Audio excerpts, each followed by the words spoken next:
This story begins on a rainy night on a battlefield. On top of the mountain of corpses was Qin Feng, who despite being under the effect of accelerated aging 100 times, had still managed to clear the ruins of the ancient god. A woman holding a dagger praised Qin Feng for being impressive and decided to take the divine artifact called Eye of Judgment. Qin Feng, injured and on the brink of death, asked his sister Qin Xiaoyu why she was betraying him. Coldly, Qin Xiaoyu made it clear that Qin Feng was nothing more than an adopted child whom her parents took in. She did not consider him her brother since he did not share the same blood as her. A blonde man named Song Fei appeared and mentioned that Qin Feng had turned out to be useful. Resting his hand on her shoulder and holding the divine artifact, he smiled and thanked Qin Feng since without him, Qin Xiaoyu and he would never have obtained the divine artifact. To completely drain Qin Feng's lifespan in one go, he had worked hard to obtain the soul-stealing blade that was now embedded in his body. He asked if Qin Feng liked his farewell gift. Qin Feng had raised Qin Xiaoyu after their parents passed away, supporting her in school, and even after the game descended upon the world.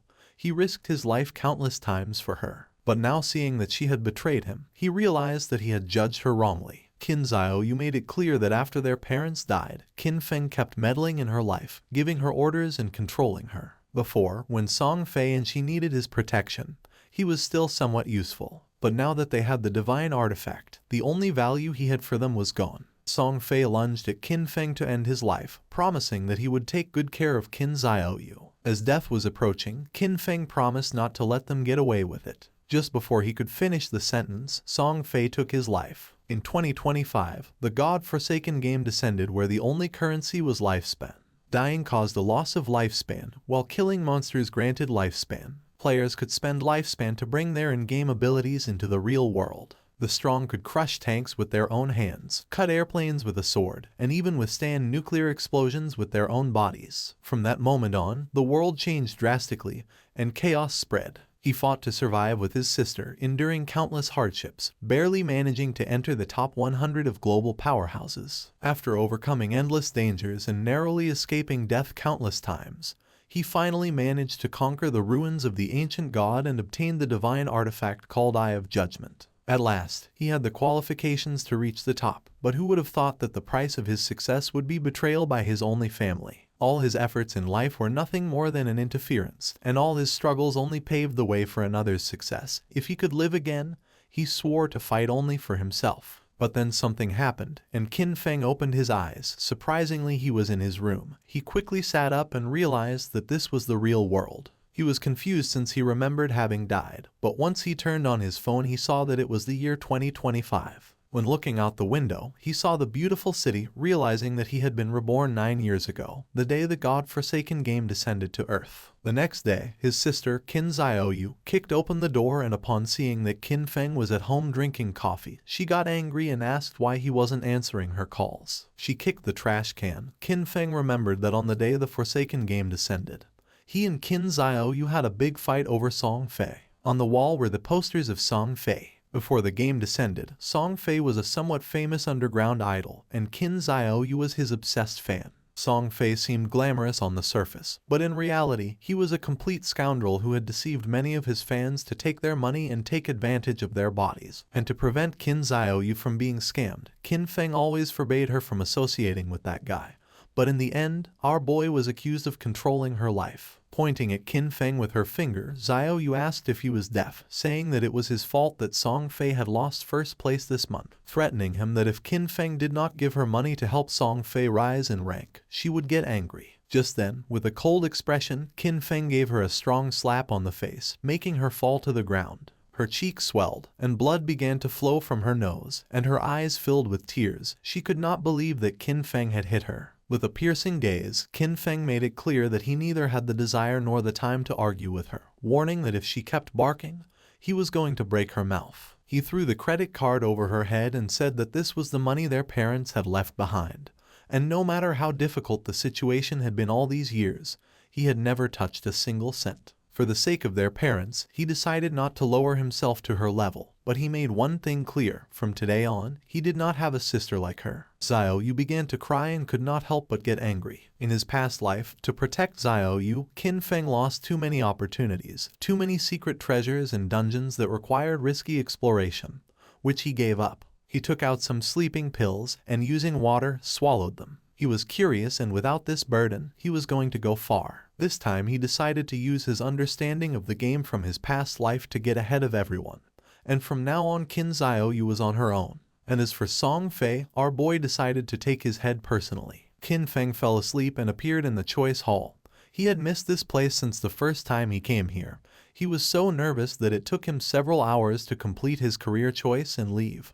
But this time, he had to be faster. In his past life, he chose the warrior to protect Qin Xiaoyu. The warrior class was not weak, but it was no longer the right choice. Now, without the burden of Qin Xiaoyu, he was going to be able to clear solo much faster. Mobility and reaction were the most important things, so without hesitating for a second, Qin Feng chose the assassin class. But then something unexpected happened, and the system reported that the divine artifact Eye of Judgment had been successfully bound. The Eye of Judgment was activated. It had a passive authority. Upon entering the Forsaken game, Qin Feng was going to automatically obtain the highest ranking profession and talent. Our boy was in shock upon seeing that the Eye of Judgment had linked to him after his rebirth, realizing how it worked. As long as the artifact recognized its owner, and even if it was stolen, it would be useless, believing that perhaps this was the reason why he had been reborn. Just then, shadow began to enter his body. Then his body started to change and his hair turned white, becoming a shadow. Qin Feng's appearance had changed. Shadow was the highest level hidden profession for assassins. It was completely different from the warrior profession he chose in his past life. Just obtaining this profession had already given him enormous power. Qin Feng's eyes widened in surprise when he remembered that each profession had a very small chance of unlocking its hidden higher tier profession.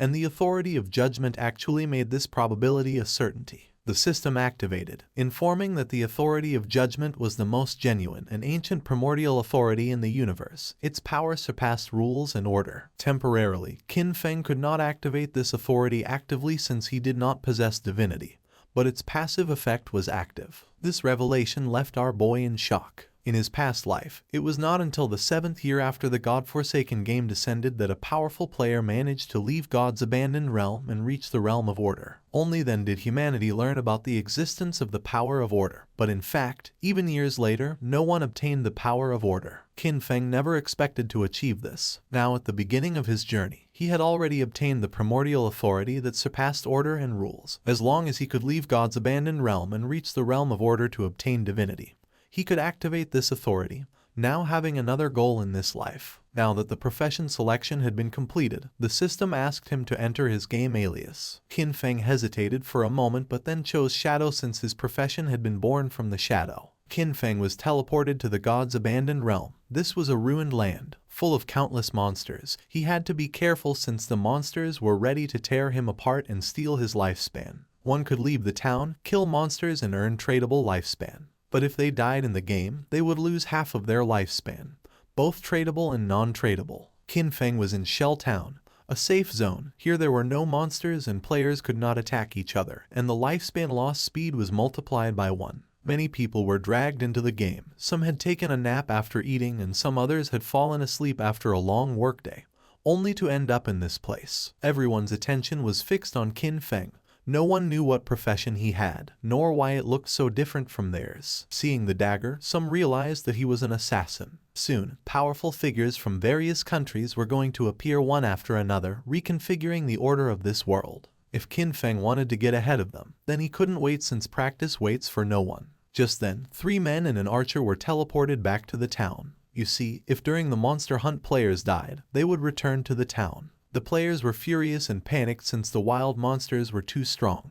With one bite the monster had taken all their life. They had been fighting against a weak level 1 crawler. But even so, they had only managed to take away a third of its health together, and now that they had died, their lifespan had dropped to half. They asked the archer Lizzie what to do now. Qin Feng started observing her and remembered that archers started with short bows, realizing that she was also a hidden class. Lizzie noticed that Qin Feng was also a hidden class. With a kind smile, she asked if he wanted to team up with them. The monsters outside were really strong, and they couldn't handle them alone. Her team had already been annihilated once, so they had experience. Qin Feng refused and continued on his way. Lizzie's companions mocked him when they saw that he was pretending to be a pro. The 5 of them together had not been able to defeat the monster, so there was no way he could do it alone. According to them, Qin Feng was looking for death. Using the system, Lizzie saw that Qin Feng's alias was Shadow. While our boy was walking towards the exit of the town, Lizzie decided to follow him to see if they could find out what skills he had.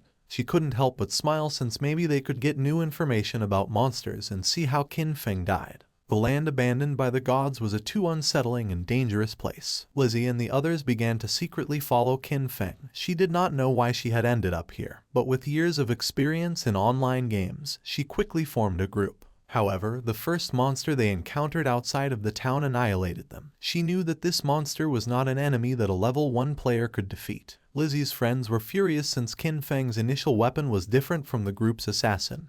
He had a dagger, but Qin Feng had a short blade. The assassin felt envious since Qin Feng was even faster than him, but as an assassin, his agility should be the highest. Besides that, Qin Feng's clothing was different from his. Qin Feng seemed like an unusual player, so Lizzie decided to follow him as he might lead to crucial information. Qin Feng started staring at them, and upon feeling this, Lizzie quickly hid again without knowing if they had been noticed. Our boy used the shadow sneak technique and disappeared from the place without a trace, becoming a shadow. Lizzie and the others were somewhat confused to see that he had vanished into thin air. The assassin of the group realized that this was a stealth ability, an initial ability that granted invisibility. Qin Feng had become invisible. Lizzie decided to return to the town and look for ways to improve themselves. It was too dangerous to go out. They had already died once and their lifespan had already been reduced by half. They decided to look for NPCs to try to obtain hidden rewards like treasure chests. Shadow Sneak was a skill that allows the user to enter stealth for a duration. Attacking will reveal the user, and the first hit after breaking stealth deals increased damage. Stealth Mastery doubles the duration of stealth and increases the level of stealth by 1. As expected, the Shadow class was extraordinary. The stealth of a normal assassin at this level would be easy to detect, but the Shadow class had its own stealth mastery, which made it impossible for anyone, even monsters, to notice Qin Feng in the early stages of the game. Our boy couldn't help but think that Lizzie and her friends were naive since the beginner town had nothing that could really improve your strength. It was just a refuge for players. In this forsaken game, weak players were nothing more than prey for monsters. A few seconds later, Qin Feng's stealth came to an end. For now, the duration wasn't very long. Luckily, the cooldown started as soon as he activated stealth. In just a few more seconds, he would be able to disappear again. The status window of Qin Feng appeared. His codename was Shadow, and his class was also Shadow. He had a non-tradable lifespan of 75 years and 0 tradable lifespan, strength of 13 points, constitution of 13 points, agility of 18 points, and spirit of 15 points. All players started with base stats of 10, and the different classes granted additional bonuses. The warrior class he had chosen in his past life only gave him 3 points in strength and constitution, but this time, the Shadow class had granted improvements to all stats, and agility had increased by 8 points. He still had 5 free attribute points to assign. Most players use their points on strength or spirit to increase physical or magical attack power, but that was a big mistake. Without losing a second, Qin Feng assigned the 5 points to agility, now being 23 points. This statistic was key since in the early game, no matter how one allocated their stats, the monsters would always deal overwhelming damage to the players, and the only way to kill monsters without taking damage was to increase agility and boost speed. Then something caught Qin Feng's attention. There was a monster behind a tree. It was a level 1 crawler with a normal grade, but it was evolving. Qin Feng became alert upon noticing that it continued absorbing lifespan. He quickly realized that this monster had been the one who had annihilated that group of 4 players. The crawler felt the presence of Qin Feng. It was somewhat injured because it had lost part of its HP. The monster attacked, but Qin Feng dodged it with a jump. When monsters killed players, they could obtain their lifespan, and if they absorbed enough, they could evolve. Qin Feng activated Shadow Sneak and unsheathed his short blade, and just before the crawler could get close, he disappeared into the air. While the crawler was trying to see where he had gone, Qin Feng appeared above and using Stealth Break Strike, landed on top of the monster and forcefully stabbed his short blade into its head, causing 174 damage, killing the monster and gaining 10 experience points. He did not expect to be able to kill the crawler in a single blow, but then he remembered that attacking the nape of a crawler triggered a critical hit. Just then, a system window appeared informing that the skill Backstab allowed doubling the damage if the attack came from outside the enemy's vision. This explained why the crawler had died in one hit. The skill Backstab had stacked with multiple abilities, creating a terrible damage multiplier. Qin Feng stared at the corpse in silence. He remembered when he played as a warrior. Even a critical hit barely did 40 damage, and he had to fight for centuries just to kill a crawler, almost dying in the process. Once the monster died, it dropped a shining orb that was the lifespan. Qin Feng clenched his fist and absorbed the lifespan, gaining 3 days of tradable lifespan, and 54 years and 155 days of non-tradable lifespan. 5 people had died, each losing at least between 20 to 30 years of lifespan, adding up to a total of more than 100 years. But since the crawler had absorbed it first, Qin Feng only obtained 54 years. For now, the non-tradable lifespan was not useful. But at that moment, the authority of the Eye of Judgment was activated, granting Qin Feng the talent called Infinite Evolution. By killing monsters solo, he had the chance to earn evolution points to upgrade skills. Every 24 hours, he would gain 5 evolution points, and defeating a boss-class monster alone guaranteed evolution points. Currently, he had 5 points. He had infinite evolution and could improve his skills. In his past life, he had never heard of anything like this. No matter what equipment or skill book monsters dropped, its grade was fixed and there was no way to improve it. This was a power beyond rules and order. Our boy decided to try it out and upgrade Shadow Sneak and Backstab. He spent 4 evolution points and the skills were successfully improved. The starting skill Shadow Sneak went from normal to bronze, and the duration increased from 12 seconds to 16 seconds. The breaking stealth attack bonus increased from 60 to 90, and the cooldown time was reduced by 2 seconds. Backstab went from inferior to normal and the damage increased by 5%. The Shadow Sneak now lasted 16 seconds, and with Stealth Mastery it doubled to 32 seconds. With such an extended stealth duration, he could now remain invisible permanently, and if his abilities had been improved earlier, he would have been able to eliminate even a full HP crawler in a single strike. Just then, a boy who was accompanied by a woman mentioned that this game was easy since even a scrawny guy like Qin Feng had taken down a monster alone. The woman praised him, thinking that with his physique he would be able to face 10 people. The boy began to smile and promised to protect her. Qin Feng noticed that there was a monster hidden in the tree. With a confident smile, the boy asked if he wanted to team up with them. Qin Feng sensed danger and disappeared using the Shadow Sneak. Seeing this, the boy thought that his muscles had intimidated him. A spider descended to the ground, making them panic. This was the level 1 and bronze grade monster nurturer. It attacked, ending their lives. Qin Feng remembered that the nurturer was a beginner boss with 16 OHP points. It was not something that a normal rookie could handle,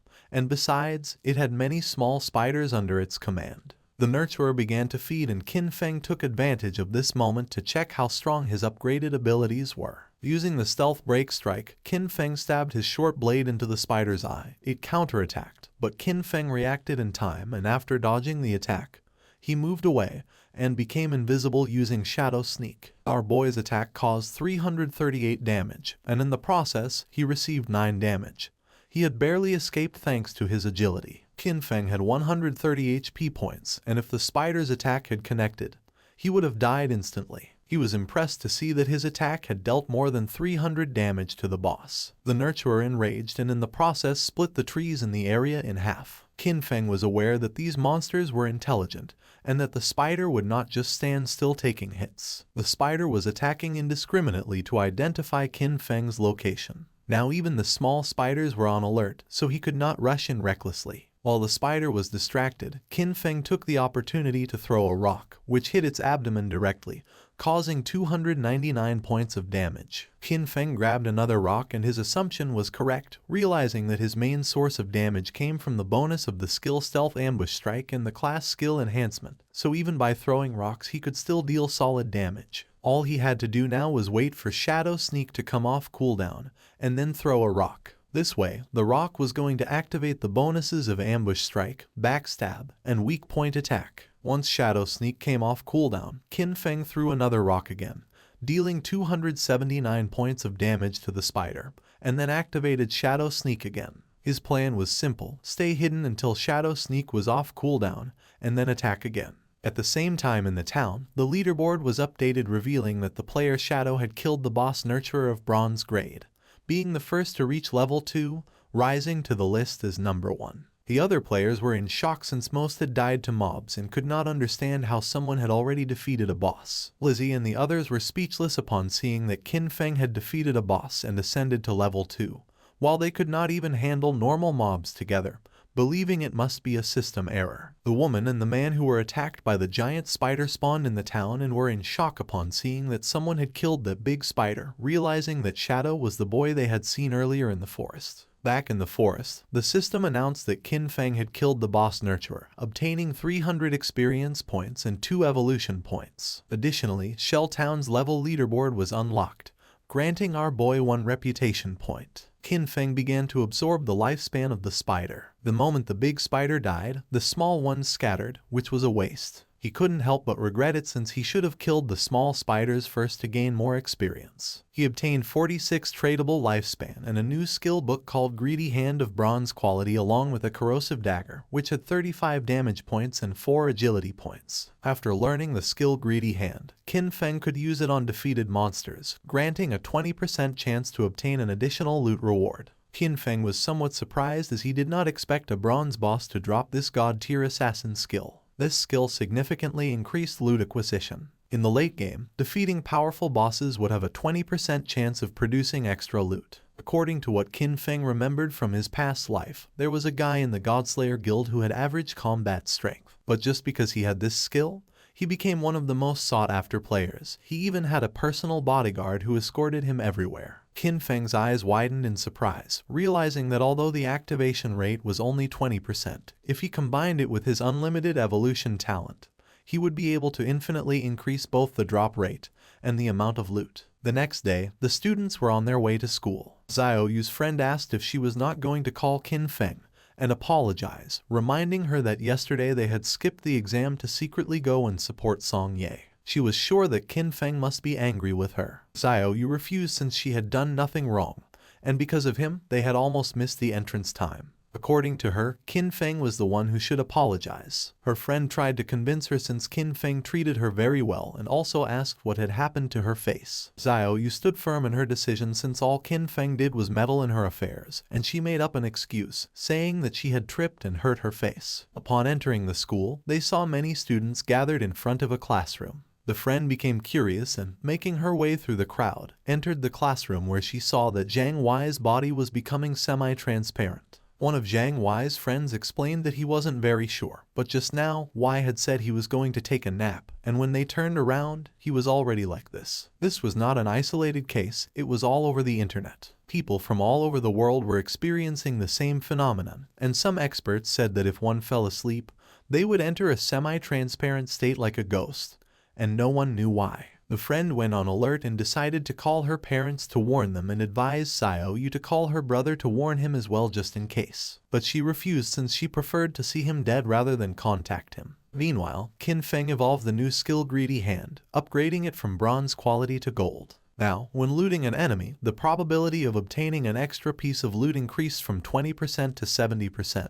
And thanks to this, our boy learned Greedy Hand and obtained 2 points. Qin Feng clenched his fist and activated the skill, obtaining 2 evolution points and 46 days of tradable lifespan. He was more than satisfied to have obtained 2 evolution points and knew that to upgrade Greedy Hand to level 3 he needed 3 points, and that soon he would have a 100% chance of obtaining extra loot. He knew that the governments of the world must have realized the situation by now, and more people were going to flood into the game, so he had to accelerate his progress and equip what he could use. Qin Feng equipped the corrosive dagger of bronze quality, gaining 35 attack points and 4 agility points. He activated the shadow stealth to avoid drawing attention from the monsters, knowing that it wouldn't be long before people realized that the skills and equipment from this game could be extracted into the real world.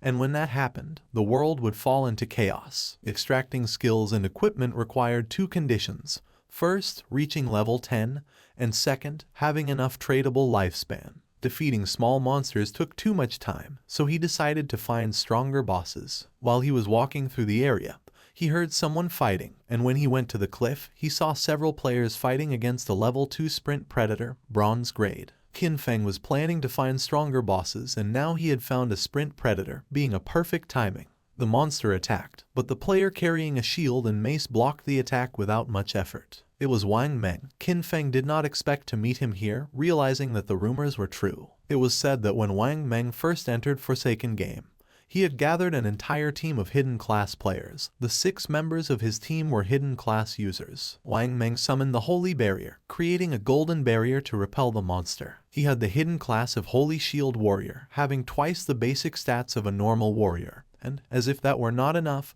he also had an innate invincibility skill. While the monster was distracted, the mage of the team summoned a fireball which hit directly against the creature's arm. She had the mage class hidden profession called Prophet, which allowed her to inflict double the magical damage of a normal mage and came with an incorporated prophetic fireball. The archer of the team had the hidden profession of the archer class called Sharp-Eyed Shotter, granting the user double the stats of a normal archer, and came with an incorporated rapid shot skill. The priest had the Oracle Priest class, having twice the healing power of a normal priest and a group healing ability. The archer and the mage attacked together, but the monster evaded the attacks without much effort and attacked Wang Meng, forcing him to retreat. The archer panicked upon seeing that the ranged attacks were not hitting, thinking that this boss was too fast. The priest healed Wang Meng, and he decided that the best way to defeat this boss was to keep attacking while the healers took care of healing. Seeing that he planned to wear down the monster's health little by little, Qin Feng thought that Wang Meng was very optimistic, but he knew that he was forgetting the most important thing.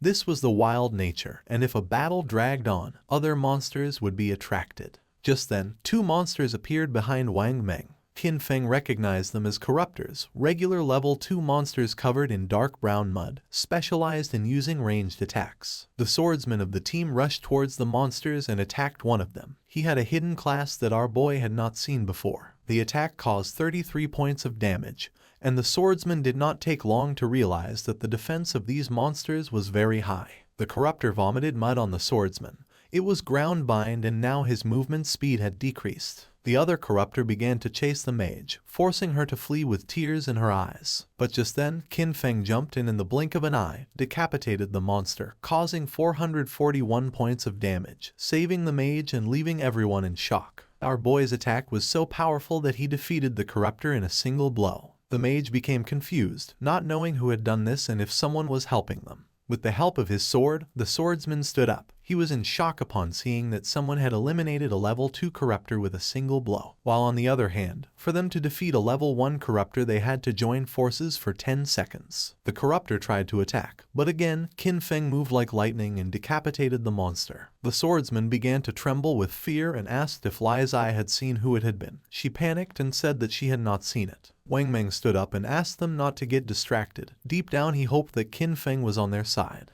Now only the sprint predator remained, and our boy was watching from a branch. As a reward for having killed 2 level 2 corruptors, he obtained 40 experience points, 1 evolution point, the skill book called Venom Dart of common quality, and 8 days of tradable lifespan. Qin Feng did not waste a second and evolved Venom Dart as it was a perfect mid-range poison damage skill. Upon evolving it, the skill rose to level 2 and went from common quality to silver. It allowed the user to throw a deadly poison dart with a maximum range of 14 meters, inflicting 120 attack damage points upon impact and applying the status Venom, with a cooldown of 5 seconds. The status Venom inflicted 50% continuous damage per second, lasting for 5 seconds and could not be stacked. The monster attacked again. Wang Meng managed to block the attack with his shield, but in the process, the creature stabbed its sharp limb into his stomach. Wang Meng dropped his shield and mace to the ground, and the monster took advantage to stab him with its other limb, causing him terrible pain. The archer began to tremble with fear. The priest panicked knowing that this was not good since he could not heal fast enough. In a desperate attempt, Wang Meng asked them to flee. Qin Feng shot a dart, which lodged in the head of the sprint predator, causing 845 points of damage. The mage and the archer were in shock upon seeing that the attack had taken half of the boss's HP. Both the monster and Wang Meng began to writhe in pain, and venom started to emerge from the monster's wound until its body collapsed to the ground, causing 324 damage multiple times. Since Qin Feng had inflicted more than 90% of the damage, the loot belonged to him, and for having killed the sprint predator, he obtained 600 experience points, reaching level 3, obtaining 2 evolution points and 55 days of tradable lifespan. He did not expect that the damage over time of the Venom Dart would activate his class's passive ability. With stealth, he could remain invisible and throw darts indefinitely, and now nothing in the early and mid-game could stop him. the loot began to emerge from the monster's corpse. Wang Meng was in shock upon seeing the amount of damage the monster had taken, and several seconds later, the loot disappeared. Wang Meng stood up and thanked Qin Feng for saving them, but our boy made it clear that in the wildlands, one could not trust people so easily, leaving everyone in shock. Wang Meng thanked our boy for the advice and they decided not to bother him while he was checking the loot. He also added that if he ever needed anything, he could come to find him. Qin Feng picked up the loot, realizing that Wang Meng seemed trustworthy. Plus, he had the backing of Daxia's government, which had many resources. Our boy decided to look for a stable sales channel to sell the unused loot. He used Greedy Hand, gaining 3 evolution points and 55 days of tradable lifespan, acquiring Sprint Predator's bronze quality leather greaves. Our boy equipped the leather greaves, obtaining 9 points in physical defense, 5 points in all elemental resistances, along with a 15% cooldown speed. This had been a great loot, since he still had many other class gears and skill books, and once his bag was full, he decided to return to the town and exchange everything for lifespan. His eyes began to shine with confidence since this time his growth was 100 times faster than in his last life. Not far from the area, another team of players was being attacked by more monsters, and seeing that the number of monsters was increasing, they decided it was better to flee. But before they could do so, another much larger monster appeared, and just before the players could escape, the monster attacked with sharp vines,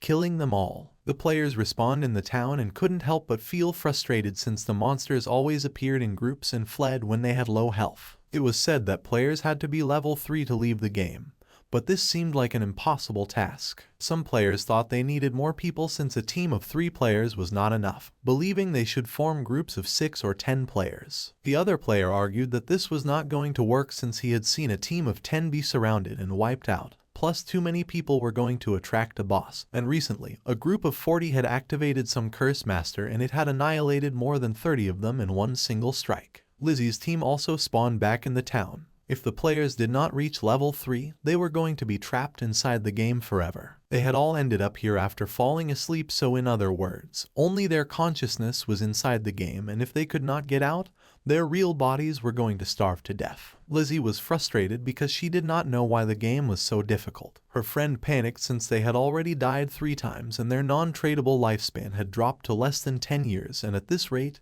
they were going to end up dying in real life. Despite not knowing if it was real or not, Lizzie knew that they could not afford to die again. Upon seeing that Shadow was level 3, she was somewhat confused, realizing that he must have discovered some trick. She knew they needed him to carry them to level 3 in order to escape this game. Clenching her fist, she gave the order to her team to spread the word. They had to get Shadow to help them reach level 3. She was determined to give him 10 million in cash once they returned to reality. The others were in shock, but she knew there was no way Shadow could ignore the 10 million. Back in the forest, our boy took down a level 2 polluter, earning 20 experience points and 1 evolution point. After absorbing the lifespan of the monster, Qin Feng decided that he already had enough evolution points and decided to spend the 5 points he had to evolve Greedy Hand.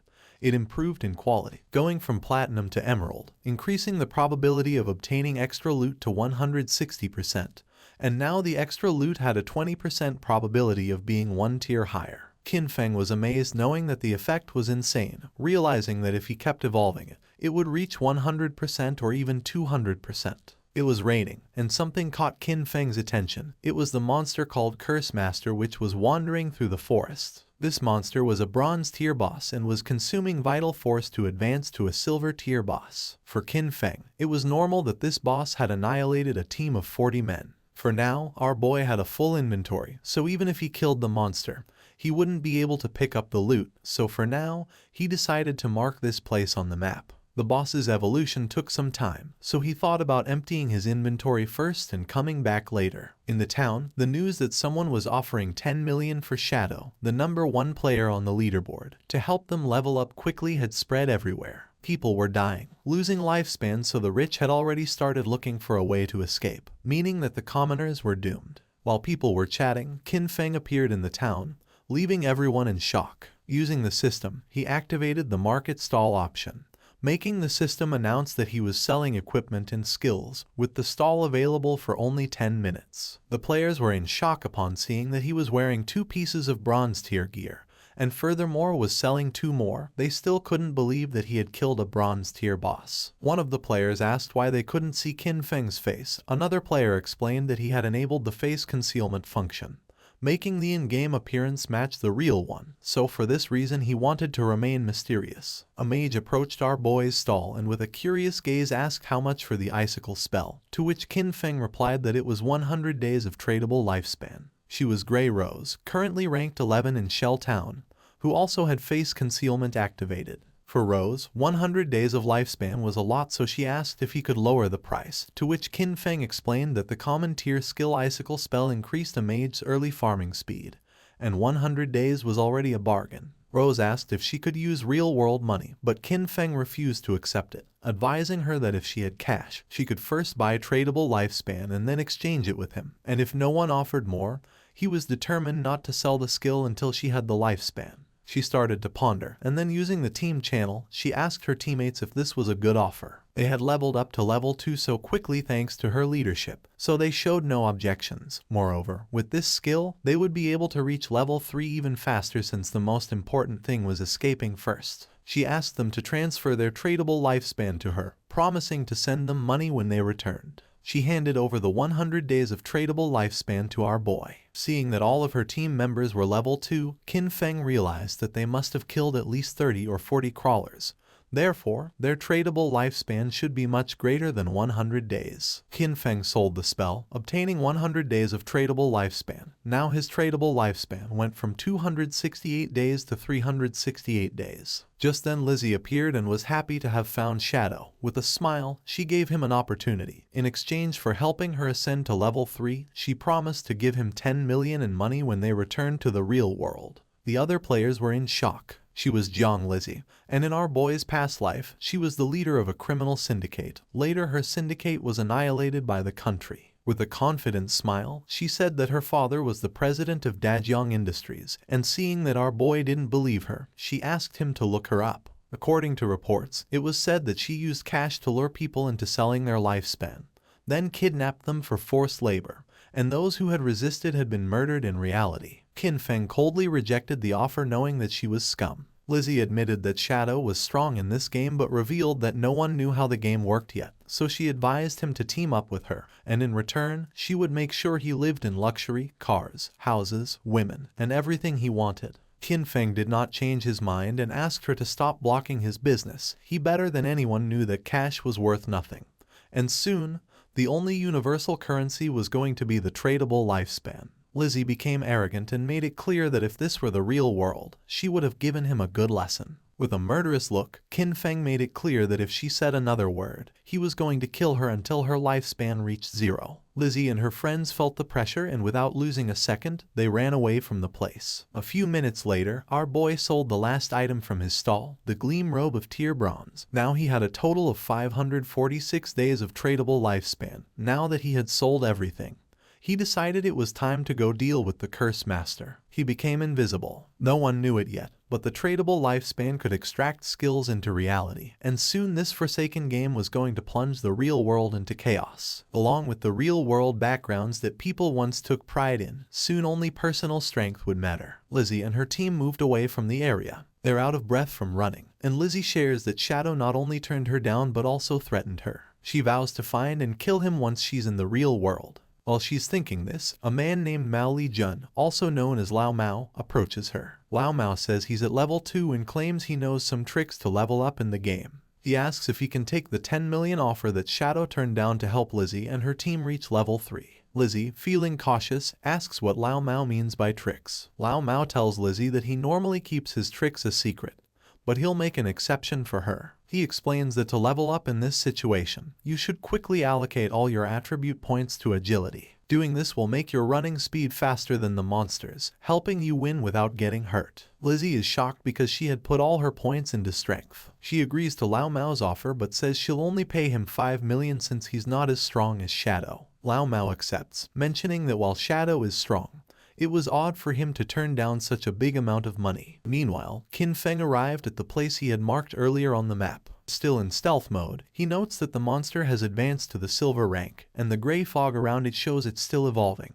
He activates his Venom Dart ability, knowing that the monster's evolution to gold rank will take 7 or 8 hours. Not wanting to wait, he launches the Poison Dart, which hits the monster for 659 damage due to his stealth strike. The poison then continues to harm the monster at 219 points per second. He quickly jumps at the monster, using his Shadow Sneak skill, understanding that the Silver Boss monster's health is 2 or 3 times that of a Bronze level 1. Suddenly, the monster starts gathering a massive amount of magical energy in its hands, making it grow larger. Qin Feng figured he just needed to hit the monster with his Venom Dart skill 2 or 3 times. But suddenly, the monster unleashed a powerful attack, destroying the surrounding area. He explains that this monster is a magic-type boss, with skills that deal a lot of area damage at once. After launching the Venom Dart, he quickly retreated and barely escaped the attack's range. Still invisible, he realized that with his current health and defense, he wouldn't survive if he took the monster's attack directly. As the battle continued, the monster started charging another big attack.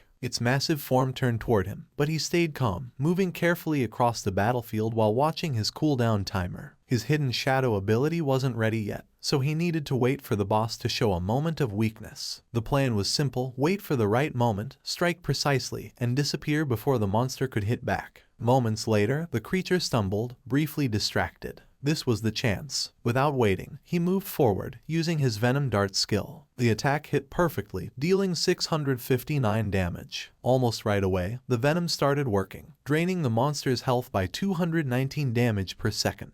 Seeing the danger, the monster tried to escape, but Qin Feng wasn't going to let it get away. He followed closely, his eyes focused and determined. The monster was nearly defeated. Its attempt to run away was useless. In a swift movement, Qin Feng vanished and reappeared on the creature's head, slamming it into the ground. The system quickly confirmed his victory. He had defeated the silver-ranked boss. A stream of notifications appeared before him. He gained a total of 1,800 experience points, and leveled up from 3 to 5 instantly. He also received 4 evolution points and a surprising 124 days of tradable lifespan.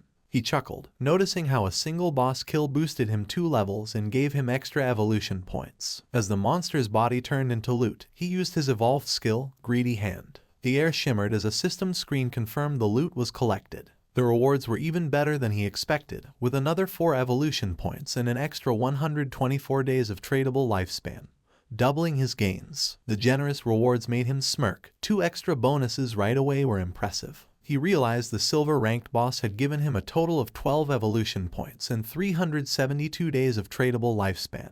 Just as he was taking in his rewards, another system prompt appeared, revealing an unexpected bonus. The secondary effect of Greedy Hand had kicked in, upgrading one of his looted items from silver to gold rarity. He looked at the notification with interest. A gold tier item. It made sense why Greedy Hand was considered a Jade level skill. It could enhance loot beyond its original quality. His focus then turned to the scattered loot. 7 or 8 pieces of gear had dropped, but he only had 10 slots left in his backpack. He sighed, realizing that running back each time he defeated a boss would waste a lot of time. He knew that a storage ring or something similar would have been perfect to solve this problem. Just as Qin Feng was about to check out a specific item among the loot, the scene suddenly shifted back to the Shell Town. There, the mage from Wang Meng's team appeared in a flash of light, her face showing relief. She was finally back, all thanks to Wang Meng. As the rest of the team followed, they thanked him, admitting that without his leadership, they wouldn't have reached level 3 and returned safely. But Wang Meng brushed off their praise, saying their progress was due to everyone's hard work. The mage, however, couldn't let go of a lingering regret. She sighed, wishing she had managed to add Qin Feng as a friend in the forest. She thought maybe it was because she had been covered in mud at the time. Her teammate reassured her with a playful grin, saying that with her new outfit, she looked great, and surely the mysterious player wouldn't reject her again. As they chatted, a system announcement echoed through the town. The leaderboard had been updated. Shadow had reached level 5. The news shocked the players in town. Someone couldn't believe how Shadow had jumped from level 3 to 5 so quickly. The only explanation was that he must have defeated a powerful boss monster. Another player mentioned that just 10 minutes ago, he saw Shadow casually selling gear in the town square,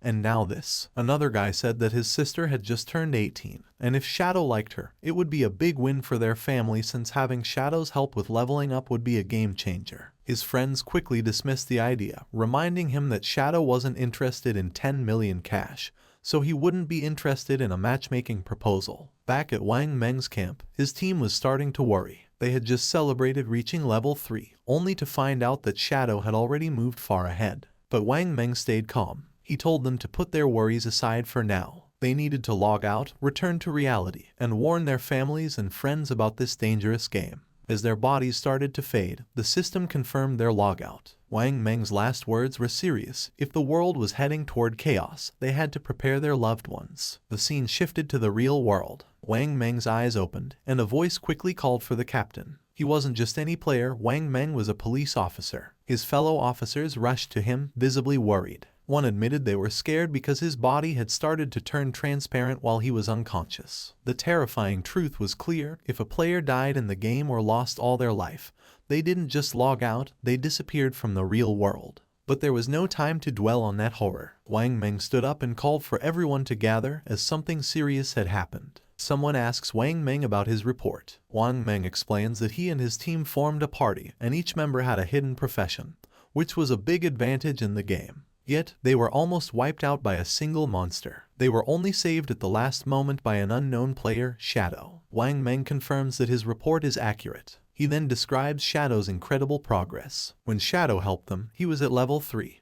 But by the time Wang Meng and his team reached that level, Shadow had already moved up to level 5, a huge jump of 2 levels. This news worries the higher-ranking officers. One of them asks the obvious question: does this mean Shadow is now the strongest player in the world? How did he level up so quickly? The speculation starts, and Wang Meng suggests that maybe Shadow defeated a high-level boss monster or did something equally impressive. Another officer, curious about the details, notices an inconsistency. According to Wang Meng, Shadow was already at level 3 when he saved them. If that was true, why didn't he log out like the rest of them? Could it be that Shadow had no close family or friends waiting for him in the real world? A female officer comes up with a daring idea. She thinks Shadow might be a transmigrator, someone who shows up suddenly and gets stronger fast, as if destined for power. She says that transmigrators are often orphans, which might explain why Shadow hasn't come back to reality. Her words make the room go silent, and realizing the weight of what she said, she blushes with embarrassment. A senior officer, not impressed, calls her NEU and tells her to stop making jokes during a serious talk. He dismisses her idea, saying she's been reading too many novels. Then, shifting back to the main subject, the officer shares some crucial information. Secret reports from the higher-ups reveal that researchers are studying a worrying pattern.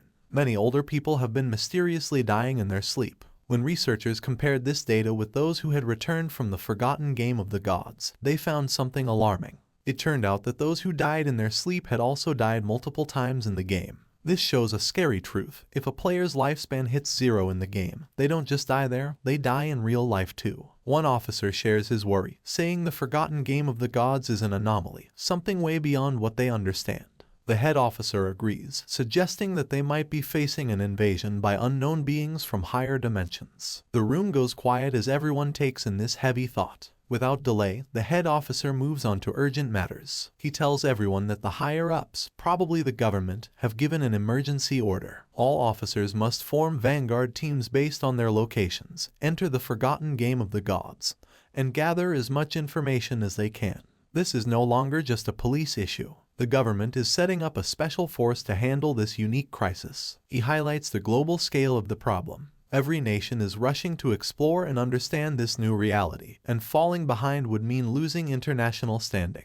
For national security, they must gather information at all costs. The head officer then announces his decision. NEU will be the captain of Team 1. She accepts the role without hesitation. Wang Meng is appointed as her vice captain, and they are given the power to pick their team members. Wang Meng nods, understanding how important their mission is. The head officer then turns his attention to Shadow, the mysterious player Wang Meng met. Based on Wang Meng's story, Shadow doesn't seem to have bad intentions. Because of this, the head officer orders NEU and Wang Meng to try and befriend him. Their goal is to find out who Shadow really is and work with him. He explains why NEU is in charge. Her deep knowledge of games and stories makes her the best choice to investigate someone like Shadow, whose abilities and actions seem almost like those in myths. The head officer hopes that NEU and Wang Meng can make Shadow an ally, someone who could represent them in the game. If they succeed, they will get access to vital information that could give them a strategic edge. The other police officers are tasked with keeping public order and stopping any mass panic. With that, the meeting ends. As the sun sets and casts a golden glow over the city, the officers get ready for the challenges ahead. The next day, the scene shifts to a high school where the protagonist's younger sister sits at her desk, lost in thought. Around her, students chat excitedly about recent news. A small group nearby talks about a surprising discovery. Chang-wai, the student whose body had started to vanish, has reached level 3 in the game and logged out safely. One of the girls shares that Chang-wai revealed something important. If several people from the same district fall asleep at the same time, they will all end up in the same starter village in the game. This news stirs both excitement and worry among the students. Another girl, alarmed, insists that this won't work. She feels she must bring her parents into the game. They have no gaming experience, and she's scared something might happen to them if they enter unprepared. But another student disagrees, saying they shouldn't rush to involve their parents yet. They should focus on getting stronger first, so they can protect their families when needed. Meanwhile, the protagonist's younger sister looks at her phone, deep in thought. A nagging frustration grows inside her. Why hasn't her brother reached out to her yet? With something as big as the forgotten game of the gods happening, she expected at least one message from him.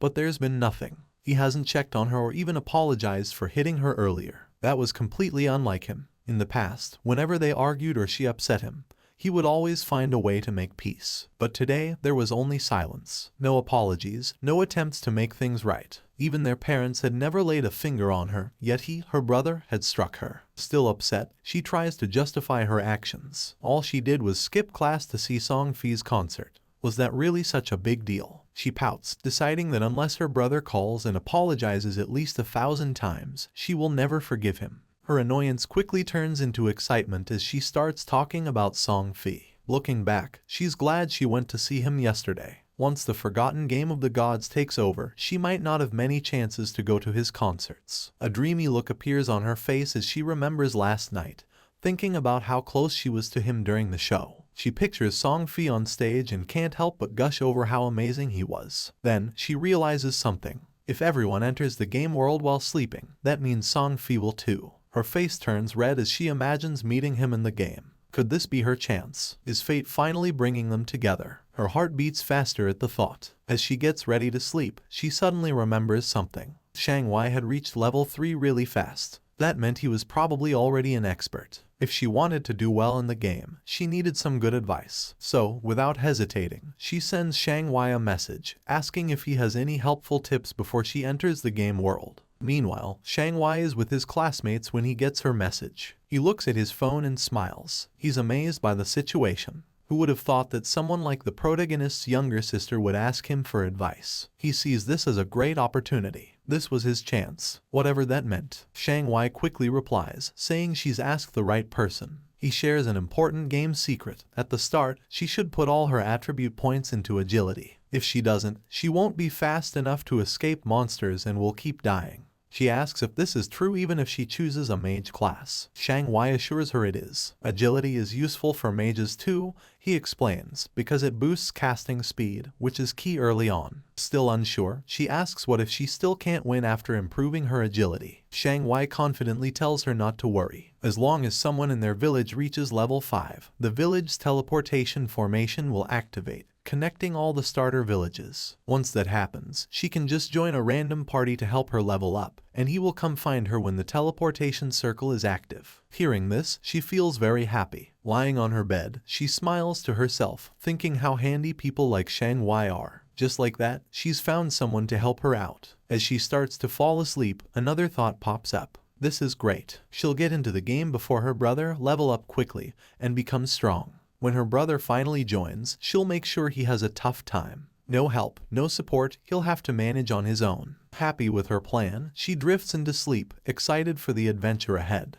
The scene shifts back to the game where the protagonist stands over the loot from a defeated boss monster. Among the treasures, a glowing orb catches his attention. As he picks it up, a system notification pops up, saying he has obtained the cursed ring, a gold tier item. The system then details its attributes. The ring can be used by anyone and gives a boost of 8 points to all attributes. It also increases dark elemental resistance by 26 points and makes weak point attacks 1.5 times stronger. But you need to be at least level 4 to wear it. Looking at the benefits, the protagonist sees that the total boost is 32 points, similar to leveling up 3 times. Plus, the ring's dark resistance will be helpful against many enemies, and the weak point attack boost is a nice bonus. Knowing this, he sees the cursed ring as a valuable item for his journey. Before he can think more about his new item, another system notification shows up, saying he's learned a new skill called Instant Shadow Slash, a silver tier assassin type ability. The system explains how it works. When used, the skill sends out multiple slashes in one direction,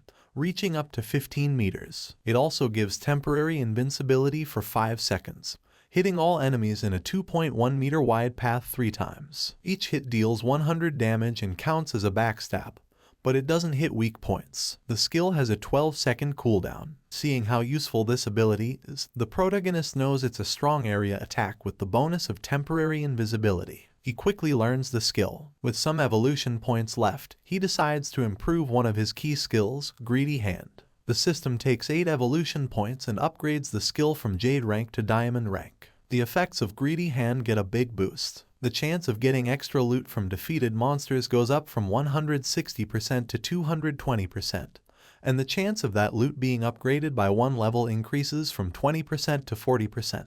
Thinking about this upgrade, the protagonist realizes that with this improvement, he'll now get 2 pieces of loot per enemy, making each kill 3 times as rewarding. Not wanting to waste his remaining evolution points, he upgrades Instant Shadow Slash by 3 levels. The system takes 3 evolution points, leaving him with just 1. The skill quickly evolves, moving from silver rank to gold rank, and finally reaching platinum rank. The skill's attack range has expanded, growing from 15 meters to 21 meters, allowing for greater reach. The invisibility now lasts 7 seconds, giving him a bit more time to stay safe. The number of slashes has increased from 3 to 5, hitting all enemies in its wider 3.1 meter path. The cooldown is slightly shorter, going from 12 seconds to 10.43 seconds, which makes it a bit more efficient but still needs careful use. Each strike now deals 200 damage, doubling its previous strength. Every attack counts as a backstab, triggering the backstab skill effect, even though it can't hit weak points. Seeing these upgrades, the protagonist knows that while the cooldown isn't much shorter, the skill's ability to keep him invisible longer can be a big advantage in fights. Looking at the rest of the loot, he quickly sees that most of it isn't useful. But one item stands out, a silver tier warrior skill book, Battle Roar. He knows selling it will give him more tradable lifespan.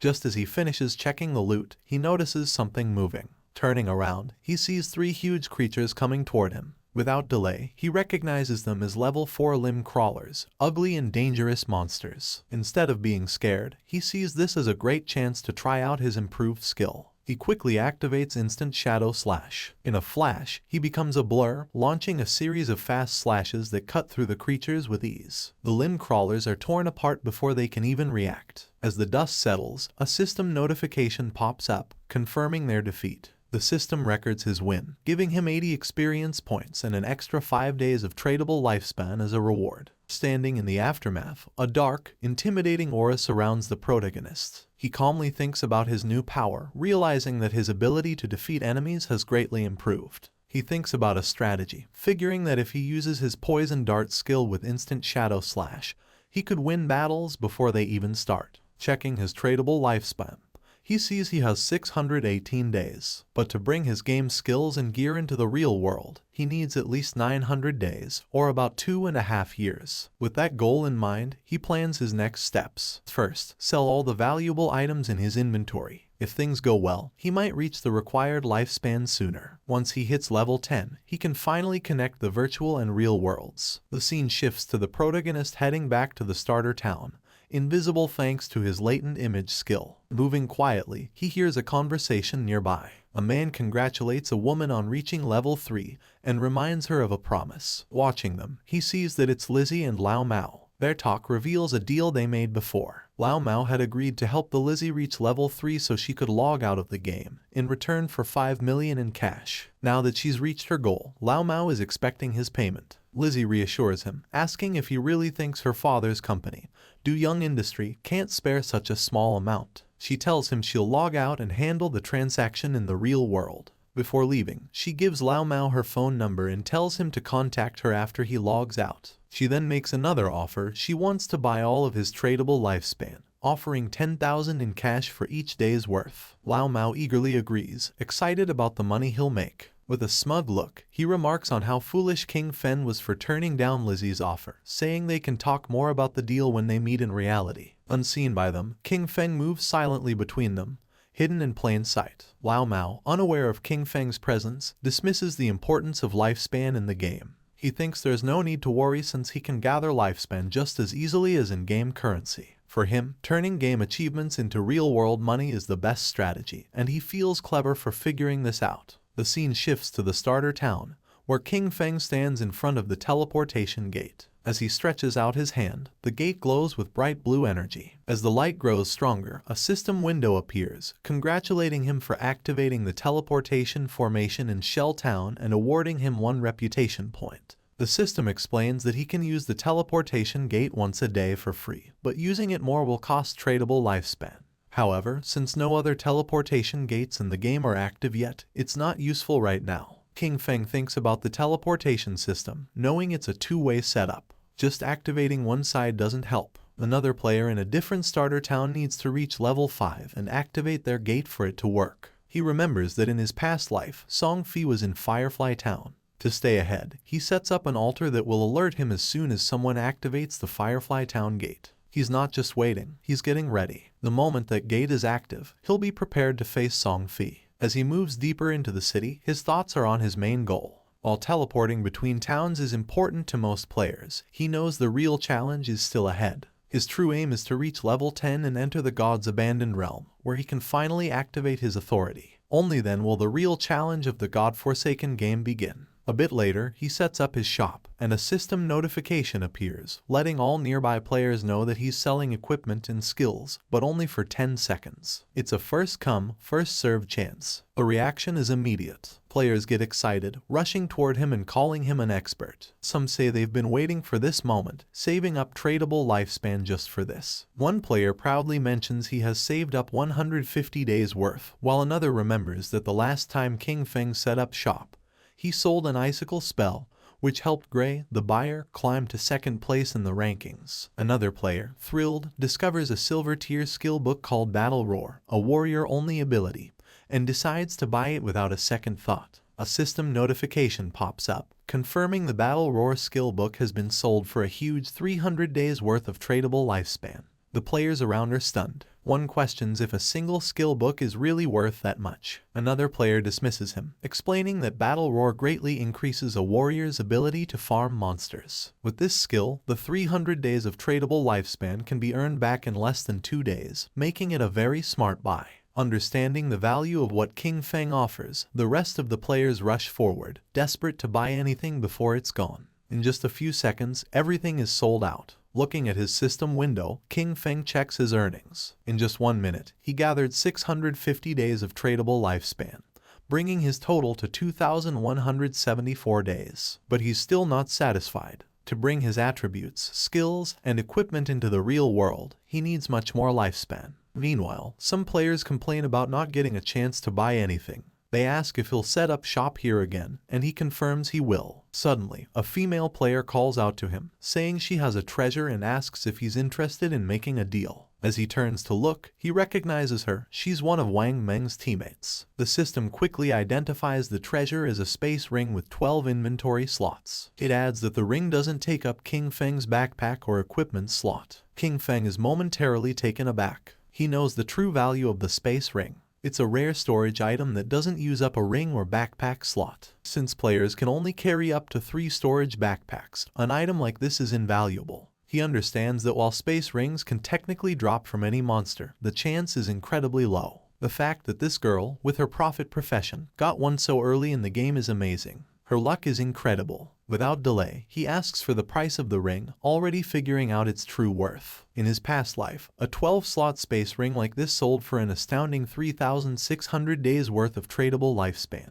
But instead of asking for lifespan, the girl surprises him with her offer. She doesn't want his lifespan at all. Instead, she asks him to add her as a friend and team up with her to defeat a boss monster. King Feng agrees right away, and a system notification pops up, confirming that player Big Plum has accepted his friend request. As they leave Shell Town, King Feng asks Plum about the boss monster she needs help with. Plum explains it's a gold tier boss, but she didn't catch its name because it was too far away. She says it's located on a worn-out boat in the swamp. King Feng is surprised. Could it be the Golden Ghost ship? He knows this ship is a rare special boss that can show up at any level. Its appearance rate is very low, but when it appeared in the past, it caused big guilds to fight fiercely over the strong gear it dropped. Just spotting this monster could start a big battle. But from what Plum says, he thinks this version of the Golden Ghost ship is probably around level 5, making it the easiest to beat. Still, he wonders how Plum found such a rare boss so near the starting town. His mind races as he tries to figure it out. The space ring, her link to Wang Meng's team,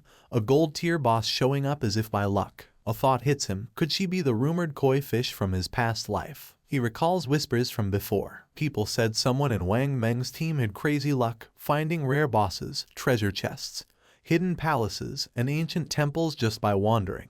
He used to think it was just a cover-up to hide their real info. But now, looking at Plum, he realizes the rumors were true, and she's right in front of him. Deep in thought, he stares at her, trying to understand what it all means. Plum notices his gaze, blushes, and asks why he's looking at her like that. Snapping back, King Feng tells her it's nothing and focuses back on their journey. As they step past the main gate of the starting town, they don't notice a figure lurking nearby. A bald player hides behind a tree, watching their every move. The scene shifts to a group of tough-looking players, where a long-haired man stands in front of a bunch of bald players, speaking with authority. He talks about his past victories, like leading his team to conquer the overlord of Sand City. With confidence, he tells the bald players that if they follow him, he will make sure they succeed in the game. Before he can say more, the bald player who is watching King Feng runs back and reports that the target has left town with a girl. The boss smirks. He laughs at the news, thinking King Feng is just another young guy,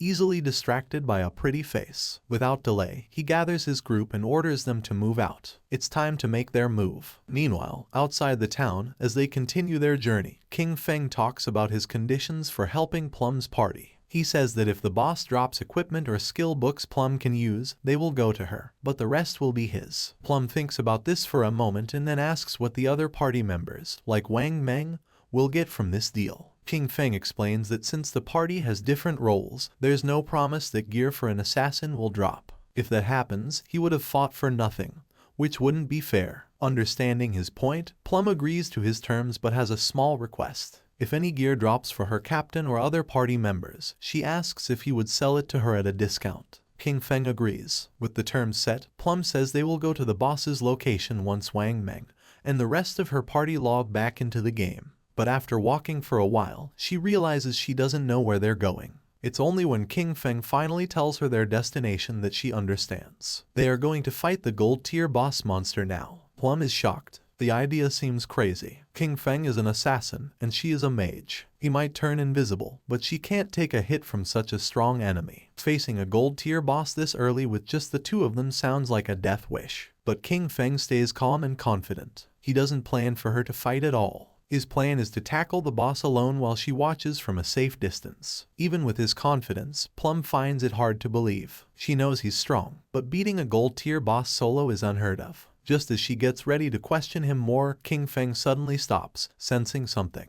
Without a word, he uses his latent image skill, and he disappears into thin air. Plum is left there, stunned. She looks around, trying to understand what just happened. Moments ago, he was next to her, and now there's only empty space. Confused, she calls out for him, but there's no answer, just silence. Meanwhile, hidden behind a tree, the group of bald-headed players keeps watching King Feng and Plum from afar. Their leader smirks, sure they have the upper hand. But then one of the players notices something odd. King Feng has vanished. Confused, they look to their boss for what to do. Without a second thought, he dismisses it, thinking King Feng must have tricked Plum and left her alone. Grinning wickedly, he orders his men to move in, planning to capture Plum first and have some fun before anything else. As they rush forward, their boss reminds them of his promise that sticking with him means a good life. Now, he claims, even women are falling into their laps. But just as they get close, a shadowy figure appears right in front of them. The leader stops, his grin fading as he looks into the swirling dark aura before him. Confusion flashes in his eyes. What is this? Before he can react, King Feng uses his instant shadow slash skill, and in a blink, it's over. A cold gleam slices through the air, and the group falls, lifeless. Their bodies drop, torn apart before they even know what's happening.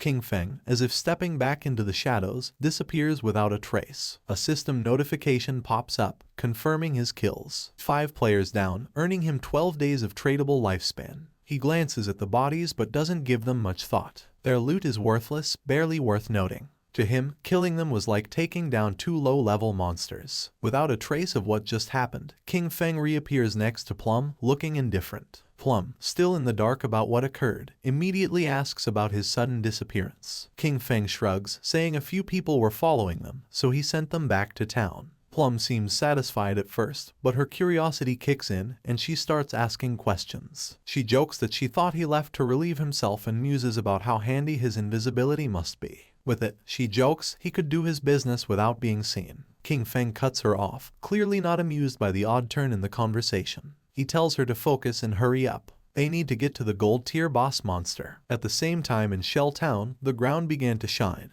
And just then, King Feng's sister spawned as a healer.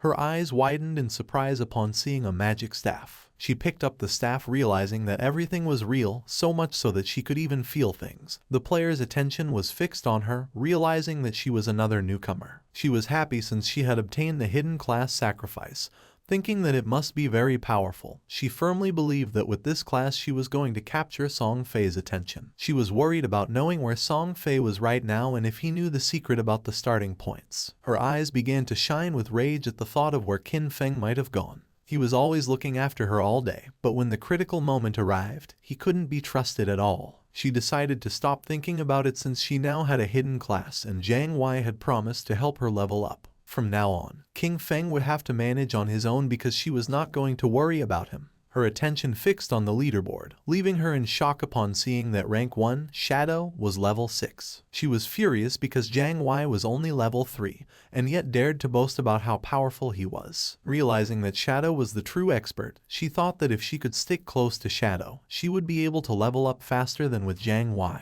But a question came to her mind: where should she go to find that expert? Not far away, there was a group of players talking. They were worried because they couldn't contact Swaying, the healer of the party. It was Wang Men's team. He knew they didn't have time to wait for him, so he asked if anyone had any ideas. One of them, somewhat concerned, explained that they couldn't kill mobs without a healer. The other player argued that they weren't experts like Shadow, who could farm alone, suggesting finding another healer to party up. While they were trying to find a solution, someone greeted them, and when they turned around, they saw King Feng's sister. For her, this opportunity was perfect. With a smile, she asked if they needed a healer, revealing that she had the hidden class life sacrifice. Meanwhile, in the forest, King Feng and Plum were on top of a cliff with a swamp at the bottom, where they saw the Golden Ghost ship lurking.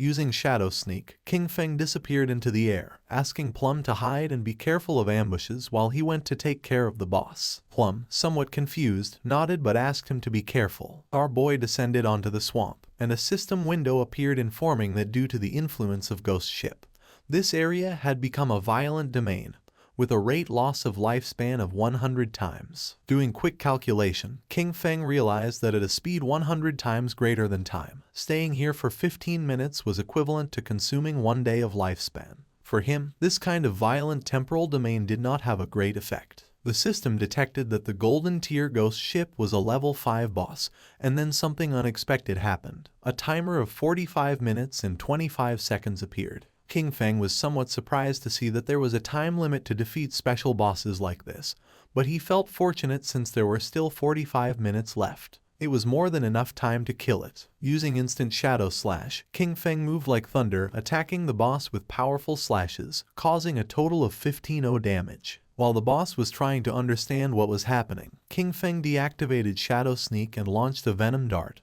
which hit the ship's bell directly, activating Critical Hit and Stealth Break Strike. While the poison was causing continuous damage, King Feng distanced himself from the boss. To climb at the Golden Ghost ship, there were some challenging points. First of all, many people did not know what its weakness was and believed it had to be its skeletal body, or the ship. But in reality, the weak point was the ghost fire bell located at the tip of the ship. The boss enraged because when its weakness was attacked, it controlled the surrounding water. The boss prepared a massive AI attack, making pillars made of water emerge. Evading the attacks, King Feng began to approach the boss. The water pillars had abnormally high damage, and early-stage warriors wearing silver armor sets could barely take a hit. He was happy since his shadow class had high agility, otherwise, he wouldn't have been able to dodge. At that moment, hands emerged from the swamp. Decaying zombies known as ghosts began to surface. King Feng remembered that once the AoE attack ended, the boss would summon 12 decaying water ghosts,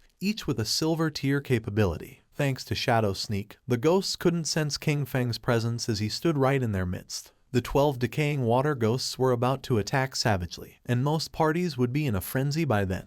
And as if that weren't enough, the Golden Ghost ship would summon a decaying water ghost every 3 minutes. If you weren't fast enough in dealing with them, their numbers would only increase more and more, resulting in total party elimination. But since he had been invisible from the start, they wouldn't be able to detect him. He just needed to find the perfect angle. Using instant shadow slash, he started moving quickly and destroying all the ghosts at once. While our boy was taking care of the monsters, Plump was watching from the cliff. She was trembling and red, realizing that this was the power of the ranked 1 expert, Shadow. To her, he was too powerful since he appeared and disappeared without a trace. In the blink of an eye, he had already taken more than half of the boss's health without even giving it a chance to counterattack. But to her surprise, King Feng communicated with her through chat and, calling her by the nickname Little Black, revealed that he was going to die in a while, leaving her in shock. With a confident expression, King Feng said that there was nothing to worry about and the only thing she had to do was wait for him to revive. Plump panicked as she thought our boy had the advantage, and also asked who Little Black was. Calmly, King Feng asked if she wasn't Little Black. She explained that her nickname was Big Plum and not Little Black, which sounded like a dog's name. Someone stomped on the ground forcefully. It was the man our boy had killed before. This time he had brought his entire team and was furious for having been careless. In his glory days, he used to kill legends one after another, but now he was being bullied by a little girl. One of his men appeared running with good news. He had found the girl on the cliff, revealing that Shadow's bastard was challenging the boss alone at the bottom of the cliff. The leader was filled with determination and thought they could kill him since this time he had brought his entire team. In the swamp, the boss was furious and the ship's bell was shining. King Feng was in stage 4 and the most difficult to deal with. The boss raised the ore, creating powerful waves. When it was at half health, it launched massive Aeos Soul Surge. The waves started traveling through the swamp, making Plump's eyes expand in fear. The Soul Surge disabled our boy's invisibility skill, and something started emerging under his feet. In the next second, a powerful giant pillar of water trapped his body, taking away 1059 points of damage. The system confirmed his death. Our boy lost 326 years of non-tradable lifespan and 1087 days of tradable lifespan. The leader, who was on the cliff, was pleased thinking that King Feng had become arrogant after being called an expert several times. To him, our boy was a fool for believing he could challenge a gold boss alone. Seeing King Feng's lifespan lying on the ground, he and his men started running like mad towards it. They didn't know Shadow was so rich, realizing that such a large orb of light must contain at least 100 days of lifespan.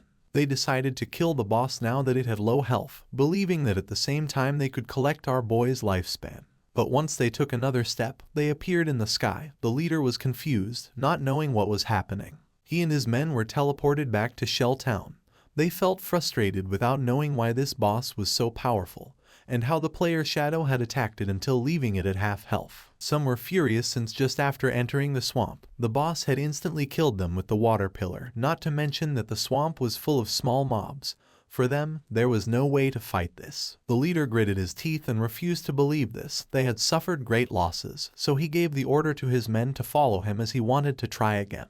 At the same time, someone jumped. It was Kin Feng, who had already returned to the swamp. He felt somewhat confused upon seeing so much lifespan dropped on the ground. Using the chat, he informed Little Black that he was already back and also asked why there were so many lifespan light orbs. Little Black was somewhat surprised to see how quickly he had returned, explaining that the lifespan belonged to a group of people who had charged noisily against the boss, only to be wiped out by the water pillar. Kin Feng couldn't help but smile upon seeing that they had overestimated their own strength, but then he remembered that in his past life, he had also suffered a lot because of Ghost Ship. The boss was still roaming around the area. King Feng began to observe it, knowing that the Golden Ghost ship was only going to use the immobilization skill once, so the rest of its health was very easy to handle. When it received damage while below half health, there was a fixed probability that it would disappear and reappear far away, making it very difficult for normal players to kill it. Without wasting another second, King Feng launched a poison dart, which hit the ship's bell directly. The boss became enraged and began to summon another attack. Seeing this, King Feng used Shadow Sneak and became invisible. After carefully observing the boss's movements, King Feng used instant shadow slash and attacked quickly since he had long seen through its movement patterns. The leader and his men arrived at the cliff again. One of them informed his boss that King Feng was fighting against the boss again. Upon hearing this, he decided to find an opportunity to take down both. Seeing that the group of idiots had returned to cause trouble again, Little Black got angry. Shadow was about to kill the boss,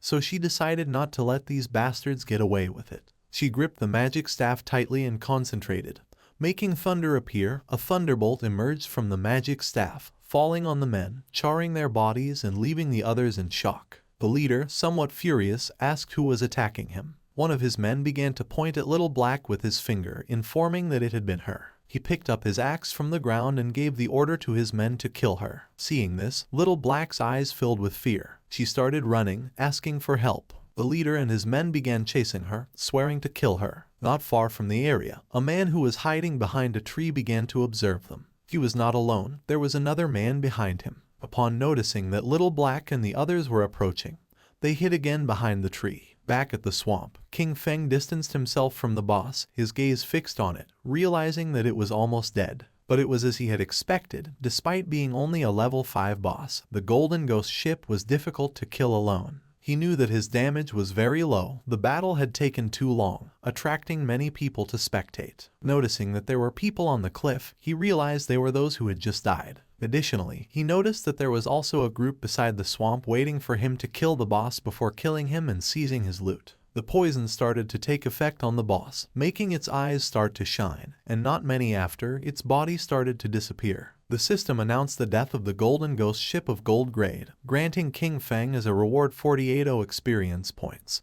He ascended to level 8, obtaining 7 evolution points and 216 days of tradable lifespan. Our boy activated Shadow Sneak. It had been a good dream, but it was a shame that it had miscalculated. A general system notification sounded everywhere, revealing that the player Shadow from Shell Town had been the first on the server to kill a gold grade boss, receiving 3 reputation points. The notification caught the attention of all the players in the area. No one knew who Shadow was or why he was so strong. Others were furious since the first person to kill the gold grade boss had to be from Han City. In Shelltown, Wang Men looked at the system notification with confusion, as it had only been a short time since Shadow was fighting against the bronze boss by himself. Only a short time had passed and he had already killed a gold boss solo. He did not know why the difference between Shadow and the others was so great. King Feng's sister's eyes began to shine with determination.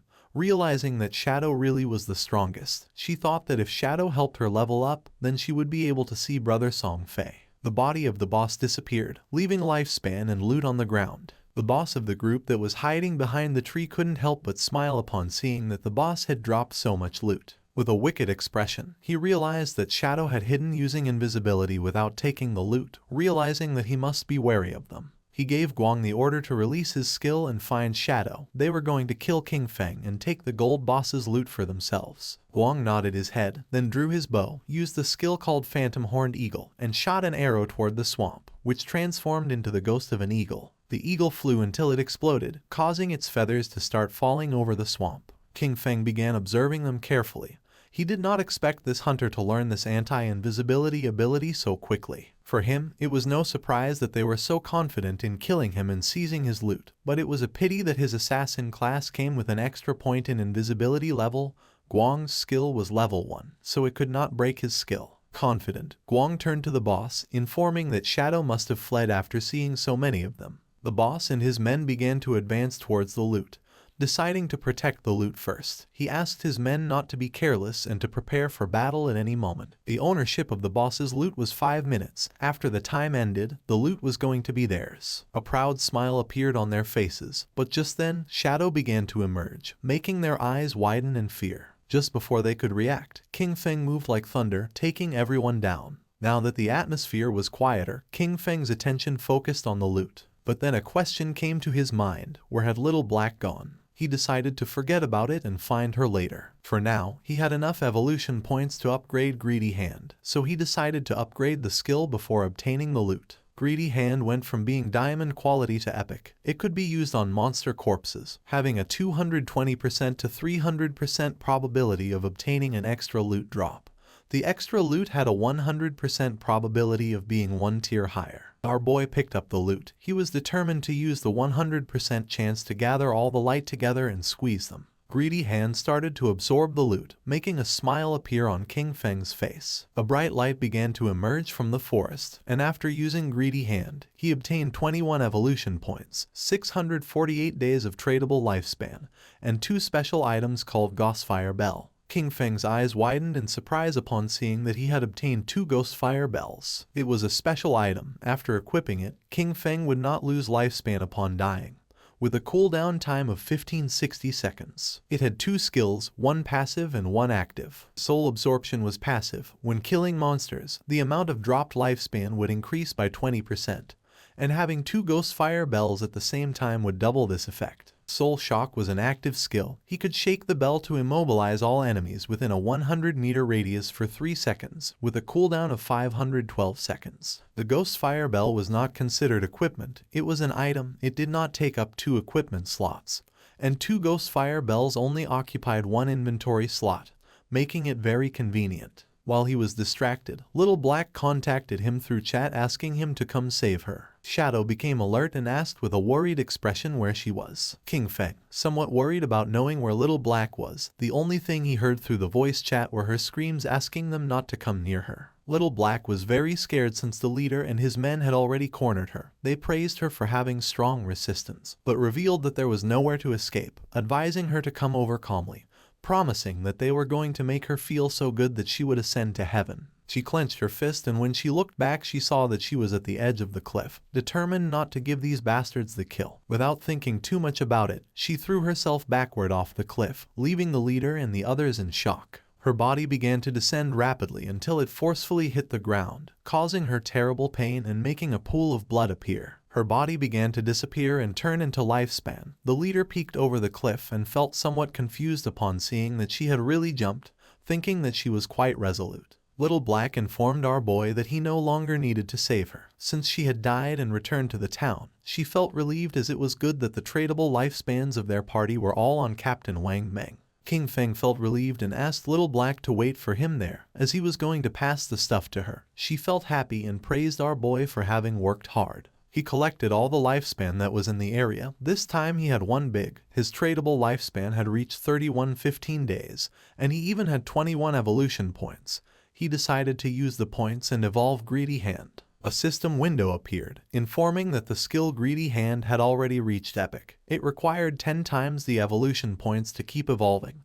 The system asked if he wanted to spend 210 evolution points to evolve this skill. King Feng was not surprised. For him this was to be expected. It was not so simple. The higher the level of the skill, the more evolution points it consumed to evolve. He decided to forget about it and first raise his attack skills, since the higher his damage, the stronger the boss he could face would be, and in this way, he would be able to receive better loot. He concentrated, and instant Shadow Slash went directly from Platinum to Diamond. The attack range of the skill increased from 21 meters to 27. The duration of invisibility stayed increased from 7 seconds to 9. Now he could perform 7 slashes on all enemies along the way instead of 5 slashes, with a total duration of 10 seconds. The length of the slash increased from 3.1 meters to 4.1 meters, and now each slash would cause 300 additional damage instead of 200. He used 10 evolution points and now only had 3 points left. The initial skill Backstab enhancement went from normal to gold, skipping bronze and silver. When using Backstab, damage would increase by 30% instead of 15%. King Feng was happy, since after evolving Instant Shadow Slash twice, its damage had doubled. Even if he was not in stealth mode, and without breaking the stealth, he could inflict 3,000 points of damage. And if the stealth was broken and Backstab was performed, the total damage of 7 slashes could reach between 6,000 and 7,000. Using the system window, our boy started analyzing his skills. He remembered that the gold tier boss dropped from 2 to 4 silver equipment, with a small chance of dropping gold equipment. Now, due to the effects of Greedy Hand, he had received 11 gold equipment in skill books, 2 platinum equipment, and 1 platinum skill book. This loot was not bad at all, since 3 of them could be used by assassin types. Among the equipment was the Ghost Ship Dual Blades of Platinum, an assassin class weapon with a damage of 136 points, agility of 22 points, attack speed of 24%, armor penetration of 17 points. The requirement to use this weapon was to be level 5. The unique effect of this weapon was that each normal attack would inflict damage twice. King Feng equipped the 2 daggers. The effect was not very useful, since basically he always used his skills to deal damage. But the base attack of this weapon was quite high, and it also had 22 agility points. The attack speed was also going to increase the skill casting speed, reducing the recovery time, so it was not totally useless, and as for the armor-piercing properties, the benefits were also quite high. Then, our boy equipped the Ghost Fire Leather Armor of Gold tier with a physical defense of 25 points. Fire element resistance of 50 points, damage block of 14 points, granting 419 health points, and the requirement to use this equipment was to be level 5. He was amazed since leveling up had not increased his constitution. His current health was 350 points, and this equipment had actually added 419 health points directly. When he put this on, most players now wouldn't even be able to break his defense. Using the system, he decided to make his defensive equipment invisible, and use the starting appearance of the assassin class. This way, others wouldn't be able to see his equipment with their eyes and would have to enter the game interface to check. This wasn't over yet since there was still one last piece left. Upon checking the inventory, he saw that it was a skill book. It was called Ghost Shadow Blur of Gold tier, an assassin class skill. It had a passive, it granted 15% dodge rate, and dodge activation granted immunity to all damage. King Feng was happy to have finally obtained an assassin survival skill, but then he remembered that this skill was very weak because it was very difficult to increase the dodge rate in this game. And if one spent effort to raise the dodge rate, the other attributes would be low. And if the dodge was not activated, it would be very dangerous. Our boy's body began to shine since he was different from the rest. He could evolve skills infinitely. While increasing the dodge rate, he would not sacrifice other attributes, so there were only benefits for him. King Feng started to move away from the area and decided it was time to return. The remaining loot consisted of warrior, priest, and archer items. He could sell them to Wang Meng with a 10% discount, and although they couldn't afford them now, he was sure that with Wang Meng's personality, he would sell them on credit. This great upgrade was all thanks to Little Black. Without this koi, he wouldn't have been able to find a level 5 ghost ship to attack, so he decided to thank her. King Feng passed by a tree and just at that moment, the leader, who was furious, and his men appeared. King Feng noticed them, and they did too, and their faces turned pale. With eyes full of fear, they started running upon seeing Shadow. As expected, King Feng was not going to let them escape, so he used Shadow Stealth, and while the skill was activating, he let out a sigh. Just before they could take another step, King Feng moved like thunder and finished off all the subordinates. Upon seeing this, the leader panicked and ran with all his strength, but King Feng was not going to allow this. Our boy appeared in front of him and deactivated the invisibility skill. The leader's face touched King Feng's,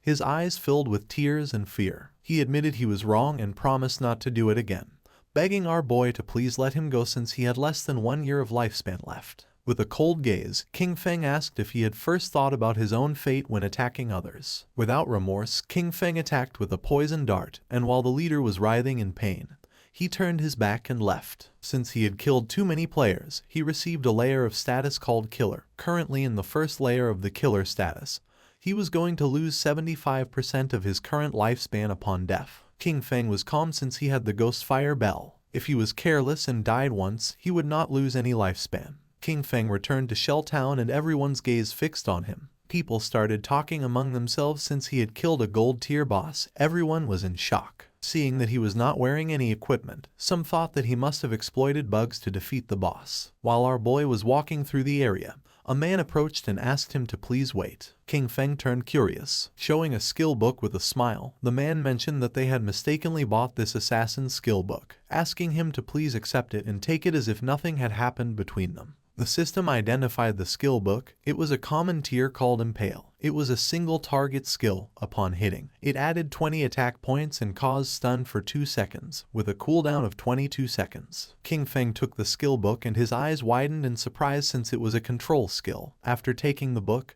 he went on his way, and the man and the others on theirs. One of the men, furious, told Zion Shao that they had been killed by King Feng. For him, it was too cowardly to have to give a skill book to him. The other man nodded since no one treated them like that. The other man decided to use each of their connections to gather people, with everyone contributing. Even a single spit from each of them could drown King Feng, so there was no reason to fear him. With a serious gaze, Zion Shao made it clear that Shadow was growing so fast and leveling up by himself, so he must have a great secret. He wanted to find him in real life and kidnap him, since not only would they learn his secret, but they could even make him their slave to collect lifespan for them. The man praised Zion Shao for this great plan. Zion Shao decided to have the family send a woman to try to extract information from King Feng.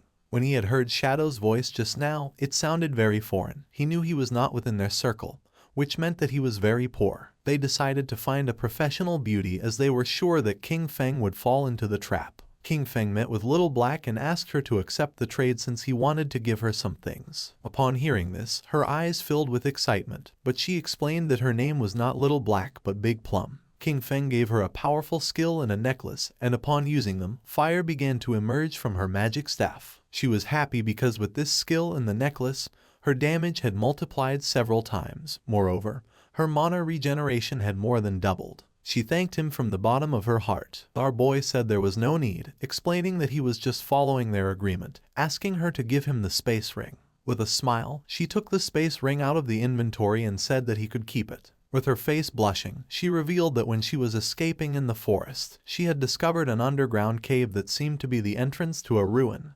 asking if he was interested. King Feng was somewhat surprised, since first it had been the Golden Ghost ship and now it was a ruin entrance, realizing that it was really beneficial to be friends with this girl. The sincerity was mutual. If he had not given her 2 equipment of gold, maybe she would not have told him this information. With this space ring, his inventory had finally reached 27 slots. King Feng asked where Wang Meng was, promising that once he sold them the things, he would go to the ruins she had mentioned to take a look. She extended her hand, revealing that the captain and the others had gone to train the new priest, so they were not going to return soon. Using the map, she marked the entrance of the ruins, explaining that there was a stone slab on the ground behind the bushes. She moved the slab aside and hid inside while fleeing, but she had only walked a few steps in when she heard screams from within. She was so terrified that she ran out, otherwise, those guys would not have caught her. King Feng disappeared and decided to head to the ruins right now and trade with Wang Meng when he returned. Little Black was somewhat confused. Our boy left Shell Town and entered the forest. Originally he wanted to find some place to grind to level 10.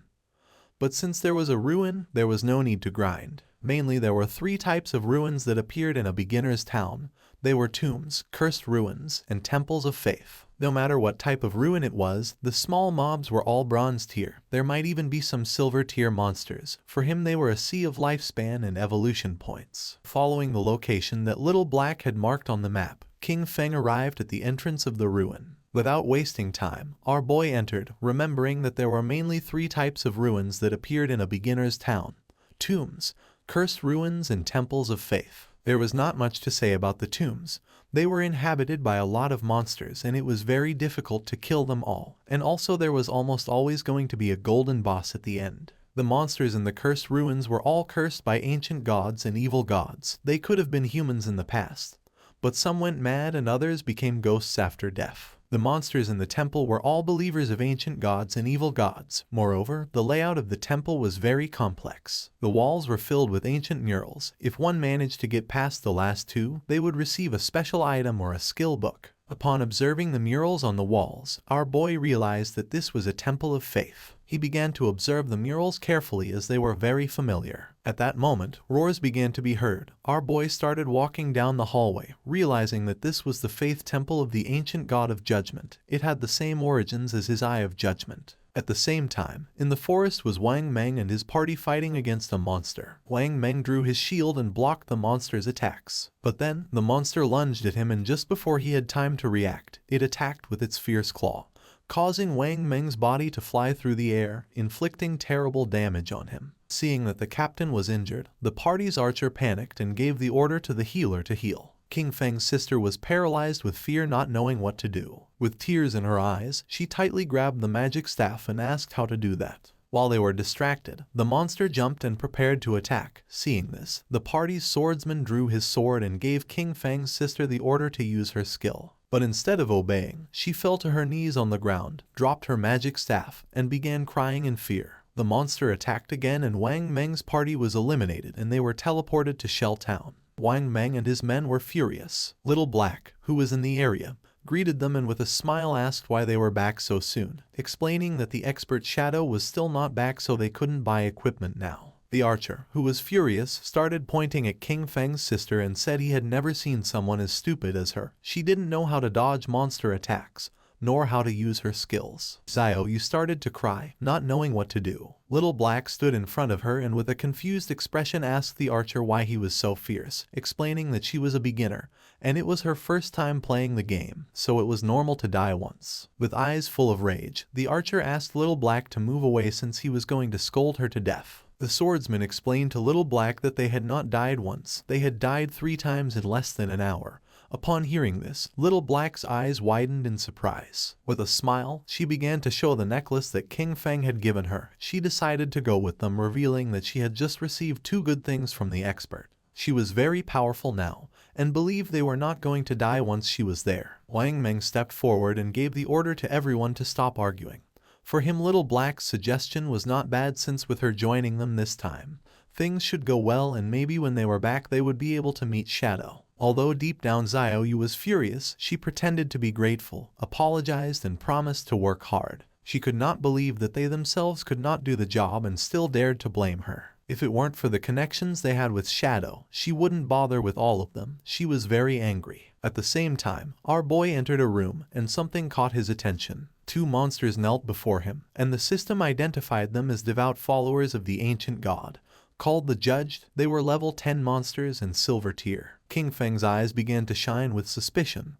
Without wasting another second, with a determined expression, he attacked the monsters using instant shadow slash. Our boy became invisible, and when he turned around he saw that he hadn't taken much health from them. Even after breaking his stealth and backstabbing them, they had only lost a small portion of their health. For him, this was to be expected. They were level 10 silver bosses, and the health of these 2 devout followers together was already greater than that of the gold tier Golden Ghost ship. Just then, something caught our boy's attention, making him turn curious. The monsters knelt before him again. He was somewhat confused since the monsters were kneeling once more in his direction. It was strange since he was still in stealth. He didn't know if they had sensed the eye of judgment on him, nor if this was the reason why they weren't attacking him. King Feng questioned whether they knew the way and asked them to guide him. The monsters raised their heads and began to roar. King Feng realized that they had been corrupted, decomposed, and had gone completely mad. They had turned into wild beasts that only knew how to steal lifespan from humans. At that moment, the eyes of the monsters began to shine, and not long after, they turned their backs on our boy and ran off. Right at the door of the room there was a group of players. The monsters felt their presence and began to charge at them. The players realized that these bosses were silver tier. They could not face one, so they decided to flee from this place. Just before they could do it, the monsters attacked and toxic mist began to melt their bodies. Their bodies disappeared, dropping lifespan orbs. They were the team of the girl who had bought Ice Spike from our boy, called Grey Rose. He never thought that they would also find this ruin. Judging by the current players' equipment levels, King Feng came to the conclusion that no one was equipped to go deep yet. Our boy deactivated stealth and decided to pick up the lifespan. The monsters knelt before him again. These guys had lost more than 100 days of tradable lifespan, and our boy didn't expect them to be rich. Our boy returned to the room and started searching. Several minutes passed, and after searching around, he hadn't found anything. There were no traps or treasures, so he came to the conclusion that there were only 2 silver mini-bosses. His eyes began to shine with rage and he decided to forget it. Without hesitating for a second, he attacked using the poison darts, which embedded themselves in the heads of the monsters. As a reward for having killed 2 silver tier bosses, he obtained 4,000 experience points and ascended to level 9, obtaining 4 evolution points and 188 days of tradable lifespan. King Feng used Greedy Hand and the bodies of the monsters began to disappear. He felt happy since the epic tier Greedy Hand was absolutely insane. He got 32 evolution points, 1504 days of tradable lifespan, 4 gold tier items and 10 silver tier items. He extended his hand, making a pendant appear. He was happy since he had obtained a gold tier item for assassins. It was the Pendant of the Faithful, an assassin class accessory. It was going to grant 15 agility points and 20% cooldown reduction, with the unique effect of summoning a silver tier devout follower to fight for you with a cooldown of 6,000 seconds. King Feng clenched his fist. This necklace had good stats. The 20% cooldown reduction was going to lower the cooldown of his stealth skill from 22 seconds to 19. The cooldown of poison darts dropped from 4.35 seconds to 3.75 seconds. That of instant shadow slash went from 10 seconds to 8. Grinding had become much more efficient, since all his other gear required being above level 8. No one else could use this yet, so he decided to keep it for now and sell it later. Just when King Feng was about to leave, the ground started moving. Our boy became somewhat curious, and when he turned around, a small pillar emerged. His eyes began to shine with joy, since after eliminating all the monsters, the mechanism had been activated. King Feng examined the pillar carefully, realizing that it was a hidden mechanism. Not long after, the mechanism of the pillar was activated, and a platform appeared under our boy's feet. A door that was on the ground opened, and little by little the platform began to descend. It was a lift. Once the platform descended several meters, the door began to close. Several minutes later, it stopped. King Feng felt as if he had descended 300 or 400 meters. This place was dark and seemed gloomy.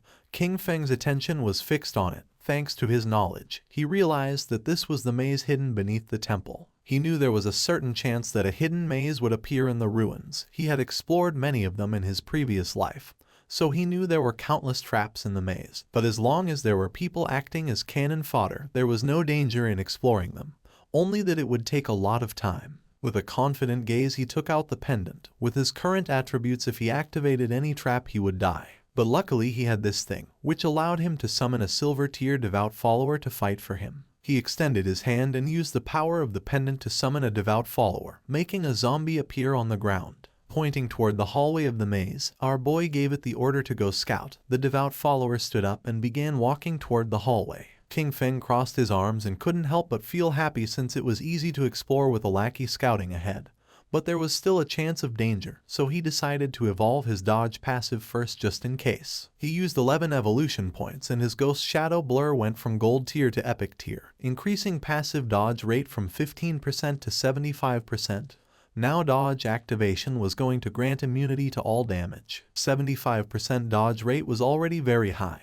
He had just enough remaining points to evolve instant shadow slash to epic tier. Using 13 evolution points, King Feng evolved his instant shadow slash from diamond tier to epic. The range increased up to 30 meters and the duration up to 12 seconds. Now he could perform 9 slashes instead of 7 with a cooldown time of 8.8 seconds. The width of the slashes increased up to 5 meters and the damage increased from 300 points to 400. King Feng's eyes began to shine, since to evolve from epic to legendary it required 10 times the evolution points. The higher the starting tier of an item, the more profitable it was to evolve it. For example, if a skill was of epic tier at the beginning, evolution to legendary tier was the first evolution, so it only required the base evolution point of 1. Since the target for evolution was legendary tier, it required 10 times the points, and 1 times 10 were 10 points. This also meant that if he only obtained an epic skill, he could quickly evolve it to legendary tier, then mythical tier, ancient tier, and immortal tier. But if a skill was normal tier at the beginning, then to evolve it to epic tier, it would need to be evolved 7 times.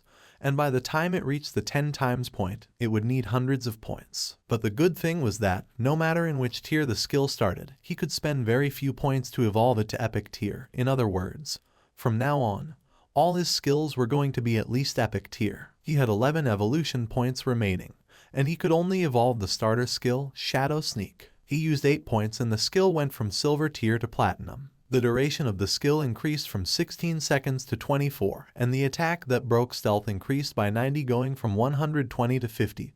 Cooldown went from 26 to 22 seconds. He had the attribute that reduced the cooldown speed by 35%, and for this reason, the final cooldown for Shadow Sneak was 16.3 seconds. The cooldown was still too long, and the stealth breaking attack was a bit low. He knew he needed to swap this skill in the future. While walking through the hallway, the devout follower stepped on a slab, activating a trap, and then a giant rock fell on top of it, crushing its body. Its body transformed into light. Now that the summon had died, he decided to wait for the cooldown before resummoning.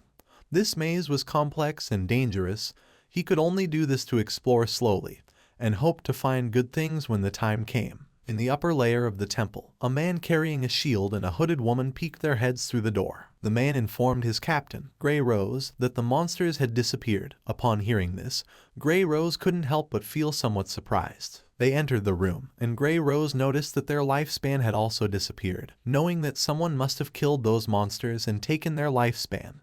but she didn't know who. The man mentioned that only the expert shadow could kill 2 silver tier bosses. Grey Rose thought he was right but felt relieved since they wouldn't have to die again. She put her hand on her chin and remembered that when they had come here, they had seen a person who seemed to be communicating with the monsters. She didn't know if it was Shadow, nor if he had a skill that could enchant the bosses. If that was the case, he had an incomprehensible and terrifying power. At the same time, in the second layer of the temple, King Feng's devout follower died again by activating another trap. In front of our boy there was a long path leading to a door King Feng had explored for 3 hours, and this should be the end of the maze. And based on his previous life experience, using human lives to explore would kill at least hundreds. Using the pendant, King Feng summoned another devout follower again. It started walking ahead and King Feng began following closely behind. King Feng gave it the order to open the door. Following our boy's command, the monster began to use all its strength but was unable to open it. It got to the point where its body began to tremble. King Feng's eyes filled with suspicion upon seeing that the monster could not open the door. Then, he approached and touched it with his hand. By doing this, little by little the door began to open, leaving King Feng in shock. A wave and a curtain of smoke began to emerge from the other side of the door. Our boy began to sweat, knowing that this was not good. On the other side of the door, there was a room full of pillars and in the center there was a chest covered with thorny vines. Kin Feng entered the room and upon observing carefully he noticed that the chest was full of thorns. It was locked and next to it there was an NPC. The NPC was a woman who had the lower part of her face bandaged. The system tried to detect her stats but it was unable. King Feng's eyes widened in surprise when he saw that there was no information about her. It was the first time he met such a mysterious NPC. The woman began to whisper in a strange language, and then she knelt down and her body transformed into light and began to disappear. King Feng started to observe her closely, not knowing why she had disappeared. Then, the thorns that were on the treasure chest also began to disappear. King Feng did not lower his guard since even though he could not see the information of that mysterious woman, he knew that she must be related to the Eye of Judgment. The chest began to shine golden, and our boy noticed that it contained epic tier items, but he knew he had to be careful since there was a chance he would encounter a mimic or a trap. Pointing at the chest, King Feng gave the order to his summon to go open it. Following the order, the monster opened the chest and a bright light began to emerge from it. King Feng's eyes widened in surprise as he realized it was a skill book, a godly skill for assassins containing passive and active effects. The chest contained an assassin-type skill book of epic tier called the Stole of Mercy. It had the passive effect of 100% weak point hit correction, and weak point damage multiplier doubled. The chest also contained an active skill called Slit Throat. Shadow's next attack was going to inflict Slit Throat, causing 100% of that attack's damage per second for 3 seconds, with a cooldown time of 60 seconds, but thanks to his skill the cooldown dropped to 44.4 seconds. Kin Feng noticed that the passive ability doubled the hitbox for the enemy's weak spots, but the most ridiculous part was the active skill, Slit Throat. If his next attack dealt 300 damage, the debuff would cause 300 damage per second for 35 seconds. The total damage would be 12 points, which is 3 times the original damage. Kin Feng began to read carefully. Skills like Instant Shadow Slash landed multiple hits, but Slit Throat only counted the first strike. Also, this skill was only of epic tier, so it only needed 10 evolution points to upgrade it to legendary. This loot had been a great harvest since his burst damage had just increased several times. Kin Feng began to move toward the exit. Knowing that it was all thanks to Little Black, he decided that it was time to return and sell the leftovers to her party. Using the chat, he asked Little Black to tell Wang Meng to return to town, since he had items to sell him. Upon knowing that Shadow had finished exploring the ruins, they decided to return now. Once Kin Feng arrived back at the starter town, his eyes widened in surprise. A crowd of players were waiting for his arrival. All wanted to add him as their friend. Some even offered to be his followers, promising to cheer him on. The chairman of the Runding group from the city of Zhonghai had come to formally invite Shadow to join their corporation. Kin Feng even had fans from Firefly Town who had come to greet him. Players from different towns had come to form teams with Kin Feng. Seeing this, he realized that the teleportation gates from other towns had started activating. Finally, he could go to Song Fei's Firefly Town. Without wasting another second, Kin Feng disappeared without a trace, becoming a shadow. Using his invisibility skill, Kin Feng began to move away from the area and the players started fighting among themselves, thinking that he had left because they kept bothering him. Kin Feng reached Little Black and caught her attention. Raising her hand, she informed her captain that the expert Shadow had arrived. Something caught Kin Feng's attention. It was none other than his sister, Qin Xiaoyu. She began to show a kind smile. Many questions came to Qin Feng's mind. He didn't know how she had managed to get into Wang Meng's team, knowing that Wang Meng's crew could be destroyed because of her. He knew he had to be careful, since everyone knew that Shadow existed now.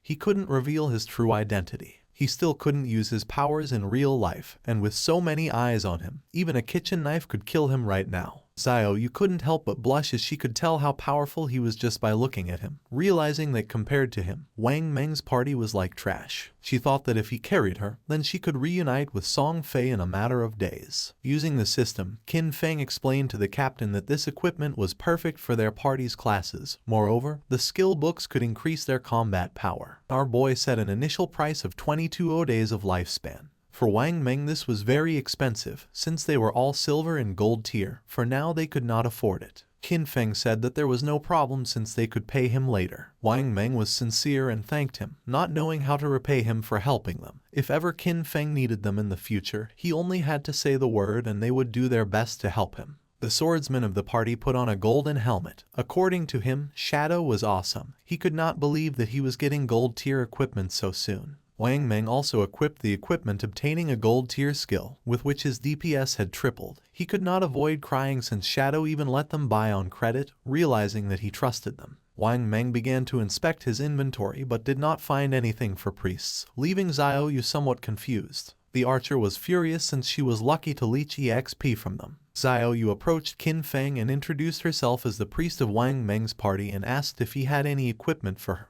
The system informed our boy that the player, Little Graceful, wanted to add him as a friend. Xiaoyu's eyes widened in surprise. Qin Feng began to stare at her with a cold gaze and disappeared without a trace, leaving poor Xiaoyu in shock. With a confused expression, she asked where Shadow had gone. Wang Meng explained to her that he probably just hadn't gotten any priest drops this time, and that maybe next time he would bring items for her. The archer revealed the harsh truth. Qin Feng had intentionally ignored her. For Little Black, Shadow was very cool as he appeared and disappeared like a dragon. Qin Feng walked away from them, knowing that he currently had a gold tier priest staff in his bag, and also a gold tier priest skill book. But there was no reason why he would give such precious things to Qin Xiaoyu. As he progressed, he would have tons of unused equipment and skill books. Selling them individually wasted too much time. But Wang Meng's backing with the authorities was perfect for bulk buying of him. He could not allow Xiaoyu to affect his cooperation with the authorities. He needed to quickly find a priest for Wang Meng's team to replace her. His eyes began to shine with seriousness when he thought that he needed to find Little Zhu quickly. Gu Yixu, the former manager of the Godslayer Guild in his past life, she was a hidden class priest called White Avian Priestess, which came with a white bird that could heal and apply buffs. She was the only priest he knew who could defeat epic tier bosses alone. She was his powerful ally, and compared to her, Qin Xiaoyu was complete trash. Qin Feng activated the gate, remembering that Little Zhu was also from Firefly Town.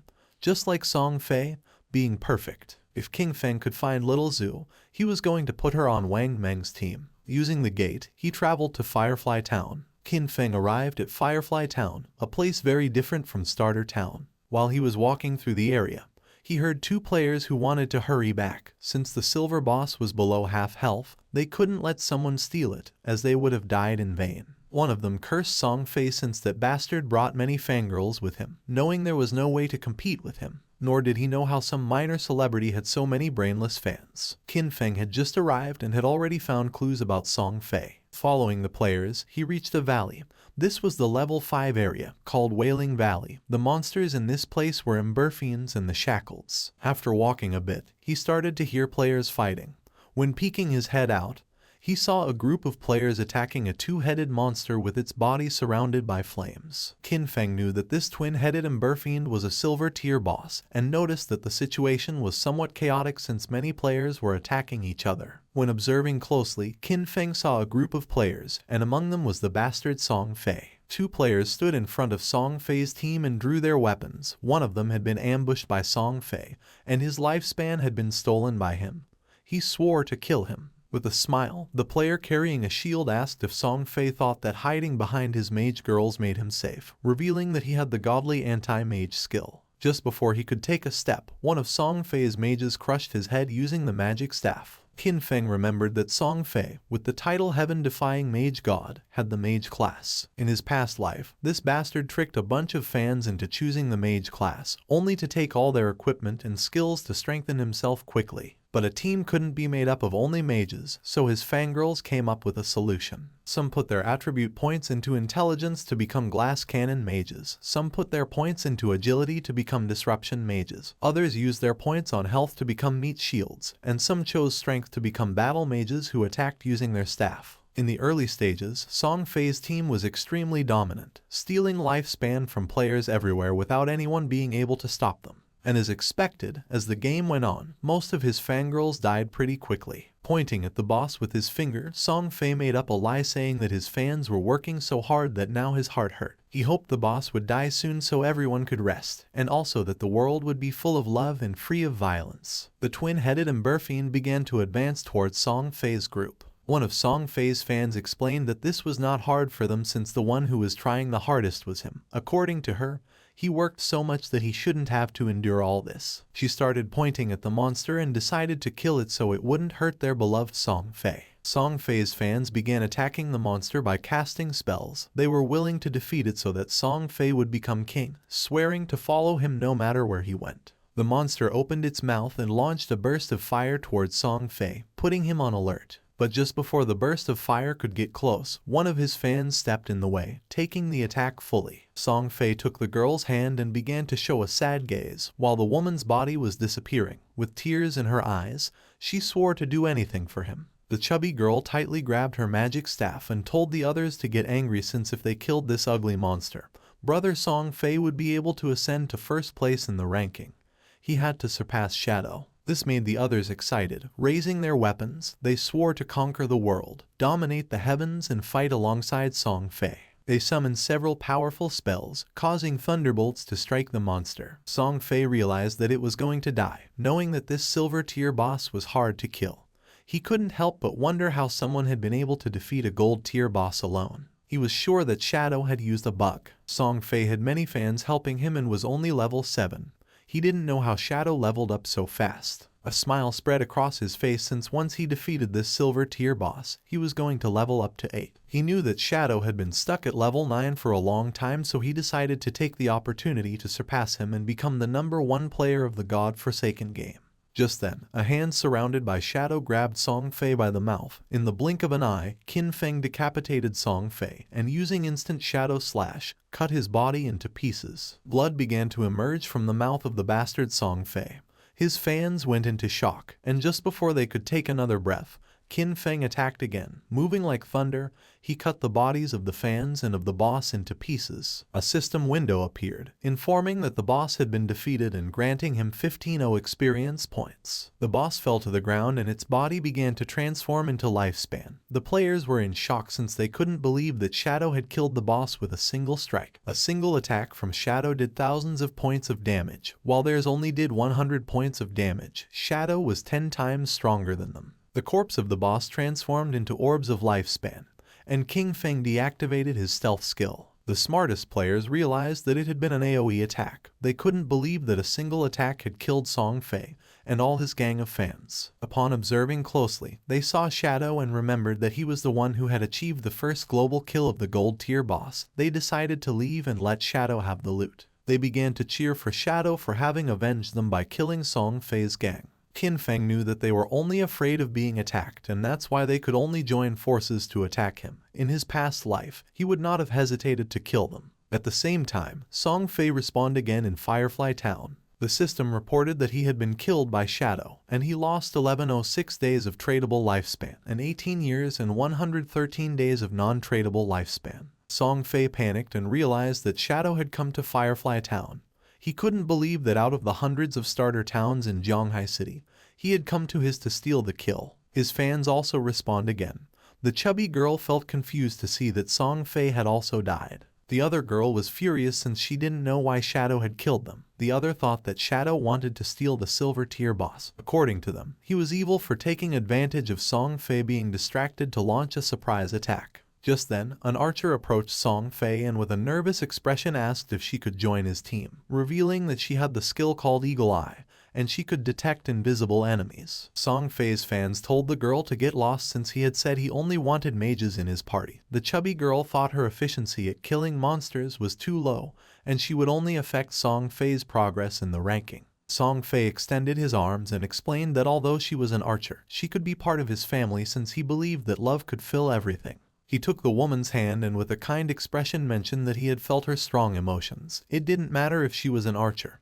He decided to let her join his team, swearing they would strive together to level up. Having Song Fei so close made her blush and tears of joy began to flow from her eyes. An assassin appeared and mentioned that she could also become invisible, swearing that she was going to make Shadow pay for having killed him. The mage revealed that she had learned a new AoE skill and could freeze Shadow. Song Fei extended his arms, making it clear that his family was full of love. Any girl who wanted to join his team was welcome. The girls began to cry with joy and swore to stand by Song Fei forever. According to them, Shadow had no honor for having attacked their beloved Song Fei by surprise.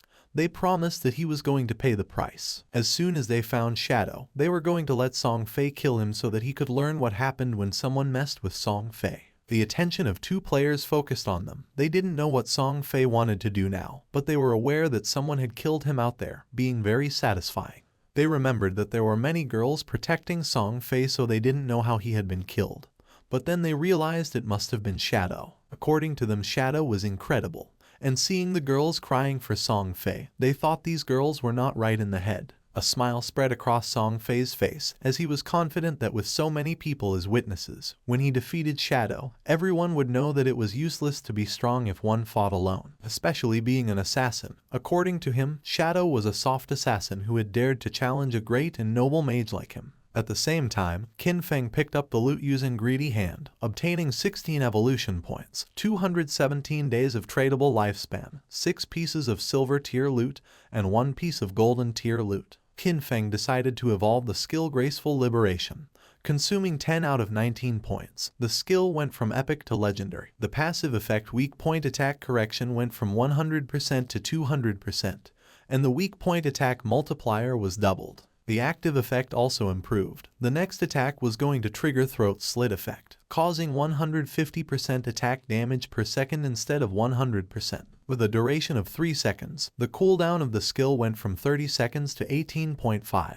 The weak point hit correction had increased by 100%, reaching 200%, which equaled doubling the target's weak point. If it was amplified even more, half of the enemy's body would be considered a weak point. He feared that even his Shadow Slash could deal weak point damage. The initial epic level skill, with 0 evolution points, could evolve to legendary. However, to evolve it from legendary to mythical, it required 100 times more evolution points. It needed 200 points to evolve from legendary to mythical. According to this pattern, the epic level Greedy Hand was going to require 210 evolution points to evolve, and when it reached legendary, evolving it was going to require 34 points. He had 9 evolution points left, so he decided to evolve Backstab Enhancement. Qin Feng spent 8 points and the skill Backstab Enhancement went from gold to platinum, and the damage of the passive effect increased from 30% to 40%. A silver tier boss, plus the group of players, had given him a total of more than 14 days of tradable lifespan. His mission had been fulfilled, so he decided it was time to return. While Qin Feng was distracted, a girl tried to attack him by surprise. She intended to kill him. Shadow began to observe her in silence and dodged the attack without much effort. The girl attacked again, but he evaded it again without problems. The girl was in shock to see that he could dodge all her attacks. Without wasting any more time, she used stealth and disappeared. Just then, Song Fei's fans appeared on top of the cliff. They had cornered him and swore to avenge Song Fei. The mages of Song Fei raised their magic staffs, and the archer who had just joined the team began to aim her bow at Qin Feng.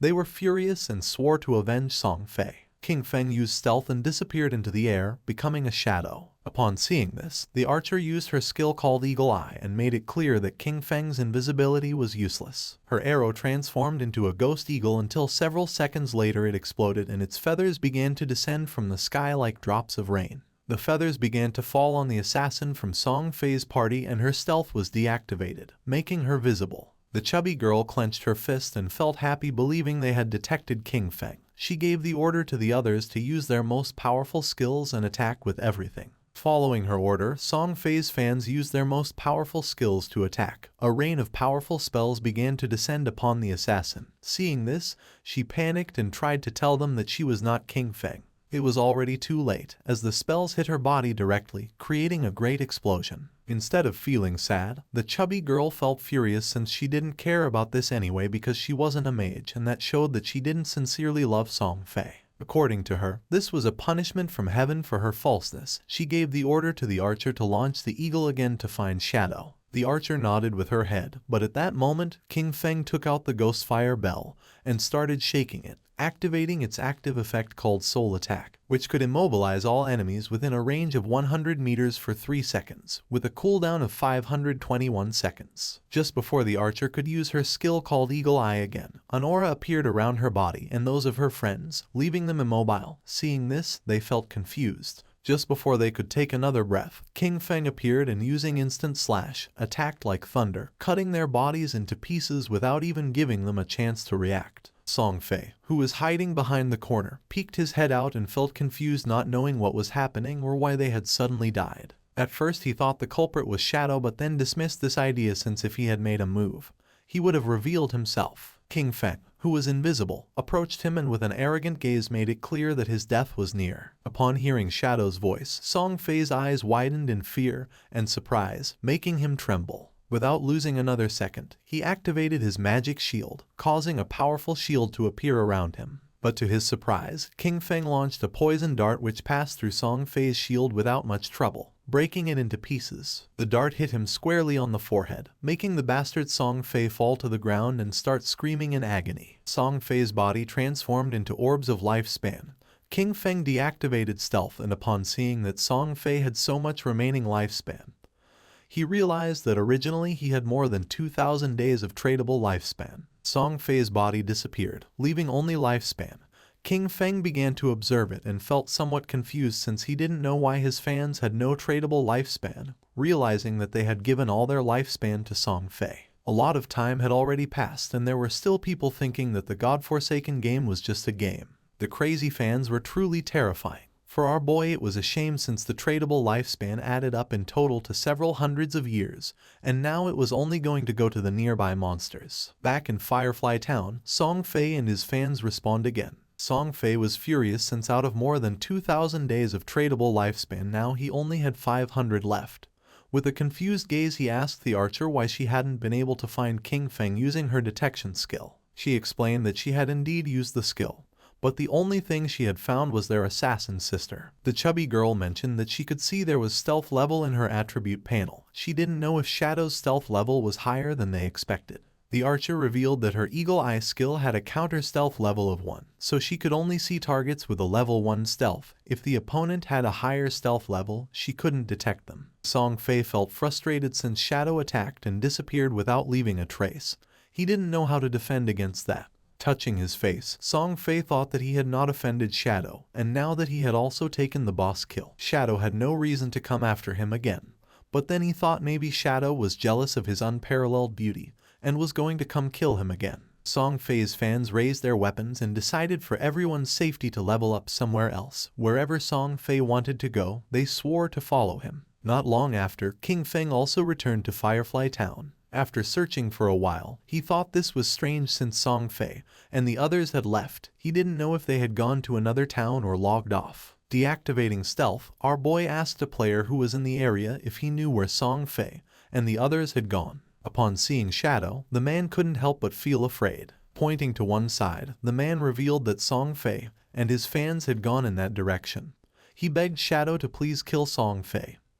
He also had a request. After killing Song Fei, he asked King Feng if he could spare the life of his girlfriend, a female hunter named One Flying Treasure Cat. Our boy advised the man to look for another girlfriend, realizing that his girlfriend was the hunter who could detect invisibility. Using stealth, our boy disappeared again.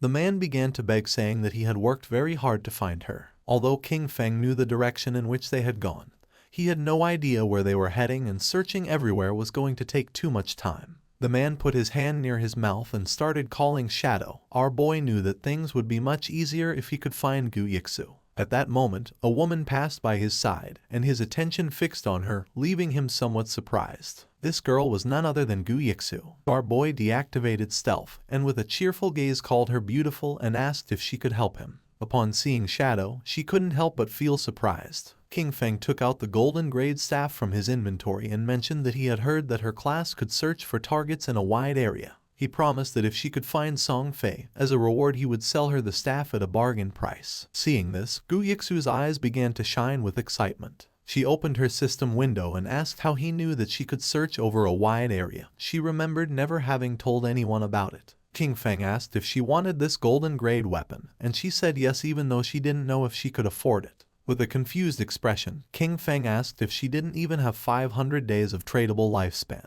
revealing that the original price was at least 700 or 800 days. Upon checking her system window, she realized that she did have 700 days to buy the staff. Hearing this, our boy made a deal with her and handed over the staff. A system window appeared to confirm that the transaction had been successful. She took the staff and started drooling. Our boy gave her a gentle tap on the cheek so she'd stop drooling, asking her to hurry up. Upon hearing this, she blushed and nodded with a smile. Using the new staff, she began to use her powers and concentrated. Even though it was the first time she met Shadow, he gave her a strangely familiar feeling. Her owl began to fly around her, and she asked if Shadow wasn't afraid that she would take things and leave without helping him. With a serene expression, our boy asked if she didn't hate Song Fei. Seeing that he knew that she hated Song Fei, Gu Yixu's eyes widened in surprise. She didn't know if Shadow could be a friend of hers in real life, but his voice didn't seem like it. King Feng started to smile and decided that she should guess. She raised her hand and the owl began to fly. She was too lazy to guess. Just then, her eyes widened in surprise. The owl began to fly over the town,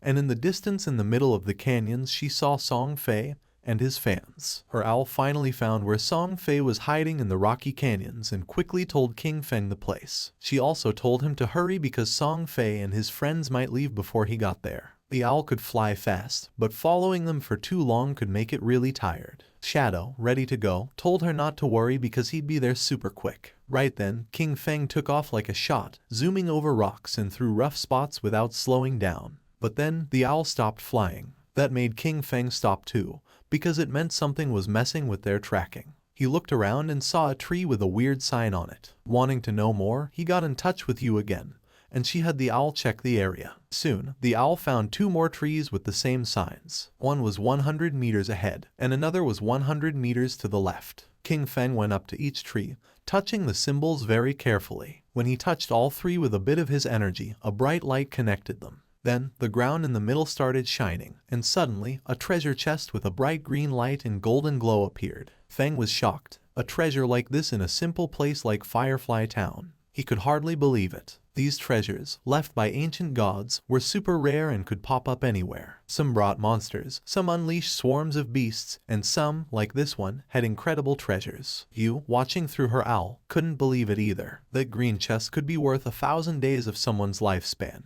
or over 10 million in real money. King Feng couldn't help but admire Yu's quick thinking. Back in his previous life, a year of someone's lifespan was worth 10,000 at the start, but it quickly jumped to 50,000 by the second day. Yu, still intrigued, started to take note of the symbols for later. A smart look was in her eyes. There was no telling what secrets her skills in tracking could uncover. Then, King Feng went ahead and opened the chest. Inside, there was a skill book with a dark aura called Curse of the Blossoms, a powerful emerald-level ability. This skill let cursed flowers grow from a defeated enemy, making their tradable lifespan drop to 0. It didn't have a cooldown period, but it had to be used within 15 seconds after someone died. Feng remembered how dangerous this spell was in his previous life. Every enemy he defeated could turn into an advantage. If he managed to defeat Song Fei again and watched over the body for a short time, he could take everything from him. A sinister smile appeared on his face. This time, Song Fei wouldn't just be defeated, he would be completely drained. As King Feng hurried toward his target, the scene changed. Somewhere far away in a canyon, Song Fei's biggest fans were busy fighting a boss, hitting it hard while Song Fei stayed back, waiting to land the last blow. Song Fei was overconfident, sure that King Feng wouldn't chase them this far, especially since King Feng had already beaten a silver-level boss and embarrassed him twice. That should have been the end of it. But Song Fei was mistaken. Right when the boss was about to go down, the girl who was a bit heavier noticed another group fighting a different boss nearby. Song Fei, smooth as ever, convinced his fans once more. He said the other group were fans of a rival idol, trying to make him look bad. The faces of his fans twisted with anger. No one was going to outdo their dear Song Fei. Without a second thought, they charged at the other group. The other team, thinking they were about to get some help, welcomed them. But before they could even say hello, the heavy girl slammed her staff down, knocking out their leader in one hit. The rest of the team was shocked as Song Fei's fans turned on them, madly talking about idols and fate. When one of the enemy tried to ask what was going on, they were quickly shut down by a spell. Then, in a strange turn, the fans started spouting odd poems, talking up Song Fei like he was some kind of god. After they took out the other team, the girls made way for their golden prince Song Fei to finish off the boss. Song Fei kept up his act, pretending to be grateful and showering them with thanks that didn't mean a thing. He made up stories about almost getting caught in an ambush and called them heroes. His words made them all blush and giggle. They were totally caught up in his make-believe world. But that was the end of it. At the same time, Shadow appeared at the edge of the canyon. Song Fei felt something wasn't right and got a cold feeling down his back. But by the time he turned around, it was too late. Feng's sword moved through the air like it was meant to punish, striking in an instant. Song Fei's head was cut off in one smooth motion, and his body fell to the ground. This time, Shadow didn't just leave after the deed was done. He knelt down next to Song Fei's body and used the Curse of the Blossoms. A big red flower grew right out of Song Fei's chest, its petals moving like they were alive, sucking away the tradable lifespan from the young troublemaker. The fangirls watched in shock, not able to make sense of what was happening right in front of them. Then, the scene changed, and Song Fei was back at Firefly Town's portal, feeling confused and annoyed, still not getting why Shadow was always after him. In his confused way of thinking, he decided it must be jealousy. Maybe Shadow was upset about all the attention from the fangirls, or perhaps one of those girls was someone Shadow had feelings for. Song Fei convinced himself that Shadow's constant showing up in Firefly Town was part of some complex revenge scheme. While he was lost in his wild guesses, a system alert popped up, scaring him with the news that his tradable lifespan was going down fast, much more quickly than just from dying. At first, he thought it was some kind of penalty for dying too much, but before he could really figure it out, his fan club started showing up at the portal as well. The heavier mage girl was among them, out of breath, telling Song Fei about the creepy red flower that grew from his body, clearly taking away something important. Song Fei quickly figured it out. The cursed flower and his disappearing lifespan were Shadow's doing, thanks to a scary new ability. The realization hit him hard, and he suddenly ordered his fans to log off. He knew if they kept losing to Shadow, their tradable lifespan could drop to 0, which meant actual death. Still acting the leader, he called them his family, promising to step into the real world to extend their lifespan, and come back with new gear bought with the lifespan they had saved up. The girls, still totally under Song Fei's spell, were all in, imagining their big return to beat Shadow with new power. Even as Song Fei disappeared from the game, anger and frustration warped his face. He wasn't ready to see this as a loss. After working for 2.5 years to get to where he was, he couldn't stand the thought of being taken down by some unknown player. In his mind, with enough money, he could crush any obstacle. He just needed some time. Back where the fight had happened, red flowers were everywhere, each one growing from a fallen player, quietly taking away the tradable lifespan from Song Fei's fans. With Shadow's relentless attacks, his rank as a killer had jumped to level 4, making the loss of tradable lifespan upon death a staggering 96.8%. But Shadow wasn't bothered by this at all. Shadow figured out that this surprise attack had just added about 1,000 days to his lifespan, all thanks to Song Fei and his misguided followers. They had done the hard work of defeating monsters only to end up giving their gains to him. But the bounty didn't last forever. The flowers started to fade, and the energy stopped flowing. Shadow realized that the players had logged off to avoid losing more of their lifespan. Above, the white owl kept flying in silence. Yui had watched the whole thing, and even she was taken aback by such a show of strength. Seeing what the top player could really do was something else. When Shadow asked Yui if Song Fei had really logged off, she nodded, saying the whole group had disappeared to save themselves some time. Shadow told her calmly to keep an eye out and to let him know if Song Fei ever came back. When she wondered if her job was over, Shadow said to stay on it a bit longer. He had just gotten a golden tier priest skill called Sword of Divine Judgment, and her interest was immediately piqued. She really wanted that skill. Seeing her interest, Shadow made her an offer. He'd trade the skill for 500 days of her lifespan, but he'd cut the price in half if she agreed to one thing. Yui's eyes narrowed, and she quickly said she wasn't going to trade her dignity, which caught Shadow off guard. He hurried to explain she had the wrong idea. He just wanted her to join his team as their main healer. She relaxed and laughed, agreeing right away, but warned him she'd hold him responsible if the team was a disaster. Shadow reassured her they were a solid group and decided to get in touch with them immediately. Then the story moves to a different part of the game world, where Wang Mang was feeling proud after defeating a poisonous monster, happy about the experience points. He called over to Ju for a heal and something to counter the poison, but Ju was stuck, not knowing what to do. Wang tried to remind her again about her priest class's ability to remove toxins. But before she really got what he was saying, she accidentally used the skill on a tree instead of helping Wang, who needed it. As time ran out, Wang fell to the ground, succumbing to the poison, his victory over the monster wasted. The team was left in shock, frustration simmering as they looked at Feng's sister, unable to believe how useless she had been. Standing near the teleportation stone later, the team leader faced a tough decision. He knew they needed a new healer since every skilled hidden class priest was already taken. But they couldn't continue like this. Zhao, on the other hand, was blissfully ignorant of her failure, lost in fantasies of being the chosen one, a goddess in this new realm.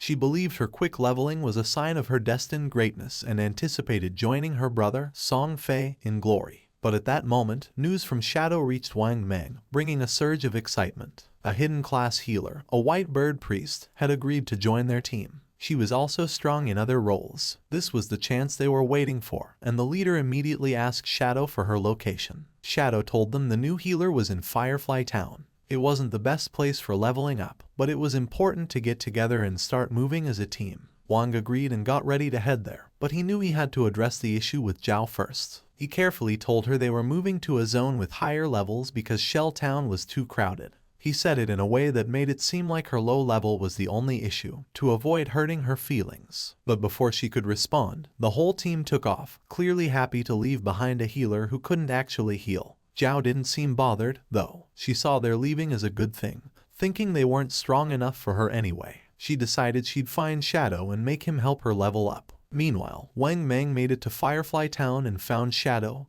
and Yu. Right away, he gave them the lifespan he'd gotten from their last fight, ready to settle up and get going with the new team setup. As they moved forward, Wang realized just how challenging it was to keep up in this game. While making plans, he brought up a new ally, a captain named Yu. Hearing that name made Shadow stop dead in his tracks, his thoughts racing. That name wasn't just random. Then, suddenly, she showed up. Greeting them with a cheerful wave, Yu caught the attention of both men right away. Shadow was in disbelief. The woman standing before them was the Yu, also known as Justice Execution, the only one in the game with the Dragon Swordsman hidden class. In Shadow's previous life, she was in the top 20 players worldwide and played a crucial role for the country's official forces. She was a national hero, respected and feared. And there she was, showing up early, glowing, and looking at Shadow with clear admiration. Yu introduced herself with a warm smile, admitting her admiration for Shadow. She even half-joked about him being a time traveler or a reincarnated hero because of how quickly he was advancing.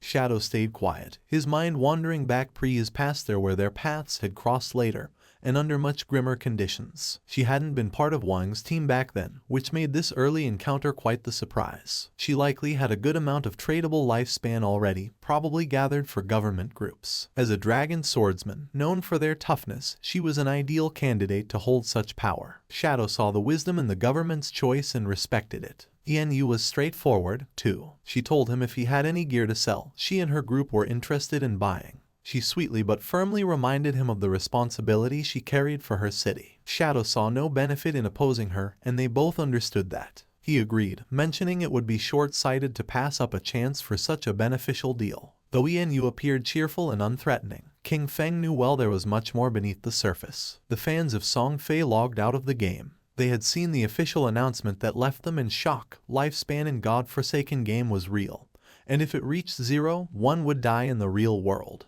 The archer was furious since she realized this wasn't just a game. She had given all her tradable lifespan to Song Fei. Some of them only had a few days of lifespan left. The assassin had killed several players and had the assassin's stat, and dying one more time was going to make her lose double the lifespan. They were in shock. They couldn't believe how it was possible that dying 3 times cost so much lifespan. The chubby girl began to read the messages and her face filled with sweat. She realized, cursing to herself, that in the game, as a tank mage, she had always charged at the front. She had killed many people and died many times, so now she only had 1 day of lifespan left. If it reached 0, she was going to die. Just then, something caught her attention. Brother Song Fei was buying lifespan. That was great. She decided to go find Brother Song Fei, thinking that he would definitely help her. Quickly, she changed clothes and thought about putting on Brother Song Fei's support outfit from head to toe, thinking that it was great, and that she was going to find Brother Song Fei, who would definitely help her. She even mentioned Brother Song Fei's latest release, the Song Fei Ultra Thin Anti-Side Leak. She dressed in Song Fei's merchandise, and without wasting a second, she left her house and started heading to the concert. Not far away, there were some apartments. Qin Feng's sister also logged out of the game. She didn't know if she was in the real world since now it was hard for her to tell the difference. She turned on her phone and couldn't help but smile when seeing that. At that rate, 1 day of lifespan could be sold for 15,000. With the 200 days she had left, she could become a millionaire. But then, she went into shock when she saw that Shadow had killed Song Fei 3 times. She couldn't help but cry from sadness and fury, since she remembered that they had told her that if her lifespan reached 0 in the game, she would truly die in real life. Even having 100 years of non-tradable lifespan, dying 3 times had left her with barely 12 years remaining. Then she remembered Brother Song Fei and wondered why Shadow had killed him. According to the group chats, Shadow, despite being surrounded by dozens of people, had managed to kill Song Fei 3 times. To her he was something so terrifying and incredibly strong. The chubby girl started sending messages through the chat, saying that Brother Song Fei needed help at this moment. She asked any sister in Zhonghai City to go find her to sell their tradable lifespan to her. She also revealed that Song Fei was at Dajiang Plaza at that moment and that the exchange rate for lifespan was 1 to 10,000. This was the perfect opportunity to get rich and help brother at the same time. King Feng's sister put on her clothes. She couldn't believe that Brother Song Fei was in Dajiang Plaza, not far from her. She thought she couldn't just stand by and watch his lifespan run out. She had to go help Brother Song Fei. Thanks to that Shadow and the others, she had managed to save more than 200 days of tradable lifespan. Just enough to help Brother Song Fei. Without wasting any more time, she decided to go to Dajiang Plaza. At the same time in the game, our boy slaughtered several monsters without much difficulty. A system window appeared, informing him he had reached level 10. His attributes had increased by 2, and he had gained 5 free attribute points. He had unlocked class promotion. In addition, as the first player to reach level 10 in the Zhonghai City area, he had earned 7 reputation points. As the first player in the Great Xia Kingdom area, he had earned 14 reputation points, and as the first player worldwide to reach level 10, he had earned 21 reputation points. The window also revealed that the teleportation function to the continent of Forgotten Gods would be unlocked when there were 7 level 10 players in the Zhonghai City area. The system revealed in all towns that Shadow had reached level 10. People were in shock and commented with amazement. They said that, as expected, it was Shadow again. He had gotten the first kill of a gold tier monster and was the first player worldwide to reach level 10.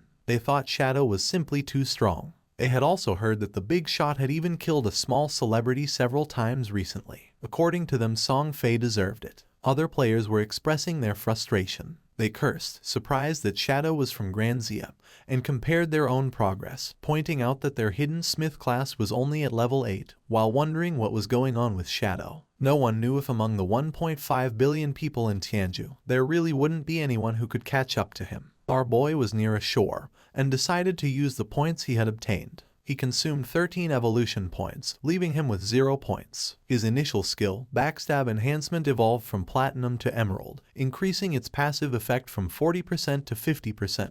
Even though his tradable lifespan was just a little over 7,000 days, he realized it wasn't enough. He knew that to leave Starter Town, they needed to gather 7 level 10 players to activate the teleportation portal to the continent of the Forsaken Gods. But since the highest level at that moment was only 7, they would have to wait a bit before it became possible. He decided to go back to the real world to take care of a matter. His figure disappeared with the sand, and several seconds later, he opened his eyes in the real world and the system asked him, "Do you want to consume tradable lifespan to transfer your skills to reality?" Without losing a second, Qin Feng accepted. When the system asked what skill he wanted to extract to the real world, he stood up and decided to extract his class. The system then consumed 1,000 days of tradable lifespan and completed the extraction. He gained the shadow, its passive was activated, and his attributes increased: strength by 3, constitution by 3, agility by 8, and spirit by 5. Then, he decided to extract level 2. The system informed him that he had successfully extracted level X2, consuming 2,000 days of tradable lifespan in the process. His level in reality immediately increased to level 3, and his stats received a boost: strength plus 4,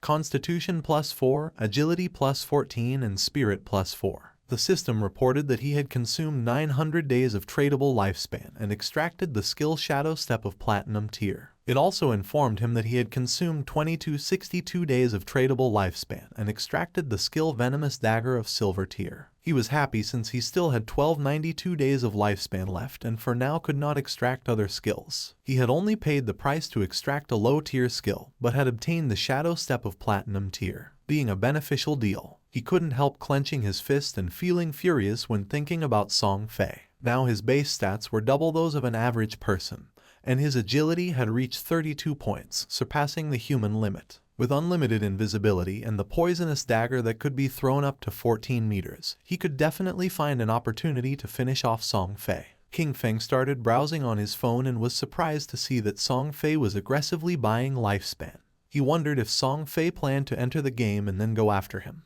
He saw that this bastard was in Dajiang Plaza and calculated that being about 7 or 8 kilometers away, at his current speed he could get there in just over 10 minutes. Just then, his hand began to tremble upon seeing a message from Hu Qinbin, the arrogant and powerful company supervisor. Hu Qinbin was furious upon seeing that after growing wings, Qin Feng wasn't even answering the phone. She knew that the young lady had taken an interest in him and this was his big chance. She couldn't believe he didn't want to cooperate. Qin Feng decided to block Hu Qinbin, and while he was walking, he threw the phone and began to turn invisible, thinking that those people would soon realize what the true Forsaken Gods game really was. After a few hours, at Dajiang Square the Song Fei concert was taking place, which was full of girls. Among them was also King Feng's sister. On stage was Song Fei sitting next to a blonde woman. With a smile, she mentioned that she had heard he had been killed 3 times by Shadow in the game. She told him not to worry because she was already sending people to investigate Shadow's true identity. With a curious look, Song Fei asked how the investigation was going,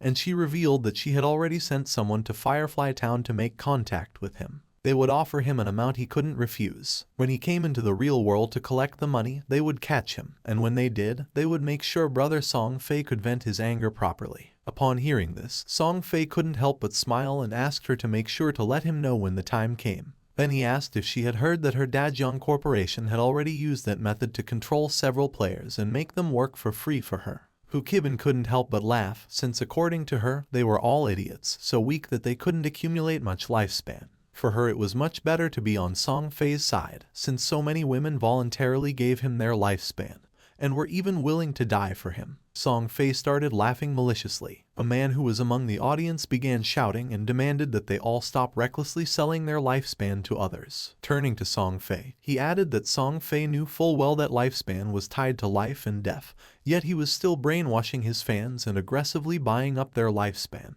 He accused Song Fei of endangering lives and declared that they were going to report him. Song Fei couldn't help but smile, thinking that there was always a fool who showed up to cause trouble. He stood up and made a public statement, saying that he had noticed some of the recent debates. He stated that his actions in acquiring lifespan had occupied certain public resources and caused inconvenience to the public, and for that reason, he felt deeply regretful and offered his most sincere apologies. His fans said that he didn't have to apologize since he hadn't done anything wrong. With a sincere smile, Song Fei admitted that he was truly grateful for all the support and affection from his fans. At the same time, he sincerely urged everyone to remember that all love should be positive and uplifting. He hoped everyone could follow their idols with rationality. During that special moment in the game, while ensuring their personal safety, they also needed to work together in a more positive way to contribute to society and bring positive energy. With his face full of tears, he explained that while the entire nation was being affected by the game, he had been actively cooperating with the authorities and working hard within the game. That was the reason why he had used his personal wealth to acquire lifespan, hoping to become a quality idol in the game, someone worthy of liking. He had done this to give back to his fans, hoping that everyone could gain something outside of the game and live a happy, peaceful, and safe life and work together for a better tomorrow. but he never expected that it would cause so many problems for everyone. His words made all his fans unable to avoid crying. He apologized to everyone for having caused them trouble. This made everyone feel sad. They started shouting, saying that he had not done anything wrong. They got angry with the man, calling him a bunch of savages and telling him to leave from there, since they were voluntarily helping the brother, and told him not to insult their genuine intentions. The chubby girl went up on stage and asked everyone not to listen to those ridiculous rumors from outside. She didn't know how they dared question the brother, since only fools with pig brains believed everything, asking how the lifespan of the game could possibly affect the real world. She put her hand over her chest and declared that she was the one who was willing to die for the brother. She said that when she logged out, it showed her that she had less than a day of lifespan left, but she was perfectly fine. Even if the rumors were true, if even they didn't have the resolve to die for the brother, then they didn't deserve to say that they loved him. His words made the other fans feel excited, and they decided to give all the lifespan they had to Song Fei. He was happy to see the enthusiasm of his fans. He extended his hand toward the chubby girl and mentioned that being loved by someone like her made him feel truly honored. The chubby girl, in turn, was crying and willing to die for him. Just then, something flew out and went through Song Fei's head, leaving everyone in shock. Song Fei began bleeding from the mouth and his hair started falling like leaves. Song Fei's body fell on the shoulder of the chubby girl, making her eyes fill with fear. She fell on her butt to the ground and started screaming. She didn't know what was happening. Once it was revealed that Song Fei was dead, all his fans panicked. The guards began to escort Hu Kibin, and she couldn't help but cry and scream. She said that she had seen it, that when Song Fei died in the game, his body was surrounded by an orb of lifespan, and that they should leave immediately. She knew that the person who killed Song Fei clearly did it using a skill from the game. She wondered, horrified, if the skills from that game could really be used in the real world, and how that was possible. She thought about the actions, killing Song Fei instantly, becoming invisible and collecting lifespan, and concluded that the only person who could do that was Shadow. Just then, a dart pierced her head as well,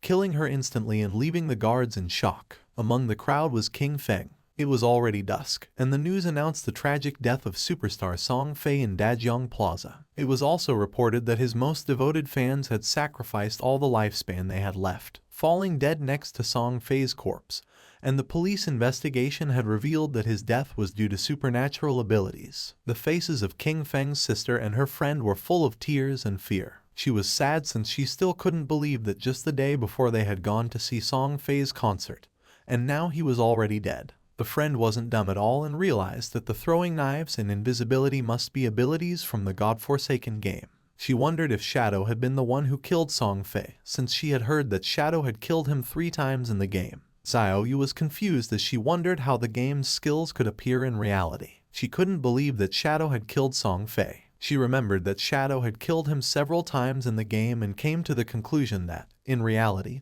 the only one who would kill Song Fei would be Shadow. The throwing knives and invisibility weren't those an assassin's skills. It had to be. The killer was Shadow. Her brother had been killed by Shadow and her world was already left without light. If Shadow could find a way to use the game's skills in reality, then she would get close to him, approach him. No matter what it cost, she would become stronger. From that day on, she would have only one goal. They stopped the taxi and got out. Her friend was somewhat confused and asked if she was okay. Xiaoyu's eyes were full of rage because all she wanted was to kill Shadow and avenge her brother Song Fei. At the same time, our boy was quietly eating noodles in a restaurant. In the godforsaken game, although players were invincible in reality, they still consumed energy and, if they got hungry, they still needed to eat. Just then, his phone started ringing, and when he unlocked it he saw that he had a message. Someone informed him that Fat Hu was furious. He had blocked his phone and WeChat, and if King Feng didn't go soon, he would be expelled and wouldn't receive his salary for that month. The message was from Yang Xiaoya, whom he considered a good girl, although quite delicate and often bullied. In his previous life, she had also been a member of his Jan Shen guild. King Feng asked her not to worry about him or the job but to focus on leveling up in the game. She was confused since she asked King Feng if he had played the game. She had heard that it was very difficult and that the lifespan of many people was almost exhausted. Our boy explained that, whatever her profession was, she simply had to focus on improving agility at the beginning. She decided to listen to him, but mentioned that she had heard that the lifespan produced in the game was really expensive at this moment. Then, she asked Kin Feng how his progress was going and how much he had earned. Our boy replied not much, since he had almost spent it all. He knew that Fat Hu was a lackey, and that the real problem was his boss behind him, Kyan Shishi. She was the daughter of the president of Kyan Group, and the company for which he used to work belonged to said group. This young woman did nothing all day except look at men. She had gone into a hotel with 6 middle-aged foreign men, had driven a sports car with 3 African men for fun, and now she was even taking an interest in him. Kyan Shishi was obsessed with foreign culture. After the arrival of the game, she had left Great Zia and gone to North America, where she led the formation of North America's top 3 guild, Alice's Wonderland. She had specifically opposed Great Zia. In his previous life, she had caused endless trouble for Great Zia and its Jan Shen guild. Our boy thought he needed to find a way to deal with her before she went abroad. Otherwise, once she was in North America, it wouldn't be so easy to handle her. If Kyan Shishi died, the guild Alice's Wonderland might never get established. It was rumored that all the key founders of the Alice Guild had some kind of connection with Kyan Shishi, and as soon as that woman disappeared, the bond between those founders would naturally break. His phone started ringing again. Now it was a call from Xiao Yu. She was somewhat confused to see that Qin Feng was still answering calls, as she thought he had died in the game. Now that he was still alive, she let him know that she had earned enough money to buy a house, so he no longer needed to worry about her. Our boy decided to play along and asked if she had anything else to say. She asked him not to bother her anymore and said that she would not look for him either. She also asked him not even to try finding out where she lived, since from now on, she had cut ties with him. Our boy hung up the call and couldn't help but feel happy. He decided it was time to return and continue leveling up, since it wouldn't be long before someone reached level 10 and learned that skills could be transferred into reality. By then, the world would no longer know peace. Not long after, Xiao Yu and her friend also logged back into the game.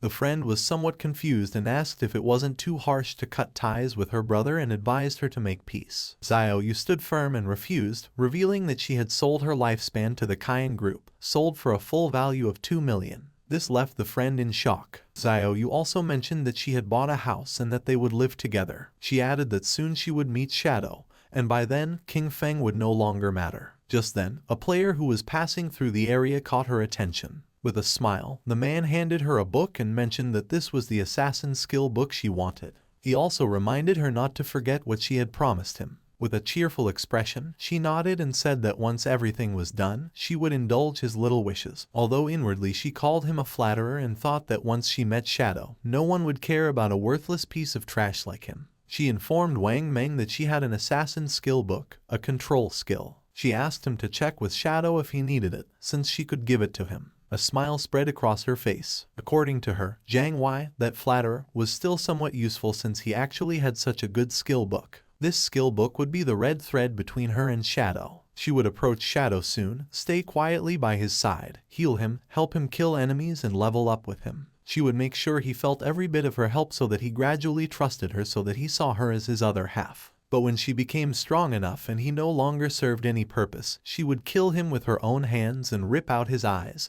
all to avenge her brother Song Fei. But to her surprise, Wang Meng said that Shadow said this skill was trash. He didn't need it. She could keep it and sell it herself for money. A while later, Shadow also logged into the game, and just then, he heard someone fighting a boss that didn't seem ordinary. Following the sound of battle, King Feng saw a man carrying a shield fighting against a multi-armed boss. The man started running, but it was in vain since the monster cut him into pieces. Our boy realized that this boss was a golden arachnid, a level 8 gold tier boss. This boss possessed a level 2 anti-stealth ability. That meant that, in front of it, his invisibility would be completely ineffective. The monster began to roar. King Feng gathered momentum and came out of his hiding place, and attacked quickly, using Shadow Slash, causing it several thousand points of damage. He had the buff, damage doubles when attacking outside the target's sight. He knew this effect, in a situation where the enemy could see through invisibility, wouldn't activate, which significantly reduced his damage. However, the legendary effect of Graceful Liberation amplified the head and heart weak points of the Golden Arachnid by 200%. Out of the 9 strikes of Shadow Slash, 3 were judged to have hit the target's weak points, dealing 3 times the weak point damage, which directly made up for the lost damage. It was truly a legendary skill, and he had to thank Xiao Hai for that, as she had helped him find that Faith Temple. A mage was watching the battle. According to her, Shadow's damage was insane since a single skill had reduced Golden Arachnid's health bar by 1/6. King Feng attacked with a venomous throwing knife, which stuck into the monster's head, causing 1,783 points of damage. Venomous throwing knife was still only silver tier, and its damage was already falling behind. He still needed to advance his profession to gain a higher level of invisibility. To King Feng's surprise, the monster lunged at him and prepared to attack. Seeing this, the mage panicked, but King Feng's eyes began to shine with confidence. The monster attacked, but he dodged the attacks without much effort. The mage and her friend were in shock, wondering what kind of speed this was. They noticed it wasn't just the speed. His reaction was incredibly fast, and he seemed to know the boss's attack patterns too well. In terms of speed, he was almost on par with the boss. He dodged each one of its attacks as if he had fought against this boss countless times. In his previous life, he had been with Qin Xiaoyu, and she couldn't even protect herself, much less heal him. Over time, he had developed this skill, since a warrior not only needed to withstand blows, agile movement and evasion skills were also essential. His eyes began to shine with fury, as that was also the reason why he had been able to reach the world top 100 with just an ordinary warrior class. He attacked the boss with a series of slashes, and now its life had dropped to less than half. Our boy became invisible, and thought that compared to special bosses like the Golden Ghost ship, which had unavoidable attacks, dealing with the Golden Arachnid was much easier. The mage was in shock to see that the boss was fleeing. King Feng was not going to let this happen, so he drew his dagger and slit the monster's throat. A system window appeared informing that he had killed the level 8 gold tier boss and obtained 64 experience points, 7 evolution points and 497 days of tradable lifespan. King Feng used Greedy Hang and obtained 21 evolution points and 497 days of tradable lifespan. He was happy to see that a gold tier boss had given him 28 evolution points and almost 2,000 days of tradable lifespan.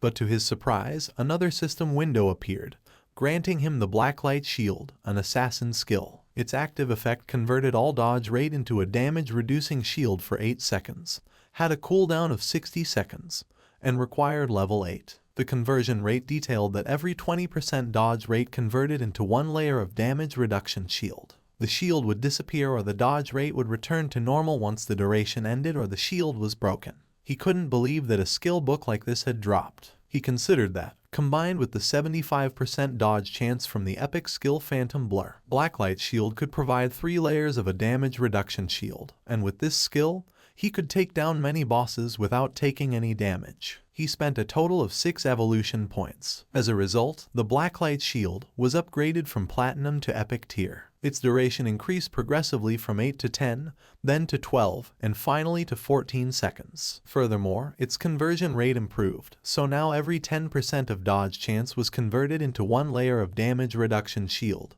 an improvement from the initial 20%, then 15%, and then 12%.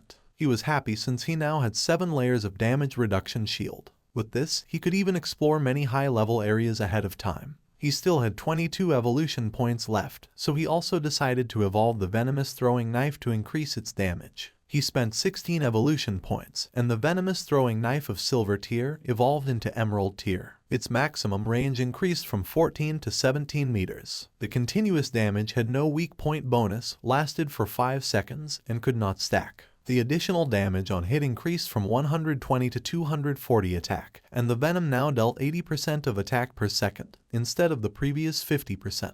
He was aware that evolving venomous throwing knife 3 times had at least doubled its damage. With a base cooldown of only 5 seconds, it could continuously output damage, making it no weaker than Shadow Slash, and he had gotten 2 assassin class gear pieces, so he would equip them right away. He also obtained the Agile Ring of Platinum tier, an assassin class accessory that provided plus 20 agility, plus 20% movement speed, plus 20% attack speed, and plus 20% cooldown speed, with an equipment requirement of level 8. Additionally, he got the heavy red leather gloves of gold tier, an assassin class armor that provided plus 18 physical defense, plus 15 to all elemental resistances, plus 12 constitution, and plus 588 HP. With an equipment requirement of level 6. With these 2 pieces of equipment, his cooldown speed was now at 55%. What used to be a 12-second cooldown for Shadow Slash was now only 7.7 seconds. Plus, he had increased 51 points of constitution, 106 points of physical defense, and 17 points of HP. It was not bad at all. Now, his stats allowed him to tank 3 attacks from the golden arachnid without dying. Combined with Blacklight's shield, his survivability had greatly improved. The mage and the others went out and praised Shadow, saying that the boss had been nothing to him. They couldn't believe he had defeated it alone. Then, the mage asked him if he had any equipment or skill that she could use, adding that she would buy them. Our guy revealed that for a mage, he had a gold tier skill book, Frostball Bounce, a group skill that released ice balls, bouncing up to 10 times, priced at 800 days for a one-time purchase. The mage thought that 800 days was a bit expensive, as she had seen someone sell a level 5 gold tier skill book for just 400 days earlier. With a serious gaze, he made it clear that this Frostball Bounce was a level 7 skill book, which had over 40% higher damage than a level 5, so 800 days wasn't expensive at all. The mage did not hesitate and made a deal with King Feng and decided to buy it for 800 days. The system window confirmed that the transaction had been completed. Our boy started to become invisible. At this moment, there was no boss in the initial stages that could threaten him. He decided to go back to the town to post a message, gathering information about the locations of silver and golden tier bosses. This way, he would have a constant flow of bosses to hunt, and his leveling speed would be maximized. Wang Meng informed him that Xiaoyu, the priestess from his team, wanted to send him a skill book. He found it interesting and wondered what kind of skill book it would be. King Feng was somewhat surprised to see that Xiaoyu wanted to send him a skill book. Moreover, it was one of bronze tier. He wondered what it could be, but even so, he decided he should take a look at it. King Feng wasn't stupid at all and knew that now everyone speculated that he had killed Song Fei, and right after that she was trying to send him a skill book. He decided to reject her offer while wondering if she was trying to associate with him or if she was trying to avenge Song Fei, or maybe both things. Wang Meng informed her that Shadow said her skill book was trash, he didn't need it, and she could keep it and sell it for money. King Feng asked Wang Meng to go to the town since he had something to sell him and to prepare some lifespan.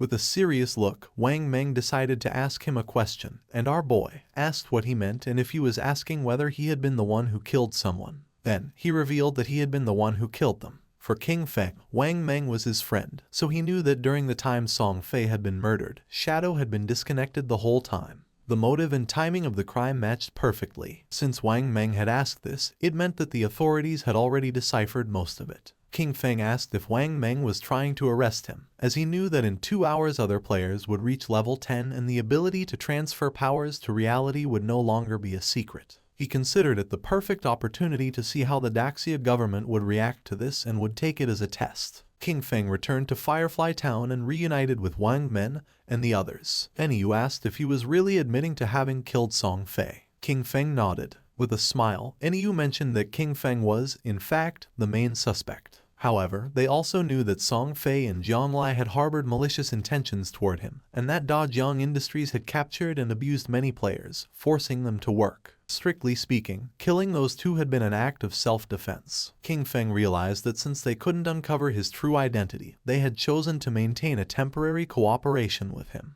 He reflected that in his previous life, by working with the officials, his record had been spotless. However, this time he had directly killed Song Fei and Zhonglai, which might cause some changes. He was eager to see how much his rebirth could alter that doomed era of games. For now, he considered selling the platinum tier equipment he didn't use. Since they were backed by the authorities, they would accept equipment and skill books of any class, and most importantly, they possessed enough resources for the transaction to be worthwhile. Our boy opened the system window. Upon seeing what it contained, the others couldn't believe that he possessed platinum tier equipment and skill books. They exclaimed in astonishment, wondering if Shadow had just achieved the first kill of a platinum grade boss. However, they immediately dismissed that possibility, as there had been no global announcement about it. Our boy mentioned that his luck had been decent. He had found a few treasure chests, and Xiao Zhu could confirm it. Even he himself had obtained an emerald tier skill book. The mage confirmed that she herself had seen King Feng open that emerald chest. Little Black couldn't help but feel jealous upon noticing that King Feng called her Xiao Zhu, but when it came to her,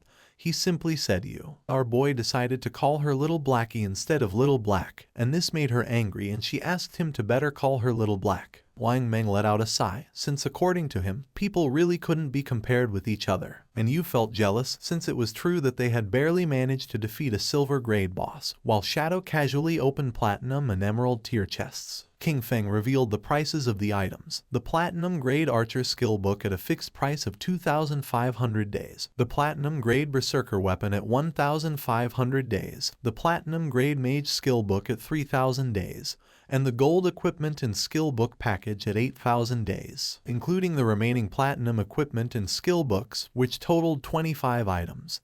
He offered a discount, setting the total price at 16,000 days. Wang Meng was in shock and asked NEU to pay whatever he said. Then he asked if she wasn't going to try bargaining. With a smile, she mentioned that she thought the price was quite fair. She would also include what Xiao Zhu and Wang Meng owed her from before in the deal. The transaction was completed and King Feng praised her, calling her a true heroine, direct and decisive. Deep down, King Feng knew that once the tradable lifespan exceeded 10,000 days, the unit would change to years. 60 years converted to days were approximately 22,000 days. At the current exchange rate, that equaled 400 million in cash. Even for the officials of Zhanghai City, it was a huge expense, but the benefits for them far outweighed the money. After all, with this batch of equipment and skill books, many teams under the tutelage of Zhanghai City officials could develop ahead of schedule. He was aware that the stronger the authorities became, the more unnecessary problems could be avoided in the future, and they could even gain an advantage in international confrontations. NEU informed King Feng that several players had been imprisoned at Dajiang Industries. They were planning a rescue mission and asked if he wanted to join them. King Feng felt somewhat confused since he didn't know whether the authorities were trying to recruit him or just trying to whitewash the fact that he had killed Song Fei.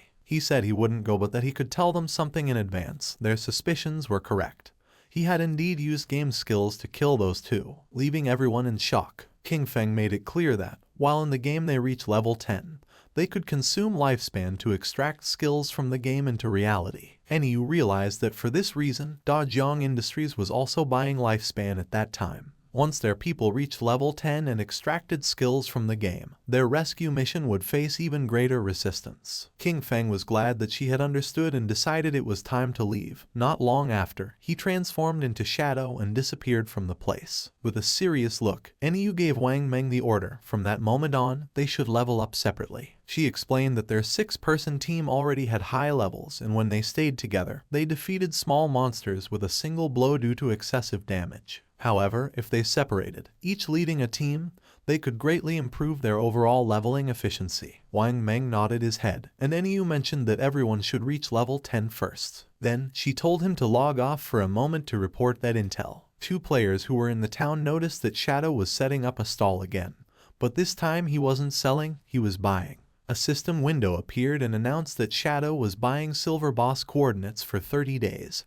And Gold Boss coordinates for 100 days. Upon seeing this, one of the men nearby couldn't help but smile. He approached our boy and informed him that his young lady had said that as long as he was willing to help her level up, she would give him 300 million, plus shares in Dajiang Industries. The man added that such an opportunity rarely came along in life and advised him to take advantage of it.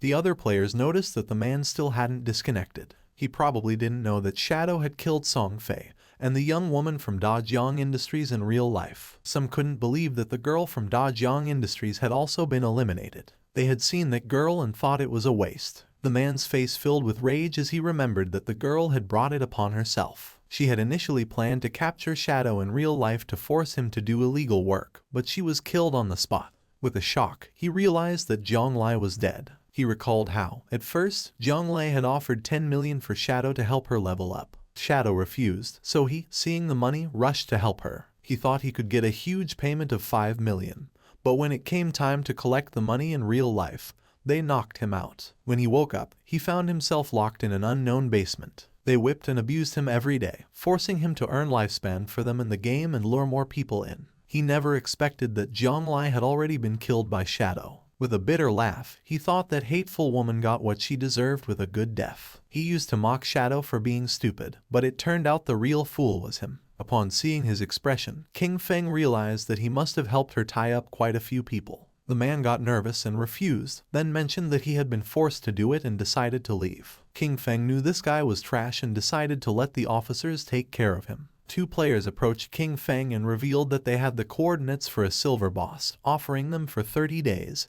and proposed closing the deal. Someone arrived in the city and everyone's attention turned to them, realizing it was Ace of Spades. It was said that she was Kayan Shishi, the heiress of the Kayan group in reality. They warned each other to stay away from her since she had killed quite a few players, and to be careful because she might try to steal their lifespan. Kayan Shishi logged into the game along with her men. She couldn't help but smile, since she didn't think the game was anything special. You only needed to spend money to buy a lot of equipment and skills. As long as her combat power was ahead of other players, when she found someone with lifespan, she would kill them and take it. She was furious since that damn game had delayed her flight. At that moment, she should have been in North America, enjoying pleasures with Big Dick and Max Fackle, surrendering herself to lust and passion. Her attention focused on two players who were trembling with fear. She was trapped in Daxia's magic city, unable to leave the country. She looked at those men from Daxia, each one as weak as an insect. According to her, Tony's men were still more attractive. With a smile, Tony mentioned that she had good taste. They were naturally much stronger than those men from Daxia, being superior in that aspect. He added that, once they returned to reality, she could experience it for herself. Upon hearing this, she couldn't help but blush like a tomato. She had heard that the useless Song Fei had died.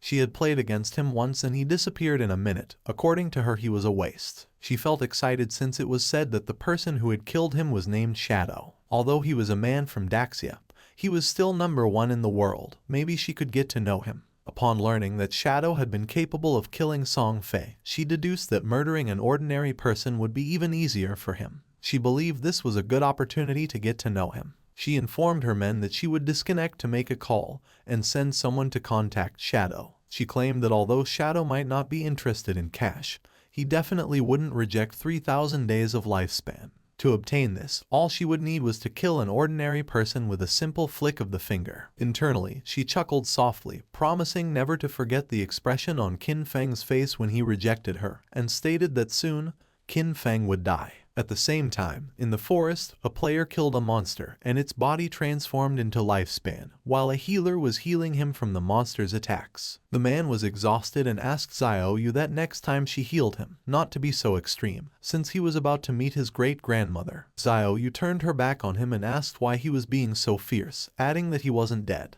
With a confused look, the man replied that he hadn't meant to be fierce. He was just reminding her. She mentioned that the system had warned her that her hunger level had reached 90%. She decided to log off along with her friend Yan Yan to eat. They disappeared and the man felt somewhat confused. He was furious, cursing internally, because before she used to call him boss, but after seeing Shadow once, she had started giving him dirty looks. He promised himself that, sooner or later, he would tear her clothes off. At the same time, Xiaoyu logged out of the game and woke up in her new house with an empty stomach. Upon checking her phone, she was in shock, as all delivery places were closed and no delivery person was accepting orders. She wondered if everyone had gotten into the godforsaken game. She remembered that at home Qin Feng always prepared delicious food for her. She never had to lift a finger or use her brain. Her eyes began to shine with rage, and she decided not to think about it anymore and be more ambitious. She thought that it was just eating. Compared to freedom, that wasn't a problem at all. Clenching her fist, she thought she was the best and that she had to keep going, that she was the best and could achieve it. Without Qin Feng, she would definitely live better. At the same time, in the game, near the shore there was a small cave, and a monster was fleeing. It was a crab. When the crab came out of the cave, someone cut it in half. It was Shadow, he sighed, as he had killed 4 silver bosses in just over an hour, and overall efficiency was quite good. Each boss granted 16 evolution points. The crab's corpse transformed into lifespan. On average, each silver level boss yielded 3,500 days of tradable lifespan. Thanks to this, all his equipment was now gold tier or higher. He couldn't help but smile, as his cooldown speed had increased from 55% to 75%.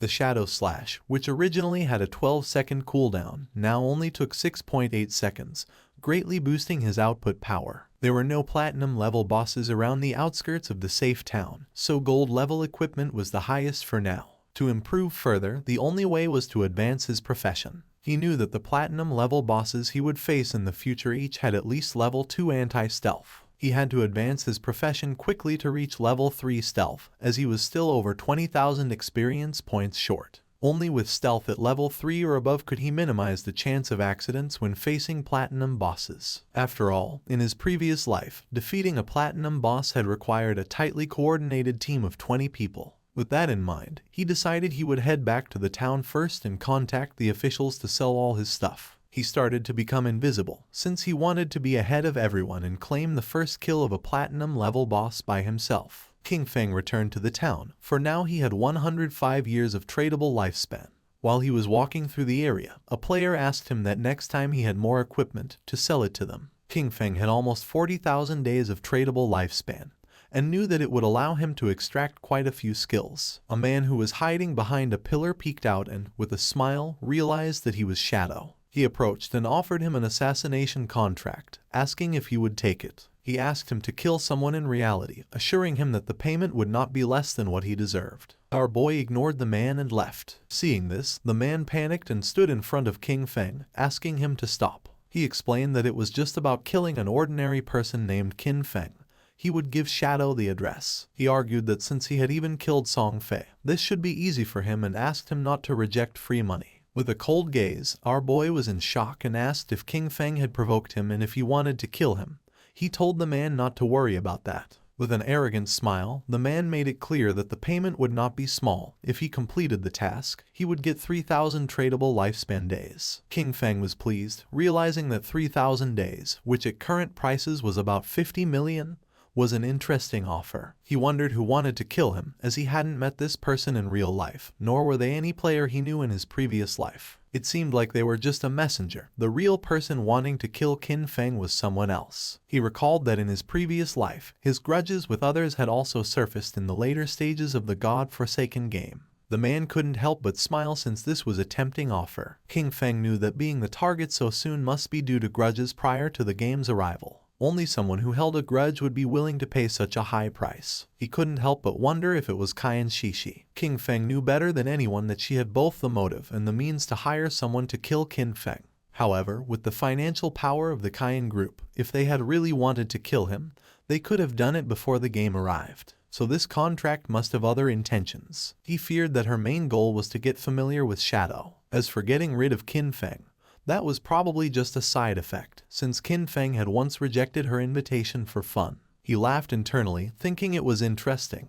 He hadn't looked for her yet, but she had already found him. With a smile, he mentioned that he would accept the job. He demanded half of the deposit up front and also made it clear that he would decide when to make his move. The man panicked upon hearing this and asked him to wait a moment, as he needed to inform his superiors first. After consulting with his superiors, the man decided to pay half of the deposit first. He would transfer the amount directly, and once the transaction was completed, he would receive 1,500 days of tradable lifespan. King Feng was happy, as he would take the deposit first, considering it as interest. Then, internally, with a snort, he told Cayenne Shishi to wait because he would soon come for her. The man gave our boy the address and information of the target. According to him, with his skills, finding him wouldn't be a problem. King Feng was in shock upon seeing that the information was correct. Shadow decided to leave and asked the man to wait. The man was furious upon noticing that he was acting all arrogant, and thought, "Aren't you working for Miss Cayenne just like me?" Just then, someone asked our boy to wait. It was a woman who had heard that he was collecting coordinates of bosses. She asked if he was interested, as she had a coordinate of a gold boss. With a smile, she said the price was 100 days. He could pay after seeing the boss. King Feng thought this was good and decided to go with her. The woman asked him to follow her, and mentioned that the place was a bit far north of the city. King Feng asked what the name of the boss was, and the woman said it was called the Plague Enveloper. Upon noticing that she knew the name of the boss, he asked if she had really seen it. She didn't know if he could handle it alone and if he wanted to take a healer, warning that the boss had area toxic damage. Our guy refused and decided to go without a healer. King Feng was aware that the Plague Enveloper was indeed a golden level boss. This boss had a poisonous aura. As long as one stayed within its range, they would continuously lose health every second. Therefore, to deal with this boss, one had to kill it as fast as possible. For him, at that moment, it was just a matter of using a few skills. Not long after, the woman took King Feng to a cave and mentioned that the boss was inside. She added that her team had eliminated all the monsters, but they had not been able to defeat the boss. She decided to guide Shadow inside. They entered the cave and the woman began to point at a tree which was in the middle of a swamp full of poisonous aura, and revealed that there was the boss. Seeing that she hadn't deceived him, King Feng decided to give her the lifespan, and a system window appeared confirming that the transaction had been successful.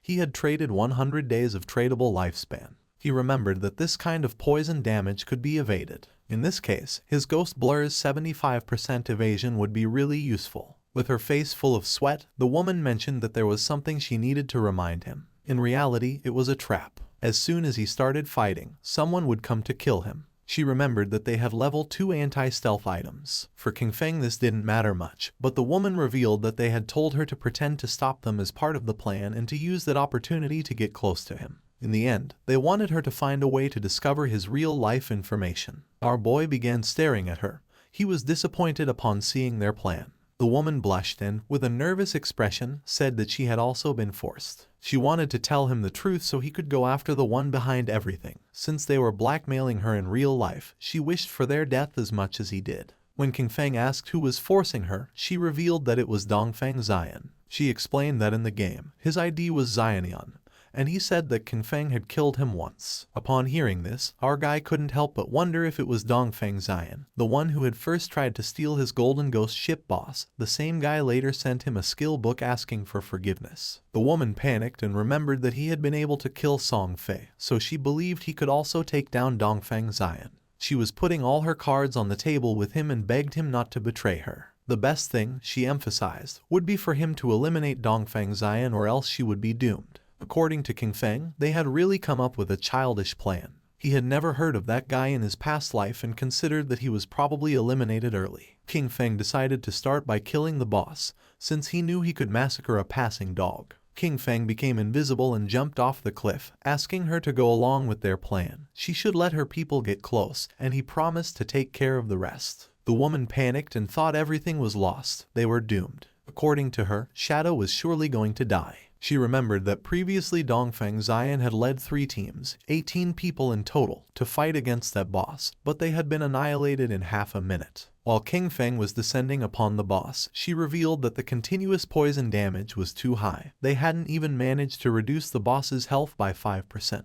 No matter how strong that Shadow was, when facing indiscriminate poison attacks, death would be the only outcome. Therefore, they had to find a way to escape. King Feng first used Blessed Release, and while the boss was preparing to attack, our boy activated the Weakness Amplification effect, and then the Throat Slash effect. His eyes began to shine with determination. King Feng attacked quickly, taking several thousand HP points from the boss. In an instant, its HP bar dropped to less than half. The woman was in shock, since she realized that a single skill had annihilated 2/3 of the HP of the gold tier boss, inflicting more than 80,000 points of damage. She wondered if King Feng was even human. Our boy disappeared and appeared behind her. Luckily for him, the active effect of Blessed Release had a 25-second cooldown. With a 75% cooldown speed boost, the final cooldown was 14.3 seconds. He decided he wouldn't kill the boss yet. He would wait for Dongfeng Xian's people to come and die, and meanwhile, wait for his skills to cool down. Not long after, Dongfeng Xian and his men entered the cave with the intention of killing Shadow. With an angry gaze, the leader made it clear that if anyone tried to stop them, they were going to kill them mercilessly. The woman drew her sword. King Feng was somewhat annoyed, since out of all the people, it was this guy again, and now he was also involved with Dongfeng Xian. He wondered if their plan, which consisted of Snowy pretending to block this group, would really work. He didn't know if Snowy's combat power was really that strong. More than 10 people were rushing in, and he wasn't very sure if she could really stop them. Snowy used her powers and summoned a golden shield. Seeing this, Shadow understood why they had chosen her to act. With this defense, there really weren't many who could break through it in the early stages of the game. The men began to attack the shield. King Feng knew that she had encountered an ancient god's blessing in the wild and had gotten a golden level treasure chest. His eyes began to shine with seriousness, and using instant shadow, King Feng attacked quickly, cutting their bodies into pieces. With eyes shining with rage, King Feng used the skill Blooming Curse, and the corpses of the men transformed into flowers. Snowy was in shock since, according to her, it was terrifying. A single skill had killed so many people, and she wondered what those crimson flowers were. Fortunately, she hadn't listened to Dongfeng Xian, or otherwise she would have died miserably like Song Fei and the others. She asked Shadow to add her as a friend, promising that if she had the chance, she would tell him Dongfeng Xian's location in real life. King Feng decided to listen to her. Snowy couldn't help but blush and asked him that if he ever needed any special service, he should come to her, assuring him that for him they would always be free. King Feng realized that was how it was, and it was no wonder it burned so much. Then he jumped and began descending the cliff. He attacked the boss quickly using powerful slashes. According to King Feng, the lifespan that had been absorbed from more than a dozen people did not even compare with what the boss had granted. He remembered that after all that, instead of dedicating themselves to farming safely, they went out to cause trouble, and therefore deserved to die. He turned around towards Snowy and asked if there was any problem. She said no and decided to leave. King Feng used Greedy Hand and felt happy, since it had been a long time since he had seen an assassin's skill book. Finally, another one had appeared. This skill book was called Darkest Hour of Platinum Level. It was an assassin-type skill that unleashed a burst of dark light from his blade, blinding all enemies within range. It had a cooldown of 60 seconds, required level 10, a range of 20 meters, and a base duration of 10 seconds. The higher the target's spirit stat, the shorter the duration. King Feng clenched his fist and decided to learn it. He unsheathed his dagger as he knew that as long as he blinded the enemy, he could still trigger double damage even if he wasn't in stealth. With this, no matter how high the boss's anti-stealth level was, it wouldn't affect his damage output. This dagger was the Plague Blade. It was an assassin-type weapon that granted 216 attack points and 42 agility points. Furthermore, it increased the weak point attack multiplier by 0.3. The equipment requirement was level 10, and all of its attacks inflicted a poison that detonated after 3 seconds, dealing 50% of the original attack's damage. King Feng decided to leave the cave, as he considered it had been another excellent and profitable day. He had already accumulated 98 evolution points and would soon be able to evolve his epic grade Greedy Hand to legendary. He left the cave and the small monsters were frightened. He realized that he only needed a little more than 10,000 EXP for his class advancement, so he decided to go farm monsters directly. King Feng began to massacre all the monsters he saw, causing the others to start fleeing in terror. But King Feng was not going to let this happen, so in the blink of an eye, he finished them all. He couldn't help but smile since he could finally advance his class. Golden energy appeared around his body, and a system notification informed him that his shadow class had advanced. His current tier changed from tier 0 to tier 1. The class attribute bonuses also increased. Strength went from 3 to 9, Constitution from 3 to 9, Agility from 8 to 24, and Spirit from 5 to 15. His class passive 1 now doubled stealth duration and, as a new feature, allowed him to use stealth skills while in stealth mode. Class passive 2 increased his stealth level from +1 to +2. Finally, class passive 3 improved his damage when attacking from outside the enemy's line of sight, increasing it from double to triple. Our boy started to look at his hand as he realized that with the class advancement to tier 1, the attribute bonuses had tripled. He understood that he could even activate stealth while already in stealth, which meant, as long as his cooldowns were short enough, he could stay permanently hidden. Not only that, the damage dealt from attacks launched outside the enemy's line of sight had increased from double to triple. He mused that this was just tier 1, no wonder it was the strongest stealth class. At that moment, the system announced that there were already 7 players who had reached level 10 in Zhonghai City. It also informed that the teleportation matrix to the abandoned divine continent would be activated in 10 minutes, and urged players who met the requirements to prepare to depart. A table appeared, showing Shadow in first place, followed in second place by Grey Rose. In third place were Snowy Day, Black Elf Doll Lai Zai, and Wang Meng. Finally, in fourth place were Huai Yu and Yu Han. King Feng noticed that it was already 8:30 p.m. He had not expected so many players in Zhonghai City to have reached level 10. The ranking table was full of familiar faces, and he remembered that the last time, at the same hour, that table had been completely occupied by foreign players. His eyes began to shine with seriousness upon realizing that the impact of having sold so much equipment and skill books had begun to manifest. He thought that maybe the world order from the previous time would change, and he was really hoping it would. In reality, it was already night, and the police had arrested several men. One of them reported that all main members of the Dajiang Industrial Criminal Group had been arrested. However, he added that 3 key members were still inside the game, with their bodies in a state of non-existence, which made their capture impossible. They were waiting for further instructions from the commander. The commander praised his comrades for their good work and ordered them to inform MANHUA, assigning them the task of finding a way to force the suspects to disconnect. He told his companion that this method was effective, since even if the criminals hid in safe towns where they could not be attacked, their bodies would still feel hunger in reality. He nodded and mentioned that when they got hungry, they would have to disconnect to eat, and as soon as they disconnected,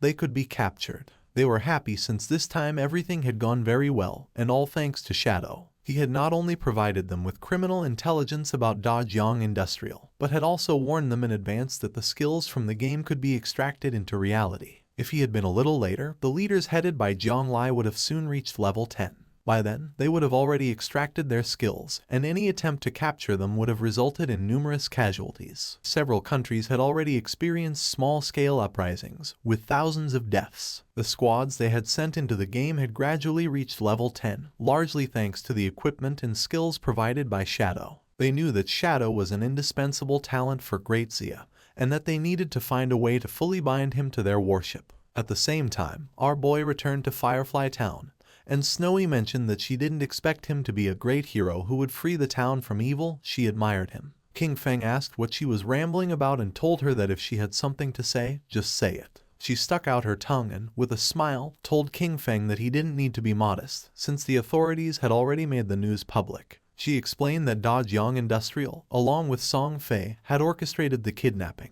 detention and murder of players, and that the reason he had to kill Song Fei and Zhang Lai was under official orders. King Feng remained silent. He could not believe that the authorities were clearing his name, and he could not help but think that, surely, they were doing it to facilitate future cooperation with him. When King Feng asked if she had already discovered Dongfeng Xian's location in the real world, she mentioned that he had not yet disconnected and asked him to wait a little longer, assuring him that she would send him the information as soon as she obtained it. King Feng began to walk through the city. He considered that everything else could wait. The urgent task was to head first to the Divine Abandoned Continent. He noticed that quite a few people were already using the teleportation arrays of the town.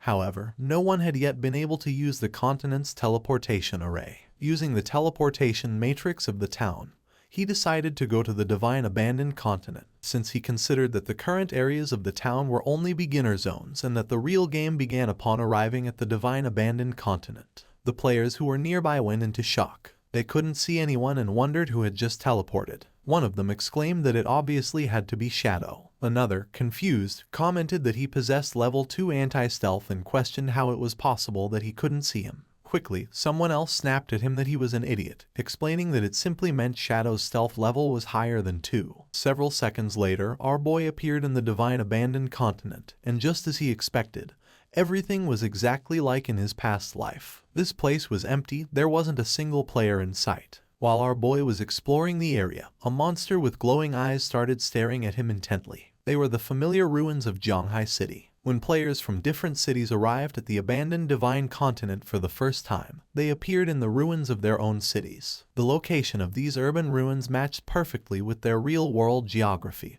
and the reason for this had always been a mystery. The monster emerged from its hiding place, and upon noticing this, King Feng turned around. A worm-shaped monster appeared and began to roar. The monster attacked fiercely, destroying the ground. Using Shadow Blur, our boy dodged the attack, and then using Instant Shadow Slash, he cut the monster in half. A system window appeared informing that he had killed a level 11 Earthshaker. Just then, more Earthshakers appeared and tried to attack King Feng, but he jumped and dodged the attacks. With his eyes shining, he used Blessed Release, and then activated Instant Shadow Slash and cut the monsters into pieces. The bodies transformed into Lifespan, and he knew that there were no longer safe zones like in the towns. The monsters lurked from all directions, ready to attack at any moment. But he was aware that, as long as one could find the refuge hidden in the ruins, a fortress could be established and dominate the area. He remembered that the best refuge in the ruins of Zhanghai City was located in the northwest. It was exactly the refuge of the Godslayer Guild from his previous life. At the same time, in the Divine Abandoned Continent, another group of players also arrived. It was Wang Meng's party. Little Black was somewhat surprised,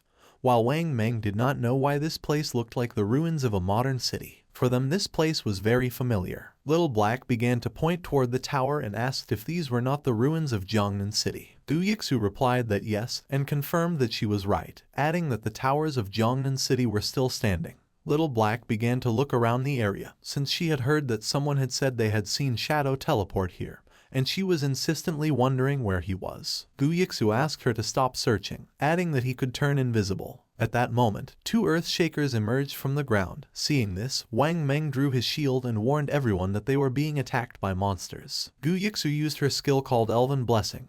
The monsters attacked quickly, but Wang Meng blocked the attack using the shield, and thanks to her enhancement he was able to withstand the attacks. Gu Yixu asked Wang Meng to be careful, warning him that the ordinary monsters hit harder than the silver tier bosses around the starting town. The party's archer used the skill called Binding Shot and shot an arrow toward the monsters. In the blink of an eye, the arrow created energy ropes which wrapped around the bodies of the monsters. With a smile, he mentioned that these monsters were vulnerable to control, and therefore he would keep them immobilized and unleash all his damage to finish them off. Little Black raised her magic staff into the air and summoned a prophetic fireball. 2 flames of fire struck against the monsters. The Earth Shakers died and their bodies began turning into lifespan. Wang Meng asked Xiaoxu to send her owl to fly high and explore the surrounding terrain. She nodded and her owl began flying around the area. She reported that there were monsters everywhere, a lot of them, and that the noise from the previous fight had already attracted some in their direction, which were heading directly towards them. She added that she didn't see any nearby safe zone and asked the captain what to do now. Wang Meng was in shock upon seeing that there was no nearby safe zone.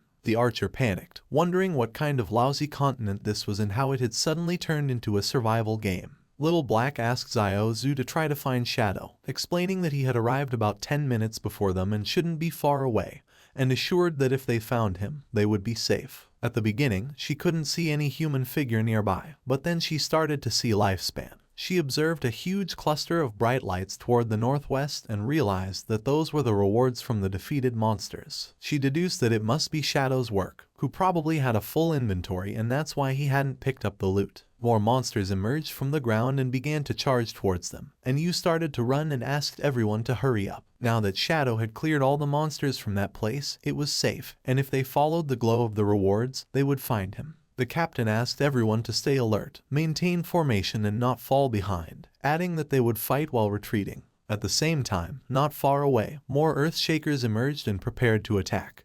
But someone moved quickly and cut their bodies into pieces. It was Shadow. He knew that even without the active effect of Graceful Release, the total damage of Shadow Slash could still reach 20 to 30,000, which meant an instant kill against those mobs.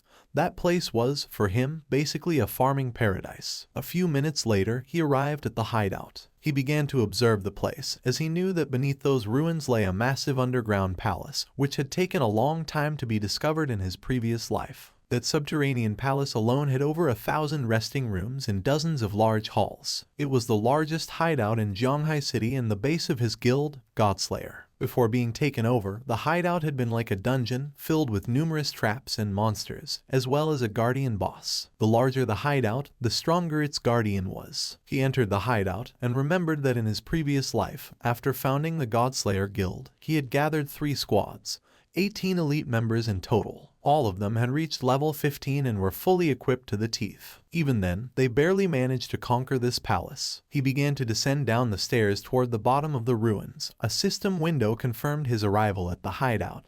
This place was full of monsters and was known as the Land of Soul Purification. His eyes began to shine with confidence since he knew that being alone he was going to be able to conquer this place. A system window appeared informing that if he defeated the area guardian, he could claim ownership of that region. The monster's attention fixed on King Feng, and they all lunged at him. Our boy remained calm and drew his dagger, realizing he was facing a level 12 gold tier mob, an elemental spirit. Just before the monsters could attack, King Feng used his skill called Darkest Hour, and then used Shadow Flash Slash and massacred the monsters in the blink of an eye. King Feng began to move quickly and started cutting into pieces all the monsters he encountered, making their bodies turn into lifespan. He could not help but feel joyful since, as long as the enemies were blinded, all his attacks would receive a damage increase. Even his basic attacks were enough to finish off those level 12 monsters in one hit. Despite the fact that the 15 monsters in the hall had been eliminated, the soul cleansing grounds, however, still contained dozens of halls and thousands of small rooms. A slight smile appeared on his face. It was, indeed, a massive task. He began to carefully observe the lifespan,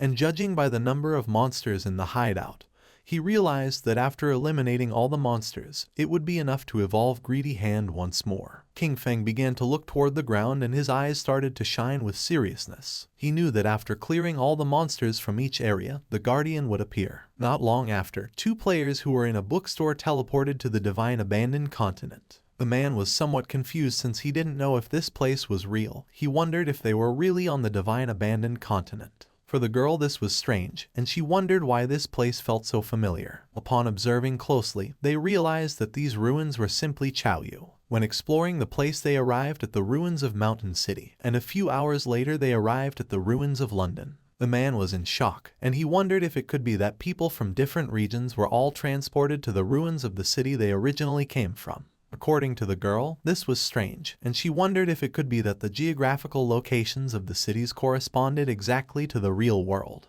While they were distracted, something began to approach them, making them go on alert, and when they turned around, they saw several earth shakers staring at them with glowing eyes. They panicked and decided to flee. The monsters began to attack and they began to flee the area. At the same time in the Zhonghai ruins the ground was filled with lifespan, and not far away were Wang Meng and his team hidden under some rubble. Wang Meng stuck out his head and, seeing that there were no monsters nearby, suggested that they first take a moment to recover. And you couldn't help but blush since for her shadow was impressive. She had believed that they were strong enough, but in the end, they could only cower trembling under the shadow of the boss. Wang Meng coughed and asked her to watch her words. She felt somewhat confused and asked if that wasn't an accurate description. Little Black stuck out her head and mentioned that, fortunately, Shadow had cleared that area, since otherwise, with so many monsters, they probably all would have died. She added that she was a little curious about where exactly they would reappear if they died in this place. While Gyixu was controlling the owl to explore the area, Wang Meng reached out to Yu and suggested that the 6 of them should postpone exploration for the moment, proposing that they wait until all members of their team reached level 10 before moving forward together. She nodded her head. Yixu's owl was flying over the area and she observed that the monsters were really falling like flies. But she wondered why Shadow had stopped there, since it was as if he had disappeared right in that place. She also noticed that there was a lot of loot, and part of it was gold tier. She really wanted to go pick it up. With a serious look, Wang Meng decided to contact Shadow to see if he still wanted those things. At the same time, our boy cut one of the monsters into pieces. The area was filled with lifespan orbs. He felt relieved, as he had finally cleared all the mobs. He had cleaned more than 40 halls and more than 1,000 small rooms, taking down over 400 monsters. He had also defeated 4 bronze tier bosses and 2 silver tier ones, which had granted him more than 80,000 experience points and had raised his evolution points to an impressive 205. He began to walk, knowing that he only needed 5 points to evolve Greedy Hand. Wang Meng contacted Shadow and mentioned that they had noticed he had left some loot from the monsters he had killed, and proposed if they could collect it and pay him in lifespan according to its value. Upon hearing this, our boy realized that it seemed Wang Meng and his official squad had also arrived. He did not refuse and decided to let them collect the loot, adding that he would contact them later as he had a batch of equipment to sell. Wang Meng thanked him and said they would wait for him at coordinates 89,554, 66,666 inside the ruins shelter. At that moment, electricity began to manifest. King Feng's attention was fixed on it. It began to move quickly toward our boy. King Feng realized that the Guardian had appeared. A knight made of electricity appeared in front of him called Soul Purifier of Tier Platinum. According to the system window, its description indicated that it was the guardian of the Soul Purifier's domain, and that by defeating it, he would become the master of the Soul Purifier's domain. Our boy began to think, knowing that the highest level monsters in the city ruins were level 15. This Soul Purifier, Faisal, was already the highest level monster within the city ruins and also the highest grade boss. If he remembered correctly, this boss had a total of 750,000 HP, and 3 phases. Using instant shadow slash, King Feng decided to take the first step and attack, but the attack didn't have much effect. King Feng attacked using throat slash. This time the attack took a bit of HP from the boss. It raised its hand and summoned a spear of electricity. A rain of spears began to descend from the sky towards Shadow, but he started moving quickly and dodged the attacks. While dodging the attacks, he realized that if he were hit by those lightning attacks, with his current defense and lightning resistance, death was certain. He knew that any skill or attack from a platinum level boss or higher had hit correction. With his current evasion rate of 75%, normal monsters only had about a 25% chance to hit him, but the Soul Purifier's attacks hit him with at least a 50% probability. However, his agility attribute had already reached 182 points, and at maximum speed, his running speed exceeded 40 meters per second.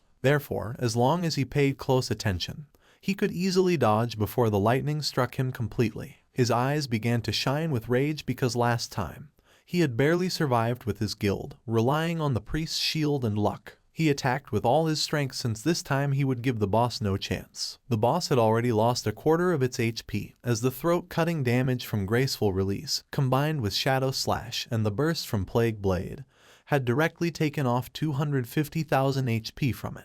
He knew that next, the boss would enter the second phase. The boss began to summon balls of electricity, and King Feng knew that the Soul Purifier would enter an invincible state, continuously generating lightning orbs and bolts. He was aware that in this phase, the priority was to destroy the 3 lightning orbs first, or else the boss would go into a frenzy. King Feng began to remember his past. In the previous life, his team had once been annihilated under the frantic damage of the boss. After that, Qin Xiaoyu had thrown a huge tantrum and had flatly refused to continue fighting. So, for the second attempt, he hadn't taken her and they had cleared it in one go. Using venomous flying darts, he attacked the orbs, knowing that each time a lightning orb was destroyed, it would receive corresponding damage, and that once all 3 orbs were destroyed, it would enter the third phase. King Feng threw another dart, which hit the third orb, causing the boss's HP to drop below half. Its eyes began to shine with rage. It extended its hand and electricity started spreading through the area. King Feng remained calm because he knew that in the third phase, the Spirit Purifier continuously unleashed wide-area lightning attacks. He remembered that last time, the guild had equipped all participating members with full sets of lightning resistance gear in addition to 4 priest and healing shields, barely managing to survive it. King Feng jumped and a barrier appeared around his body, since this time there was no need for all that trouble. He used Graceful Release and Black Light Shield. With the continuous lightning on the ground, he decided to attack from the air. Upon noticing that there were continuous lightning strikes on the ground, he decided to attack from the air. King Feng used Graceful Release and the Black Light Shield, then his eyes began to shine with determination. Using Shadow Slash, our boy attacked quickly, cutting off the boss's head. After defeating it, King Feng landed on the ground.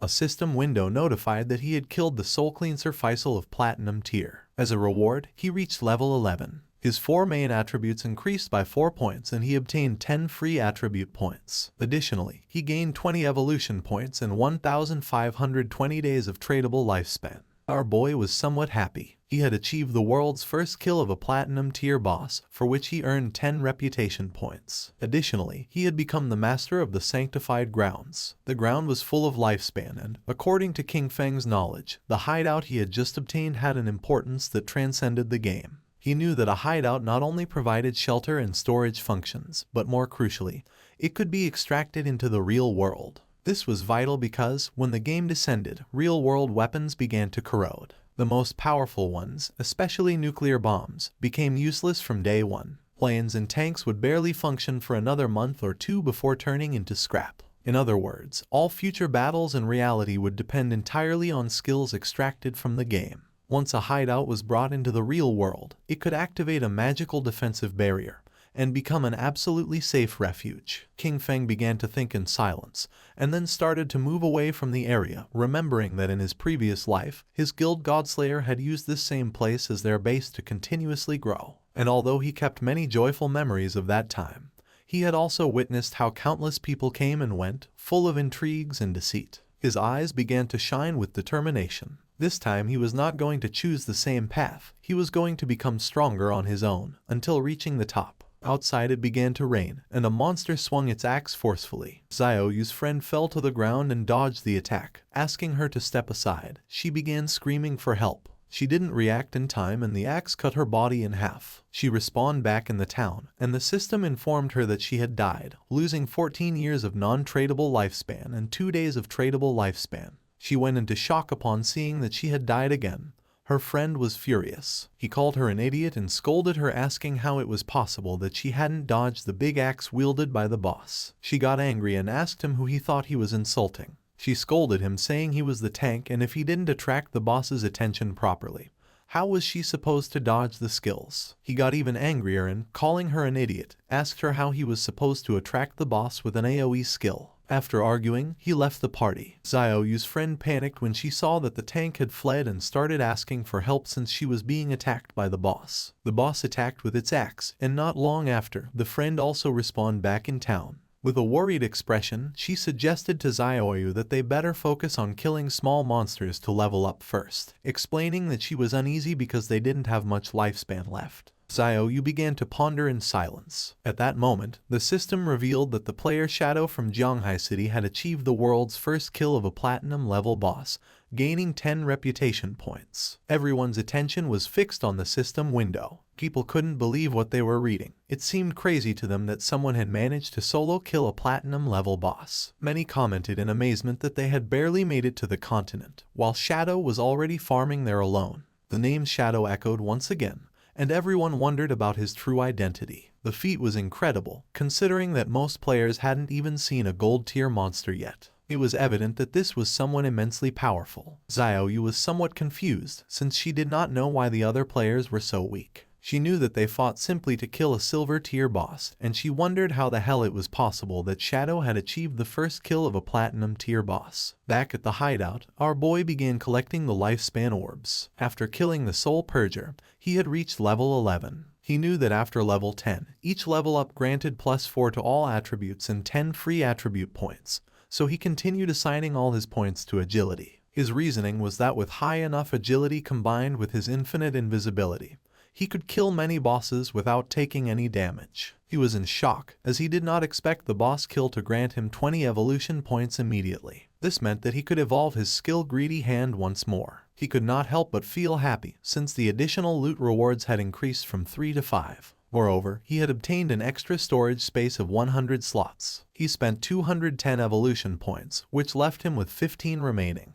As a result, his Greedy Hand skill evolved from epic to legendary. The assassin skill now granted a 500% chance to get an extra loot reward, and that extra loot had a 100% chance to increase by 1 tier. Additionally, he gained a new passive effect, 100 slots of greedy space for item storage. King Feng decided to use his legendary tier Greedy Hand skill to collect the loot, and as a result, he obtained 5 extra loot drops. Additionally, he gained 100 evolution points, bringing his total to 115 remaining points. While observing the system window, King Feng noticed that 2 pieces of assassin gear and a book of assassin skills had dropped. However, since his level was still not high enough to use them, he decided to store them for the moment in the safehouse warehouse. King Feng summoned a devout believer and gave it the order to collect all the loot from the palace and pile it up. The devout believer got to work. King Feng was happy because he knew that the 115 evolution points he had left could be used to upgrade those skills that had not yet reached the epic level. He consumed 42 evolution points to evolve Shadow Stealth 3 times to epic level.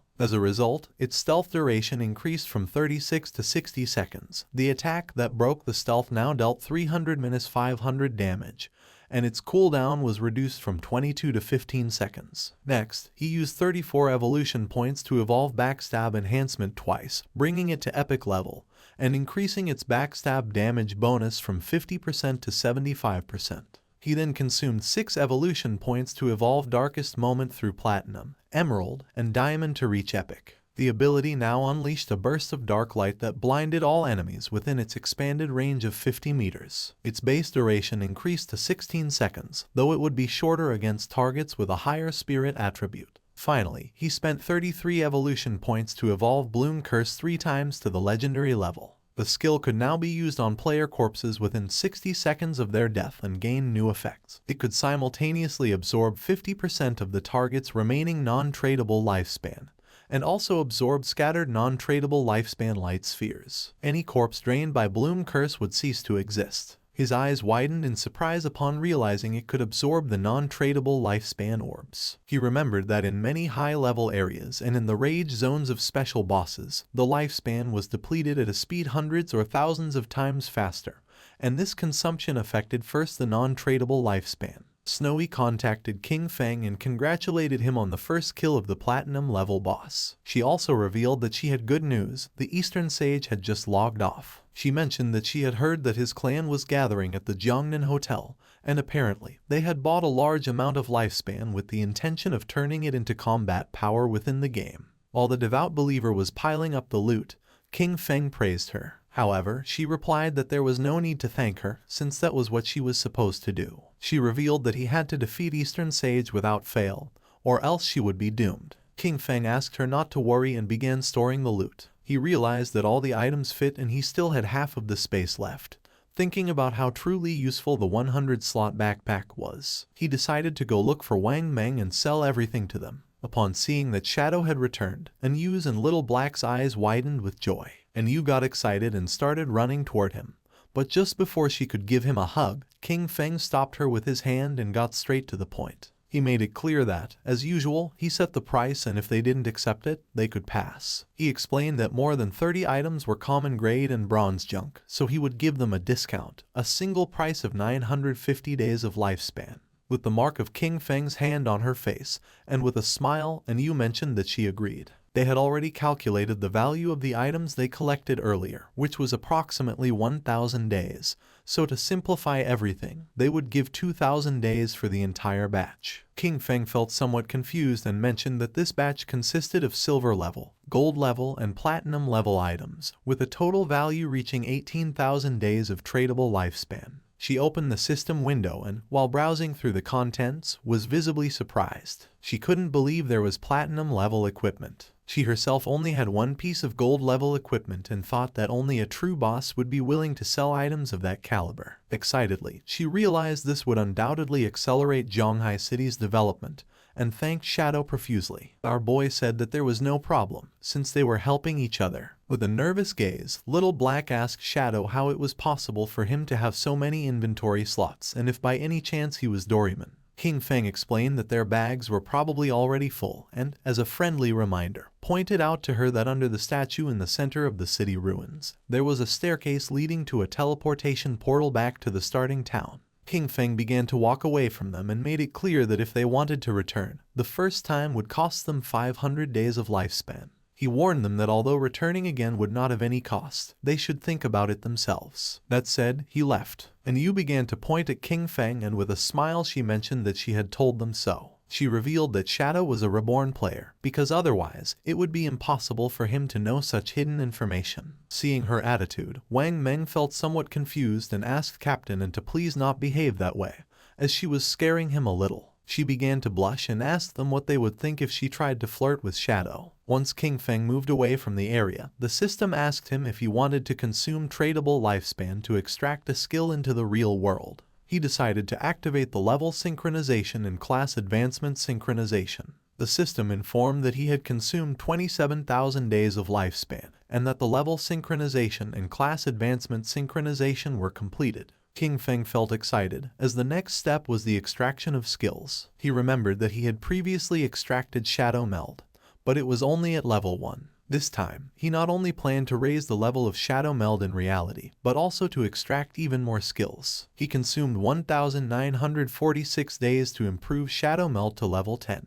Then, he extracted a series of skills: Backstab Enhancement for 900 days, Greedy Hand for 1000, Shadow Flash Slash for 3200, Ghost Blur for 5366, Curse of Blooming for 16,099, and Blacklight Shield for 11,313. Once the synchronization of the extraction was completed, he had 7,480 days of tradable lifespan left. Finally, he invested 3,600 days in extracting the Boots of Concealment of gold grade and another 3,394 days in the Pendant of the Devout, also gold grade. Now the time had come to extract the equipment. He began navigating through the system window, realizing that the Pendant of the Devout not only reduced cooldown time, but more importantly, the silver tier follower it summoned was nearly invincible in the real world. After spending it all at once, he was left with only 486 days of tradable lifespan. But now his strength in reality was almost on par with what he had in the game. He began to disappear without a trace, knowing that he still needed to gain more lifespan. He had to make sure that by the next logout, he could achieve full synchronization. Several minutes later, with the body releasing Shadow, King Feng woke up in the real world. He began to think silently. Now that Kai and Shishi knew his address, he considered that, for safety, it was best to leave this place for the moment. He knew that extracting the Sanctuary of Soul Purification required more than 1,300 years of lifespan, so for now, he would have to find a temporary place to stay. With eyes shining with seriousness, King Feng decided to use Greedy Hand and absorbed everything that was in his room. Everything disappeared without a trace. He was happy, since the storage space of Greedy Hand was really useful, and all his things fit perfectly inside. Jumping up, he climbed onto the window. Then, he took out his phone and realized that Dongfeng Zion was at the Jiangnan Hotel, about 15 kilometers from that neighborhood. He began to look toward the ground and then, making himself invisible, descended from his apartment to the ground. He calculated that, at his current speed, he could get there in 10 minutes. Our boy began to move quickly through the night toward the Jiangnan Hotel. Several minutes later, he arrived at the place. Inside there were several men having dinner, and one of them mentioned that, given the current situation, the various skills and the lifespan of the game could affect the real world. He considered this a great opportunity for his Dongfeng family and praised Zioner for having done a good job by initially establishing a faction within the game. With a smile, Zioner replied that everything was what he should do. With a cheerful look, the grandfather said that he was very pleased with Zioner's progress. He explained that this time they had bought a large amount of exchangeable lifespan, all in order to acquire equipment and skill books. The goal was for the main members of their family to reach level 10 as quickly as possible, thus gaining an initial advantage to then use it and expand the family's influence in the real world. With this dual development, their Dongfeng family would surely become a dominant power, and even the dream of establishing a millennial family and dynasty would cease to be just a dream. Zioner began staring silently at his grandfather, and then his eyes began to shine with malice. In his mind, he thought with contempt about that damn old relic, who already having one foot in the grave still clung to the position of clan leader, dreaming of immortality. His plan was to trap Shadow, force him to reveal his secrets and then make him earn lifespan for him. Once he became number 1 on the ranking list, he would make sure they all died. The grandfather asked him how the plan to deal with Shadow was going. With a smile, Zioner asked his grandfather not to worry. He assured him that he had already found a trustworthy woman to discover Shadow's identity, and that they would have news soon. The grandfather asked him to capture him alive and make Shadow work for the Dongfeng family, since that was the way they would bring enormous benefits to the clan. Meanwhile, King Feng had already killed the guards who were watching the entrance of the hotel. They decided to toast together for the resurgence of the Dongfeng family, and then chanted in unison, "Long live the Dongfeng family." His eyes began to shine with seriousness, since he did not expect these noble families to have weapons. He knew that his skills Ghostly Blur and Blacklight Shield could not guarantee a 100% evasion,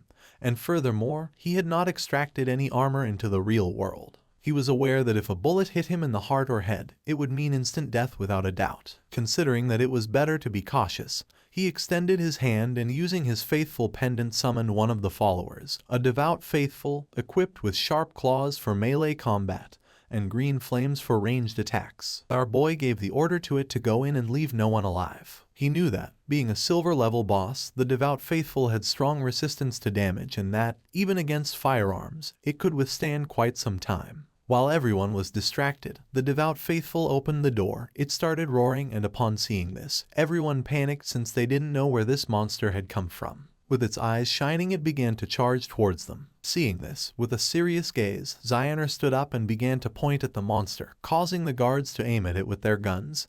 He could not believe that it was a monster from the game and quickly ordered them to shoot. The bullets impacted against its head, but they did not have much effect. It swung its arm forcefully, killing one of the guards. It stabbed its sharp claw into the chest of the other guard. While it was attacking the guests, Zioner couldn't help but sweat and feel fear. The monster began to attack his grandfather, who panicked and started calling for help. Without losing a second, instead of helping, Zioner started running. He did not look back, knowing that he had to get out of here quickly, because as long as he managed to escape and enter the game, he would be safe. His eyes were full of fear, and he thought that as long as he managed to reach level 10 in the game, extract his skills into the real world and then return, nothing could threaten him. At that moment, he saw King Feng standing at the entrance of the hotel, and just before he could take another breath, our boy attacked quickly, making Zioner's head fly through the air. While blood was emerging from his neck, King Feng turned his back and began to walk away. Zioner's eyes were full of confusion. He did not know what was happening.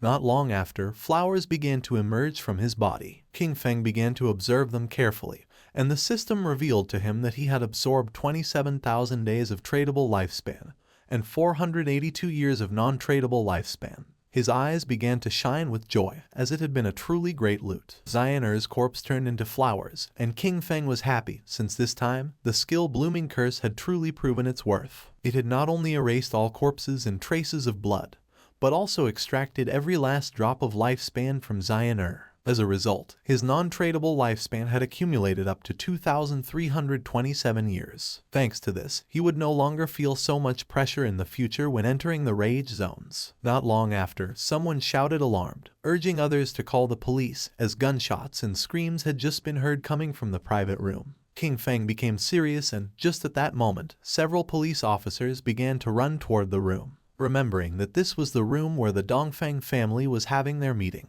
They were sure there had been a shooting, but upon arriving at the room they went into shock. Since there was no corpse, it seemed impossible to them that there were no victims. The situation was incredibly strange. One of the police officers felt somewhat confused. As this private room was a complete mess, it was evident that a violent fight had taken place here. What he didn't understand was why there wasn't a single person in the place. Immediately, he asked his companions if any of them had seen someone leave the hotel. According to them, this was strange. The question everyone was asking was where the entire Dongfeng family had gone. It was as if they had completely disappeared, and they thought it best to call the investigation unit. Meanwhile, King Feng had already left the hotel. King Feng began to move away from the hotel. His next target was the Cayenne Corporation. However, its main headquarters had already moved to North America before the game descended. At this moment, only the CEO's daughter, Cayenne Shishi, was trapped in the Demon City area, and he needed to eliminate her before she left the country. The distance from Zhonghai City to Demon City was nearly 300 kilometers. If he traveled on foot, it would take him 2 or 3 hours, and that was too much of a waste of time.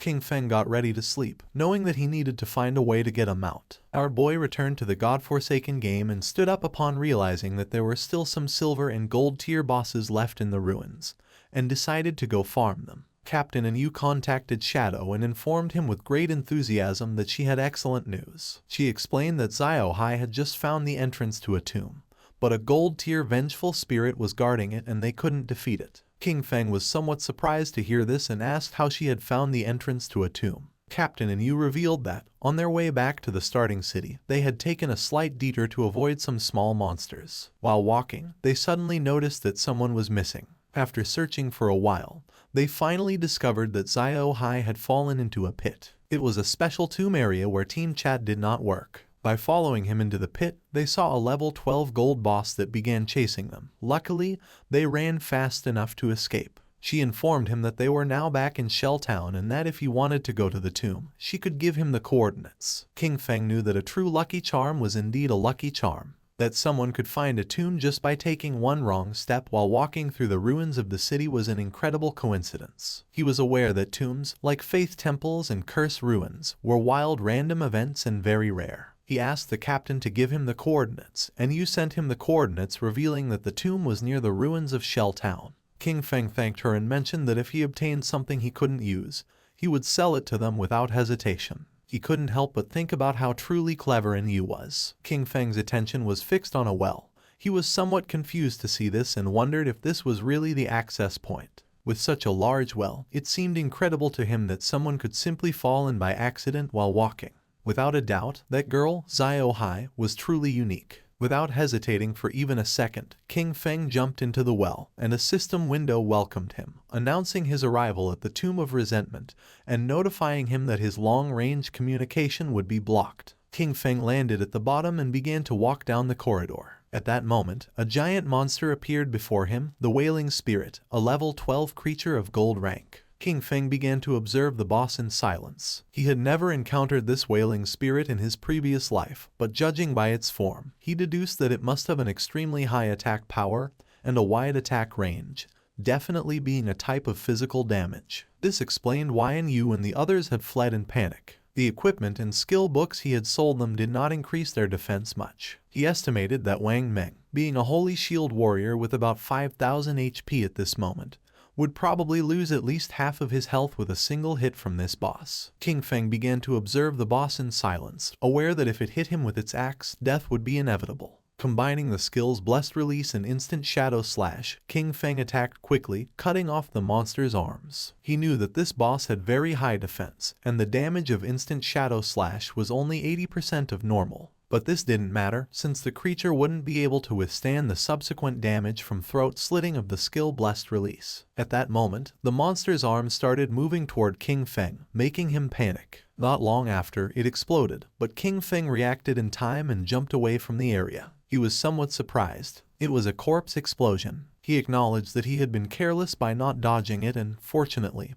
his skill Ghost Blur had activated. Otherwise, he would already be dead. The boss's corpse transformed into lifespan. King Feng remembered that in his previous life, something similar had happened once.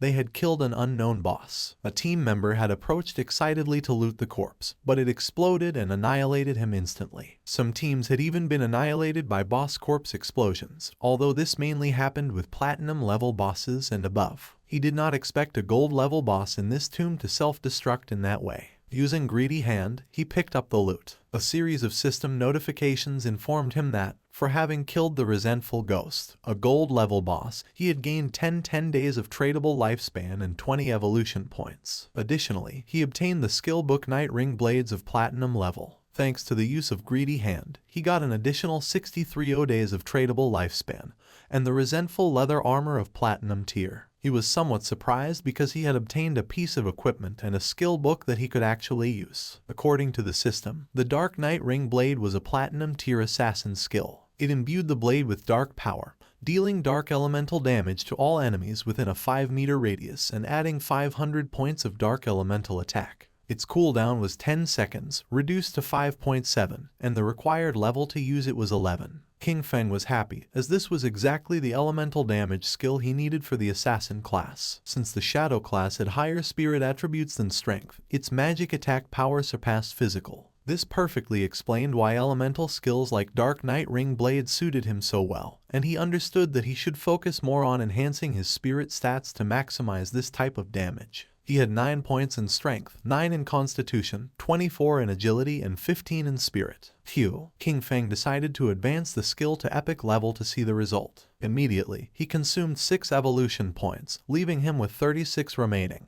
The skill Dark Night Ring Blade evolved from Platinum to Emerald, then to Diamond, and finally to Epic. As a result, the radius of effective dark elemental damage increased from 5 to 12 meters, and the added dark elemental attack rose from 500 to 1300 points. Our boy thought that, after the evolution of the skill, the range had expanded from 5 to 12 meters and the additional attack had increased from 500 to 1300 points. His eyes filled with seriousness, as he knew better than anyone that, being an area attack, the additional attack power was not so strong and the total damage per use could not be compared to that of Shadow Slash. However, it was a divine skill for eliminating groups of small enemies. Shadow Slash had a cutting range of 5 meters, but ultimately it was a linear skill. In contrast, the Dark Night Ring Blade was an area skill, so its effectiveness was much greater when surrounded. The system informed him that the Resentment Leather Armor of Platinum level granted plus 55 physical defense, plus 45 to all elemental resistances,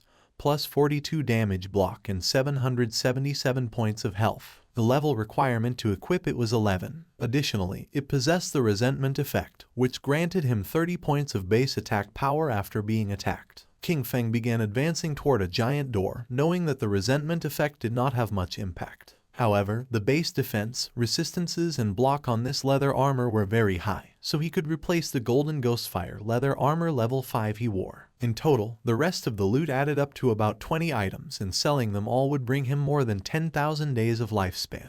Now that he could enter the tomb, he hoped to find good material inside it, and if he managed to get a mount, that would be best. At the same time, a goblin swung with force its sword, cutting Xiaoyu and her friend in half. She and her party respawned back in the town. The man was so furious that he started shouting like a madman. Then, he grabbed Qin Xiaoyu by the collar and made it clear to her that she was a useless person who grew in height but not in brain. He scolded her that it was always because of her that the team ended up being annihilated, and that, because of this, he only had 2 years of non-tradable lifespan left. He threw her to the ground with force and threatened her, warning her not to even think about looking for him at school, or he would definitely take care of her. The friend approached her to help her and the man disconnected from the game. The friend asked Qin Xiaoyu to go with her to her parents' small town. She explained that she had heard that there was a community support group there that specifically helped the elderly and people like them, who didn't know how to play the game. She clenched her fists tightly and couldn't help feeling furious. She disconnected from the game and rejected her friend's offer, telling Yanyan to go alone. Furious, she woke up in her bed and, using her phone, asked Hanhan if he could help her level up. With a smile, Hanhan did not refuse, but he set a condition. In exchange for raising her one level, she would have to accompany him for one night, as he wanted to see how the popular goddess of the school behaved in bed. She was furious and called him an ugly monster. She scolded him for thinking himself capable enough to try to take advantage of her and ordered him to leave. Then, a smile spread across her face. She told Hanhan that, actually, she had always liked him too, but that she hadn't accepted his confession earlier because her brother, Qin Feng, was controlling her. Now that she had cut ties with him, they could finally be together openly and without worries. He didn't fall into her trap. He called her an idiot and asked if she was trying to kill him with laughter. He pointed out that, if she had already cut ties with her own brother, who knows what she could do to him next. Finally, he ordered her to get out. She started contacting everyone. First, she reached out to Sharp Young Master, inviting him to her house to keep her company and, by the way, help her level up. However, he recognized her immediately and mocked her, boasting that he was now a platinum-level talent and had plenty of women, before ordering her to get lost. Then, she tried her luck with brother Xiaoma, telling him that she was bored and waiting for him in Shell Town. The response was just as curt. He reminded her that everyone knew how she had deceived Jiang Wei and threatened to hit her with his new skill. She was sad and desperate. She cursed those men, thinking that not one could be trusted when it really mattered. In her desperation, she lamented that she only had 2.5 years of non-tradable lifespan left and didn't know what she was supposed to do. Her eyes were full of tears. She felt alone. She thought of King Feng and then remembered that he definitely would not ignore her. He must have a way to solve this, and she had to go back and find him to confirm it. It was night and, several hours later, she arrived at King Feng's apartment. For a moment, she thought that once inside she would find Qin Feng, apologize with some kind words, and that he would definitely forgive her. However, almost immediately she rebelled against this idea. She had done nothing wrong.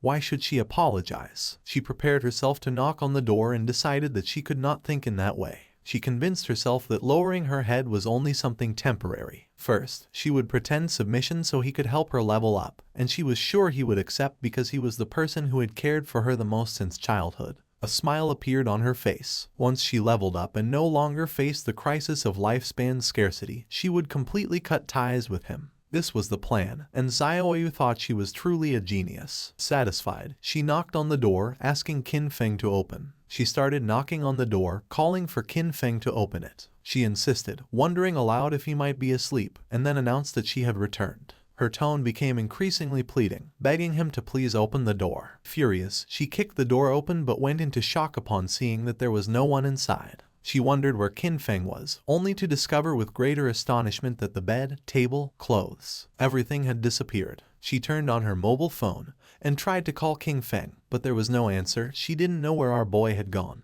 At the same time, in the depths of the grudge tomb, King Feng was massacring all the monsters. Not long after, he realized that he had reached the end of the tomb. King Feng summoned a devout follower, remembering that along the way he had annihilated more than 200 minor monsters and several bronze and silver level bosses. Thanks to this, he was about to reach level 12. In front of him was the final coffin and, knowing that once opened, the ultimate boss of the tomb would appear, he hoped it would be platinum level. It began to push the coffin. King Feng's attention was fixed on it, and not long after, something strange happened. Evil energy began to enter its body through the eyes and mouth. The system informed our boy that his devout follower had been annihilated. King Feng realized that this was Death Miasma, a gold-level boss. He cursed his luck for having run into this disgusting thing, as he knew that this boss had no physical form, which made it completely immune to physical attacks. He remembered that in his previous life, someone released this boss, and it ended up spreading to a nearby base. Countless unsuspecting civilians were killed or injured. Being possessed by this was practically a death sentence unless a teammate helped dispel it or one belonged to one of the few classes that could use special invincibility type skills to survive. The eyes of our boy began to shine with seriousness, and he decided to use the Dark Knight Ring blade. Shadow began to spin around his body. Thanks to this, he was able to see the true body of it, which was hidden inside the miasma. Using the dagger, King Feng attacked the true body and a system window appeared, informing that he had killed the gold tier boss, Death Miasma. King Feng knew that the strength of this boss was clearly above platinum level, even though it was classified as gold tier, and its drops were only of gold grade. Fortunately, the skill he had recently learned, Dark Night Ring Blade, was one of magic damage. The corpse transformed into Lifespan Orb, and using greedy hand, King Feng picked up the loot. He sighed. After all the effort it had taken to clear this tomb, he hoped that it would drop gold tier loot. King Feng obtained the rare item called Mount Bell. He was in shock upon seeing this. Our boy was happy since the boss had really dropped a mount. This showed him that Lin Liu's famous Koi luck was not just a simple rumor, it was a completely real fact. According to the system description, the Mount Bell, Ghost Night Wolf, served to summon a level 11 Ghost Night Wolf. This creature could assist in battle and also be mounted, requiring the user to have a minimum level of 11 to use it. King Feng remembered that the Ghost Night Wolf was one of the fastest mounts that could be obtained in the early stages of the game. The Ghost Night Wolf was level 11, and its grade was gold. It possessed 148 strength, 155 constitution, 135 spirit, and an impressive 191 agility. The mount would gain experience alongside its owner, growing stronger over time. However, if its bell were traded, the creature's level would reset to its initial state. Its abilities were also noteworthy. Dash. When mounted, it increased movement speed by 245%. Nightwalk. At night, it allowed the mount to remain permanently in level 1 stealth. Attacking would break this effect but added 120 reveal damage, and it took 60 seconds to re-enter stealth. Pounce. It allowed the mount to pounce on a single target 3 times in succession, with each hit dealing an additional 267 physical damage, on a 12-second cooldown. Wolf Howl. It granted allied units a bonus of plus 35 attack, plus 35 physical defense, and plus 35 all-element resistance for 18 seconds, with a 600-second cooldown. King Feng knew that it was not just a mount, but also a battle pet. The fact that it also included a stealth skill made it an immense gain. It was night, and mounted on the Ghost Night Wolf, King Feng emerged from the ruins and began heading to his next destination. His plan was clear: reach level 15 and accumulate enough lifespan to be able to extract the mount. Once he disconnected from the game, he would go directly to Magic City to eliminate Kaiyan Shishi, cutting off any future threat at its root. King Feng passed by Zhanghai Coliseum and remembered that it covered an immense area and had 2 additional underground levels, forming a complex labyrinth. The place was full of monsters, which made it the perfect site for him to level up quickly. Taking small jumps, the Ghost Night Wolf climbed on top of the Zhanghai Coliseum wall, which was full of powerful monsters, who began to stare at our boy. The Ghost Night Wolf made a jump. King Feng and his beast began to descend from the sky towards the monsters. King Feng's eyes began to shine with determination.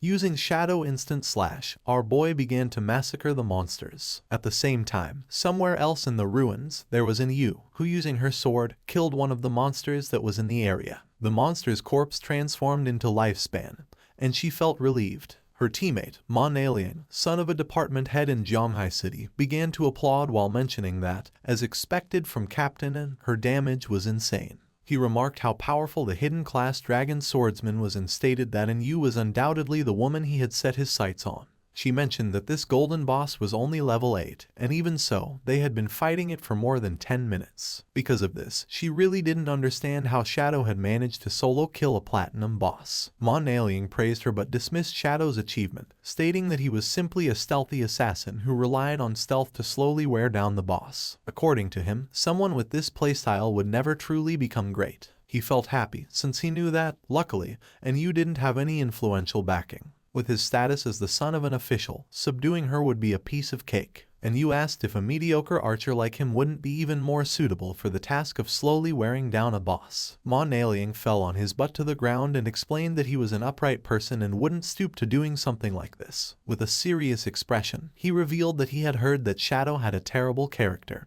and was a ruthless killer in the real world. He also mentioned that he knew a hunter from the Metropolitan Police who already possessed level 3 anti-stealth skills. He suggested finding a way to set him up, discover Shadow's identity in the real world, and, afterwards, take control over him. He argued that someone like Shadow could only be trusted if you worked for his organization. Otherwise, incidents like those of Song Fei and Zhang Lai would keep happening. He was tired of cleaning up Shadow's messes. Yu and Wang Meng looked at each other and started laughing at Man Liang. They asked him if he really hadn't understood it. They explained that the situation wasn't that Shadow begged them to clean up his messes, but quite the opposite. It was they who had to clean up what he left behind. Only in this way could they ensure their interests were aligned with his, thus allowing cooperation. They reminded him of Shadow's achievements, the first global kill of a golden boss and the first kill of a platinum boss, both solo. With a furious expression, Manhwa made it clear that, to him, Shadow was nothing more than a fragile assassin.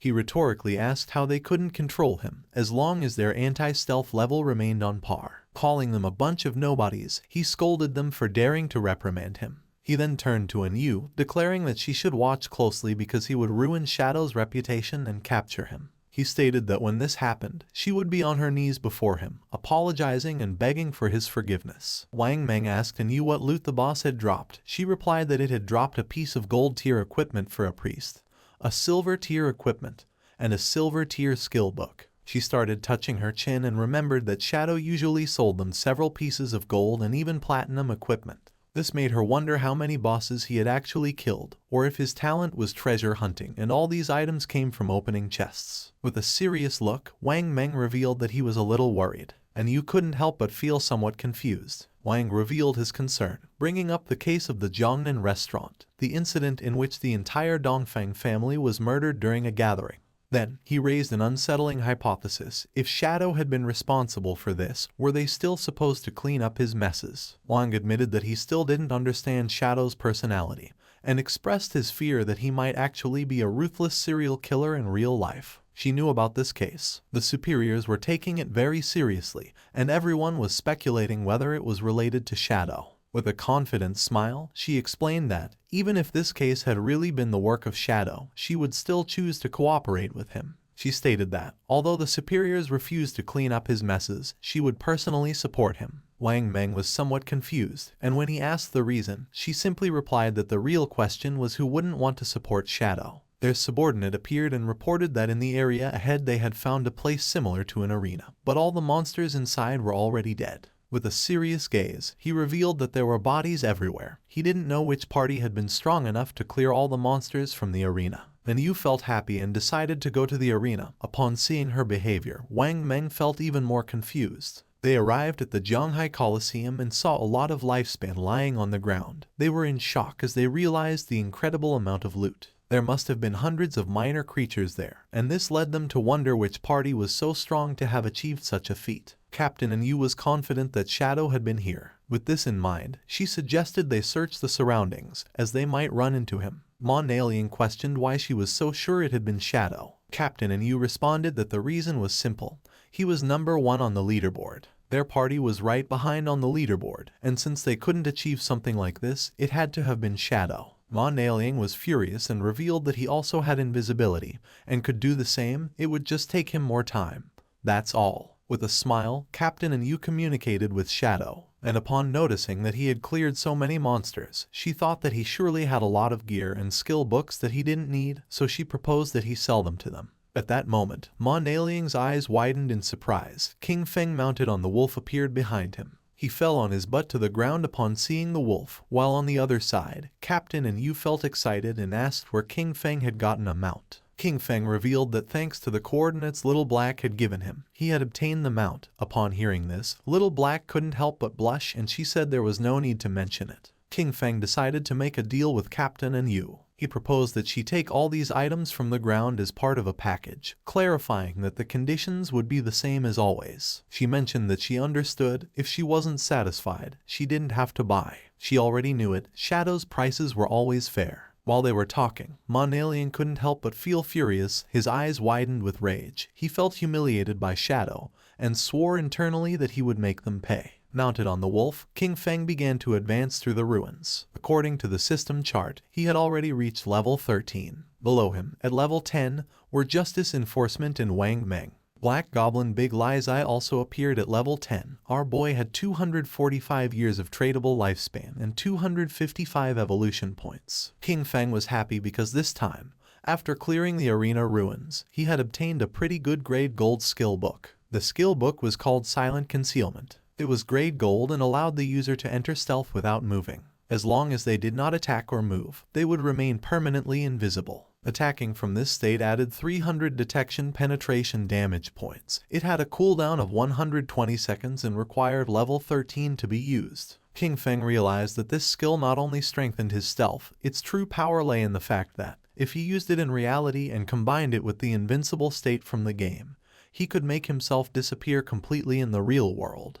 He decided to evolve this skill book to Epic, for which he consumed 11 evolution points. The skill was improved, going from gold to platinum, then to emerald, diamond, and finally to epic. With this, the additional damage per stealth penetration attack increased from 300 to 800 points. In turn, the cooldown was reduced from 120 to 60 seconds. He decided to evolve other skills as well. First, he consumed 34 evolution points to bring Venomous Dart to the epic level. The skill progressed from emerald to diamond and finally to epic, improving its attributes. Its maximum range grew to 20 meters, its on-hit attack damage increased to 400, and it applied the venom status. This status now dealt 100% damage per second for 5 seconds, with no weakness bonus, and did not stack. Next, he invested an impressive 200 evolution points to elevate Graceful Release to the mythic level. Evolving from legendary to mythic, its weakness attack bonus soared to plus 300%, and its weakness attack multiplier was doubled, while its level remained at 5. Its active use now applied the throat slash effect, dealing 200% of the attack's damage per second for 3 seconds,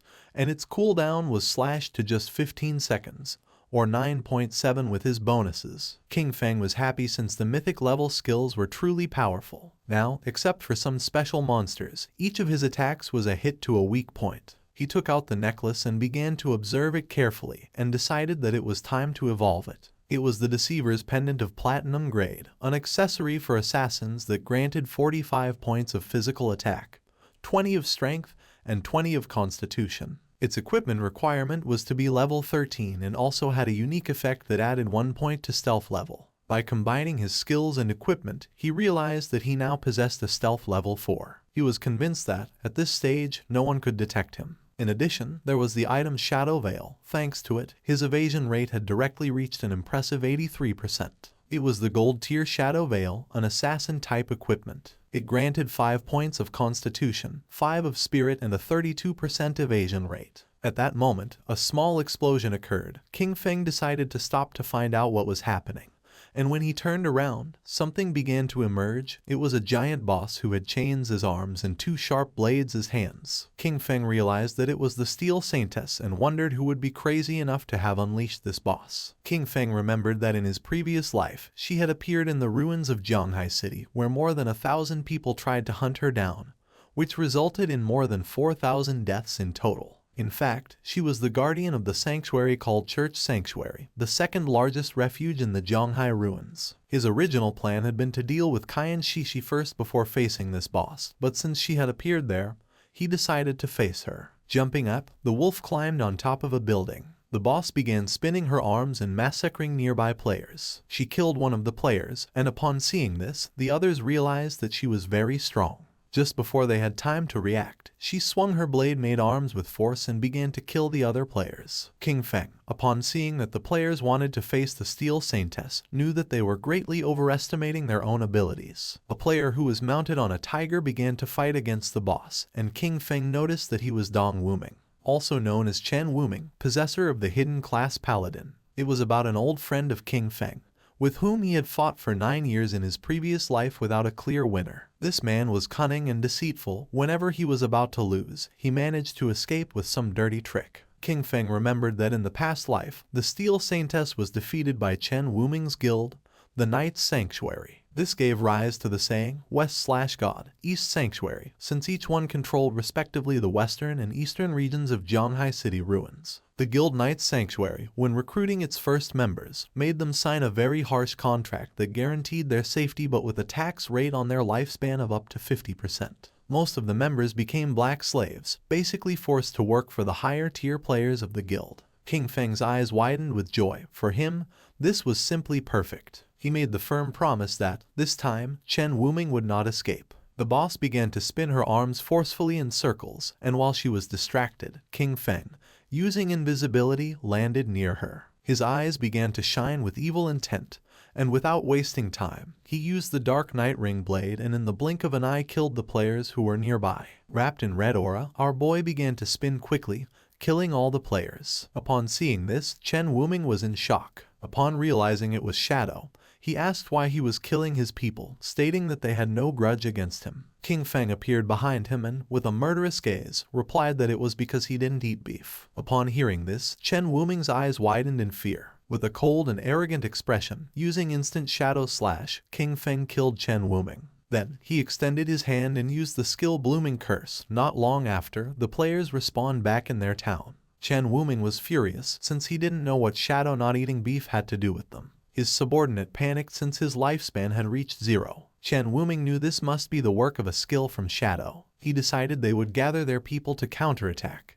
But first they would move to another place to level up and thus recover the lost lifespan. Among them was also Xiao Yu. She couldn't help but cry while wondering why Shadow was attacking her directly. Her lifespan was about to run out completely. The system informed King Feng that his skill, the Flower Bloom Curse, had absorbed from Xiao Yaoya 4 days of tradable lifespan and 1 year of non-tradable lifespan. King Feng couldn't help but feel happy upon realizing that she was also in Chen Wuming's party. His eyes widened with excitement. She had just absorbed this small amount of lifespan, a clear sign that she was already desperate. Because of this, she had chosen to join the Knight's Sanctuary Guild as a black slave. For him, this was something she well deserved. At that moment, the boss tried to attack Shadow, creating a smoke screen. Once the smoke cleared, it could be seen that he had dodged the attack using ghostly blur. He knew that in the first phase this boss wasn't very difficult to deal with. The boss was somewhat confused. The chains that formed her arms began to tense. Not long after, her arms began to spin. She didn't know what was happening. King Feng's eyes began to shine with seriousness. He knew that she only limited herself to swinging her chain swords repeatedly, performing some directed or area physical attacks. King Feng appeared above her and decided to use a combination of Blessed Release and Plague Blade. After an attack, Blessed Release applied the effect Throat Slash, which triggered a burst that caused massive damage. Plague Blade, in turn, would cause an explosion of toxin damage 3 seconds after impact. King Feng attacked quickly, causing several thousand points of damage to the boss. Then, he used Throat Slash, causing a deep cut in her throat. In the blink of an eye, her HP bar had dropped to less than half. Her eyes began to shine with rage. King Feng remained calm, knowing that the reason she had become the guardian lay in her terrifying second phase. After losing half of her health, the demon sealed within her would awaken. All damage received was then equally reflected back at the attacker. There was also a legend that claimed there was a portal inside the demon's belly. Anyone swallowed by it would be transported to an unknown place, rumored to be the bottom of a volcano. However, in his previous life, no one had achieved this. He suspected that some fools had simply confused this with mechanics from other games. A group of players was watching the battle. According to them, Shadow was ruthless. The Platinum tier boss had been summoned by the Knight's Sanctum Guild, but Shadow suddenly appeared and annihilated them all. Right after that, he used a single skill that took away half of the boss's health in an instant, pushing it directly into its second phase. While they were talking, King Feng's attention, who was using invisibility, focused on them. His eyes began to shine with seriousness. He was aware that the Steel Saintess had a weakness in her second phase. When she launched an attack, the damage reflection effect disappeared momentarily. This meant that if he attacked right when she did, he could avoid receiving the reflected damage. However, the problem was his skills like Shadow Slash, Throat Cut, Plague Blade, and Poison Dagger, since they all inflicted damage over time. If he used any of them, he would still receive the reflected damage, and at his current level of development, this would kill him instantly. Thinking about this, he considered the players who had been spying on him from the cliff. He decided to use them. One of the players asked the others to step aside because he wanted to see what was happening. This man was known as Anquan. Upon seeing him, the others couldn't help but feel happy. Anquan's subordinate explained that they had been watching for a long time and had already memorized all of the boss's skills. She only had a few. With a smile, the girl extended her hands and revealed that after the boss's life dropped below half, she suddenly stopped. Her body had changed a bit, giving hints that she was gaining new skills, and just when the boss entered her second phase, Shadow also disappeared. Anquan couldn't believe that Shadow had been fighting this boss alone. His eyes began to shine with rage. He gave the order to his subordinate, Xiao Tu, to activate Red Eye and check if Shadow was still there. She nodded her head and began to use her powers. A small rabbit manifested and ran near the boss without attracting her attention. Then, she revealed that she couldn't find Shadow's location and thought he had probably left. Upon seeing that her level 3 anti-stealth could not find Shadow, Anquan realized that this meant he had definitely left, as he considered it impossible for him to have a level 4 invisibility. Anquan jumped and got down from the building, making Xiao Tu feel somewhat confused. Anquan asked her to keep a close watch and alert him immediately if Shadow returned. She nodded her head. Anquan descended to the ground and drew his swords. His eyes began to shine with joy and a confident smile spread across his face. According to the other players, he was looking for death by trying to fight a platinum tier boss alone. However, one of them recognized him. He had seen him in the starting town defeat a gold tier boss without receiving a single scratch. It was revealed that his class was Soul Warrior, which granted him 100% dodge when rolling, and he was the famous player known as Safety First. It was also rumored that he had been a top-level global streamer in Souls-type games, with ultra-fast reflexes. The boss's attention focused on him. She attacked using her sharp blade-like arms. Luckily, Anquan reacted in time and slid across the ground, narrowly dodging the attack. The boss grew arms made of energy, and when she tried to crush Anquan, he rolled again, dodging the attack once more. When the boss tried to catch Anquan, he rolled again and moved away from her. His subordinates began to praise him, amazed by his incredible skill and the calmness with which he dodged. They highlighted his discipline in not letting himself be carried away by the greed of an extra hit, considering his performance simply brilliant. With a smile, one of them mentioned that he was truly amazing, perfectly dodging each attack from the boss. This seemed incredible. He even saw multiple slash effects flashing over the boss's body, which led him to wonder if the Soul Warrior class was really that powerful. With a curious expression, the black-haired woman explained that Anquan, by rolling, activated the special passive or counter-attack mechanic of the Soul Warrior. Each dodge or roll counter-attacked, dealing damage to the boss. Because of this, every time he dodged perfectly, he was actually hitting the boss simultaneously, draining her life. This was why the boss's HP decreased every time he rolled. With a smile, Xiao Tu made it clear that the perfect dodge was only the foundation. What truly set Anquan apart was his devastating offense. His attacks struck with force and precision, turning defense into an unrelenting assault. His skill combo and timing made him not only untouchable but also lethal. Defense kept him alive, but it was his offense that ended fights quickly. The boss was desperately trying to catch Anquan. Xiao Tu's eyes began to shine with confidence when she revealed that if the dodge successfully activated during the roll, Anquan's next attack would ignore 50% of the boss's defense. Anquan turned around and decided to face the boss, and blue energy began to emerge from his body. Upon seeing this, his subordinates realized that this striking effect meant that the blow would definitely deal 4-digit damage. Anquan's eyes began to shine with excitement. Just before the boss could react, he unleashed the powerful strike he had prepared. His movement was a graceful dance. A single blow split into 3 shadows, swift and fierce like shooting stars. With absolute mastery, he precisely swung his swords through the gaps in the boss, causing deep cuts. In the blink of an eye, her HP bar dropped to less than half. His subordinates began to applaud upon realizing that, before they noticed it, the boss only had a third of her life left. Anquan turned his back on the boss and a confident smile spread across his face, but at that moment, someone attacked with powerful slashes, causing him more than 34,000 points of damage, killing him instantly. His subordinates couldn't help but panic. They couldn't understand why he had died, since they were sure he had dodged all the attacks. They were even more puzzled because, although their skills hit the boss, her health did not decrease with the blow, despite having seen it drop drastically moments before. Not far away stood our boy. He began to silently observe Anquan's lifespan orbs and thanked him. Anquan's constant showboating had caused the boss to use many of her moves. King Feng's eyes began to shine with joy, as during this time, he had been constantly attacking, finally reducing the boss's life to a third. The flashy moves of the Soul Warrior had inflicted decent damage, but in the end, he had caused his own death. Due to the traits of his class, it was simply impossible for him to defeat the Steel Maiden.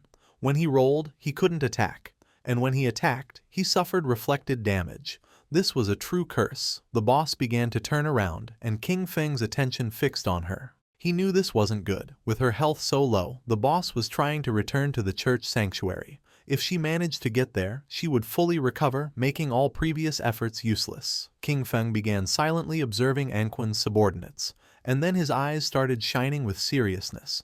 He realized that the Soul Warrior's death had scared these people and doubted they would attack the boss again. However, if the boss didn't make a move, her damage reflection effect wouldn't disappear. It was time to get serious. Our boy landed in front of her, knowing that he couldn't allow her to return to the sanctuary. Upon seeing our boy, the other players were somewhat surprised. To them, Anquan was just a clown. Shadow was the real boss. It seemed terrifying to think that all the cuts the boss had suffered moments before had been his doing. Xiao Tu couldn't believe it. Her level 3 anti-invisibility hadn't detected Shadow's presence, which could only mean that Shadow's invisibility was level 4 or higher. The gaze of one of them fixed on the lifespan orbs of Anquan, and his mouth watered upon realizing that the loot of the Soul Warrior was still on the battlefield. He decided to find a way to recover it. With eyes shining with determination, our boy used his skill Blacklight Shield, making a golden shield appear around him. This skill created a 10-layer shield, each one capable of blocking one instance of damage. The boss's attention focused on King Feng and her arms transformed back into blades. She attacked, and King Feng realized that this was the moment he had been waiting for. Using instant shadow slash, King Feng attacked with quick slashes. He began to stare at the boss.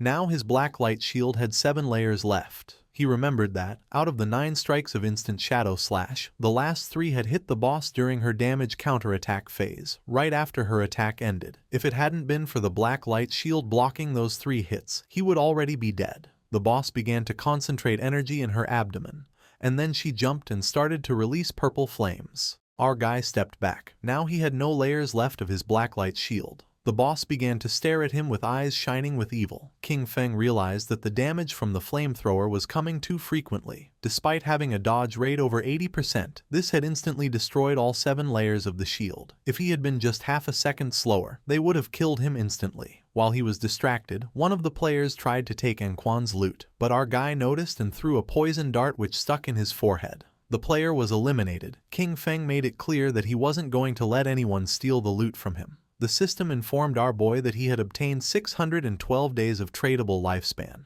and 67 years of non-tradable lifespan from Safety First. Additionally, Blossom Curse had absorbed 355 days of tradable lifespan and 20 years of non-tradable lifespan from Clean Hands and Feet. King Feng was somewhat surprised, since Safety First had a really large amount of lifespan, which probably meant that he had never died. This seemed interesting to him, so he decided not to use Blossom Curse on him.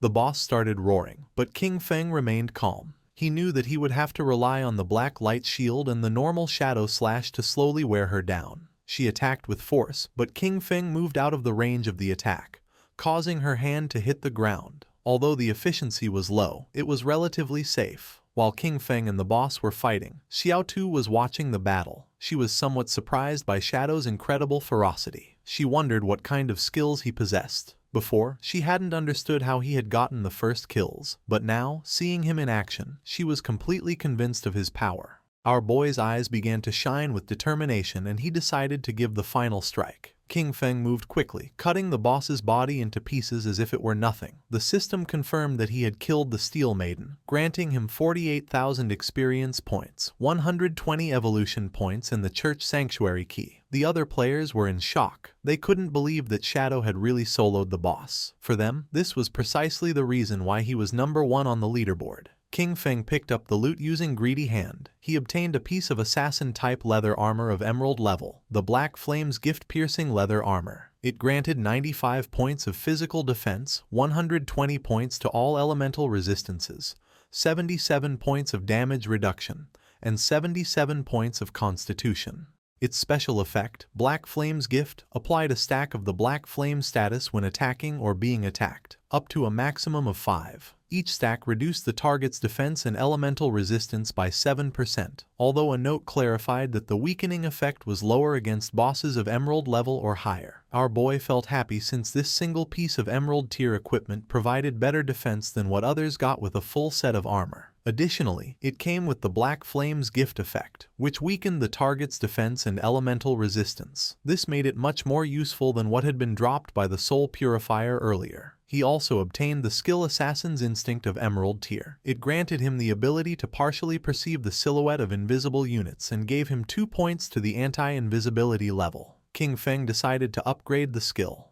The process consumed a total of 33 evolution points, leaving him with 97 remaining. As a result, his skill assassin's instinct evolved through the Emerald, Diamond, and Epic tiers until reaching Legendary tier. With this, his anti-invisibility level bonus progressively increased from 2 points to 5. Additionally, the legendary effect added the ability to more sensitively detect weak points of the target, granting him a 50% modifier to critical hit damage. It was an anti-invisibility skill, upgraded to legendary tier, with a level 5 anti-invisibility and a 50% increase in critical hit damage, combined with the passive of Graceful Deliverance. This added up to a total of 350%. Now, he could strike his enemies' weak points even with his eyes closed. King Feng had 97 evolution points remaining and decided to evolve his Ghostly Blur skill to legendary tier first. It consumed 80 of his points, leaving him with 17. As a result, Ghostly Blur evolved from Epic to Legendary, increasing its passive evasion rate from 75% to 85% and granting full immunity to damage each time the evasion activated. At that moment, Captain Anyu and the others appeared. She began greeting our boy and asked if any good loot had dropped. King Feng was confused, not knowing what was wrong with Anyu. With a smile, Captain Anyu mentioned that she hadn't checked the leaderboard before and didn't expect him to reach level 13 in a single night. According to her, this was crazy. Wang Meng mentioned that they had been grinding all night and hadn't even reached half of level 11. His speed was simply unreal. Captain Anyu hit Wang Meng on the head, telling him not to talk nonsense. She knew that men leveled up faster. King Feng felt somewhat confused, but then he explained to her that he had gotten some loot. He had already appraised it at 45,000 days of lifespan, all together in a single package. She decided to give him the lifespan, and the system confirmed that the transaction was completed.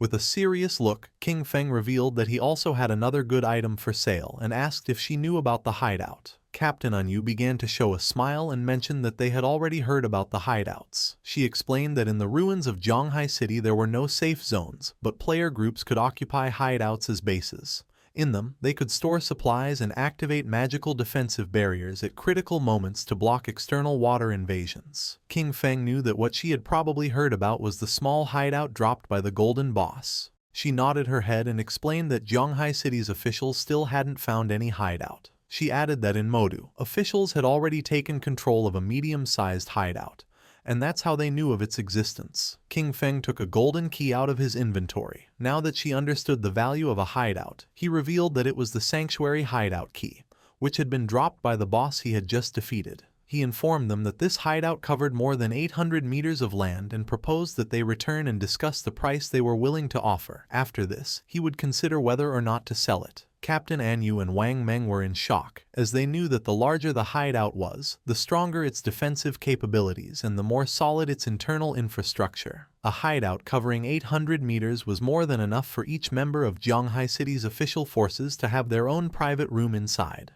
She extended her hand and, with a curious look, asked how much he planned to sell such a large hideout for. King Feng decided to go back and discuss it first, to see what price they could offer. He knew that in his previous life, this hideout could be sold for 2,000 years of lifespan. If he managed to sell it to the government, this, combined with the lifespan he already possessed, would be enough to extract all his gear, skills, and levels into the real world. With a nervous expression, Captain Anyu accepted his proposal and assured him that she would immediately report it to her superiors. Then, she said there was something else and asked for his help. They had just received news that 7 gold tier bosses had appeared together in Dark Moon Town, where many people had already died. Because of this, they were willing to offer 10 years of lifespan if Shadow intervened to eliminate them. Upon hearing this, our guy mentioned that 7 gold tier bosses didn't seem like a big problem. He considered that even if they were grouped together, the official forces should be able to eliminate them with some time. Therefore, he deduced that if they had come asking for his help, there must be something particularly problematic about them. She began giving a thumbs-up gesture, impressed by his insight. She confirmed that he was right. She explained that they had managed to isolate and kill one of the 7 bosses, but it came back to life. And not only that, suddenly the stats of all 7 bosses skyrocketed, instantly annihilating her entire team. King Feng's eyes widened in surprise. He remembered the existence of group-type bosses that could resurrect. This led him to suspect that they might be puppets created by the Cursed Slate, one of the ancient god slates. If it really was an ancient god slate, then it was something he couldn't let go. He decided to go now and asked her to send him the coordinates. She wished him good luck. According to our guy, Anyu was quite genuine. The loot from 7 gold tier bosses could be sold for 40 or 50 years of lifespan, and she had even offered him an additional 10 years as a reward. Honestly, this was very generous. Mounted on the ghost night wolf, King Feng began to move through the ruins, passing by a statue, and his eyes widened in surprise. Not far away, there was a group of players hitting a girl. It was Xiao Yu, King Feng's sister. With a smile, the woman gave her a strong slap on the face, accusing her of being a slut who tried to seduce the guild leader even though she had just joined. Xiao Yu, whose face was full of bruises, began to cry.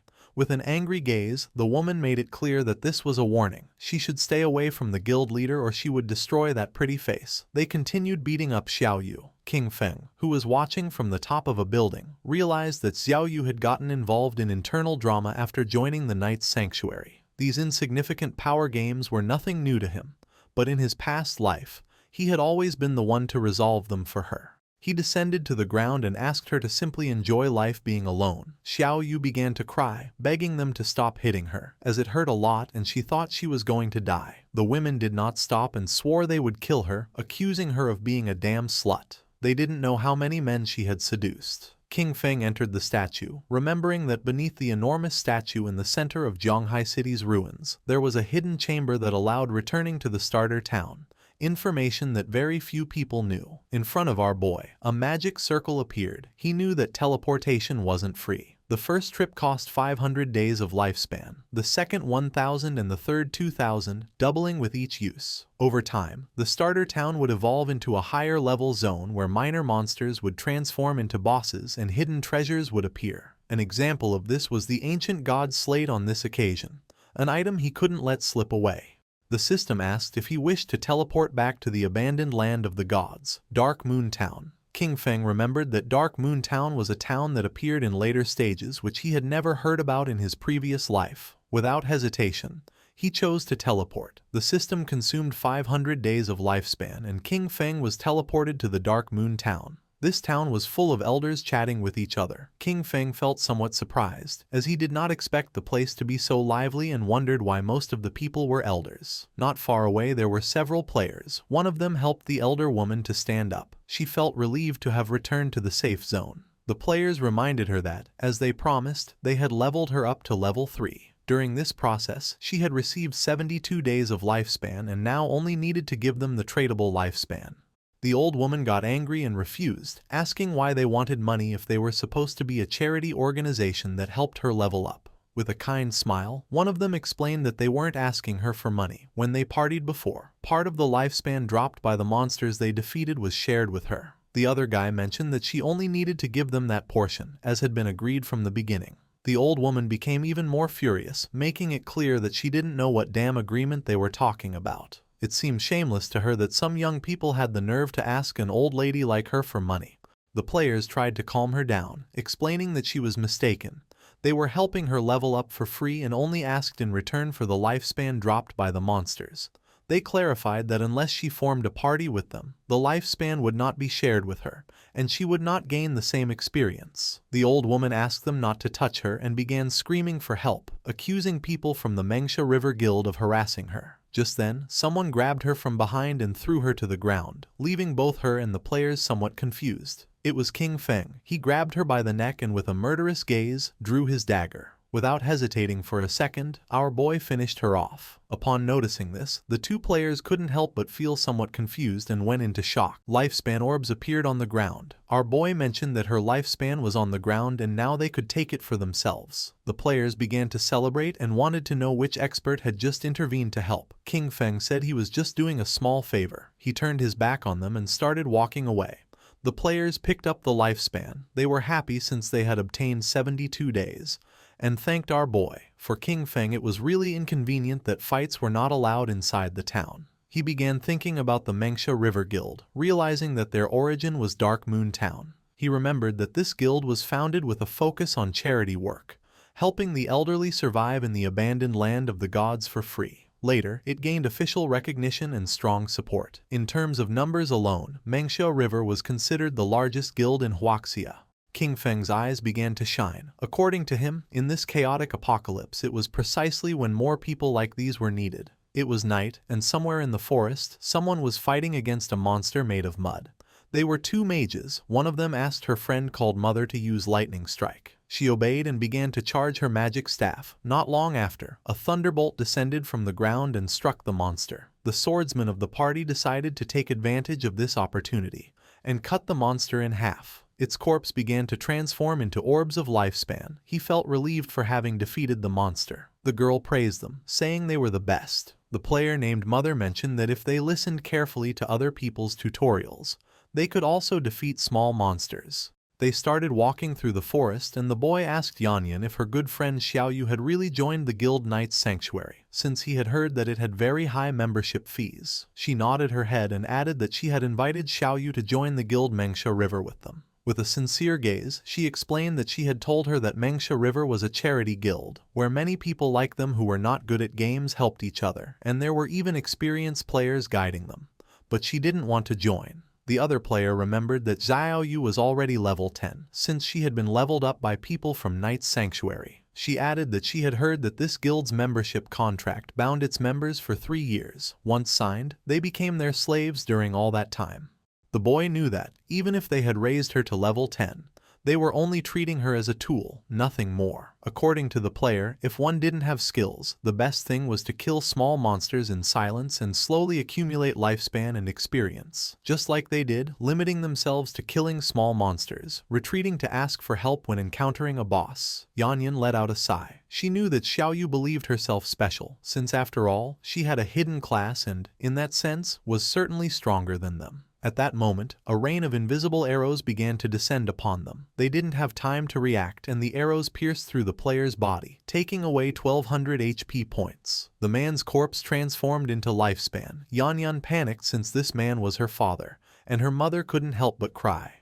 The archer who had shot the arrows couldn't help but smile, as he had eliminated him instantly with a single skill. The masked men asked him to stop talking nonsense, claiming that it was impossible for the Mengsha River Guild to have experts, since they were just trash. They wondered what kind of player with skill would want to carry those elders, insisting that they were all scum. They approached Yanyan and her mother. With a smile, the archer asked them to hand over all the lifespan they were carrying. Yanyan could not help feeling afraid. She knew that the authorities had officially forbidden killing people in-game and remembered that the attackers were risking becoming wanted criminals. The archer began to point at her with his finger and a smile, making it clear he didn't give a damn about the authorities. He decided to stop chatting and gave them 3 seconds to hand over the lifespan. The player named Mother obeyed. Yanyan, however, stood firm, telling her mother not to even think about it. She asked her to quickly ask for help on the guild channel while she held them off. Upon seeing this, the archer gave the order to his men to attack. They had to kill the older one and keep the young one alive for fun. The masked men rushed at her, but just at that moment, a wolf appeared and bit them. Yanyan felt somewhat confused as she didn't know what was happening. The archer's eyes filled with confusion. Just before he could take another breath, someone attacked quickly, cutting off his head. It was none other than King Feng. While the wolf was devouring his subordinates, our boy began to observe the archer's head in silence. He soon realized that he was Shadow. The archer and his subordinates respawned back in the town. He was furious, and his men too. They wondered if the cause was the killer status, but even with it, there was no way that their lifespan could be completely drained. They were in shock, not understanding how all their lifespan had disappeared and why such a large amount had dropped, ready to be traded. They started running toward the forest, knowing that if this continued, they were going to die. They had to kill monsters quickly to get some lifespan. At that moment, a strange energy appeared, and not long after, a sword made of energy descended upon them. The energy made them unable to move. Someone approached them. They knew they had finally been caught for having been wandering around and attacking other players. They were 2 priests. The man who was holding the skill book revealed that they were official bounty hunters and that, according to the law, they were going to arrest them, for which he asked them to provide their real-world information. The other man began staring at them with a serious gaze and made it clear that if they resisted, they would immediately end their lifespan. Back in the forest, flowers began to emerge from the archer's corpse. Yanyan felt happy and thanked our boy, knowing that without his help, she and her mother would have been doomed. King Feng started looking down at the ground. He did not expect Chuyen to be so good. Kind-hearted and brave, she was completely different from Qin Xiaoyu. He didn't know how they had become best friends, but fortunately, they had taken separate paths. King Feng disappeared without a trace, and upon noticing it, Yanyan and her mother felt somewhat confused. Yanyan picked up the lifespan orb and her eyes filled with confusion since she didn't know if it was her father's lifespan. The mother was somewhat confused since she didn't know where the others were. She asked her daughter how Shadow had suddenly disappeared. Yanyan said that she didn't know. The only thing she knew was that he was the #1 shadow boss in the world. Somewhere else in the forest, there was another group of players. They remembered that Captain and Yu had said that Shadow would arrive in a few minutes, but almost half an hour had already passed and they wondered what he was doing. With a curious expression, one of them asked the other if Shadow could defeat the bosses that were inside. The other player said he doubted it, since, after all, these bosses could revive. He found it incredible that he had dared to accept the mission, considering they were bosses that revived infinitely. Our boy, who was invisible, passed between them. King Feng began to move away from them. He was aware that the ancient god slate added 1 positive and 1 negative affix to equipment. With luck, these affixes could even alter class traits. Some had even seen the 7th player in the world ranking summon the ghost of an ancient god using 7 of these slates to destroy a legendary level boss. Sometimes, these bosses were invisible with extremely high stealth levels, so players passing nearby were eliminated without even knowing what had hit them. The group-type bosses created by the ancient god slate contained unique mechanics, and each possessed different skills. King Feng saw several monsters with eyes shining with malice standing. Sometimes, these bosses were invisible, with extremely high stealth levels, and players were eliminated without even realizing what had happened. Other times, the real boss was actually a summoner-type sorcerer, hidden somewhere nearby. In these cases, the boss that players faced simply respawned endlessly. According to current information, once killed, the bosses would revive. And each time, all of them would gain a stackable Berserk attribute. Official sources said that killing even just one triggered resurrection and Berserk state. But what if they were all killed at the same time? Would they still revive? It was something worth trying. King Feng decided first to equip the follower's pendant and use a devout follower to make a test. Our boy summoned a devout follower. It started to charge towards the bosses and attacked, taking more than 1400 points of HP from them. The eyes of one of the bosses began to shine with rage. It turned around and not long after, the body of the devout follower exploded. The bosses didn't even pay attention to the poor devout follower. King Feng's eyes widened with seriousness, realizing that all of them were level 10. They had no damage reflection and their stats were only about twice as strong as those of regular golden tier bosses. He used Shadow Ring Blade. A strange red energy began to spread throughout the area. Then, King Feng used the poison darts, which embedded themselves in the throats of the bosses. The corpses of the bosses began to disappear. Our boy felt somewhat confused upon seeing that they hadn't dropped loot. At that moment, the bosses began to merge into a much more powerful monster. It was gigantic. The boss began to charge toward King Feng. He went on alert, knowing that eliminating them simultaneously had been the right move and that now they had entered the next phase. Then, he noticed the symbols covering this giant boss's body. The boss attacked, but our guy dodged the attack. He immediately recognized the symbols on its body as ancient god script. By deciphering the individual words, disaster, sky, ancient, tuo, wu, god, sea, and reorganizing them, he translated them to reveal the true name of the boss, Uthos, the calamity ancient god. As little by little the boss was getting closer, King Feng became confused because he didn't know how to proceed. Then he wondered if he should attack different parts of the boss in order of the characters. After all, it wasn't for nothing that he had invested a great amount of personnel and resources studying ancient god script to overcome the ancient god ruins. King Feng slipped and attacked the symbol that the boss had on its leg, then attacked the symbol on the arm and then the one on the chest. Poison began to emerge from the body of the boss. It opened its mouth and began to roar in agony. Its body began to fall apart and fell into the water. Our boy became alert, not knowing what was happening. Then, coffins emerged from the water and the boss began to float and change shape. Its body began to mutate, and not long after, several monsters began to emerge from its body and roar. King Feng noticed that the embossed inscriptions on the coffins matched one by one with the monsters. Apparently, at this stage, he needed to kill them near their respective coffins. He could already see the ancient god's slate. This seemed like its final phase. The monsters began to charge toward our boy. He stood firm and his eyes began to shine with determination. Crows began to fly over the area where our boy was fighting against the ancient god's slate. The attention of all nearby players focused on them. They felt somewhat confused and curious, as they didn't know if what they were sensing was an earthquake or if the movement in the valley meant that the boss was going berserk. Because of this, they decided to go take a look. With a curious look, the mage of the team asked where the hell Shadow was. According to her friend, there was no way he could defeat this boss, so he probably wouldn't come at all. The eyes of the swordsman of the party widened in surprise, asking his friends to come take a look. The place was empty. There was no trace of either King Feng or the boss, leaving the players in shock. They began to walk around the place and noticed that the ground was cracking, wondering if the earthquake had just killed the boss or what was happening. Captain Anyu communicated with them and asked them to retreat, since Shadow had already taken care of the boss. The eyes of the players filled with surprise and confusion. They could not believe that Shadow had defeated the boss alone.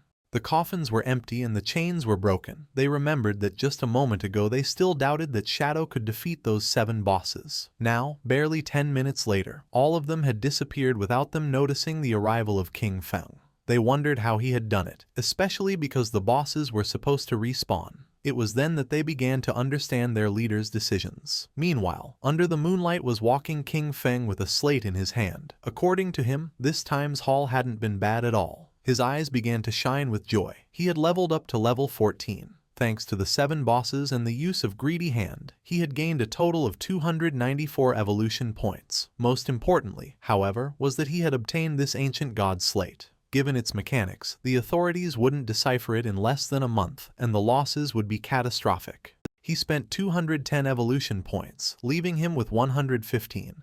His skill Shadow Flash / evolved from epic to legendary. The improvements were substantial. The blink range increased to 40 meters, stealth duration to 15 seconds, and cooldown was reduced to 8.8 seconds. The skill now inflicted 9 slashes in a wider area of 6 meters, and each hit added 700 attack power. However, the most impactful change was a completely new effect. Each slash now granted him a shield equal to 100% of his maximum HP. Stackable up to 9 times and lasting for 60 seconds. Our boy was confident and couldn't help but feel cheerful, since from now on, if the 9 slashes of Shadow Flash / hit, his effective HP would become 10 times greater. His margin for error had just skyrocketed. He turned invisible and began to walk through the area, knowing that, at his current leveling pace, he would reach level 15 in another 5 hours. Then, it would be time to head toward Magic City. Several hours later, our boy arrived at the ruins, where the women were still beating up Xiao Yu. They were willing to beat her to death. King Feng was somewhat surprised to see that they were still fighting. These women were quite ruthless. The white-haired woman began to stretch her arms to rest a little. She was exhausted and complained that her back and waist hurt. The friend was somewhat furious, as her hand was swollen from so much hitting, and she complained that her hands were practically smoking from the fight. They spat on Xiao Yu and decided that it was enough for today. This beating should serve as a lesson. Xiao Yu, whose body was full of bruises and wounds, began to sit up. She couldn't help but cry. According to her, everything was King Feng's fault. She had told him to cut ties and he had really ignored her, not understanding that when girls say something, they often mean the opposite. Using the magic staff, she stood up. Fortunately, she had signed a contract with the Knight's Sanctuary, so she wouldn't have to worry about her survival for the next 3 years. Although she had to give up 50% of her lifespan, she would still have some left for herself, ensuring that she would grow faster than Chu Yan and the others. She used the skill Holy Healing, which allowed her to restore all of the target's life. She was certain that once she became stronger, she would make sure that all those who had looked down on her wouldn't get away with it so easily. Neither King Feng nor those crazy women were going to escape. To everyone's surprise, the spell began healing King Feng, who was invisible. Poor Xiao Yu fell to her knees on the ground, thinking that she had failed casting again and wondering, puzzled, where the healing had gone.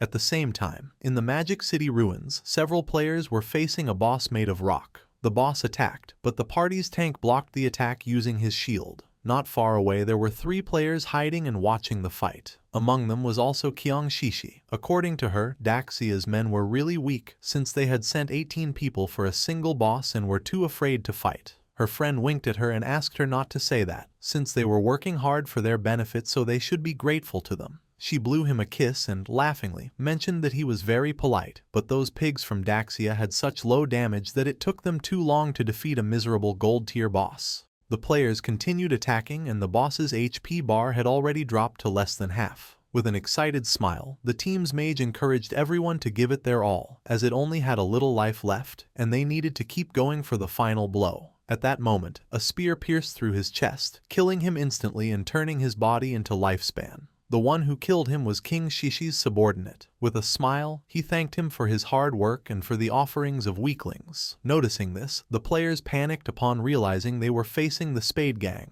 a band of thieves made up of mysterious women from Daxia and foreigners. They couldn't understand how such beasts could exist, capable of guiding outsiders to massacre their own people. They began to charge at them, and the leader asked his men not to be afraid and to attack all together, since they were only a few people. Noticing that they were trying to resist, Kyong Shishi promised to massacre all the pigs of Daxia and warned them to prepare to die. Her subordinate drew his double hammers and used the skill called Thunderous Tremor, creating a small earthquake which caused the players to become trapped in the ground. She drew her daggers, moved like thunder, and in the blink of an eye, killed the players. She couldn't help but mock them. As for her, Daxia's men really were just a bunch of useless fools. Her eyes began to shine with malice, realizing that Daxia's authorities had already reported their information. However, this was useless, as in her view, all of Daxia was nothing more than a garbage dump full of filth. Her friend mentioned that they were just ordinary players, so there was no way they could compete against them, being backed by capital. While the corpses were transforming into lifespan orbs, she explained that although their true identities had not been exposed, for safety, they should leave Daxia as soon as possible and head to North America. She began looking at the ground and decided that then they would form a guild dedicated to hunting the Daxia pigs. The black man thought this was a good idea, but the other man questioned what name they would give to the guild. She began to show her dagger and decided to call their guild Alice. She fell to the ground and began imagining herself surrounded by black men. She decided that it was enough for today. It was time to disconnect and celebrate the founding of Guild Alice with a big party. With a smile, Captain Enyu began to wave at our boy and proposed to discuss together the prices of the hideout, informing him that they had already arrived. King Feng asked how much, and she mentioned that 1,500. According to our boy, this was too low. Captain Enyu admitted that she knew that 1,500 was too low, so she had fiercely debated and managed to get the big boss to raise the price to 2,000. King Feng agreed to make the deal for the statue in the center of the ruins. He knew that Enyu was smart, even so she tried to offer him a low price. A while later, our boy arrived at the statue and saw Captain Enyu along with several knights. She blushed and with a smile mentioned that she had too much lifespan on her, so the high command didn't feel safe and had organized a military escort for her. King Feng's eyes began to shine seriously. He knew this was nothing, since the authorities still didn't know his true strength and those guys only knew 1 or 2 moves. King Feng handed over the key, and the system informed him that the transaction had been successful. He had lost the church sanctuary hideout key, and in exchange had gained 2,000 years of tradable lifespan. After making the deal, King Feng decided to leave, and Captain Enyu said goodbye to him. The knights were somewhat confused upon noticing that she was willing to pay 2,000 years of lifespan just for this. She clarified to them that they didn't understand. This was a hideout that could house hundreds, even thousands of people, and no one but Shadow would be generous enough to give it up. The timely gift of lifespan from Enyu was perfect. This meant that he could fully equip himself before heading to Magic City. King Feng immediately invested the tradable lifespan he had obtained. He consumed 71.2 years to reach level 15. Then, he acquired a series of new skills, the Mythic Level 1, Blessed Liberation, for 161.7 years, the Legendary 1, Assassin's Instinct, for 71.12 years, and 3 Epic Level 1s, Shadow Ring Blade, Silent Concealment, and Darkest Hour, for 36.35, 23.71 and 34.65 years respectively. Finally, he spent 113.89 years on the item Mount Bell. Except for the equipment, everything else, skills and level, had been completely synchronized. His strength in the real world was now almost the same as in the game. The system alerted him that his hunger level had reached 90%. He hadn't eaten in a long time, so he decided to disconnect to take care of his hunger first. King Feng disconnected from the game and woke up in a cage at the Hoi Lun Hotel. The men noticed that our boy was awake. They drew their weapons, asking him to hand over the lifespan he carried or he would end up like the others in this motel. One of them mocked, celebrating that the apocalypse was great because it meant he could kill whoever he wanted. King Feng began to look at them with a penetrating gaze. Seeing this, one of the men furiously demanded that he hurry up and hand over his lifespan. The other man begged his boss to let him tear him apart. The man carrying the bat thought that King Feng was so scared that he had become paralyzed, and decided it was better to simply kill him. Just before they could take another breath, a strange energy began to spread through the air. Our boy used the skill Shadow Ring Blade, and not long after, the whole hotel started collapsing into pieces. King Feng took a pack of instant noodles, realizing that the more power he drew into the real world, the more energy his body needed. At his current strength level, ordinary food simply was no longer enough. Our boy started eating the instant noodles, knowing that once he dealt with Qiang Shishi and her guild called Alice, he would need to find a way to obtain the divine gifted book. Riding on his wolf, King Feng set off. He knew that she was incredibly cunning, much harder to track than Song Fei. However, he could use the mission Kill King Feng that he had previously accepted as bait to lure her. Hungry, he headed toward Magic City, intending to find something to eat along the way. At the same time in Magic City, Qiang Shishi was throwing a big party. According to her, her men were amazing. She hugged the two black men and mentioned that for her, the feeling of falling asleep and entering the game after their epic and exciting battle was simply incredible. The men praised her, declaring that her skills were absolutely unmatched. Amid laughter, they called her a crazy hot chicken. One of her subordinates informed her that Shadow had just sent a message. Qin Feng was already dead. He told her to meet in Magic City in the real world. He would bring her Qin Feng's head and then collect the final payment. She knew that meeting with Shadow in real life was too risky. She mentioned that it wasn't necessary to meet in person and simply asked him to send a photo. Her subordinate explained that Shadow didn't use a phone because he was afraid of being tracked by the authorities. She couldn't help but smile upon noticing that Shadow was also hostile toward the authorities. Lately, their persecution had become more intense, and if they could take advantage of the opportunity to lure Shadow into Alice, the Daxia pigs would no longer be a threat. Because of this, she decided to stage a small play to test the waters and see which side Shadow was really on.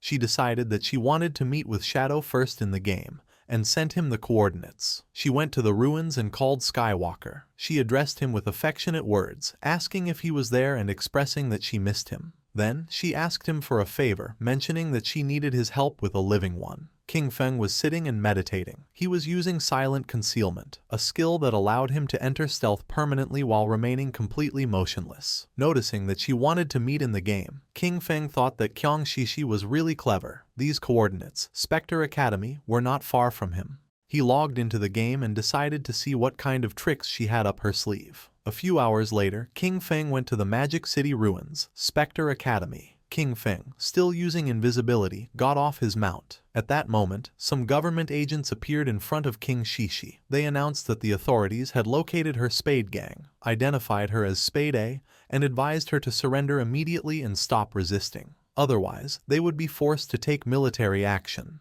With a smile, she asked Tian Xingjian to go back and tell his men from Daxia to remember this well. They were no longer the Spade Gang, now they were the Alice Guild. Showing off her melons, she made it clear that they, the Alice Guild, specialized in killing Xiaoguo's men. Tian Xingjian and his men couldn't help but blush. Furious, they cursed Spade A, promising that Great Zia's officers would bring her to justice, calling her audacity shameless. With an expression full of excitement, she provoked the Daxia pigs to face her. She hinted that if they performed well in this show, she might become even bolder with them that night. King Feng was watching everything. Tian Xingjian clenched his fist upon noticing that she was as stubborn as ever and swore to arrest her. King Feng remembered that he was Chu Haonan, with the code name Tian Xingjian. He was a well-known informant who had provided intelligence to the Alice Guild, and who had only fallen in the 7th year since the start of the game. He found it interesting that Qiang Shishi and Qiu Haonan were conspiring so early. He understood that both had orchestrated all this to test him. If he intervened to help Qiang Shishi, he would become an enemy of the authorities.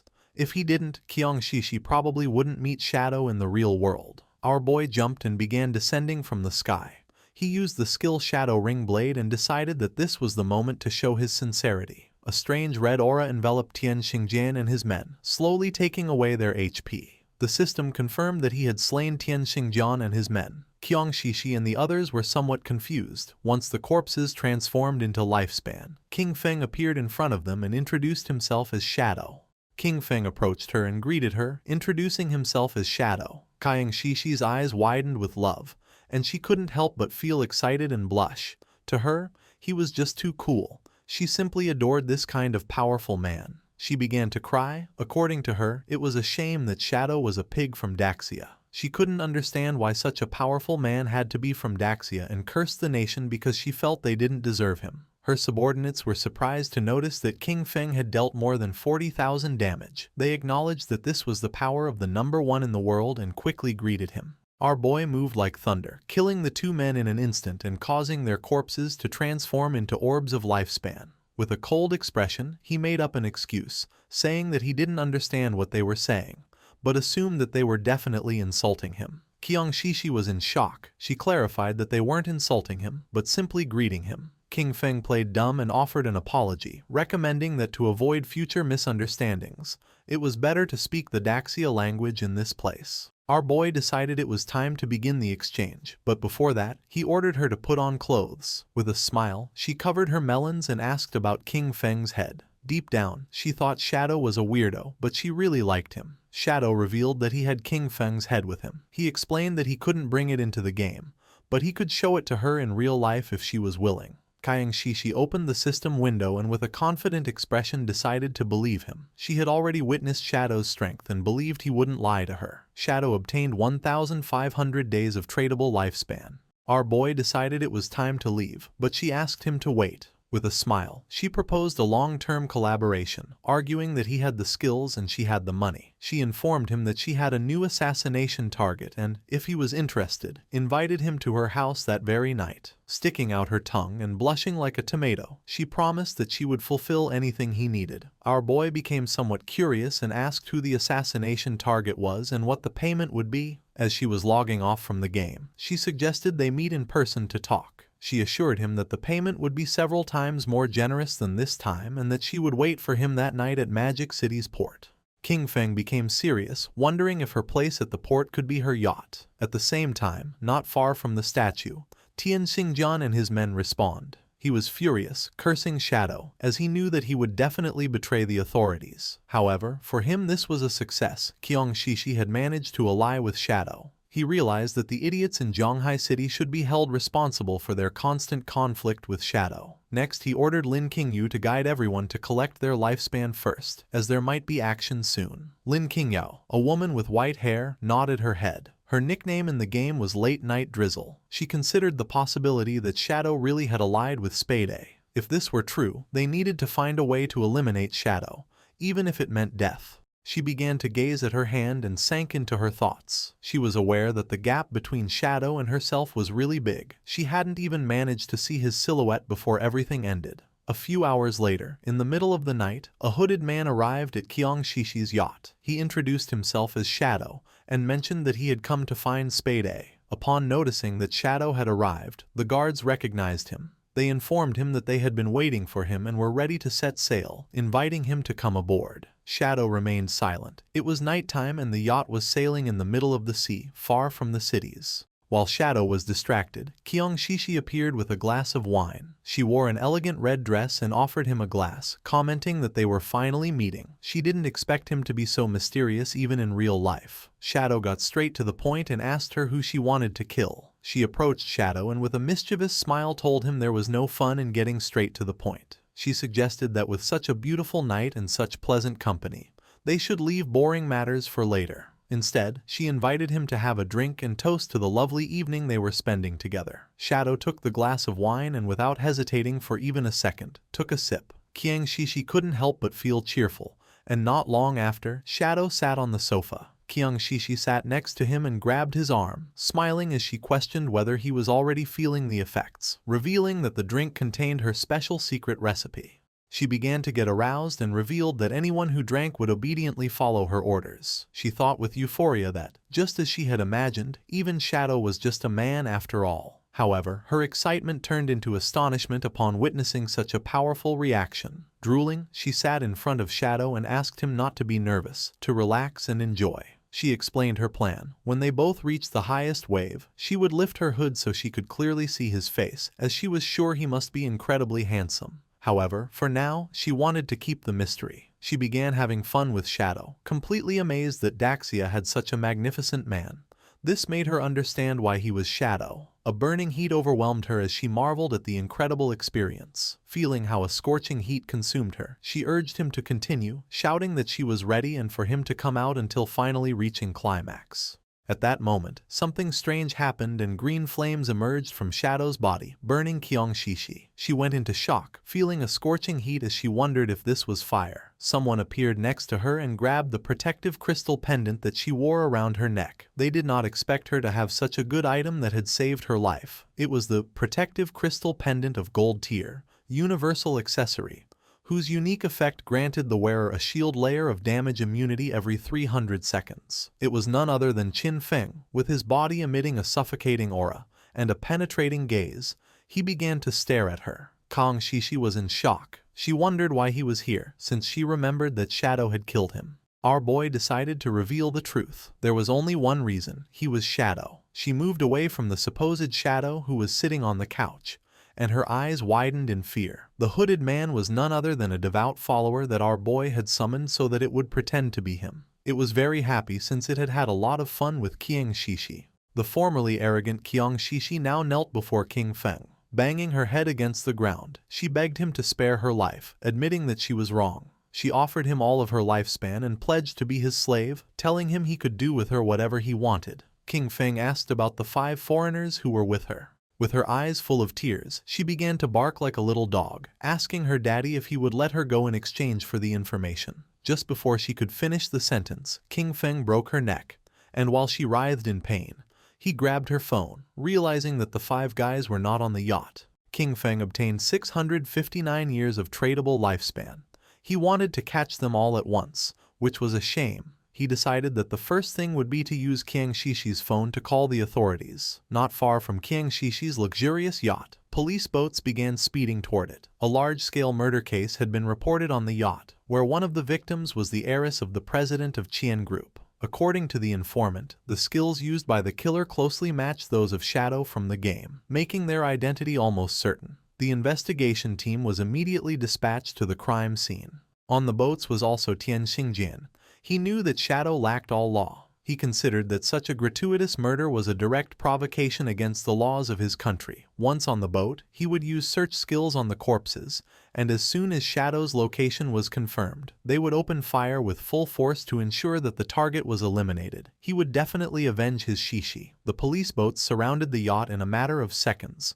They began to investigate Kyung Shishi's corpse. The preliminary autopsy showed that the cause of death was a fracture of the cervical spine. Unidentified DNA samples were found in her mouth, along with burn marks. Tian Xingjin cursed Shadow, for he not only killed, but also insulted the dead.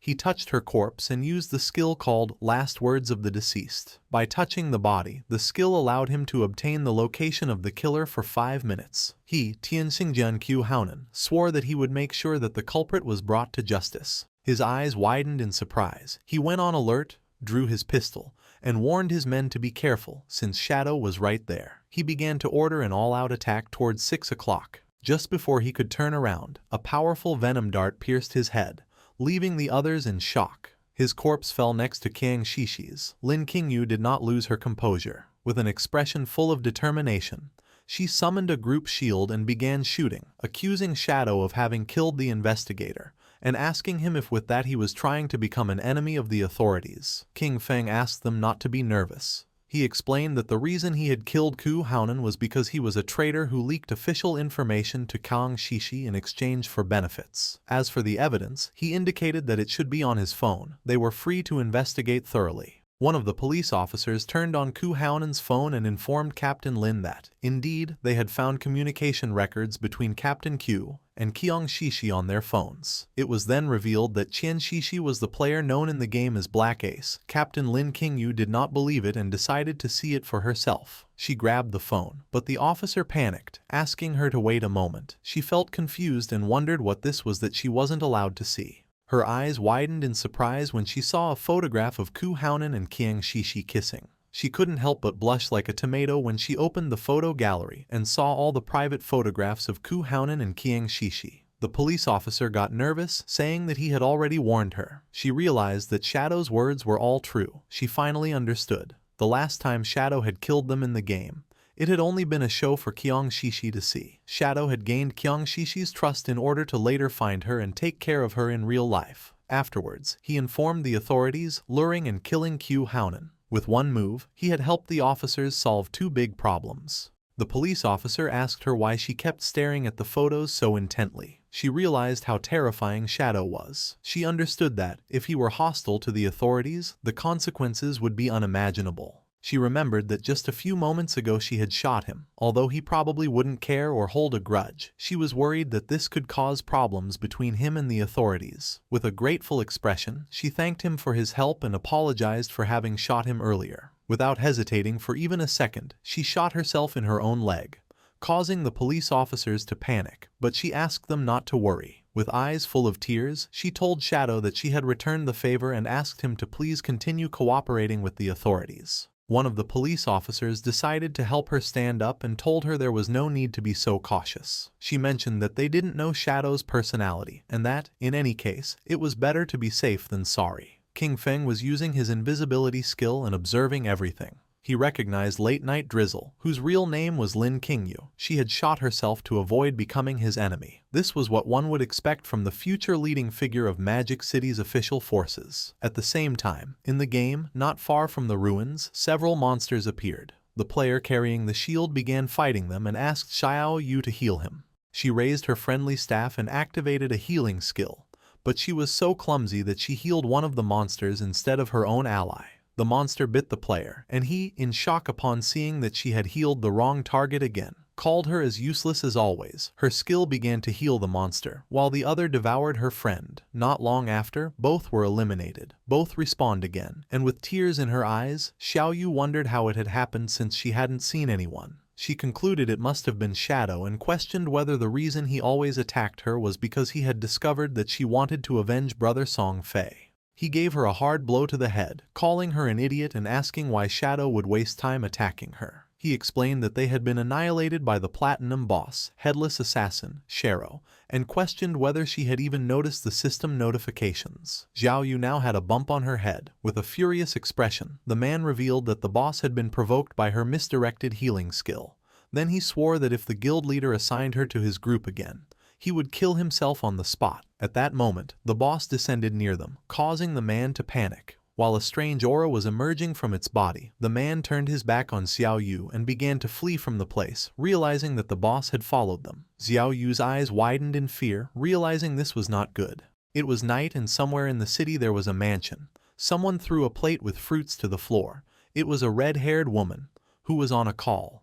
She was furious. She declared the officers on the other side of the line useless. This was a golden opportunity to kill Shadow and they were simply giving up. She didn't care about their excuses. Shadow had massacred her entire Dongfang clan and their blood could not be spilled in vain. After having been infiltrated in the government for years, they had proven completely useless at the critical moment. She demanded that, no matter what it cost, they make Shadow pay for what he had done. Behind her there was a boy holding a whip. She reminded him that Shadow had killed his father-in-law, asking him why he was hesitating. Behind the boy was a wounded woman, with eyes shining with evil and confidence. The boy revealed to his mother that he had a plan to kill Shadow. The mother felt curious and asked her son Nantian what his plan was, reminding him that the godforsaken game was only accessible to adults over 18 years old, and that he still could not enter. Nantian's eyes began to shine with confidence as he explained to his mother that, although he could not enter the game, he could still use his brain. Since Shadow liked killing people, his plan was to send some people to provoke him and lure him into his father's fireworks factory.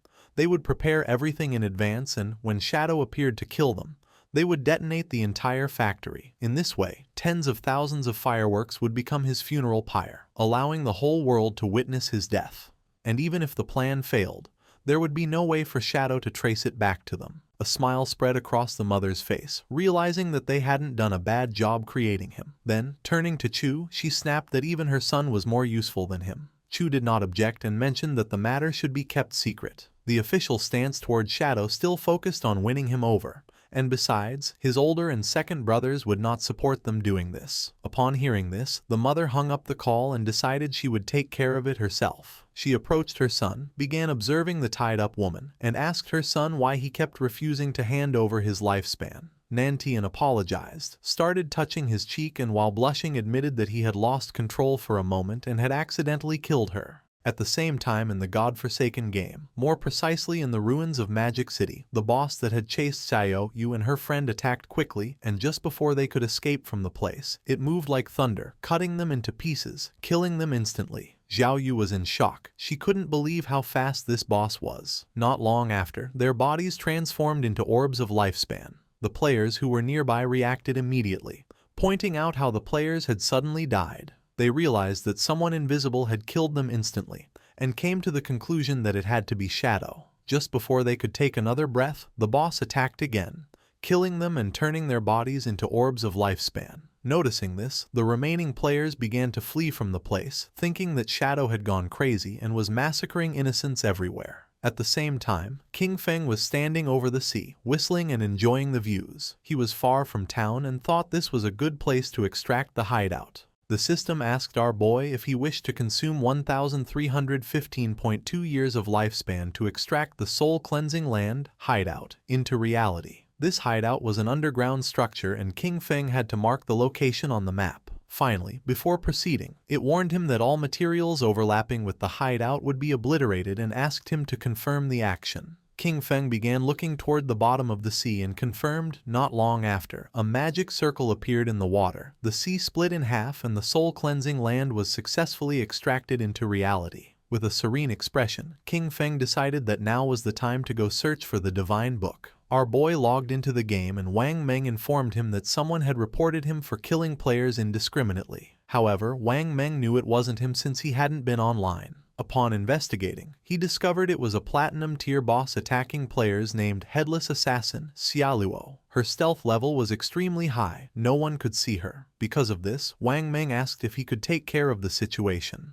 In the ruins of Magic City, the boss was massacring all the players in the area, leaving only lifespan orbs. Onquin, who was hiding behind the rubble, couldn't help but feel fear, wondering what kind of divine boss she was, since not even his level 3 anti-stealth could detect her. Last time, the Iron Saintess had been overshadowed by Shadow, and he was very upset. With a confident smile, he revealed that the only problem was that he couldn't see the boss.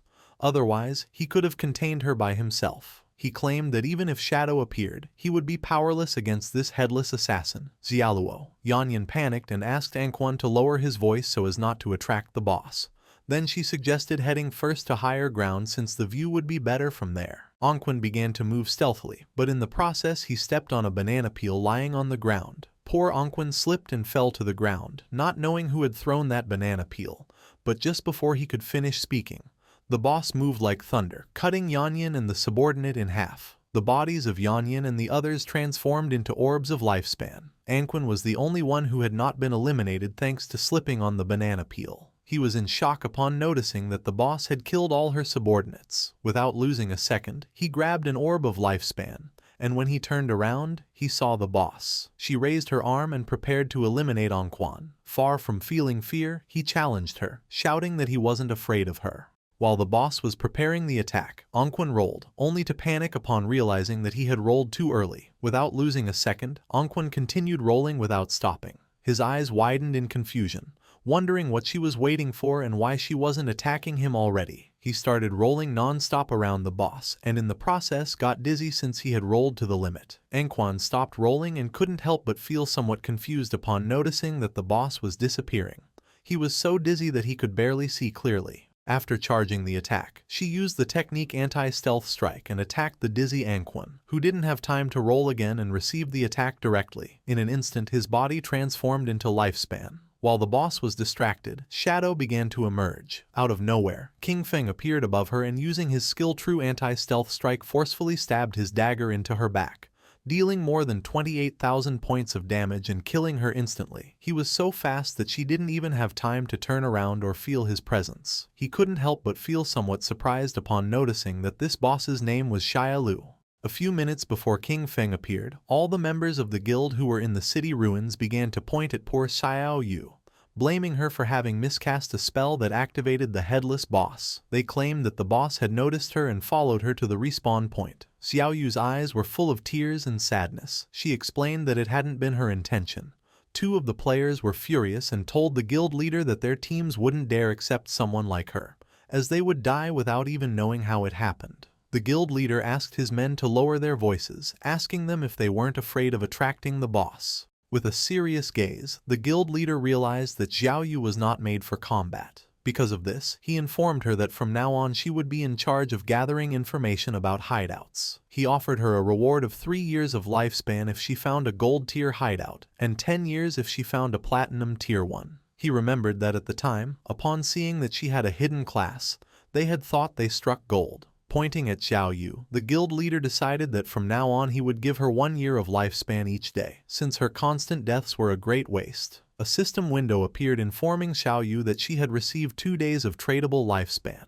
Her remaining tradable lifespan was now 2 days, 13 hours and 32 minutes. With a grateful expression, she thanked him from the bottom of her heart. Upon noticing this, the other girls in the guild couldn't help but feel furious. They were convinced that Xiao Yu had been lucky and that all of this had been her plan from the beginning to be able to see the guild leader every day. Cursing little Xiao Yu, they declared that they would do the same. At that moment, lifespan began to emerge from the area, and someone noticed that the boss was named Xiaolu. Upon hearing this, the guild leader and his men couldn't help but feel somewhat curious and confused. Not long after, the corpse of the boss appeared lying on the ground, and then King Feng appeared and began staring silently at the guild leader. The eyes of the leader and his eyes widened in surprise, and their jaws dropped in shock. Without hesitating for a single second, with a furious expression, he gave one of his own men a strong blow to the head. At that moment, a strange energy appeared around Xiao Yu, and the space around her began to distort, leaving her somewhat confused. Her eyes widened in fear and surprise. Neither she nor the players knew what was happening. Without wasting even a single second, the guild leader kicked Xiao Yu in the butt, making her fly away. Xiao Yu's body began to float in the air. She couldn't help but scream and ask for help. At that moment, 3 headless bosses appeared around her. Upon noticing this, King Feng's attention was fixed on her. Anquan and the others, who were watching from a corner, panicked when they noticed 3 bosses. They soon realized that there were actually 4, and then 5, as one of them had just been instantly eliminated by Shadow. This made them understand why they felt like they were everywhere. There were many clones. With eyes full of tears and a desperate expression, Xiao Yu began to ask for help. Then she saw Shadow and thought she was saved. She reached out her hand to King Feng and begged him to save her, calling him Brother Shadow. Upon hearing the word brother come from the mouth of the person who had betrayed him, King Feng's eyes began to shine with rage. Just before the bosses could attack, King Feng used his new Shadow Dash, moved quickly and in the blink of an eye, cut the bosses and tore Xiao Yu into pieces. Xiao Yu went into shock, not knowing why Shadow had killed her. The system informed our boy that he had killed headless assassin Xiaolu and Xiao Yu, obtaining 48,000 experience points, 20 evolution points and 1,520 days of tradable lifespan. While the orbs of lifespan were falling from the sky, King Feng turned his back on Xiao Yu and coldly said that she was unlucky. King Feng used greedy hand to pick up the loot. He realized that, in addition to the 1,520 days of lifespan from the boss itself, it had also dropped a bunch of light orbs. They were the non-tradable lifespans that the boss had just absorbed from other players and had not yet digested. Captain An Yu and Wang Meng appeared. With a smile, she greeted our boy, offering to buy him the items if he didn't need them. King Feng felt somewhat surprised to notice that Captain An Yu and Wang Meng were everywhere. With a serene gaze, our boy mentioned that they had arrived just in time, as he knew another place with good loot. If the price was right, he could take them. He told Wang Meng and the others to go with him, but An Yu could not go. Captain An Yu felt somewhat furious and confused, asking why she couldn't come with them. Shadow began pointing at Wang Meng with his finger and clarified that, to be precise, women could not go. She began to blush and, showing her sensual body, asked the boss why. Accusing him of being discriminatory, she expressed a feigned sadness, admitting that she had even planned to seduce him, but did not expect that he actually liked men. King Feng gave her a gentle knock on the head and then revealed that outside the ruins of the city's north gate, there was a tower of divine authority. He explained that after completing the challenge, valuable rewards could be obtained. However, the NPCs inside despised women. If there were women in the team, the difficulty would increase tenfold. Little Black said goodbye to King Feng with a smile and wished him good luck, while her friend began to show a smile full of admiration. Furious, Captain An Yu turned her back on them, declaring that the NPCs were sexist and trash, and vowing that she would kill them as soon as she leveled up. Then, she told Xiao He that they should go explore the nearby mountain to kill some mobs and vent her frustration. King Feng asked Wang Meng and his men to follow him, and the system informed them that Shadow had sent a party invitation. Wang Meng's subordinate was nervous since it was the first time he teamed up with the great boss. However, Wang Meng scolded him for his nervousness, reminding him that this was an opportunity to learn from the great boss's movements. In an instant, King Feng had moved away from them.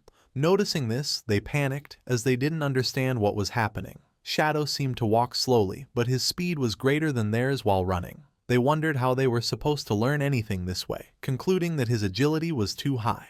When examining his system inventory, King Feng noticed that more than 20 items had dropped, and 2 of them were usable by assassins. The first item was the Forest Bone Blade of Tier Emerald, an assassin weapon. It offered an attack power of 388,125 with armor penetration, and increased strength by 39 and agility by 48. The requirement to equip it was to be level 15. Its unique effect doubled movement speed for 5 seconds upon dealing damage, and while this effect was active, it granted a 30% evasion rate. King Feng unsheathed his new Forest Bone Blade, and his eyes widened with joy upon noticing that the attack power was almost 80% higher than the 216 points of the Plague Blade. Additionally, it added armor penetration, strength, and agility. This weapon was not bad at all, definitely worth equipping. The second item was the skill Shadow Blade, of Platinum tier. It launched a Shadow Blade condensed from dark elements, inflicting dark element damage to a single target within a range of 20 meters,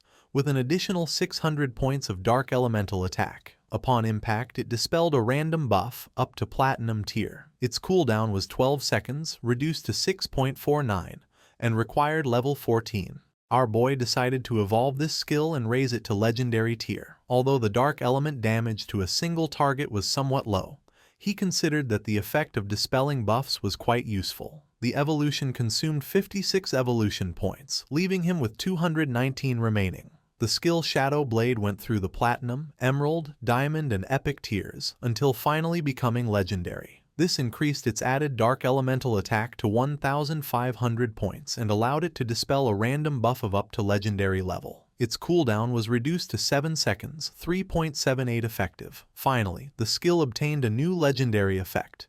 Hitting a weak point refunded 3 seconds of cooldown. Holding his newly upgraded blade, King Feng felt joyful. He realized that as long as he struck a weak point, this skill would return 3 seconds of the cooldown. For him, this meant that the effective cooldown would be only 0.78 seconds. Our boy came out of his thoughts, and when he turned around he saw that Wang Meng and his subordinate had disappeared from the place without a trace. At the same time, about 2 kilometers behind King Feng, Wang Meng's subordinates were gasping heavily and exhausted. They complained that Shadow moved too fast and no one could keep up with him, until one of them told their captain that he couldn't continue. Wang Meng grabbed one of them by the feet and started dragging them, asking them to stop talking nonsense. King Feng and the others arrived at the Tower of Divine Authority, which was located in the middle of a forest. It was so tall that you couldn't see the top from the ground. Our boy informed Wang Meng and his men that this was the place. Once inside, an NPC would present them with a challenge. He warned them that this NPC was really despicable, because the better their performance, the more expensive his items would become. With a serene expression, he advised them to only use 1% of their strength. He told them to do their best, since they only needed to defeat a gold-tier boss. When our boy turned around, he saw Wang Meng and his men lying on the ground and trembling from exhaustion. No one could keep up with King Feng. With his face covered in sweat and gasping heavily, Wang Meng gave a thumbs up and told our guy not to worry, as he guaranteed the success of the mission. While King Feng was walking toward the door of the Tower of Divine Authority, he asked them to make sure to use team chat at all times so that the NPC could not hear them. He explained that once they overcame the challenge, they would be able to buy great items from the NPC and assured them that they would not be disappointed. King Feng and the others opened the door of the tower. Wang Meng and his men couldn't help but feel surprised when a hooded NPC who was floating appeared before them. He warmly welcomed them as friends of Blue Star and assumed that the arrival of the Forsaken Gods had already made them uneasy. He revealed that this was the Tower of Divine Authority, and that, if they completed the challenge, they would be allowed to trade with him. He asked them to let him know when they were ready. Wang Meng's men felt somewhat surprised and confused upon realizing that the game actually had NPCs. One of them asked Shadow what kind of boss they had to face in this challenge. Our guy simply asked them to follow his lead during the fight, assuring it was simple. The swordsman of the party felt even more confused and asked him to be more specific. He wanted to know the duration of the battle, how many phases the boss had, what skills it used, and whether the combat focused more on mechanics or pure stats. He didn't stop asking questions. He wanted to know if the boss had any movement skill, if there were instant death attacks, if it targeted specific players with its skills, where its weak points were, and how long the fight would last. Wang Meng asked King Feng not to pay attention to this guy. He explained that the boy was nicknamed Steady as an Old Dog, and that, after an accident during a mission in which 2 party members died, he was now super cautious no matter what he did. Without wasting more time, King Feng informed the NPC that they were ready to start. The swordsman panicked, informing that he still wasn't ready. The NPC lowered his head before them, announcing that it was time to start enjoying it. Not long after, a portal appeared and from it emerged a powerful boss, the gold-tier obsidian skull-splitting puppet of level 20. The swordsman's eyes widened in surprise and fear, realizing that this boss was level 20, while the highest level among them was only 11. Calm as always, King Feng assured that there was no problem and indicated to Wang Meng to go first. Following Shadow's order, Wang Meng unsheathed his shield and took his sword out of the inventory. Using his skill Shield Charge, Wang Meng launched himself headfirst at the boss, giving him a strong shield blow to the teeth. The boss became enraged and struck Wang Meng. Luckily he was fast and was able to block part of the attack thanks to his shield, but in the process his body was sent flying. King Feng moved like thunder and grabbed Wang Meng, preventing him from crashing into the wall. The swordsman and the archer were somewhat confused upon noticing this and felt somewhat worried for our boy. King Feng began staring at the boss. He told the archer not to worry about it and to use the skill Starshine Shot. Then, he ordered the swordsman to use triple ground slash. Both nodded their heads. The archer fired a rain of arrows at the boss, causing him terrible pain. And taking advantage of its lowered guard, the swordsman moved like wind and attacked with precise yet powerful slashes. The boss opened its mouth and started to bleed, then it became enraged and struck the ground forcefully. A powerful aura appeared around its body and then a strange black energy began to form around the swordsman. Noticing this, King Feng realized that the boss had entered berserk mode. He warned them that he would take care of it and that everyone should stay away from the black oil. The swordsman began to crawl away from the energy, while on the other side, the archer narrowly dodged one of the attacks. King Feng jumped into the air and threw his shadow blade at the monster. The attack was so fast that the boss had no time to react, and the blade hit him right in the face, causing more than 4,500 points of damage. Far from calming down, it started to roar, but King Feng used a skill to dispel the berserk state. Wang Meng couldn't help but smile, commenting that the damage inflicted didn't match his status. It was as if the boss had taken off his gear. With an expression full of joy, the swordsman mentioned that Shadow was really good at acting, having stayed in the corner the whole time. The NPC must have thought he was a complete noob. The archer became somewhat curious and asked our boy how he had found out that the NPC's items were more expensive the stronger the players were.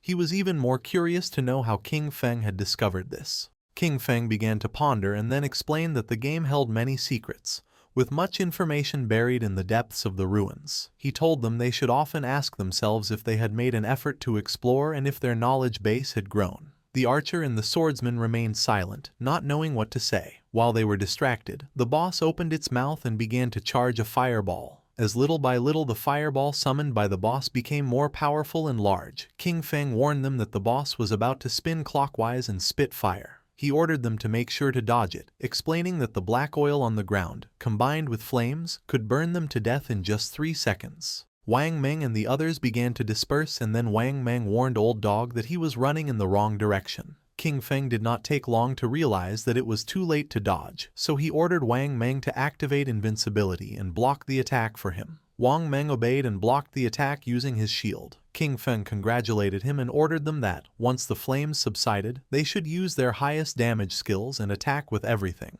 The archer unleashed a rain of arrows. The swordsman jumped and prepared to attack, with Wang Meng closely following to block any attack from the boss. The combined attack worked and just before the boss could take another breath, Wang Meng and the others dealt more than 25,000 points of damage, killing it instantly. The system congratulated them for having defeated the level 20 Obsidian Skull Splitter Golem. Wang Meng and the others felt somewhat relieved and happy. King Feng did not lower his guard, remembering that the complicated part of this boss was that, once its HP fell below 70%, it entered a berserk state. While the effect dissipated, its strength was approximately the same as that of a silver-tier boss. The NPC reappeared in the sky and congratulated them, informing them that they were the first players from Blue Star to overcome his trial. While the items were materializing, the NPC began to laugh, revealing that now, as long as they offered their lifespan, they could trade with him for the divine gifted tome.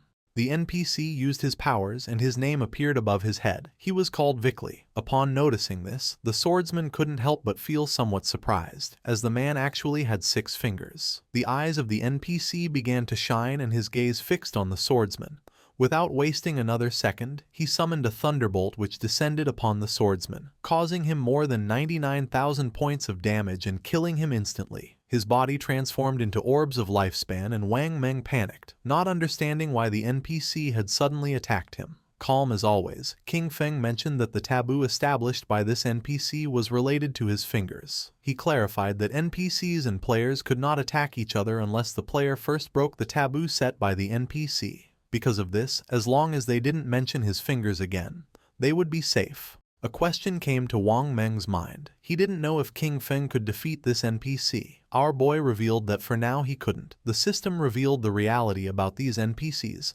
They were powerful beings from other timelines who had obtained divinity. Bound by ancient and eternal rules, they arrived at Blue Star disguised as NPCs to collect the lifespan of players. With an arrogant expression, Vickley asked them to choose the divine skill book they needed, exchange their lifespan for it and get lost. Upon seeing the skills books, Wang Meng went into shock. He discovered that it was possible to spend lifespan to create daily necessities in reality, like all kinds of food, water, and drinks. He understood that with these divine books, even if a disaster occurred, they would be completely supplied. As expected from King Feng, he had really led them to obtain something good.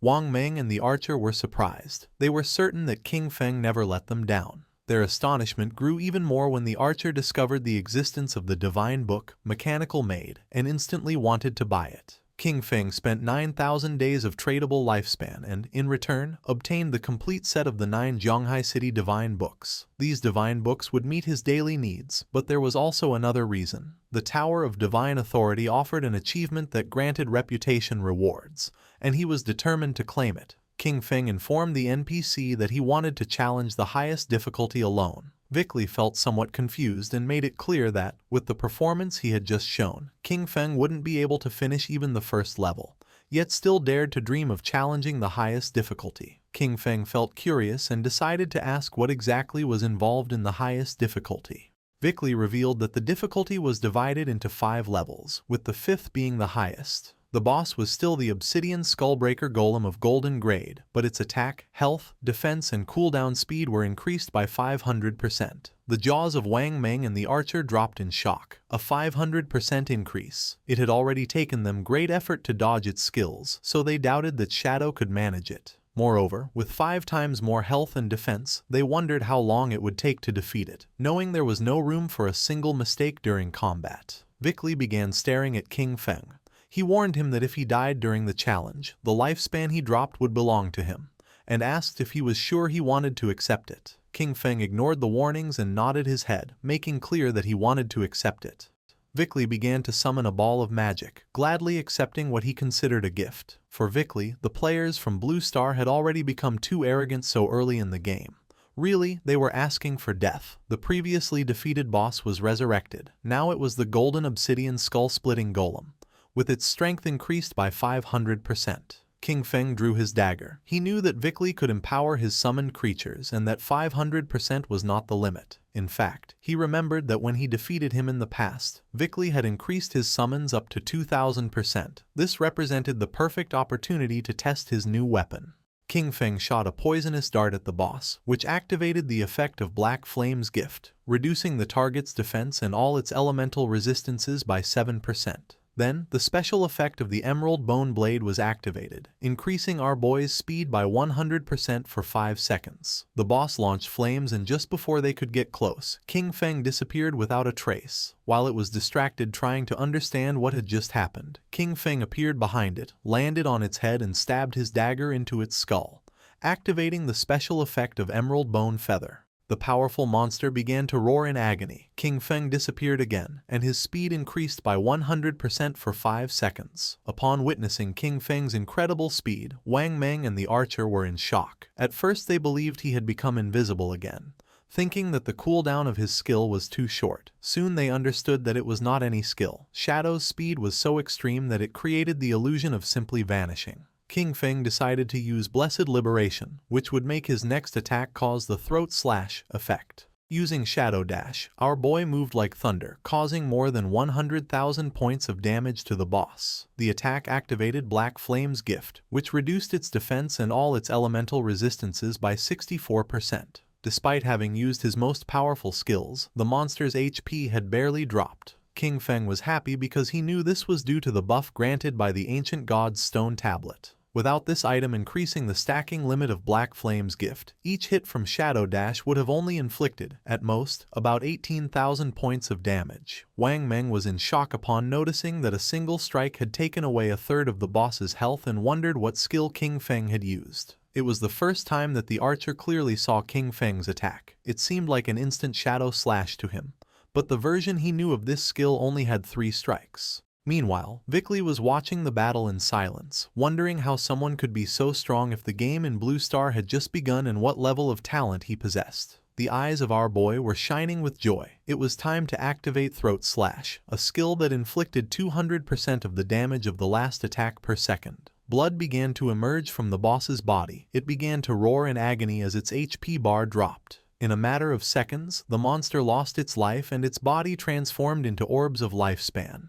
The system congratulated our boy for completing the achievement challenge of the 5th level difficulty of the Divine Authority Tower, granting him a total of 15 reputation points for surpassing all levels. Additionally, for being the first time in the world that someone cleared the tower solo, he received an extra 75 reputation points. Finally, an official global announcement echoed. Player Qin Feng had cleared the maximum difficulty challenge of the Divine Authority Tower for the first time in history. Far from being surprised, the players were confused. They didn't know what the Divine Authority Tower was, since in the ruins of the cities where they were, they had never seen a building resembling a tower. Once again, they realized that Shadow was ahead of everyone. Vickley was upset. For him, this was a scam. He cursed the cunning of the people from Blue Star, regretting not having charged 10,000 or even 100,000 days of lifespan for each Divine Authority book. Vickley summoned a powerful and bright ball of magic and shouted at them to get out. He never wanted to see them again.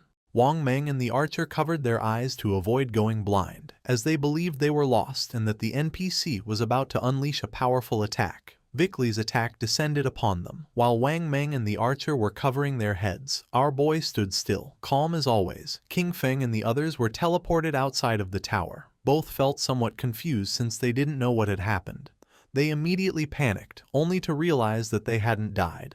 They had simply been teleported out of the Tower of Divine Authority. King Feng reminded them that they had no reason to worry, since, as he had told them, the NPCs could not attack them. Now that he had gotten what they wanted, King Feng decided it was time to finish and mentioned that he was going to log off to eat. Wang Meng thanked King Feng for having guided them and asked him to take them with him if another opportunity like this came up. Our boy nodded and the archer said goodbye to him. King Feng woke up in reality, in his hideout. The system extracted the 9 divine gift books, a process that consumed 90 days of his tradable lifespan. Our boy decided to consume 106 years of lifespan to buy luxury furniture, daily necessities, cooking ingredients, and a multi-purpose mechanical maid. A maid with dog ears appeared in front of him. After introducing herself, she informed him that she could help take care of everything in the house and that she was there to serve him in anything he needed. Lying down on the luxury sofa, our boy gave the order to immediately begin a complete cleaning of the hideout. The maid began to clean the floor and decided that afterwards she would prepare a sumptuous feast. At the same time, in the real world, more precisely in Jianghai City, the authorities were investigating several murder cases. The officer who was investigating the case informed his superior that this was the 3rd female corpse discovered in the week. Just like the 2 previous victims, all her limbs had been severed and her eyes extracted, which made it very likely that the killer was the same person. The superior asked if investigators had found any clues. The officer reported that the killer knew well about investigators. The timing of abandoning bodies was just outside of their skill's effective duration.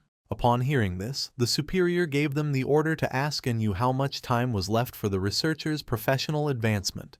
They could not delay any longer. They had to catch this killer. The police officer who was next to him nodded his head. The officer asked them to wait a moment, and the superior asked if he had found anything. His eyes began to shine with seriousness when he realized that Shadow's connection and disconnection times matched exactly with the moments of the girls' deaths. The superior began to ponder, since the simple coincidence of schedules was not enough to prove anything.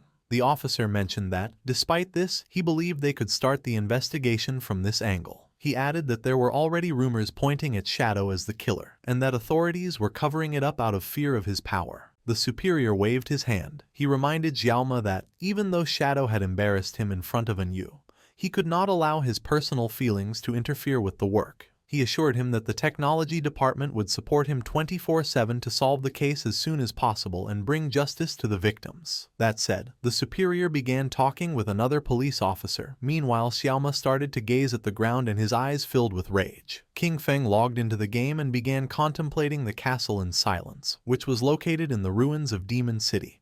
He remembered that this place was the Academy of Evil Spirits, a platinum-tier hideout. Although it wasn't very hidden, it was said that its protective barrier was the strongest in all Huaxia.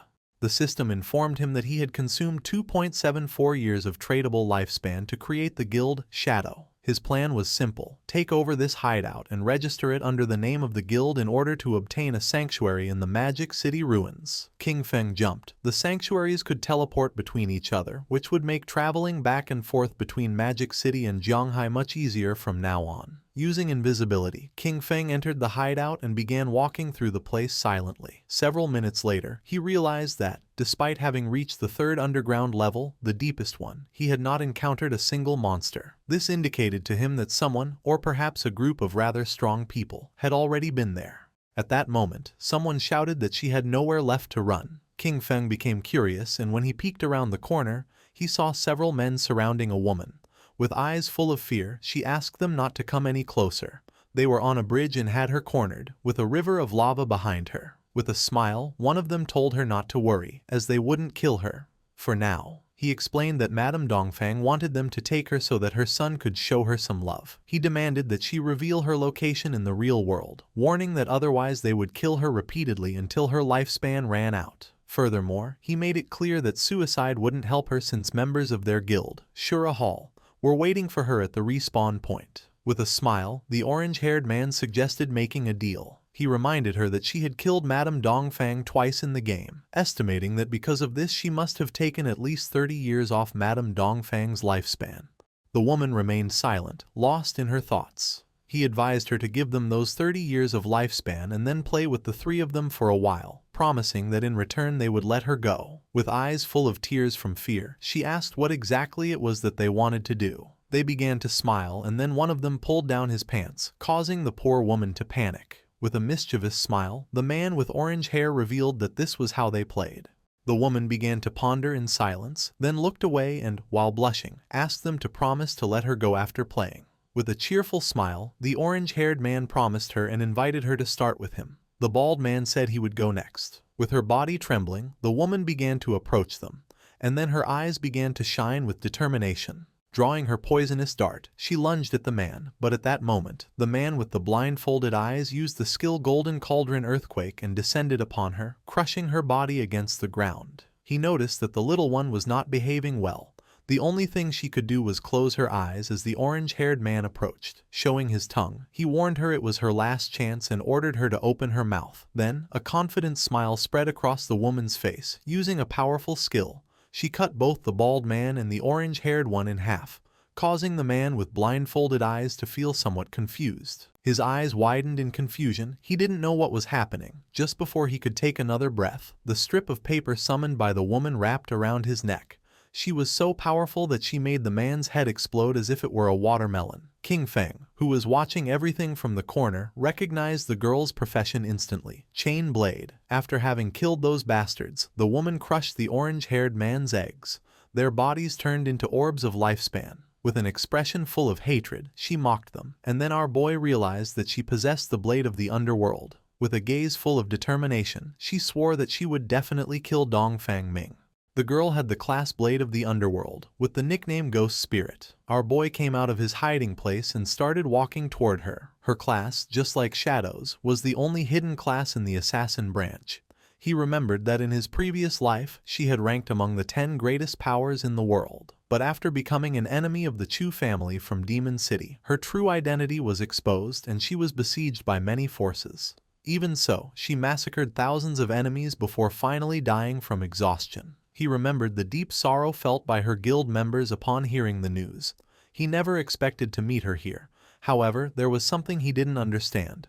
Who was this Dongfang Ming that she had mentioned? Supposedly, he himself had annihilated the entire Dongfang family. King Feng deactivated his invisibility skill and drew her attention.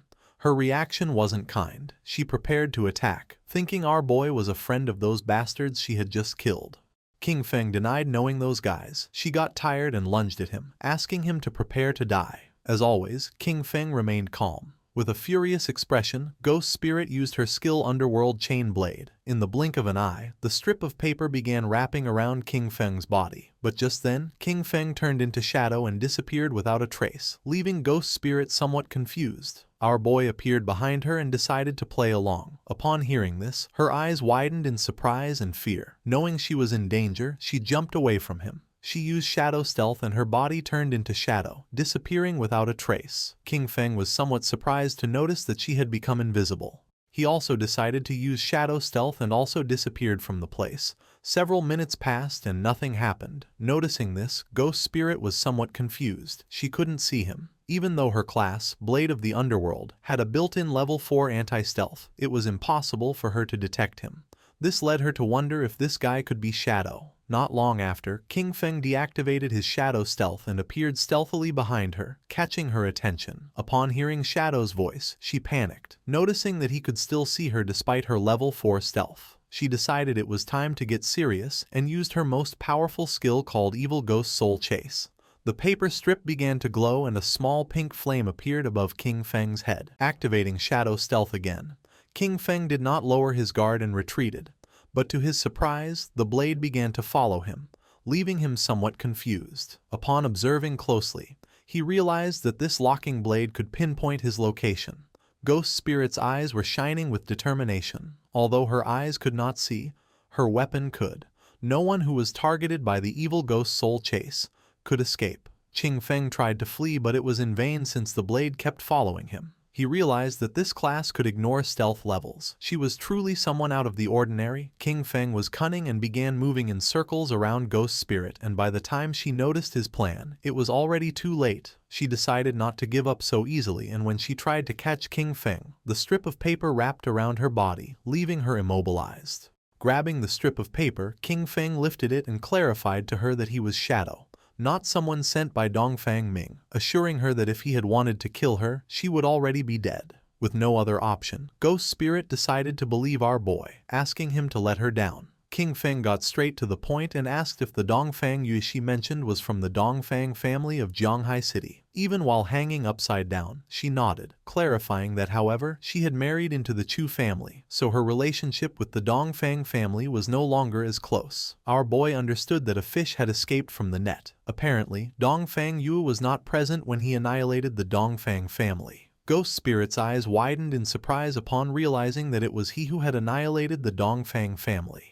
She felt excited and joyful, as this meant that Dongfang Yue and Shadow were also enemies. She asked him to put her down immediately, declaring that the enemy of her enemy is her friend and that they could cooperate. King Feng released the strip of paper, causing her to fall to the ground. He decided that cooperation could wait. First, he asked why she wanted to kill Dongfang Yue. Ghost Spirit clenched her teeth tightly and revealed that she wanted to avenge the murder of her family. She decided to tell the dark and sad story. Before the arrival of the God-forsaken game, Dongfang Yue had killed her mother in a traffic accident while driving drunk. However, she got away with it because the Chu family found someone else to take the blame for her. Her father, unable to accept it, found evidence to convict Dongfang Ming. But the next day his body was pulled from the river. The official conclusion was suicide. When she went to Dongfang Yue's house demanding an explanation, guards from the Chu family beat her nearly to death. Sunk in despair and about to end everything, it was at that moment when the God-forsaken game arrived. The first thing she did upon entering the game was kill Dongfang Yue. However, in order to kill her permanently, it was necessary to completely drain her lifespan. After reviving again, she hired countless people to hunt Ghost Spirit down, leading up to what he had just witnessed. King Feng listened silently as she told him this story without interrupting once. Tears began streaming from Ghost Spirit's eyes as she begged Shadow, "Please help me kill Dongfang Yue." Coldly and without beating around the bush, King Feng refused. Ghost Spirit did not give up, and with tears of sadness in her eyes, she begged him again to help her kill Dongfang Yue. Our boy began to stare at her. She was not a person who gave up so easily. With a sad expression, she assured him that she would not ask for his help for free. She offered everything she had, promising to work for him and give him all the lifespan she earned, her equipment and her skills, all this in exchange for his help to kill Dongfang Yue, declaring that she would even become his slave voluntarily. King Feng began to observe her in silence, and his eyes filled with surprise. With an arrogant gaze, he told her that he would not help her kill her, since that was her revenge and could only be settled by her own hands. King Feng was not a villain and told her that he would help until then. However, how far she could go would depend on her own destiny. Ghost Spirit was in shock and her eyes widened with confusion. She didn't know how he was going to help her. King Feng was honest and with a serene gaze asked her to join his guild, become one of his people, and he would help her complete her revenge. A system window appeared informing her that Shadow had invited her to join the guild. Shadow. She began to ponder silently, and then her eyes started to shine with joy upon realizing that the guild of Shadow consisted only of him, wondering if joining was all she had to do. Without wasting any more time, she agreed to join our boy's guild, and a system window confirmed her decision. King Feng accepted the friend request from Ghost Spirit. He felt happy to know that she had accepted, and told her that now she only needed to do one thing: class advancement. Our boy turned his back on her and told her that she would have to find out for herself what class advancement was and how to do it, and that she should come find him when she had achieved it. The eyes of Ghost Spirit, who was kneeling on the ground, began to shine with determination. King Feng made it clear that if she couldn't even accomplish this, then she should give up on her revenge. Using his skill Shadow Stealth, King Feng left the place. He recognized that the potential of the class blade of the underworld was unlimited and that, with just a little guidance, she could definitely advance much further in the future. He arrived at the depths of the Evil Spirit Academy. In front of him was a level 15 boss, a woman with several spiritual heads, the aberrant witch, Stana, of platinum grade. Upon close observation, it didn't take him long to realize that she was the guardian of the Evil Spirit Academy. In the blink of an eye, King Feng jumped and used his skill, Dark Knight Ringblade, against the boss, causing 26,000 points of damage and activating Weak Point Strike. He descended to the ground, remembering that in the first phase, only one of the 4 heads of the boss would activate and she was immune to physical damage. Because of this, he could only use his elemental skills, which inflicted slightly less damage. He summoned his Shadow Blade and his eyes began to shine with confidence, as he had the Pale White Bone Blade, which increased his movement speed, and his skill, Shadow Blade, also reset its cooldown when hitting a target. King Feng began to summon hundreds of Shadow Blades, and then attacked the boss, causing them to pierce one of her spiritual heads, dealing more than 200,000 points of damage. This turned him into a mobile Gatling gun of fire attacks. Not long after, her golden head exploded into pieces. Shadow did not lose his composure, remembering that in the second phase, 3 heads would activate simultaneously. Her eyes began to shine with rage, and her gaze fixed on our boy. Not long after, the heads started firing bursts of energy from their eyes, while she danced, unleashing indiscriminate attacks around her. But for King Feng it wasn't complicated. Without much effort he dodged the attacks and then stabbed his Shadow Blades into the boss's head, dealing more than 200,000 points of damage. While she writhed in pain, King Feng descended to the ground and turned his back on her, ending the show. He threw his last Shadow Blade, causing the boss's body to explode, creating a great explosion. The system notified that he had killed aberrant witch Dostana, gaining 50,000 EXP and obtaining the Evil Spirit Academy's hideout key of Platinum tier. His eyes widened in surprise when the system revealed that he could now advance his class. King Feng decided to advance his class and a shadow began to surround his body. His class shadow advanced from Tier 1 to Tier 2, and with this, his attribute bonuses increased. Strength from 9 to 27, Constitution from 9 to 27, Agility from 24 to 72, and Spirit from 15 to 45. This class advancement tripled the bonuses of his attributes, resulting in a massive increase in his strength, constitution, agility, and spirit. As a result, all of his combat stats, including attack power, defenses, and resistances, were noticeably improved. His non-tradable lifespan exceeded 4,510 years, while his tradable lifespan was over 566 years. He also obtained his 4th class passive, which allowed him to attack without breaking stealth status and still apply the stealth break attack bonus. Our boy's attention fixed on the golden key and his eyes began to shine. The attribute bonus of the class had tripled and attacking no longer broke stealth. The Tier 2 Shadow was something that completely changed the rules of the game. Several minutes later, outside the Evil Spirit Academy, someone returned and Ghost Spirit panicked upon noticing that they dared to come back. They were the same men she had eliminated before. Now there weren't just 3. They had brought all the members of their guild. With a smile, the bald man mentioned that last time he was careless because he didn't know she had a chain blade. With a confident gaze, the orange-haired man revealed that this time he had called everyone from his guild, the Shura Palace, to see where she could run now. The bald man lunged at her, ready to attack, making it clear that he wouldn't be as soft as last time. Ghost Spirit panicked, knowing this wasn't good. Using his skill Earth Slash, the bald man descended to the ground and tried to attack using his axe, but luckily she reacted in time and dodged the attack. With a confident gaze, she used Shadow Stealth, but right at that moment someone threw a flash grenade which exploded in front of her, creating an intense and blinding flash, forcing her to stop using the skill and cover her eyes. Taking advantage of the moment, the bald man gave her a kick. Stepping on her head, with an arrogant smile, he made it clear that he was going to give her a real lesson. Ghost Spirit was not going to give up. She took out a small green vial, but just before she could use it, the orange-haired man stepped on her hand and caught it. Upon observing closely, he noticed that it was suicide poison. Its effect consisted of losing half of the lifespan and returning to the respawn point. The man was amused that she had such a fierce personality. He began to show his tongue and couldn't help but feel excited, since he liked her personality too much. Ghost Spirit's eyes widened in fear. Then he began to lick her cheek. The man's eyes widened in surprise when a system window appeared, informing him that the Grade Platinum Sanctuary, the Evil Spirit Academy, now belonged to the guild, Shadow. The barrier was active and all personnel who did not belong to this guild would be treated as intruders. The system began eliminating the intruders from the place, causing a powerful thunderbolt to strike the men.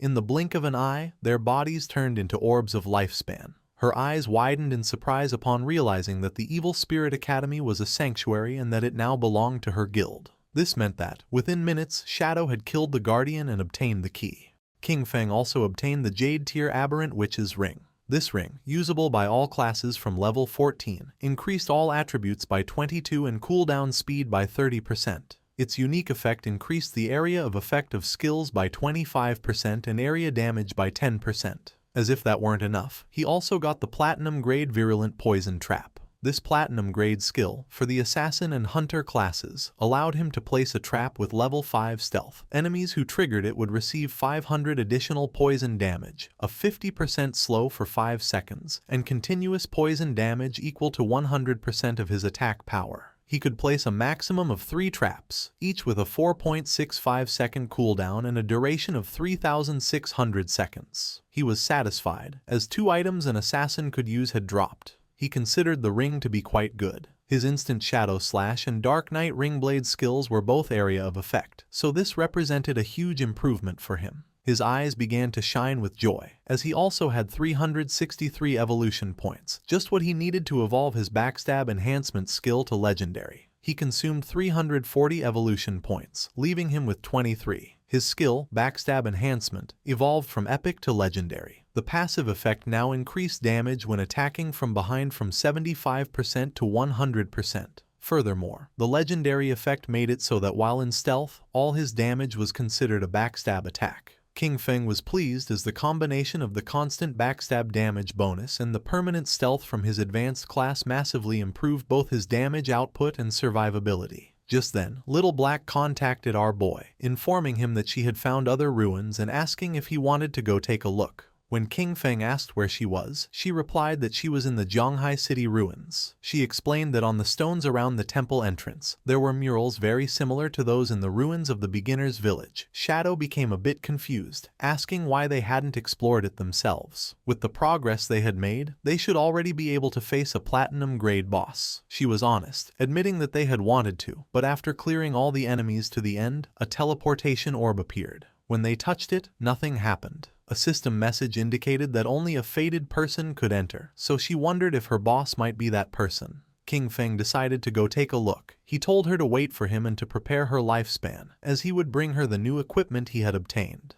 Besides, teleporting between the two shrines made the journey from the Magic City ruins to the Zhanghai ones much more convenient. Little Black also reported that the officials on the Zhanghai side didn't have enough lifespan, so he could sell it directly to the ones in Magic City. At the same time, she was on the outskirts of the Zhanghai City ruins. She was riding a white llama, which was eating grass. Not long after, King Feng appeared behind her, asking where the ruins were. Suddenly hearing our boy's voice, she and the llama were startled, and Little Black asked him not to scare her like that. He had done it on purpose, but he lied and promised to be more careful next time. Peeking her head over the cliff, she revealed that the entrance to the ruins was at the bottom. When our boy asked how they had discovered it, she replied that it was a long story. Little Black turned to the llama and explained that she had gotten a mount in this place, a little sheep. While playing with it, a silver-grade boss suddenly appeared, scaring them. Panicked, she fell off the cliff, but luckily got caught in a tree at the bottom. And that's how she saw the cave. Very carefully, she made her way down to the bottom of the cliff, warning him to be careful not to slip. She explained that after respawning, she had called Captain An and Uncle Wang Meng to explore it together. Taking a leap, King Feng also descended, commenting that it was just like her to find a place like this. Little Black praised Shadow's good moves, mentioning that Wang Meng had tried to jump the same way but slipped and died from the fall. They entered the cave. Along the way, she mentioned that there was a labyrinth ahead, but they had already cleared it of monsters and explored the entire path. Our boy advised her that, from now on, she should try not to die if she could help it. He warned her not to let her non-tradable lifespan reach 0, as it would be very dangerous. With a confident smile, she promised that she understood. She mentioned that she knew about a skill that drained other people's lifespan, but they had precautions in place, as they could replenish their non-tradable lifespan. King Feng was somewhat surprised, asking if they really had a reliable way to replenish it. Holding up a finger, she revealed that inside the city ruins, they would lure monsters that had absorbed non-tradable lifespan to a secluded location. After eliminating them, they would save all the non-tradable lifespan that dropped, so when they needed it, they would simply go to that place to replenish their own. King Feng grew curious, commenting that it was a good method and asking if Anyu had come up with the idea. Little Black was in shock, as King Feng had guessed correctly. Our boy remembered that, in his past life, it was Anyu who had devised this method and that, over time, everyone ended up using it. Not long after, they came across a teleportation orb. Little Black brought her hand to the orb, and the system informed her that she was not the fated person, and the mechanism would not activate. She asked Shadow to try, explaining that everyone assumed this temple might be connected to the one in the beginner's town. King Feng grew curious and began to observe the orb in silence. He decided to reach for it, and at that moment, the orb began to glow as an intense energy started to emerge from it. Little Black covered her eyes in confusion, not knowing what was happening. To her surprise, our boy disappeared without a trace. Realizing that both her boss and the orb were gone, she confirmed what she had suspected. He really was the fated person. Meanwhile, King Feng found himself in the cave of the Ice Tide, where his remote communications were blocked. King Feng didn't let his guard down and activated his invisibility skill. The system assigned him a new mission: protect the Ice Tide Crystal. His attention was fixed on the Ice Tide Crystal. He recognized it instantly. He remembered that this object would erupt with an icy tide if it was hit by any attack. Looking closely, he noticed that monsters would emerge from the caves and would do whatever it took to attack the crystal. He understood that if he let them succeed, he would be dead. King Feng took the virulent poison trap from his inventory. To him, dying itself didn't matter. What was crucial was that the mission could fail. If that happened, he would never be able to return to this place or get the reward. He knew better than anyone that his only option was to evolve the virulent poison trap. After consuming the necessary evolution points, leaving him with 17, the skill went from platinum to epic. As a result, the trap's stealth increased from level 5 to 8. Enemies who triggered it would now receive 1200 additional poison damage and an 8-second slow. The slow's potency remained at 50%, and the damage per second was equivalent to 100% of his attack power. Additionally, the maximum number of traps he could place increased from 3 to 9, while the maximum duration remained 3,600 seconds. King Feng placed 3 traps right at the entrances of the caves, and the system informed him that the effect of the aberrant witch's ring was activated, increasing the skill's area of effect by 25%. King Feng knew the upgraded traps perfectly covered the entire passage. It was guaranteed that any monster passing through would trigger them. Just then, they started to arrive. Monsters with glowing eyes began to stare intently at our boy, as a horde of them emerged from the caves and rushed towards King Feng. But just as they emerged, they triggered the trap. Thorny vines erupted from the traps, coiling around the monsters and dealing them over 100,000 points of damage. Dust rose from the ground, but King Feng remained calm. Just then, an arrow came flying. Noticing this, his eyes widened with seriousness. Just before the arrow could hit, King Feng summoned a shield, blocking the attack in the nick of time. His attention was fixed on a mob carrying a bow, realizing there were ranged ones too. Outside the Magic City ruins, a mage, Dongfang Yue, met with the orange-haired man and asked if his guild was giving up on hunting Ghost Spirit, also known as Guiling, now that she was a member of the Shadow Guild. The man nodded, confirming they couldn't do it and that she would have to find someone else. She gripped her magic staff tightly, questioning why he considered Shadow a greater threat than her. She reminded him, calling him a peasant, not to forget that she possessed all of his personal information and that killing him in the real world would be a piece of cake. His eyes widened with rage. Just before she could utter another word, the man had had enough and landed a heavy punch on her cheek, sending her body flying. Once Dongfang Yue was on the ground, the man drew his dagger and started beating her. He yelled that he was sick of her, and that even if he couldn't beat Shadow, he could still kill her. He furiously berated her for calling him a peasant again and again, yelling, "Die," repeatedly with each blow. In the blink of an eye, she died and her body began to transform into orbs of lifespan. She woke up in the real world at the Chu family residence, her golden-cased phone in hand. She was furious. She couldn't help but clench her fist tightly, indignant that those peasants from the Shura Palace had dared to kill her, Dongfang Yue. Immediately, she demanded her husband send people to catch them all. Her husband was somewhat confused and asked if she meant the Shura Palace, the group she had hired to capture Ghost Spirit. With a furious expression, she explained that Ghost Spirit had now joined Shadow, and that those people didn't dare to continue for fear of his retaliation. Her husband explained that they would deal with those peasants after eliminating Shadow. He informed her that he had already arranged for men from the Black Dragon Hall of Magic City to go after him, assuring her that the plan was already in motion and that she could soon avenge her family. Her eyes widened with rage, a fury directed at both Shadow and those peasants. Her mind filled with excitement, and with a confident expression, she swore she would avenge the Dongfang family and slaughter each and every one of them. In the cave of the Ice Tide, King Feng threw his short blade, which embedded itself in the eye of the bow-wielding monster, killing it instantly. To him, it didn't matter that they were ranged mobs, as his Shadow Blade skill reset its cooldown upon hitting a weak point, making it a simple matter of 1 slash per kill. The Ice Tide crystal was full of cracks and about to shatter when the system announced that the guard mission was complete and that he should claim his reward. This took him by surprise, wondering if it was already over. The Ice Tide crystal shattered into pieces, and then a golden chest appeared. King Feng's attention was fixed on it as he realized it was an epic treasure chest. He extended his hand towards the chest. Last time, an epic chest had given him graceful release. Now he would see what this one contained. The chest opened, and a powerful golden light began to emerge from it. Then, a woman started to manifest. She was an NPC. King Feng was somewhat surprised, as it was the same NPC who had been next to the epic chest last time. With her eyes closed, she began to speak in a strange language, one that King Feng recognized as the language of the old gods. She communicated to him that he had passed the 2 trials and that he was the chosen one. To our boy, this was strange. He obviously couldn't comprehend the language, and yet he understood its meaning perfectly, wondering if it was because of his eye of judgment. As her body was transforming, she revealed that the old gods had already perished, and that he was the heir to the mantle of judgment. The NPC's body began to change. The only thing Shadow could do was watch in silent amazement.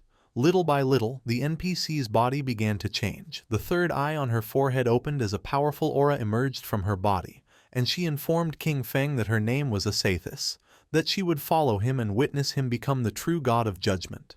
Then she asked him to accept the gift she had prepared for him. It was the Asathis' summoning bell, a bell created by the Herald of Judgment, Asathis, using the power of order itself. It would allow him to summon her once at level 25, again at 35, and one last time at level 50. Each summon would grant him the opportunity to challenge a special ruin, and if he successfully completed all 3 challenges, Asathis could reside in his hideout and provide a skill upgrade function. Our boy grabbed the summoning bell, his eyes beginning to shine with joy. He understood that the last temple had been level 5 and this one was level 15. He was surprised to think that Da Lisi had stumbled upon both, recognizing that her luck was truly out of this world. Asathis asked King Feng to select a skill, informing him that he had one free opportunity to upgrade it to his current level. His eyes filled with seriousness as he began to ponder. He knew that the power of skills was judged by 2 standards, quality and level requirement. While the quality of each skill was fixed and couldn't be improved, he could use infinite evolution to forcibly increase it. Even an ordinary skill like Shadow Lurk could be turned into a mythic grade if he wanted. On the other hand, the level requirement not only defined when a skill could be used, but also determined its overall power. In terms of stats, a level 5 Shadow Lurk and a level 51 were worlds apart. Obtaining high-quality, high-level skills was extremely difficult, but in the future, none of this would be a problem for him. All he had to do was consume lifespan to increase the level of any skill. With a confident gaze, he chose to upgrade his highest grade skill, Graceful Release. Asathis kissed King Feng's hand, fulfilling his wish. As a result, his mythic skill Graceful Release was upgraded from level 10 to 16. The weak point attack correction increased from plus 300% to plus 410%, and the attack multiplier on these points was doubled. Furthermore, its active use now applied a throat slit effect, inflicting 310% of the initial attack's damage per second for 3 seconds, with a cooldown of 6.97 seconds. Asathis began to disappear, saying she looked forward to seeing him again. Then, a blue portal appeared in front of our boy. It was the portal to leave. Before leaving, King Feng turned around and reached out, noticing that there was still something left in the chest. He obtained the Epic Tier Bafich's equivalent exchange agreement. It was a pair of epic grade leg armor for the assassin class, requiring level 15. It granted 198 physical defense, all elemental resistance and damage block, along with 19.8% damage reduction and plus 19.8 whispering resistance. Its unique ability, Art of Equivalent Exchange, allowed him to sacrifice a piece of equipment or a skill book of up to epic grade to randomly receive another of the same level and grade for his class, with a 1-hour cooldown. He grabbed the skill book and his eyes began to shine with joy. He realized he could use it for the equivalent exchange to get good items. He still had a bunch of Jade-grade equipment and skill books in his inventory, and all of them could now be converted into items for an assassin. He decided it was time to head back, as the loot had been incredible and he really had to thank Little Black for this. While Little Black was waiting at the cave entrance with her llama, King Feng came out. He was a bit surprised to notice that she hadn't used the last hour to level up and had instead stayed there waiting for him. Noticing that King Feng was back, Little Black was glad, as she had been keeping watch at the exit in case someone tried to ambush him. As a reward, King Feng gave her a skill book he had found in the ruins. Little Black was in shock, as this was for the level 13 Platinum Magic Shield skill. She thanked her boss, aware that this would greatly improve her survivability. Riding the small llama, Little Black said goodbye to him and left. King Feng's body began to disappear, as he decided he would also log off to fill his stomach. Meanwhile, in the Zhonghai City ruins, stood the Silver Grade Guild sanctuary of the Knights Templar. A smile spread across the guild leader's face, as he announced that this was a great day, for the Knights Templar Guild finally had a home of its own. Everyone grew excited as the leader mentioned that, although this home wasn't large, it was a wonderful start. With this, they would no longer have to worry about being slaughtered by a suddenly appearing boss and would have a safe haven to rest when they were tired of leveling up.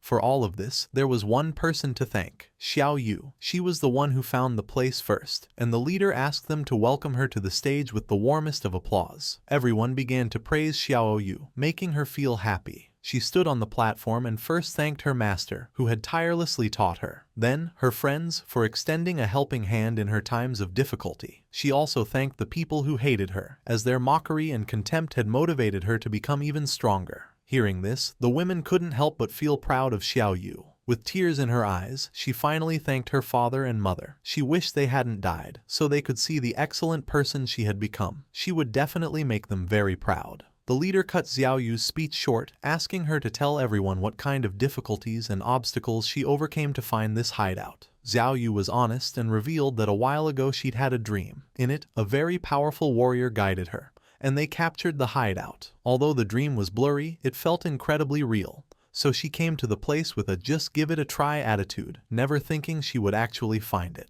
The others mocked her. The idea of a dream seemed hilarious to them, and they didn't believe she could be serious. The leader, holding back his laughter, thanked Xiao Yu for her wonderful speech and asked if she'd had any dreams the previous night. Touching her cheek, she mentioned that she did have a dream. In it, there was a huge and magnificent hideout, full of people, and she believed it was a platinum-grade hideout. The guild members once again mocked her with laughter, commenting that she was really dreaming and joking that they would soon be moving into a bigger house. The leader became serious and decided that this was an excellent dream, handing her the reward she had earned, 1 year of tradable lifespan. With a smile, he put his arm around her shoulder and expressed his hope that everyone would learn from Xiao Yu and her dedication to the collective good. He stated that as long as everyone worked together with one heart, the guild could definitely stand firm in these chaotic times and get better and better. The leader dismissed everyone, instructing those who needed to level up to go do so, and those who needed to explore to get moving. He entrusted Xiao Yu with continuing her search for hideouts, encouraging her to keep up the good work as he was counting on her. Xiao Yu's eyes began to shine with joy, and with a smile, she nodded. Several hours later, with her magic staff in hand, Xiao Yu was inside the Zhanghai city ruins. Her eyes were shining with worry, as she was following the feeling from her dream but couldn't find the place that was supposed to be in the area. Meanwhile, members of the guild were secretly following her. They realized she had gone straight to this area after the meeting and wondered if she was really looking for the platinum-grade hideout from her dream. Seeing her enter the building, they decided to follow. Xiao Yu went into a building and began to cross through a tunnel. The place scared her. It was like in her dream, but at the same time, very different. Besides, she had the feeling that someone was following her. Closing her eyes, she let out a sigh and filled herself with determination, reminding herself that she was a life priest, a hidden class, and that nothing could hurt her. But when she opened her eyes, a monster with eyes emerging from its mouth was in front of her. The sight made poor Xiao Yu only able to scream in terror. Instead of attacking Xiao Yu, the monster threw her to the ground and started running in the direction where the women from the guild who were following her were hiding. They panicked, wondering what this monster was. Disgusted, they shouted to catch it and kill it immediately. Just before they could make a plan, the monster wrapped its tentacles around one of them and shoved the tentacles emerging from its mouth into the woman's. In the blink of an eye, the woman began to weaken as the monster had drained all her lifespan. Realizing that this monster could absorb them to death, her companions screamed and, without hesitating for a single second, began to flee the place in terror. The monster was not going to let them escape so easily. Poor Xiao Yu woke up to the screams and with a fear-filled expression, turned around only to see the monster draining the women's lifespan. Xiao Yu was quick and, without making a sound, began to flee. She came across a spiral staircase and went down without looking back. She tripped and fell headfirst onto the ground. With tears in her eyes from the intense pain, she began to observe the place carefully, wondering where she was. In front of her was a door. Her eyes widened in surprise, leaving her in shock as she realized this was the entrance from her dream. She had finally found it. This was the platinum-grade hideout, and she had to notify the guild master immediately. She informed the guild master that she had found the platinum-grade hideout. The leader was somewhat surprised. He ordered her not to move, as he was already bringing people over, and asked her to join his party so they could see her location. Xiao Yu joined the party and told them she would wait for them there. At that moment, her eyes widened in fear as she began to hear noises, and once she turned around, she saw the sinister monster looking at her with a smile. Despite the fear, she gritted her teeth and filled herself with courage, telling herself not to be scared. She could do this. She could definitely defeat it. While the sinister monster was watching her, Xiao Yu stood up and grabbed her magic staff, convincing herself she could defeat it, as she was no longer the same person she used to be. As a powerful aura surged from her body, with a confident smile, she reminded herself that she was the noble hidden class, the life priest. Raising her magic staff, Xiao Yu activated her most powerful skill, venomous vines. Vines emerged from her staff and coiled around the monster, draining it of more than 500 hit points. Super excited, she celebrated that the attack had hit. Now, its poison would consume it while she prepared her next move. She aimed her magic staff at the monster and used corrupting poison mist, causing a poisonous mist to start damaging the boss, continuously draining its life. This was a corrupting toxin, much more vicious than any ordinary poison. The mist began to expand throughout the entire place. Noticing this, she panicked, and her eyes filled with fear. She realized this was an enclosed space and the poisonous mist had filled the entire area. This was very bad. She started to fan the smoke away with her hands, as she couldn't hold her breath any longer. Xiaoyu couldn't hold her breath anymore, but at that moment she remembered that, as a life priest, she had an antidote spell. Raising her magic staff, she used the antidote, causing the poisonous mist to slowly begin to disappear. This also stopped it from affecting the monster. Its attention became fixed on her, and a smile spread across its face. Xiaoyu's eyes were filled with tears and, unintentionally, she inhaled a bit of the mist. The effect was instant, and she died, causing her body to turn into lifespan. The system notified that the player, Xiaoyu Ya, had committed suicide. She respawned in her guild's hideout. Just then, the guild leader contacted her through chat, asking why she had returned. She explained that a monster inside the place had killed her. The leader and his men had already killed the monster. He asked if she meant the soul-sucking hag, the silver-grade monster they had just defeated. However, this didn't make sense to him. The soul-sucking hag was slow and had low attack power, but it completely drained the lifespan of anyone it caught. Because of this, he didn't understand how she had managed to survive. Hearing this, a smile spread across her face. She explained to the guild master that she had committed suicide in a moment of desperation, as she knew she would surely die if the monster caught her. The leader, surprised, exclaimed that she was incredible and had found the only way to survive. When the leader praised her, exclaiming that she was a true genius, she thanked him for the compliment and informed the guild master that she was on her way. She grew excited as she realized that, apparently, the 3 bitches who had been following her were dead for good. This is what happens when you mess with her. Qin Xiaoyu. A while later, Xiaoyu arrived at the hideout's door and explained to the guild master that the platinum-grade hideout was right behind this door. The leader patted her on the back, told her it was a good job, and promised her reward once they had secured the hideout. Then, he turned to his men and ordered Datu to take some men to clear the area and make sure no other players came to cause trouble. Datu nodded, assuring the guild master not to worry. He stated that they would eliminate anyone who dared to cause trouble, even if it was Shadow himself. Pointing at the hideout's door, the leader ordered his men to charge. They had to kill the guardian inside, and then the hideout would be theirs. Several of his men approached the door and prepared to open it, filling the air with war cries.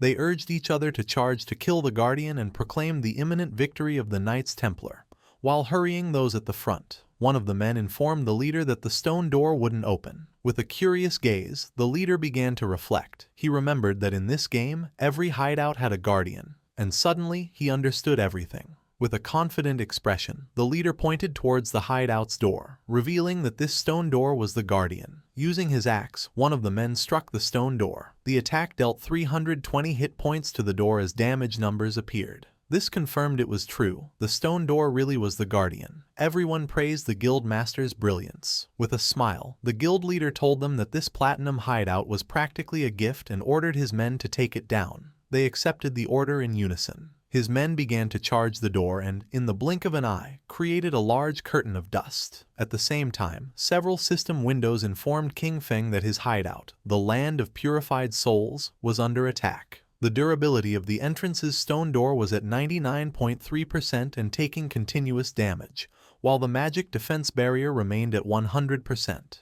The system revealed that standard teleportation to his hideout had been blocked, offering him the option to use war teleport and indicating that this was the only use available for the day. King Feng's eyes filled with seriousness and confusion, as someone had found the entrance to the land of purified souls and was attacking the hideout. Riding his wolf, King Feng headed towards his hideout. He figured that with the invaders' attack power, it would probably take them a year to break down the door. Because of this, he would simply ride his wolf over to take a look. A while later, King Feng arrived on the outskirts of the land of purified souls. His eyes lit up as something caught his attention. 2 men were chasing a woman, ordering her to stop and threatening to slaughter her if she kept running. A man carrying a spiked mace appeared in front of her, asking where she thought she was going. Just before she could take another breath, the man struck her hard, sending her body flying.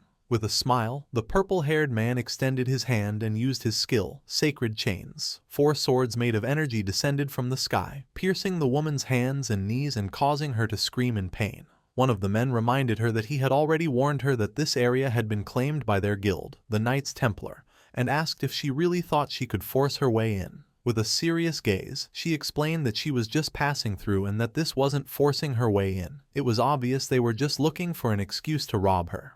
Our boy recognized the woman. It was Yang Xiaoya, his colleague from the company. He remembered she was a rather nice girl who had even given him a heads-up before. Hearing that, the guild reserved the area. He deduced that the ones attacking the land of purified souls were then from the Knights Templar Guild. The purple-haired man stated that if they said she was forcing her way in, then she was. With a smile, he reminded the others that, according to the usual rules, he would go first. The other man, laughing, said that then he would be ahead of him. At that moment, someone moved like thunder, cutting off the heads of the 3 men. It was none other than King Feng. Our boy started to stare at her intently, and his eyes began to glow. Yang Xiaoya was in shock, wondering if it was Shadow.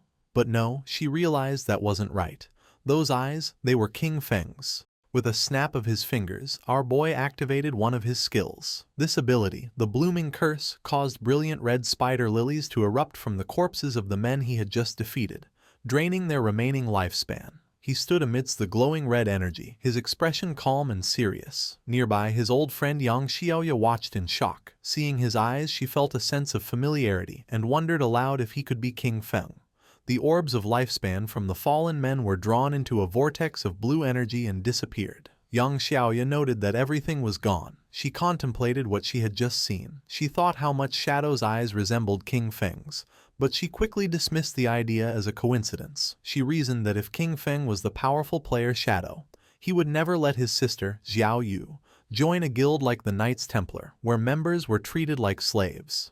The story then shifted to Shadow's hideout outside the land of purified souls. A group of players, led by the Knights Templar Guild leader, spotted Shadow's arrival and erupted into a fanatical welcome, cheering for Big Brother Shadow. The leader explained that his men had been trying to rob someone and thanked Shadow for showing up and teaching them a lesson. He said that since Shadow saved them from the headless assassin, his entire guild had become devoted fans of him. The leader continued to flatter Shadow, claiming his guild now followed his positive values and strove to be a sunshine guild. After the praise, he finally asked why Shadow had come to visit. Shadow ignored the flattery and got straight to the point, asking if it was true they were attacking a hideout. The guild leader, looking surprised and nervous, stammered as he asked Shadow how he knew, then hesitantly questioned if Shadow was also interested in the hideout they were attacking. With his eyes glowing, Shadow made a calm declaration, stating that the hideout was his. The guild leader was so shocked he practically turned to stone, unable to process what he had heard. His subordinates were equally stunned, their mouths open in disbelief. The leader, sweating, tried to argue, pointing out that he heard Shadow's hideout was in Magic City, and a player could only own one. One of his men leaned in and whispered a crucial piece of information. If a player creates a guild, the guild itself can also own a hideout. Shadow confirmed this, stating coolly that he had hideouts in both Magic City and Zhonghai City. The terrible realization dawned on the group. They had been trying to invade the personal territory of Shadow, the most powerful player in the world. A wave of terror washed over them as they looked up, feeling as if the sky itself was collapsing. Meanwhile, Xiao Yu was in utter disbelief. With tears in her eyes, she couldn't understand how the hideout could belong to Shadow when he had never appeared in the dream that supposedly led her to it. The Knights Templar Guild leader, now faced with the hideout's owner, immediately began to grovel. He bowed deeply before King Feng, frantically explaining they had no idea the place belonged to him and begged to know how they could make amends. Shadow, looking at a holographic panel showing his hideout's status, coolly pointed out that they had been attacking his gate for some time and the repairs would be expensive. With a cold look, Shadow stated his price, 500 years of lifespan. The guild leader screamed in shock at the astronomical figure, the stress causing him to faint dramatically as his subordinates cried out his name. One of the men cradled his unconscious leader and pleaded with King Feng, asking if he could reduce the price. Looming over them, King Feng coldly asked if the man knew the cost of repairing such a gate. When the subordinate admitted he didn't, King Feng told him to shut his mouth. A moment later, the guild leader woke up with a dazed expression. He muttered to himself about the outrageous cost, wondering what he had done to deserve this. Suddenly, his despair turned to rage. He lunged at Xiao Yu, grabbing her by the front of her robes. He furiously blamed her for the entire situation, shouting that she was trying to destroy him and their entire Knights Templar Guild. With a look of shame, Xiao Yu accepted the blame, quietly admitting it was all her fault and that she had dragged everyone into this. Turning to King Feng, she bravely took full responsibility. She told him to punish her instead, offering to do anything he commanded. Pledging her life to him, she swore to become his servant and give him all the lifespan she earned until the debt was repaid. Facing King Feng, Xiao Yu continued her plea, offering herself for any punishment he saw fit. Beating, cursing, or abuse, as long as he spared her guild. The Knights Templar Guild leader and his men looked on, moved by her self-sacrifice. Ignoring her completely, King Feng's glowing eyes fixed on the guild leader. He spoke a single name, Chen Wuming. The leader, whose real name is Chen Wuming, was struck with pure terror. He stammered in disbelief, shocked that King Feng somehow knew his true identity. King Feng then posed a cold question to Chen Wuming, asking if he truly believed Xiao Yu was worth the 500 years of lifespan. At this, a twisted manic grin spread across Chen Wuming's face. In a shocking turn, he launched himself at Xiao Yu, unleashing a furious punch and screaming at her to die. As his fist sent her flying, he angrily accused her of causing them to invade King Feng's hideout and then having the nerve to play the hero. He revealed his jealous motive, screaming that she was just trying to get close to King Feng and become his servant, something she didn't deserve. With Xiao Yu lying unconscious, Chen Wuming got on his knees and resumed begging. He lamented that his plan to get close to King Feng had failed and pleaded for mercy, explaining his guild was small and could not afford 500 years of lifespan.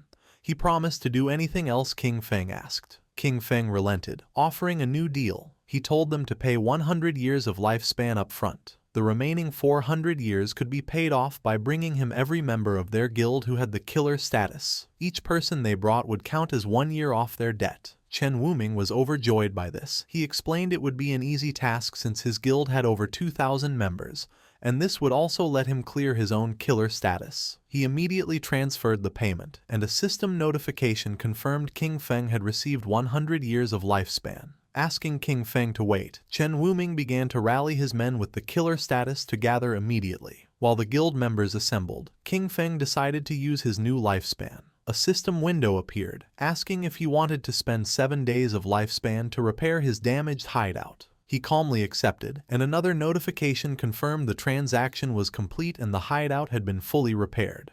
Once Chen Wuming's guild members with the killer status were gathered, Shadow unleashed a devastating attack, a swirling vortex of dark energy that sliced through all 400 of them at once. A system notification confirmed the kills, and the ground became littered with glowing orbs of lifespan. Killing so many players with the killer status also reduced Shadow's own, lowering its level from 4 to 3. Chen Wuming, the Knights Templar Guild leader, clapped enthusiastically, praising Shadow's efficiency. He callously remarked that the men who died were just troublemakers who had violated guild rules and deserved the lesson Shadow had taught them. Shadow then turned to the leader with a new proposition, telling him that his guild would now be responsible for guarding this hideout. Shadow explained this would be a perfect way to keep the guild's unruly members in line. He ordered them to guard the place in shifts, warning Chen Wuming he would be held personally responsible for any future attacks. Though he agreed, the leader cursed Shadow internally, realizing he was being forced to use his men as security guards.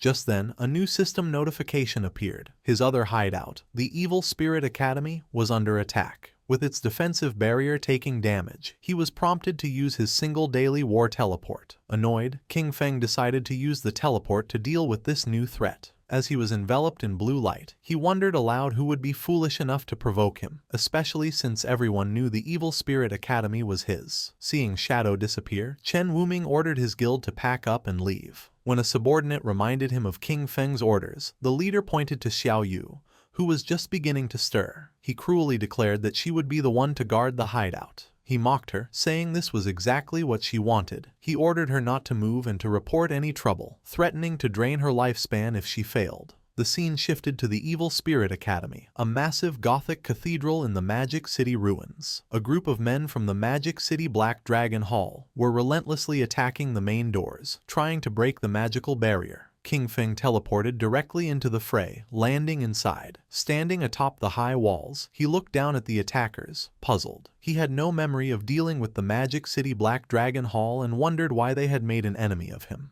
Down below, the leader of the Magic City Black Dragon Hall rallied his men for a final strike. He commanded them to give him their power, and together they channeled a massive ball of dark energy. Unleashing the combined attack, the leader shouted, "Black Flame, Magic Dragon Break," sending a colossal blast crashing into the hideout's defensive barrier. The barrier cracked severely, its durability dropping to just 13%. The attackers celebrated, believing the gate was about to shatter. They cheered, excited about the hundreds of years of lifespan they were about to claim. Watching from above, King Feng realized these men were merely hired pawns. He considered who could hold a grudge against him and still be alive, quickly concluding it must be Dongfang Yue. Suddenly, the attackers were startled by a strange sound. Looking up, they saw a massive, ethereal dragon descending from the sky. A wave of energy washed over them, and they were paralyzed with fear. Their eyes swirling in a hypnotic daze. Unable to move, they could only watch as another guild member pointed frantically towards the sky.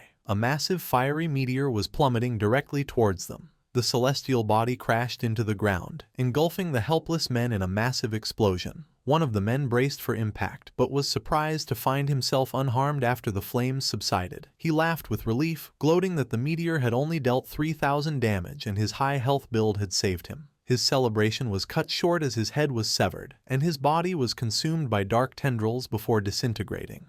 In the aftermath, a new group of players arrived. They were shocked to find the members of the Magic City Black Dragon Hall dead, wondering who could have done it. A young woman with pink hair and a witch's hat immediately suspected it was the legendary player, King Feng. Her companions were doubtful, as they saw no one, but she insisted Shadow's power couldn't be judged by ordinary standards and he might even be permanently invisible. From his unseen vantage point, King Feng observed them, recognizing them as members of the Sky Dome Guild. He identified the pink-haired woman as Zhang Yaoying, a player with the unique hidden class of Soul Painter. King Feng now understood the source of the dragon and meteor attacks. They had been painted into existence by her magical brush. He recalled the Soul Painter class was incredibly powerful in large-scale battles, but vulnerable to surprise attacks. Knowing he was nearby, Zhang Yaoying called out, asking to speak with Senior Shadow. To the shock of her and her companions, King Feng's voice answered out of thin air, asking what she wanted. Flushing slightly, she explained she needed to enter his hideout to find something for her class advancement, promising she would pay him well.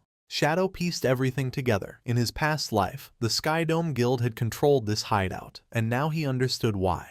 Zhang Yaoying must have discovered it during this quest. He mused that his actions had once again altered history. He fondly remembered watching her and her grandfather's popular gaming streams. Her grandfather, Old Man Zhang, founded the Sky Dome Guild, which became one of the top guilds in the nation. Blushing under his mask, King Feng admitted to himself he knew so much because he used to be a fan. Putting his memories aside, King Feng made a decision. He told them to come inside so they could talk. As he spoke, the massive sealed doors of the Evil Spirit Academy swung open, revealing a dark, cavernous entrance. Inside the Gothic halls of the Evil Spirit Academy, King Feng sat on a massive throne with dark energy swirling around him. He addressed the members of the Sky Dome Guild, asking them to state their business. Zhang Yaoying stepped forward and explained that her Soul Painter class required special materials for its advancement, materials only found in the Evil Spirit Academy. Stating they had heard he had sold a previous hideout for a high price, she offered to buy this one from him. She explained that her class required a large quantity of the material, making ownership the most practical solution. King Feng was impressed, wondering how the Sky Dome Guild had accumulated so much lifespan.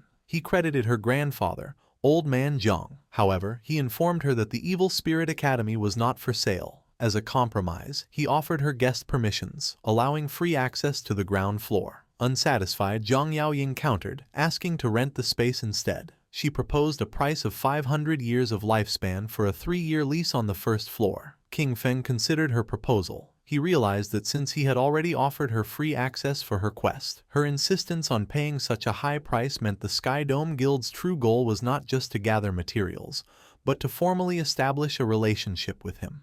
As if reading his thoughts, Zhang Yaoying offered another term to sweeten the deal. With a devious grin, she promised that if he agreed, her guild would take care of the Magic City Black Dragon Hall, the group that had just attacked his hideout, and wipe them out completely. King Feng was taken aback by her audacity, asking if she could really make a decision that would lead to war without first consulting her grandfather. Zhang Yaoying laughed, surprised he knew her grandfather. She confidently assured him that old man Zhang always listened to her, and that crushing a small guild like the Black Dragon Hall would be easy. Admiring her decisive nature, King Feng agreed to the deal and tossed the rental contract to her. A system notification confirmed the transaction, informing Shadow he had received 500 years of lifespan. He told them they could use the first floor as they wished and not to worry about the defensive barrier, as the lava in the lower levels would automatically repair any damage. With the deal done, Zhang Yaoying and her guild celebrated. After the Sky Dome Guild members entered his hideout, Shadow allowed himself a small smile. He thought to himself that Zhang Yaoying was even more energetic in person than on her streams. Blushing under his mask, he shook off the thought and reminded himself to get back to business.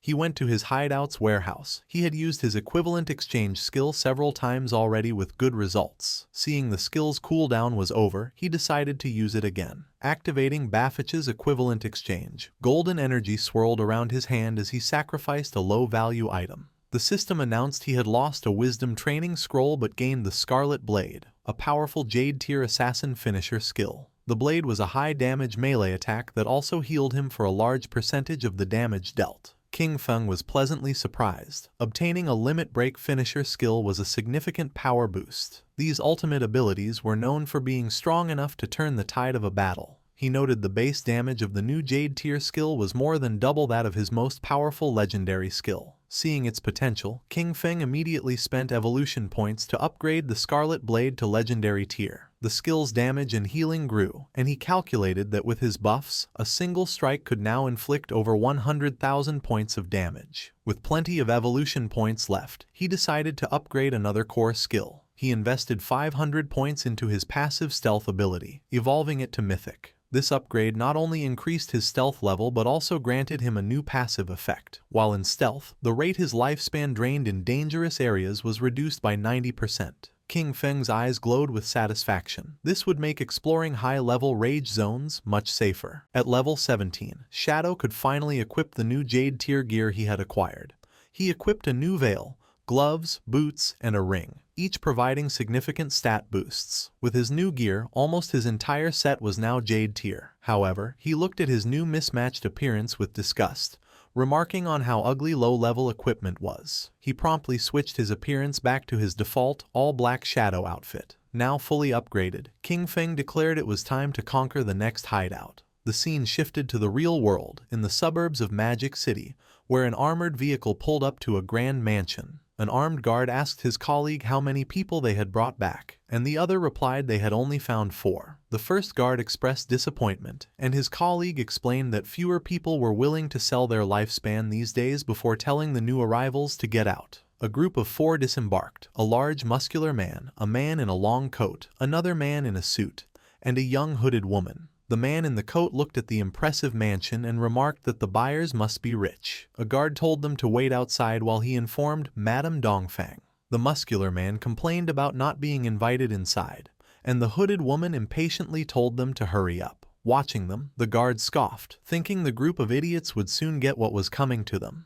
Inside the mansion's hall, Dongfang Yue appeared with her young son, Nantian. She coldly confirmed they were the ones selling lifespan and ordered them to convert it into light orbs and throw them on the floor. The muscular man smirked, asking if she was joking and pointing out that they had not seen any money. Dongfang Yue's expression darkened, her eye glowing menacingly as she repeated her command, warning them to hand over the lifespan if they did not want to die. Suddenly, more armed guards emerged, surrounding the 4 sellers with their guns. The man in the suit raised his hands in mock surrender, asking what she meant. Then, a sinister grin spread across his face as he asked if she intended to rob them, just as they did to others. Before he could finish, one of the mansion's guards lunged forward.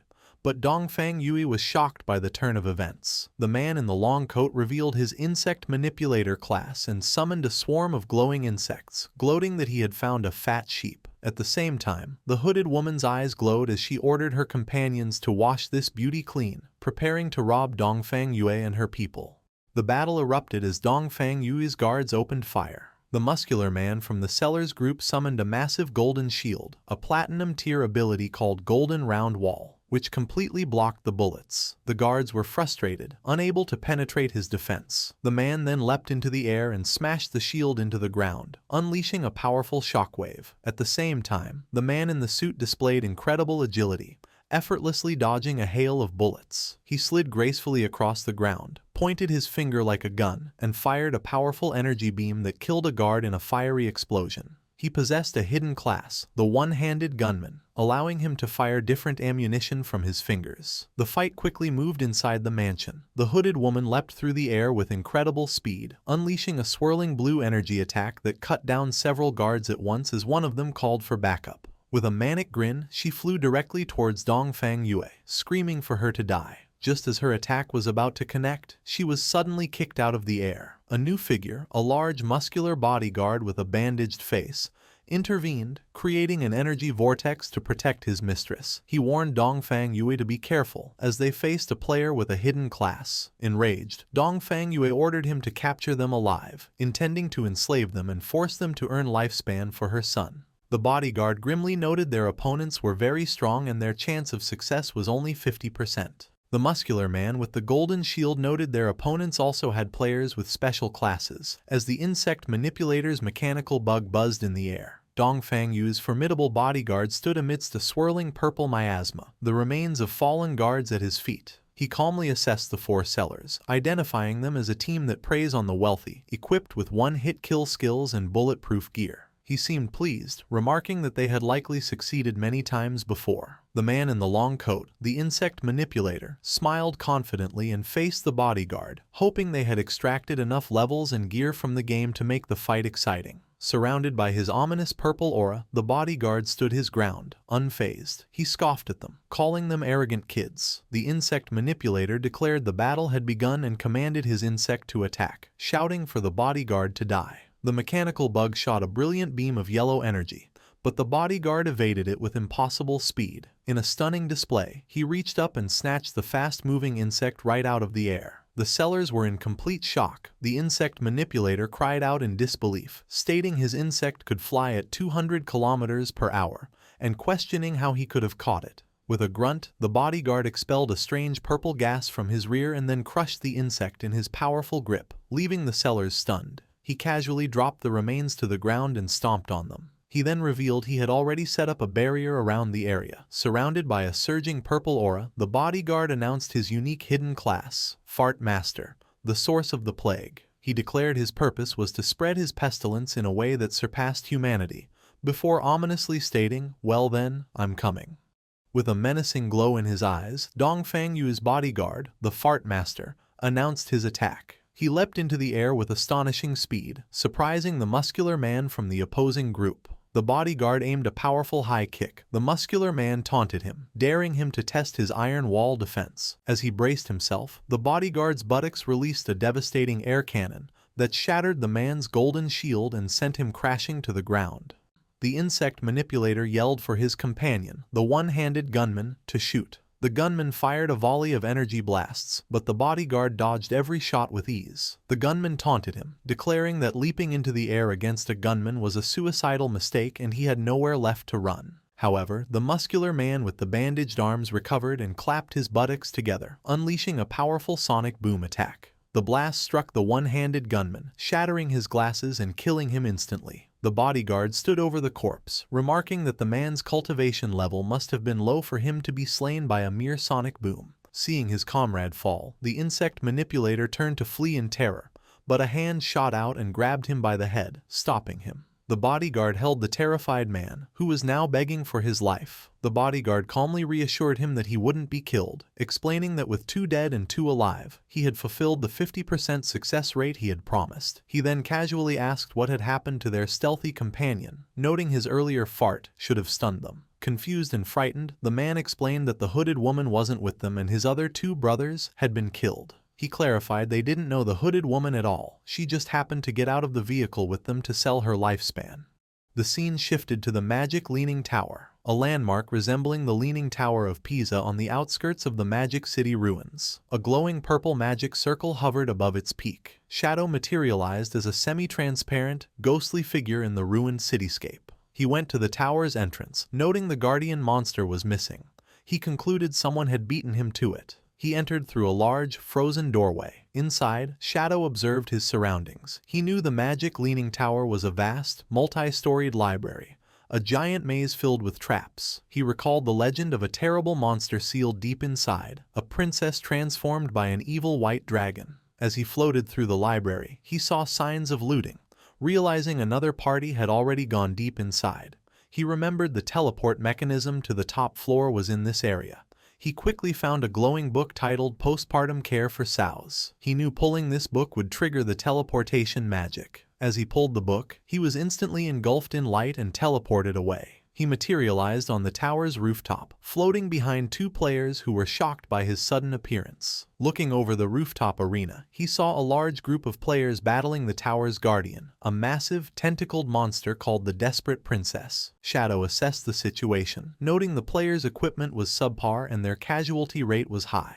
He was impressed they had made it this far despite their disadvantages. His attention was drawn to the group's leader, a woman with long gray hair rallying her troops. She shouted for them not to be afraid and to simply run back after they died. Shadow recognized the group as the Fake Heavy Industry Guild and their leader as Huang Haifeng. In his past life, Fake Heavy Industry was a major corporation. After the game descended, their leader, Huang Haifeng, had reacted quickly, converting company funds into lifespan and forming a guild with her employees. He recalled her class was the Illusionist, a powerful support class whose signature skill, Teleportation Gate, allowed her to move forces around the battlefield. Watching from afar, Shadow analyzed their strategy. He knew the teleportation gate was incredibly powerful. It let them set an entrance and exit, creating a stable portal for anyone. By placing the entrance near their respawn point and the exit near the boss, any player who died could instantly rejoin the fight and recover their dropped lifespan. Shadow recalled this tactic had allowed the guild to become one of the nation's top 20 guilds in his past life. However, he knew that against this guardian, the level 18 platinum tier boss Desperate Princess, their strategy was useless. This boss had a terrifying ability. She absorbed the lifespan of players she killed 100 times faster than any other monster.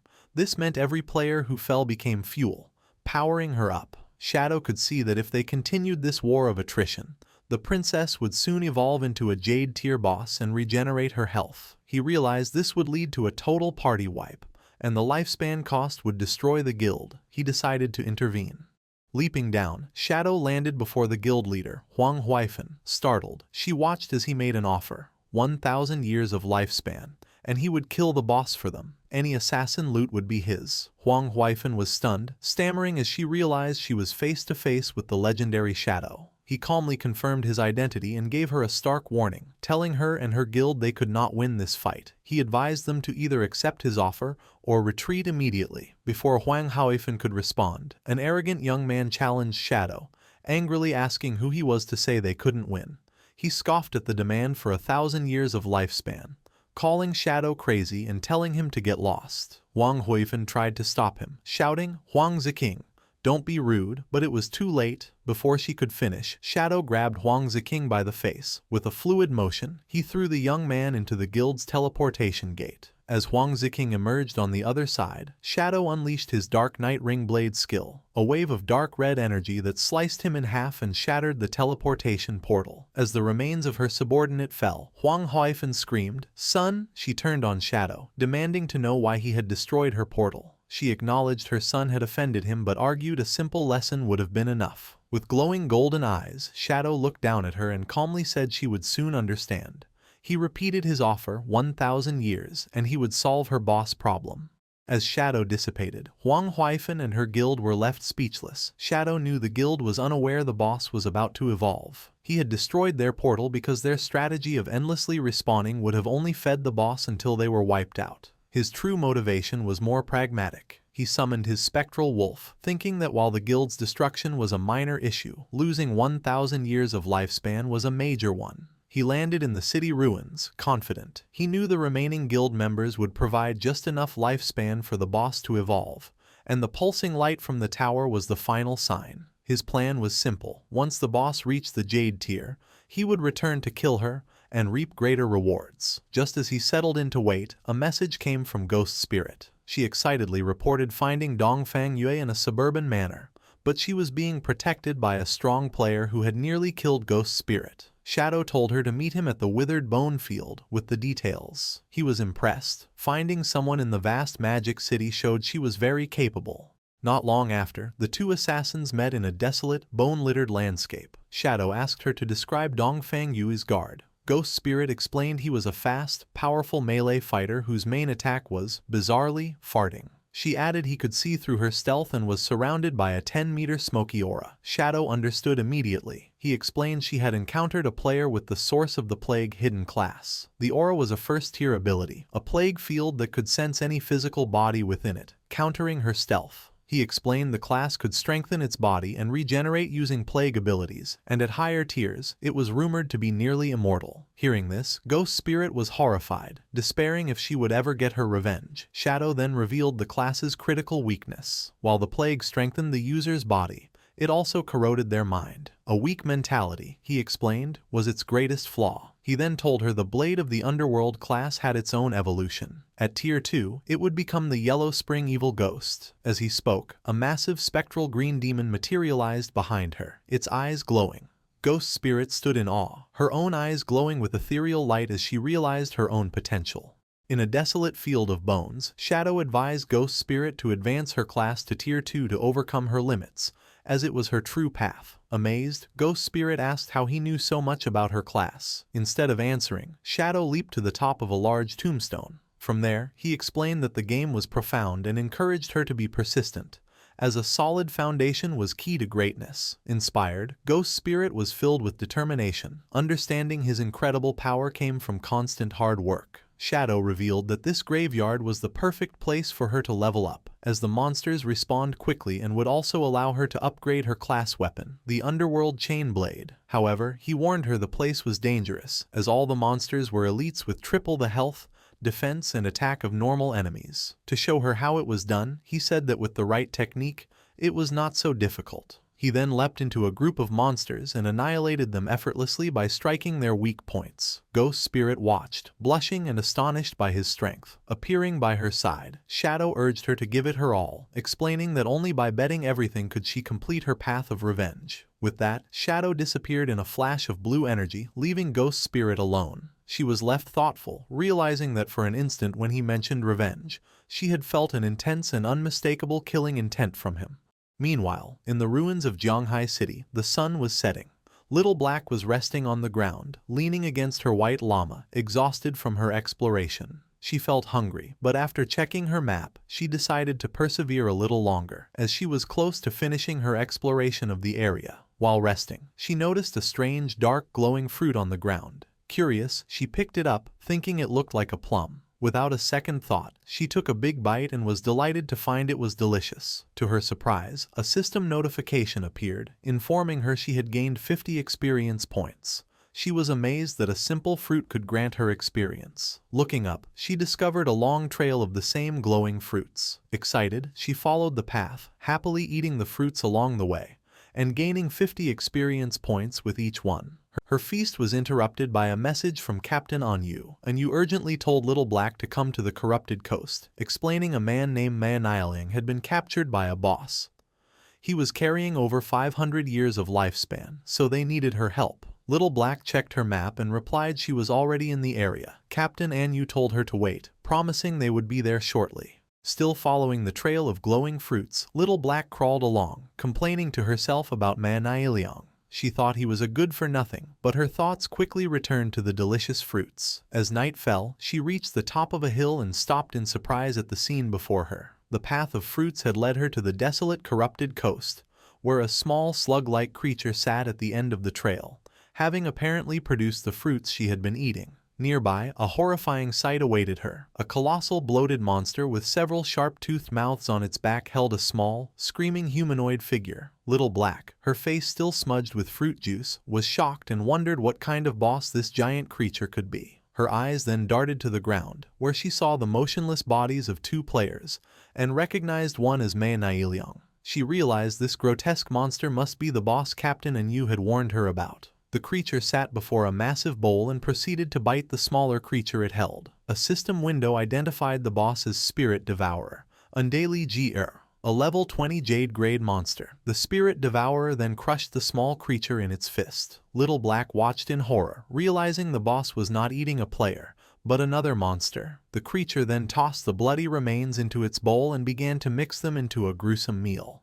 Captain Anyu and her party arrived on the hill, finding Little Black still observing. Anyu asked if she had seen MANHUA and the boss. The group looked on from the hilltop. Wang Meng exclaimed in shock that it was a Jade grade boss, while Captain Anyu expressed her disgust at its habit of eating other monsters. Little Black, still munching on a fruit, added a curious detail. For some reason, the boss had not attacked any players. Captain Anyu advised her team to observe for now and not act rashly. She admitted they were not equipped to handle a Jade grade boss and would need reinforcements. They continued to watch, puzzled by the boss's actions as it settled into a deep squat. They wondered what it could be doing before one of them hesitantly suggested it might be defecating. To their shock and horror, their suspicion was confirmed as glowing purple fruits began to emerge from the monster's rear. Little Black screamed in disbelief. Examining one of the new orbs, they commented on its peculiar shape, realizing it looked exactly like a plum. The terrible realization dawned on Little Black as she looked from the fruit in her hand to the boss. The delicious plums she had been eating were the monster's feces. Her face drained of color as Anyu and Wang Meng stared in stunned silence. Little Black let out a silent, horrified scream, dropping the fruit as she processed what she had done. She frantically wondered what she had just eaten,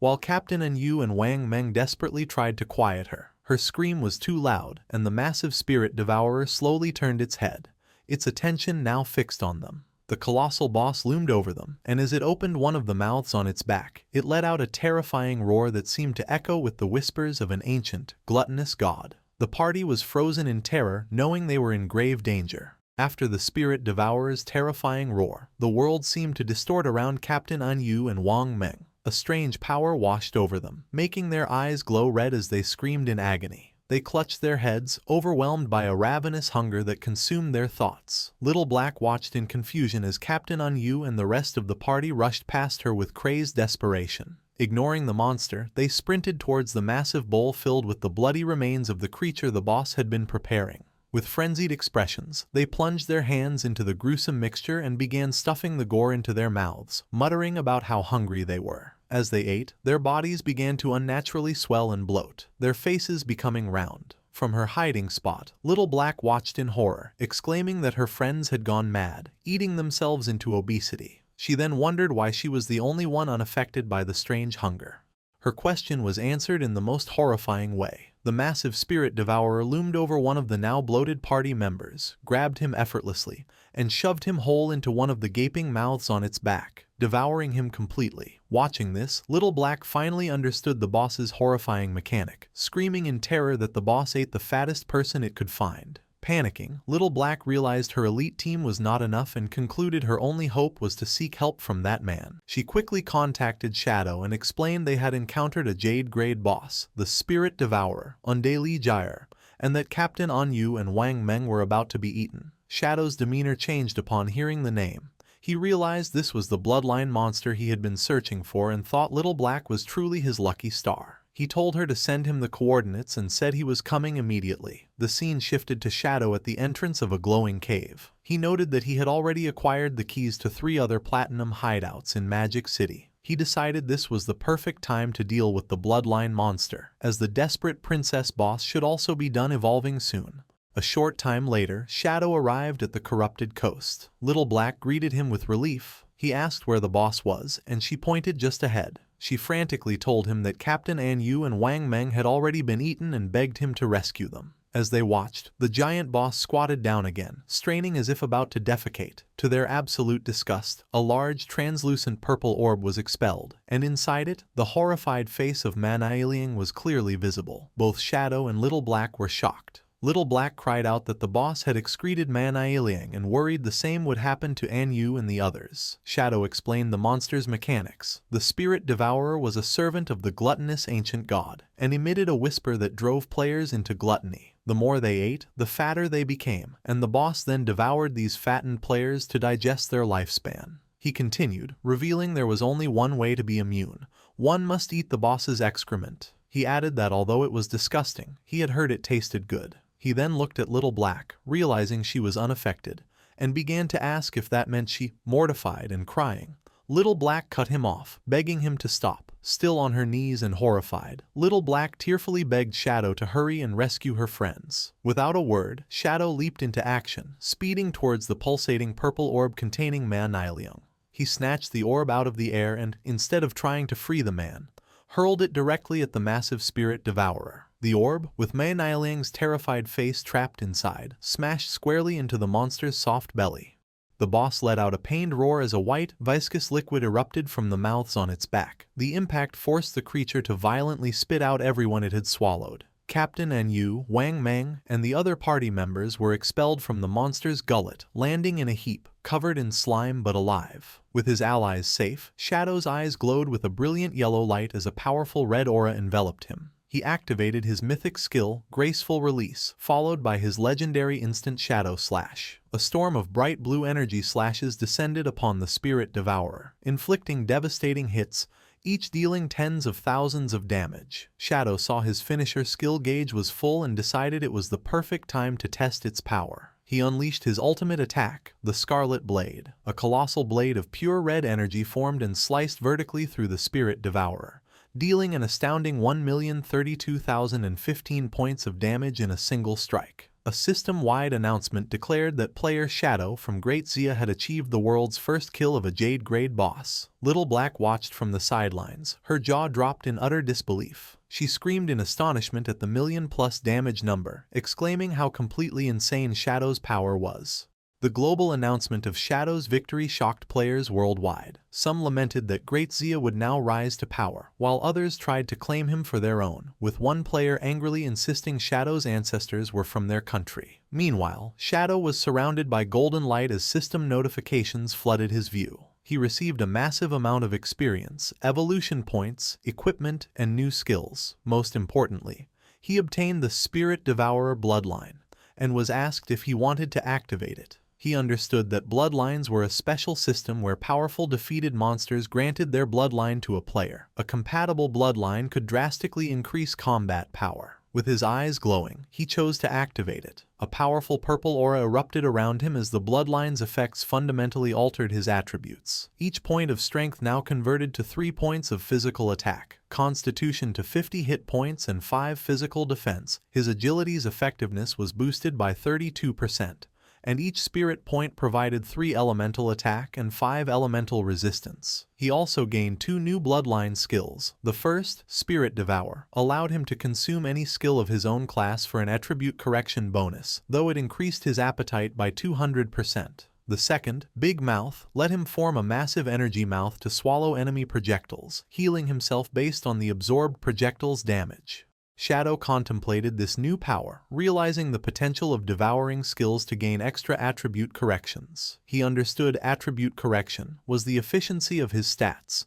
For example, 1 strength point normally granted 3 points of physical attack. The boss had conveniently dropped a bronze tier poison blade skill, which he considered useless on its own but perfect for a test. He used Spirit Devour, crushing the skill icon. The system confirmed the action and notified him his strength conversion had increased from 3 to 3.3 points of physical attack per point. He was initially disappointed that a bronze tier skill only gave a 0.3 increase, but then he had a crucial insight. The devoured skill was now a passive ability, which meant it could be evolved. He immediately spent 242 evolution points to upgrade the devoured poison blade skill from bronze to legendary. The result was astounding. The system informed him his strength conversion had now increased from 3 to 5 points of physical attack. His eyes gleamed with excitement. He realized that if he continued to devour and upgrade skills, his attribute corrections could become hundreds of times greater than other players. A determined smile spread across his face as he declared to himself that he was, once again, invincible. After the battle, Captain Yu, Wang Meng,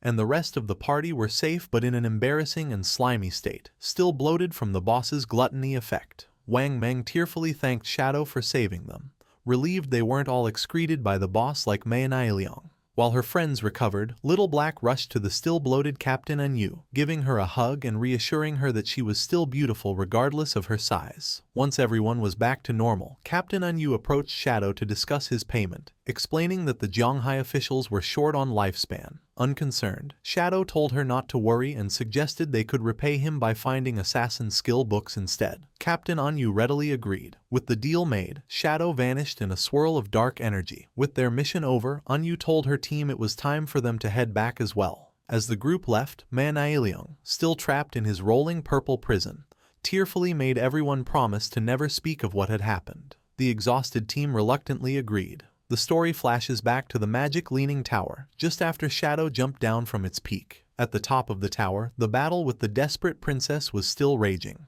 The boss, a tentacled creature, was down to the last third of its health. The guild leader, Huang Huifan, urged her team on, ordering a healer named Xiaokui to use her Tree of Life skill. Xiaokui obeyed and a massive glowing tree of green energy erupted, continuously healing the guild members. Huang Huifan rallied her troops, shouting that since Shadow had destroyed their portal, they couldn't afford to die. She encouraged them to go all out, believing victory was near. Filled with renewed vigor, the guild's tanks charged, and the team unleashed a final barrage of attacks on the weakened boss. Believing they had won, Huang Huifan celebrated with Xiaokui, crediting her Life Priest class for their success. However, their celebration was cut short. The desperate princess retaliated with a powerful tentacle strike, shattering a tank's shield and instantly killing him. The boss then closed her eyes and began to absorb a strange blue energy from her fallen foe. Her eyes snapped open, now glowing with a malevolent yellow light. Huang Huifan and Xiaokui watched in horror as the boss's power surged. The desperate princess unleashed a massive, explosive wave of fiery energy, engulfing the entire top of the tower. The remaining guild members were caught in the blast and burned to ashes in an instant. When the dust settled, only a large glowing blue egg remained on a pedestal, surrounded by the lifespan orbs from the fallen players. The boss's health bar was now full again. The desperate princess had evolved. Inside the large glowing blue egg, a woman with long, light blue hair was curled up. A system window identified this new form as the Desperate Egg, a level 30 Jade grade boss with a massive 10 million health points. Meanwhile, at the Faka Heavy Industry Guild hideout, the defeated members respond. Wang Ziking, Wang Huifan's son, rushed to his mother in a panic, asking what happened and if they had defeated the boss. Wang Huifan explained that they had gotten the boss down to a sliver of health, but it suddenly restored all its health, transformed into an egg, and then unleashed a devastating attack that wiped them out. Shaken, Huang Huifan realized a full health recovery only happens when a boss evolves. Her mind flashed back to her encounter with Shadow, recalling his offer and his warning that her strategy would fail. The truth dawned on her. Shadow knew from the beginning that the boss would evolve. He predicted their human wave tactic would fail because it would only fuel the boss's transformation. She understood a platinum boss evolving into a Jade grade 1 was something her guild couldn't defeat. With resignation, she concluded her only option was to seek Shadow's help. Back at the silent peak of the magic leaning tower, Shadow's invisible form reappeared before the large blue egg. Shadow observed the desperate egg, identifying it as a Jade grade boss but finding its transformation strange. He knew a simple evolution shouldn't cause such a drastic change in form. He noted the egg had no offensive capabilities and wondered if it was a transitional stage before an even more powerful boss hatched. Deciding to act, Shadow leaped into the air and threw a dagger charged with dark energy at the egg. The blade struck, dealing over 28,000 points of damage. However, this barely dented the boss's massive health bar. In his spectral form, Shadow noted its 10 million health points were comparable to an epic grade boss. He sensed the egg was strange and couldn't allow it to continue incubating. He realized that despite its high health, the strategy to defeat it was simple. He knew the egg had no anti-invisibility capabilities, meaning it was completely blind to his presence. His plan was to continuously attack with his skills to charge his ultimate finisher. Once his ultimate was ready, he unleashed the Scarlet Blade again. A massive wave of crimson energy slammed into the egg, dealing over 100,000 damage and causing large cracks to spread across its surface. Shadow stood confidently amidst the shattered egg, knowing a stationary, blind opponent's defeat was only a matter of time. Suddenly, something caught his attention.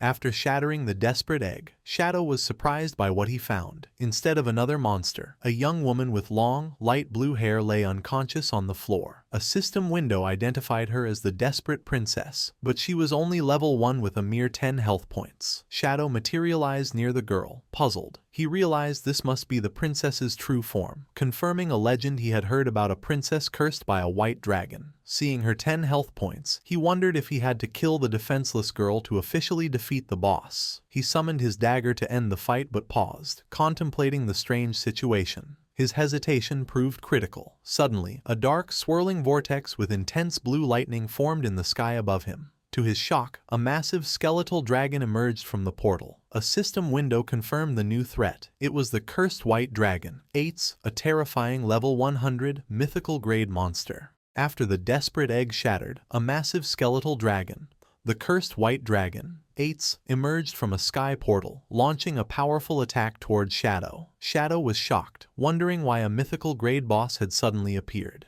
As the dragon roared, Shadow realized it was a hidden boss and the legend of the princess cursed by a white dragon was true. On the ground, the desperate princess, now in her human form, began to awaken. Shadow watched as the princess rose and floated towards the giant skeletal dragon's head. She flew directly to the monster and, instead of fighting, she gently hugged its snout. As she tearfully embraced it, her body started to burn away, revealing a bright, red heart in her chest. The princess completely disintegrated in a flash of light against the dragon's face, and the light expanded to engulf the beast. The cursed white dragon's skeleton began to crumble, leaving Shadow perplexed as only a glowing red heart remained floating in the air. As the heart approached him, the system informed Shadow he had stopped the resurrection of an ancient god named Cthulhu and had obtained the Heart of the Curse. The item gave him two options: use it to become a servant of Cthulhu by devouring lifespan, or destroy it to receive a mythical grade item.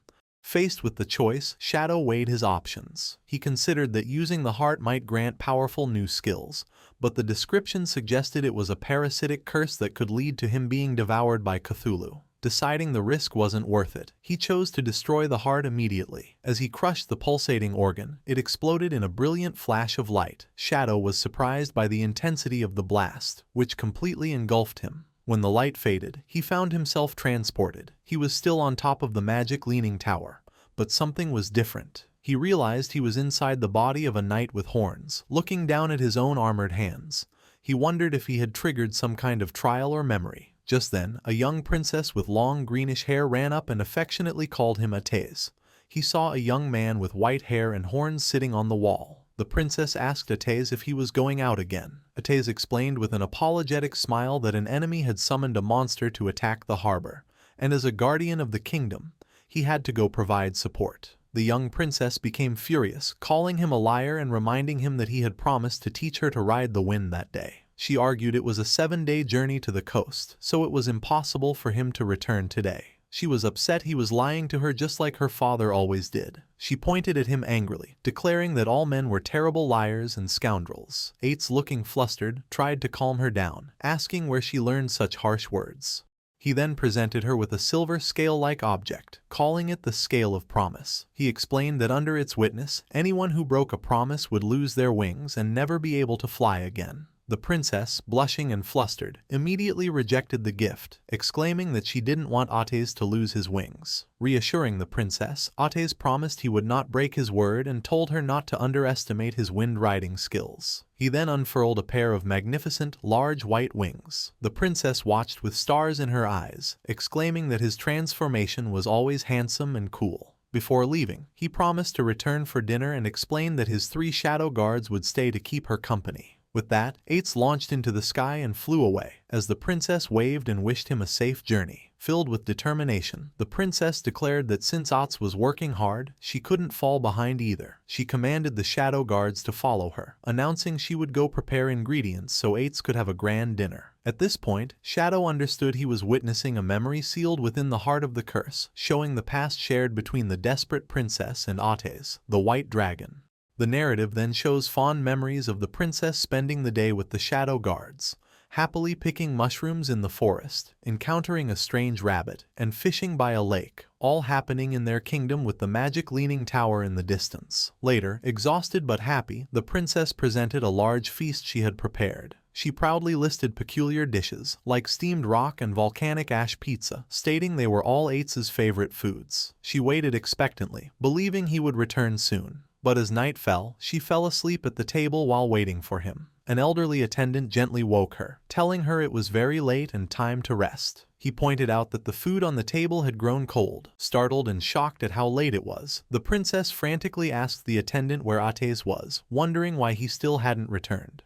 The attendant continued with a grave expression, informing the princess that according to frontline reports, the battle was dire and General Ates would likely be delayed. The princess refused to believe it, declaring that Ates was the kingdom's powerful guardian and any enemy would be like a lamb to the slaughter before him. However, the attendant explained the gravity of the situation, revealing the enemy nation had sacrificed tens of thousands of lives to summon a horrifying monster from the sea. He described a colossal, city-sized creature with countless tentacles and eyes, so terrifying a mere glance could drive a person insane. Hearing this, the princess's confidence faltered, and she began to worry that even someone as strong as Ates was in a desperate struggle. Suddenly, her eyes widened in fear, and the scale of promise she held shattered. Realizing this meant Ates had broken his promise to return, she panicked. She knew if he didn't come back before midnight, he would lose his wings. She grabbed the attendant, Scholar Lu Wen, and begged him to take her to her father, a dragon knight who might know how to remove the scales curse. Ignoring the old man's complaints, she pulled him along, explaining that if Ates lost his wings mid-battle, he would be doomed. As she burst through a door, she was stunned to find Ates standing there, unharmed. He calmly asked her why she was in such a panic. Overcome with relief, the princess rushed forward and hugged him, crying that she was so glad he was back and safe. Hugging her back, Ates gently reassured her that he would return because of their promise. The princess, still holding him, confessed she had been worried because the situation at the front lines was said to be very bad. The attendant, Scholar Lu Wen, then cautiously asked General Ates about the battle. With a confident smile, Ates explained it had been troublesome and took some effort, but the problem was solved, and the army could handle the cleanup. Scholar Lu Wen praised him as the worthy guardian of the kingdom. Ates, walking towards the feast on the table, exclaimed that he was starving and asked the princess if she had made all the food. She proudly confirmed she did, though she lamented it was probably cold by now. Ates began to eat with great enthusiasm, declaring it didn't matter if it was cold because it was delicious. As he ate, the princess fondly told him to slow down so he wouldn't choke, while Scholar Lu Wen watched them fondly. Later, on top of the magic leaning tower, Ates announced it was time to learn how to ride the wind, as promised. However, the princess let out a huge yawn. Ates asked if she was sleepy, and she explained she was tired from preparing his feast all day, suggesting they could learn tomorrow instead. Still wanting to fly, she sat on the ground and hugged his leg, pleading for him to change into his true form and take her for a ride. Ates hesitated, reminding her the king had forbidden him from taking her on such a dangerous activity. The princess grew angry, grabbing his armor and blaming him for coming home so late. She reminded him of the effort she put into his meal and again called him a faithless scoundrel. Sighing, Ates agreed but made her promise not to tell the king, or he would be scolded. The princess immediately smiled, her anger gone. Ates then closed his eyes, and blue energy swirled around him as he began to transform. In a brilliant flash, he became a magnificent white dragon. The princess looked on in wonder at Ates' magnificent dragon form. She approached the large white dragon and gently touched his snout, lovingly telling him to be safe. Green energy then lifted the excited princess into the air, and she settled onto Ates' head. He told her to hold on tight as they were about to depart. With a powerful beat of his wings, Ates launched into the night sky, soaring high above the land. From the tower, Scholar Lu Wen and a shadow guard watched them disappear into the starry sky. Lying on Ates' back, the princess looked down at the world in awe. She marveled that this was the beautiful world Ates saw from above. Ates asked if she thought it was beautiful, and she agreed it was super beautiful. As they flew past a large tolling bell tower, the princess asked Ates if he would protect this place forever. After a pause, he solemnly promised that he would. Now sleeping peacefully on his back, she whispered a quiet, "Thank you." The memory continues, showing Ates gently tucking the sleeping princess into bed with a teddy bear. After she is settled, he quietly leaves her room, looking back one last time before closing the door. Later, Ates is seen speaking with the king. The king noted with concern that Ates was badly injured and asked if the monster he fought was truly that formidable. Ates, though weary, smiled and reassured the king. He explained his injuries were not fatal and he just needed time to recover, adding that he had already burned the monster to ashes with his dragon flames. The king's expression remained grave. He revealed he believes the enemy empire is conducting a dark ritual, and he senses a terrible wave preparing to sweep across the continent. He warns Atis that they must all be prepared, as not even he, a member of the dragon race, will be exempt from the coming danger. Standing resolute against a dark sky, Ates pledges his loyalty and agrees to follow the king's arrangements. The scene then shifts to a later time, showing the magic leaning tower under a starry night sky. The mood quickly turns grim, as the next view is of shattered pieces of Ates' armor and blood splatters on the floor, indicating a terrible battle. Atis is on his hands and knees, his armor destroyed and body covered in wounds, coughing in pain. He clutches his chest, where a strange, pulsating red object is embedded, with dark veins spreading from it. The story jumped forward 5 years into a dark, violent future. The kingdom was in a terrible war, under constant attack by a horrifying army. Soldiers and civilians cried out in terror that an enemy nation had attacked with an army of monstrous inhuman creatures. People ran for their lives, screaming for help as they were mercilessly crushed by the invaders. The city was overrun by feral, red, skinless monsters that rampaged through the streets. From a high balcony, the king watched the chaos as the monsters swarmed his city. He grimly observed the overwhelming number of creatures, stating the Marega Empire had truly gone mad. He concluded their enemy intended to drag the entire world into destruction with them as their dark banner was raised over the battlefield. Amidst the chaos, the desperate princess ran frantically. She screamed Ates' name, desperately shouting that the enemy had breached the city walls. She found Ates sitting passively on a high wall, flanked by his 2 shadow guards. Looking down at the carnage, she rushed towards him and implored him to act, explaining the enemy's army was filled with inhuman monsters their soldiers could not fight. She questioned why he had not intervened, pleading that the kingdom needed his help now. Ates calmly turned to the desperate princess and said he was just on his way to find her. He instructed her to stay inside the magic leaning tower, assuring her it was safe and she should not go anywhere else. The princess agreed but urged him to hurry and defeat the enemy army. However, Ates refused, stating he would remain there to protect her. Confused and angry, the princess asked what he was talking about. She reminded him of his duty, declaring he was the guardian of the kingdom and his purpose was to protect the entire nation. Not just her. She gestured desperately towards the city below, where soldiers were being overwhelmed, exclaiming that the capital was about to fall and its people were being slaughtered. She insisted his role was to transform into a dragon and burn their enemies to ashes. The princess told him she only needed his shadow guards for protection, as he had always arranged in the past. Ates simply lowered his head in silence. He then began to explain the history behind their enemy's power. He revealed that 5 years ago, they had discovered the Marega Empire was performing a mysterious ritual known as Forsaken by the Gods. The ritual was simple. One could sacrifice their lifespan to summon inhuman creatures. The more lifespan offered, the more terrifying the summoned monster. Ates explained this was an ancient ritual, as no sane person would trade their life for a monster. However, he continued, for the Marega Empire, this desperate ritual was their only hope. He elaborated by showing a map. The Marega Empire was an inland archipelago, rich in a rare magical plant called the blood flower. This unique plant, which only grew there, emitted a powerful magic that had greatly extended its people's lifespan to an average of 700 years. Thousands of years ago, conflict began to spread from their nation across the continent. To end the endless wars, the Marega Empire sent powerful envoys, like Ates, to other nations. These envoys were bound by contracts to serve the kingdoms they were assigned to. By lending their strength to the weaker side in any conflict, they could maintain a balance of power and bring peace. However, the king of Marega grimly reflected that they had underestimated the malice of humankind. The envoy's arrival made other nations realize a terrifying truth. The long-lived people of the Marega Empire were the greatest threat. Soon, the leaders of other nations secretly formed a consensus with a single goal. The people of the Marega Empire had to be completely eradicated. What followed was a period of immense suffering for the Marega Empire. They were afflicted by curses, plagues, and division.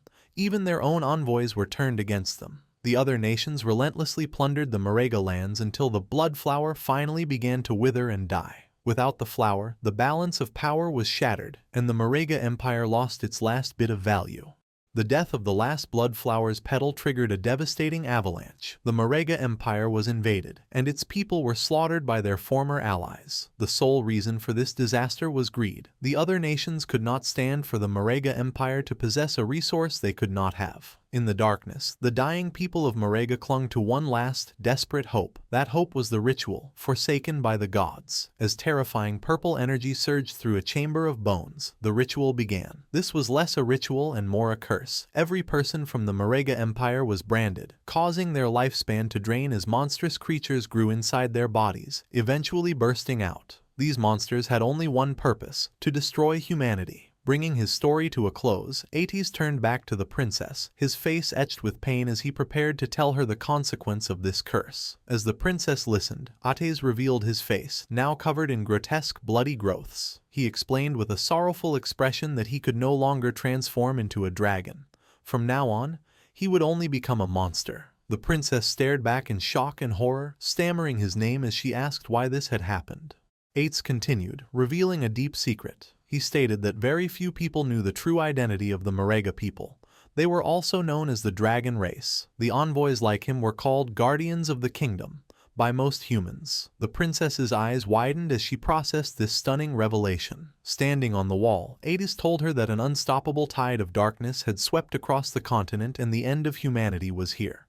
Because of this, he declared, his only desire now was to protect her and her alone. Meanwhile, the brutal invasion continued. The red monsters mercilessly devoured citizens, crushed them underfoot, and hunted down anyone hiding. A seemingly endless horde of these creatures emerged from the smoke, overrunning the kingdom's last defenses. From a high balcony, Scholar Lu Wen gravely informed the king that the number of monsters kept increasing. He pleaded with his ruler, asking if he was truly not going to lead a retreat now that the capital had fallen. The king, however, remained resolute, declaring they had nowhere left to retreat. He explained that the magic Leaning Tower was a great magical hub. If it was destroyed, their mages' combat power would plummet, and it would become impossible to stop the monsters. The king decided to join the battle himself. He leaped into the fray, his glowing sword slicing a red monster in half. He caught his breath amidst the smoke and rubble, leaning on his sword. He reflected on how quickly time had passed. He recalled first meeting Ates. They had looked the same age, though Ates was nearly 100 years old. For Ates's race, 100 years was barely adulthood. As a monster lunged, he recalled the inseparable years they had spent together. They had fought side by side, drank together, and shared everything. A blast of purple energy struck him. This reminded him of how things had changed. As he grew older, Ates remained eternally young. This created a rift, as Ates could not understand the hard choices the king had made after taking the throne. The king sadly concluded Ates could not understand humans, and humans could never truly understand Ates. The king stood amidst the flames and destruction of his kingdom. His thoughts turned to the moment that changed everything, his daughter's birth. He remembered Ates holding the newborn princess with gentle care. Watching them, the king had found a new sense of hope through their shared affection for the child.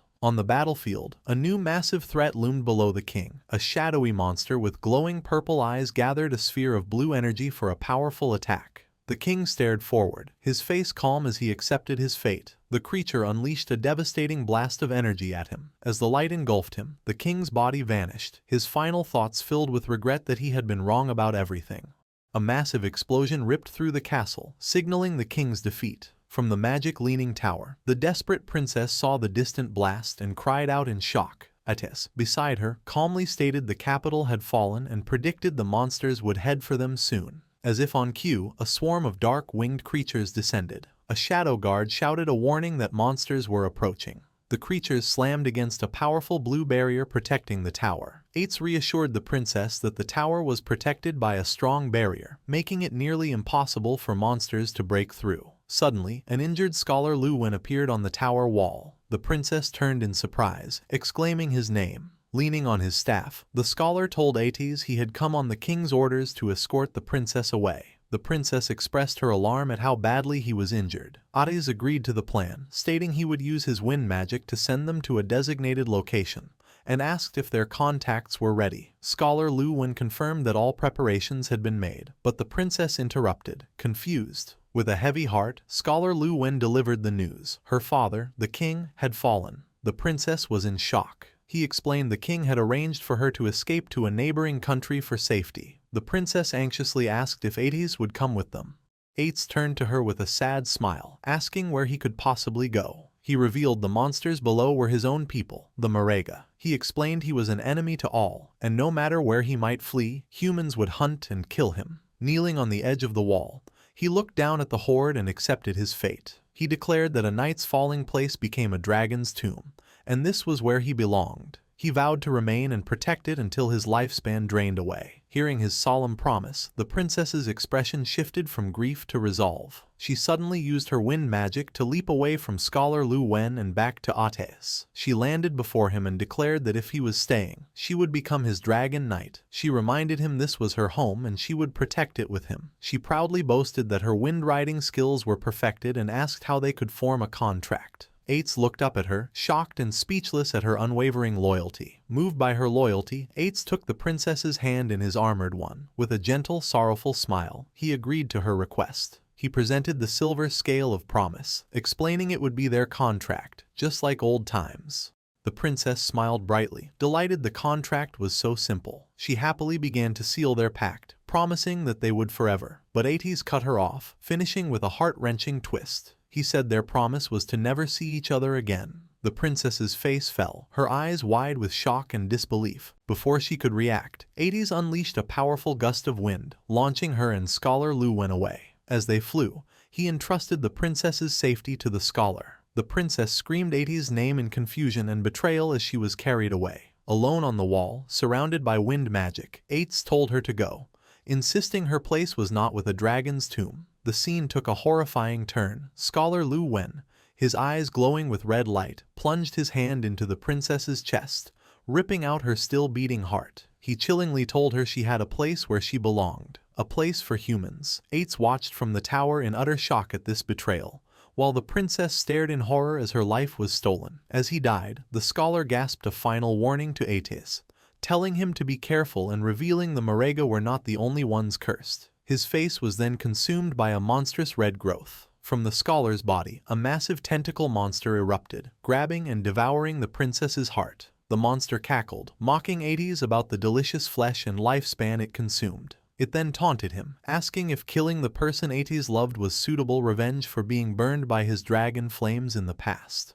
As Ates stared in stunned silence, the tentacle monster laughed maniacally. It held up the princess's lifeless body and her bloody heart, taunting the white dragon, asking if killing his beloved was enough to repay the pain of his dragon flames. In a final, gruesome act, the monster clenched its fist and crushed the princess's heart. Enraged, Ates and his two loyal shadow guards faced the monstrous creature, their eyes glowing with vengeful energy. One guard, the Shadow of Sorrow, transformed into a swirling vortex of dark energy and leaped to rescue the princess's falling body, while the other guard attacked the monster, viciously slicing its tentacles to pieces. The monster dismissed the attack as useless. The Shadow of Sorrow now knelt, cradling the princess's body in a protective, glowing blue aura. A single tear fell from behind the guard's helmet. In her final moments, the princess weakly whispered Ates' name before passing away in the guard's arms. Even as its host body lay dismembered, the monstrous entity continued to taunt Ates. It mockingly explained that the meager lifespan sacrificed by the white dragon's kin was only enough to summon a tiny fraction of its true form. It revealed its seeds had already been scattered everywhere, parasitizing hosts and waiting for the right moment to mature and burst forth, just as it did with the old scholar. The creature, Cthulhu, continued its psychological assault, reminding Ates that the monsters born from his own people were now swarming the world. It pointed out that Ates himself was deeply cursed and could transform at any moment, and that he had always known his beloved princess was destined for a tragic end. Cthulhu emphasized Ates' powerlessness, suggesting he was helpless and might even have become the very monster to kill the princess. The entity reveled in Ates' inner turmoil, describing the hatred, sorrow, anger, and despair filling his heart, calling them wonderfully strong emotions. Then it presented a tempting offer, telling Ates it could change everything. Cthulhu formally introduced itself, stating it could hear the violent beating of Ates' heart. It declared itself an ancient, all-powerful god. It made an incredible promise. Not only could it help Ates defeat the monsters and protect the kingdom, but it could also resurrect the princess so they could be together forever. It explained that all of this could be achieved through a simple transaction. The price, Cthulhu revealed, was for Ates to simply give it his heart. Kneeling alone on the high wall, surrounded by winged monsters, Ates was left to contemplate this impossible choice. He weighed his two options: to let the princess die in the tower, devoured by monsters, or to accept the deal, allowing her to become his dragon knight so they could protect the kingdom for eternity. from its dying host, Cthulhu pressed him for a decision, warning that its current body was fading fast and he was running out of time. Having made his decision, Atis committed the ultimate sacrifice. With a sickening splash of blood, his shadow guard looked on in alarm. In an act of desperation and love, Atis ripped his own beating heart from his chest. Cthulhu praised him, stating that he had made the correct choice. Cthulhu declared it would place a blessing on Atis' heart, causing it to float into the sky amidst a brilliant explosion of energy, destined to beat for all eternity. The entity explained their pact. His beloved would receive the heart and be reawakened with its immense power. Though Atis would be heartless, he would not die or turn into a mindless monster. The glowing heart descended and entered the princess's body, and Cthulhu proclaimed Atis would be transformed into a guardian dragon, destined to remain by her side forever. Atis grunted in agony as the transformation began, and a massive pillar of purple energy erupted from the top of the magic leaning tower. His body contorted and changed until he had become a massive, terrifying skeletal dragon. He let out a powerful roar, surrounded by a swirling aura of blue flame. With his new form, Atis leaped from the tower wall. Now a guardian dragon empowered by Cthulhu, he soared over the battlefield and unleashed a devastating torrent of fire upon the swarming monsters below, beginning his eternal watch over the resurrected princess. As the skeletal dragon Atis unleashed his fiery wrath, Cthulhu's voice narrated the grim scene. The dragon's flames incinerated everything below, purging the land of the monstrous invaders and the kingdom's remaining people alike. Cthulhu told him his power was now great enough to wipe out the entire kingdom, and Atis continued his assault, setting the capital ablaze. Cthulhu then revealed the terrible twist in their bargain. It explained that all the lifespan harvested from those killed in the flames would be funneled to a single point. As purple lightning struck the scorched magic leaning tower, the true purpose was revealed. Back on the tower, the resurrected princess screamed in agony. With Atis's cursed heart in her chest, her body began to transform as dark, shadowy energy erupted from her. Monstrous appendages grew from the shadows, and she was completely consumed by a massive, tentacled beast, becoming its new, living core. With the princess now transformed into a horrifying monster, Cthulhu triumphantly declared that all the harvested lifespan now belonged to it. Cthulhu reflected on its current weakness. It lamented that its power was still too diminished to directly parasitize the powerful dragon race, forcing it to use a human as a temporary host. However, it remained confident, believing it was only a matter of time before it could use the white dragon to gather the lifespan it needed. The monstrous princess looked up at the skeletal Atis circling high in the sky and wondered why he had not returned now that the kingdom had been purged. She found his behavior strange. Suddenly, two glowing silver scales appeared before her. Cthulhu recognized them as the scales of promise, and realized these were vows the white dragon had made before their deal. The first vow was to never see the princess again. The second was to forever protect the kingdom's high tower. In a flash of fury, Cthulhu understood Atis' final act of defiance. He had anticipated the entity's plan and used his own vows to bind himself to the magic leaning tower, locking himself away from the transformed princess. Cthulhu cursed the white dragon, enraged that he chose to become a mindless zombie-like guardian rather than be used as its pawn. Thwarted, Cthulhu declared it would use the tower as its nest, preying on the lifespan of anyone who approached. It vowed that one day, it would be fully revived and rule the world again. The memory faded with the image of the tower standing alone as countless ages passed. The memory faded, returning to the present at the magic leaning tower. Shadow reappeared on the desolate rooftop, purple energy lingering in his hand. He processed the tragic story he had witnessed, wondering if the vivid images were just game lore. But his instincts told him it was more. The vision had felt too real, its explanation of the monster's origins feeling like actual history. Suddenly, dark purple energy swirls materialized around him. A system window congratulated him on obtaining a new mythical grade skill, Shadow of Sorrow. This powerful ability created 3 shadow clones for 7 seconds that mimicked his skills and dealt 100% damage. The skill's description added a poignant detail. These were the shadows created by the white dragon, Atis. To protect what was most important, Atis had used immense mental energy to maintain them for 15 years without letting them fade. Shadow examined his hand, now wreathed in purple energy, and recognized the skill from the memory. He was awestruck, realizing this single ability could quadruple his damage output for a short time. He marveled at how terrifying a mythical grade skill was. More system notifications rewarded him for the trial. He obtained the key to the magic leaning tower's hidden area, reached level 19, and received many evolution points, equipment, and skill books. Among his new rewards were a gate key and a map for a level 20 area called the Withered Bone Ruins. Shadow was intrigued, as he had never heard of this location. He unrolled the old map and found Withered Bone City on an island in an inland sea. Seeing its location, he made a connection, realizing it must have once been part of the Marega Empire from Ate's story. Convinced this new area was tied to the White Dragon's homeland, Shadow was excited, certain it held greater secrets and rarer treasures. Knowing the area was for level 20 players and he was now 19, he resolved to go there soon. But first, he held up the ornate, golden key to the magic Leaning Tower's hideout, deciding to sell it. The scene shifted to the Feka Heavy Industry Guild hideout. Inside, Huang Huifan and her guild members regrouped after their defeat. One of them asked what their next move was, admitting they could not defeat the new Jade Grade boss. He suggested their only option was to contact Shadow for help. With a weary sigh, Huang Huifan agreed. She planned to use her contacts in Zhanghai City, who were on good terms with Shadow, to act as intermediaries. Just then, to her shock, Shadow materialized directly behind her. He told her there was no need for that trouble, as they could trade directly. The other guild members, including Huang Ziqing, were stunned by his silent arrival. They shouted his name in alarm. Huang Ziqing angrily accused him of being sneaky and demanded to know what he wanted. Shadow calmly walked away, reassuring them that if he had meant any harm, they would already be dead. He offered a friendly reminder that their hideout's barrier could be opened, which was how he had walked in. Huang Huifan, still startled, asked him what he meant by a trade. Turning back, Shadow held up the ornate golden key. He offered to sell them the key to the magic Leaning Tower's hideout and asked if she was interested. The guild members were floored. They recognized the key and realized Shadow must have defeated the Jade Grade boss, which they could not believe was possible.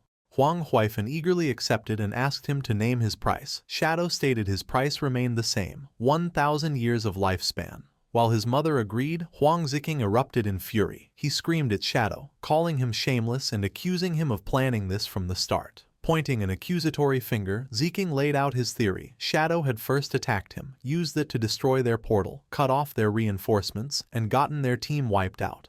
Now, he was playing the hero, selling them the key for an exorbitant price. Ziqing declared he had never met such a vile person. Huang Huifan sternly ordered her son to stop, but he refused, trying to convince his mother they were being tricked. He argued the key should have been theirs and they could not let Shadow profit from the guild's losses. Unfazed by the outburst, Shadow calmly asked him what he wanted instead. With a greedy grin, Ziqing made an absurd demand. Shadow must return the key and compensate the guild with 1,000 or 800 years of lifespan. Shadow sarcastically remarked to Huang Huifan that she had a fine son. Then, to Ziqing's surprise, he agreed to do as he said. With a cold look, he set his new price, 1,800 years, and he would not sell it for a single day less. Ziqing was initially triumphant, laughing to his mother that this was how one must deal with people like Shadow. His smug expression turned to shock as the new price sank in, and he stammered, asking what Shadow had said. Shadow patiently explained he had come in good faith to do business, which was why he had not retaliated when Ziqing cursed him. However, due to the insult, the original discount was gone, and the price was non-negotiable. Having reached her limit, Huang Huifan swiftly slapped her son hard across the face. She angrily ordered a guild member to take Ziqing away to level up, forbidding him from returning without her permission. As he was dragged away, Ziqing protested, asking why she had hit him when he was not finished talking. Huang Huifan turned back to Shadow and apologized, asking if he might reconsider. Shadow coldly repeated his new offer, 1,800 years, and he would not say it again. With a weary expression, Huang Huifan accepted, noting it was a fair price since she had heard he had sold other hideouts for 2,000 years. She explained that because of their heavy losses, they could not pay the full amount at once and asked to pay in installments. Shadow agreed. He stipulated she must pay 1,000 years up front, and he would return in 10 days for the remaining 800. Greatly relieved, Huang Huifan thanked him and completed the transaction. A system window confirmed she had the key and Shadow had gained 1,000 years of lifespan.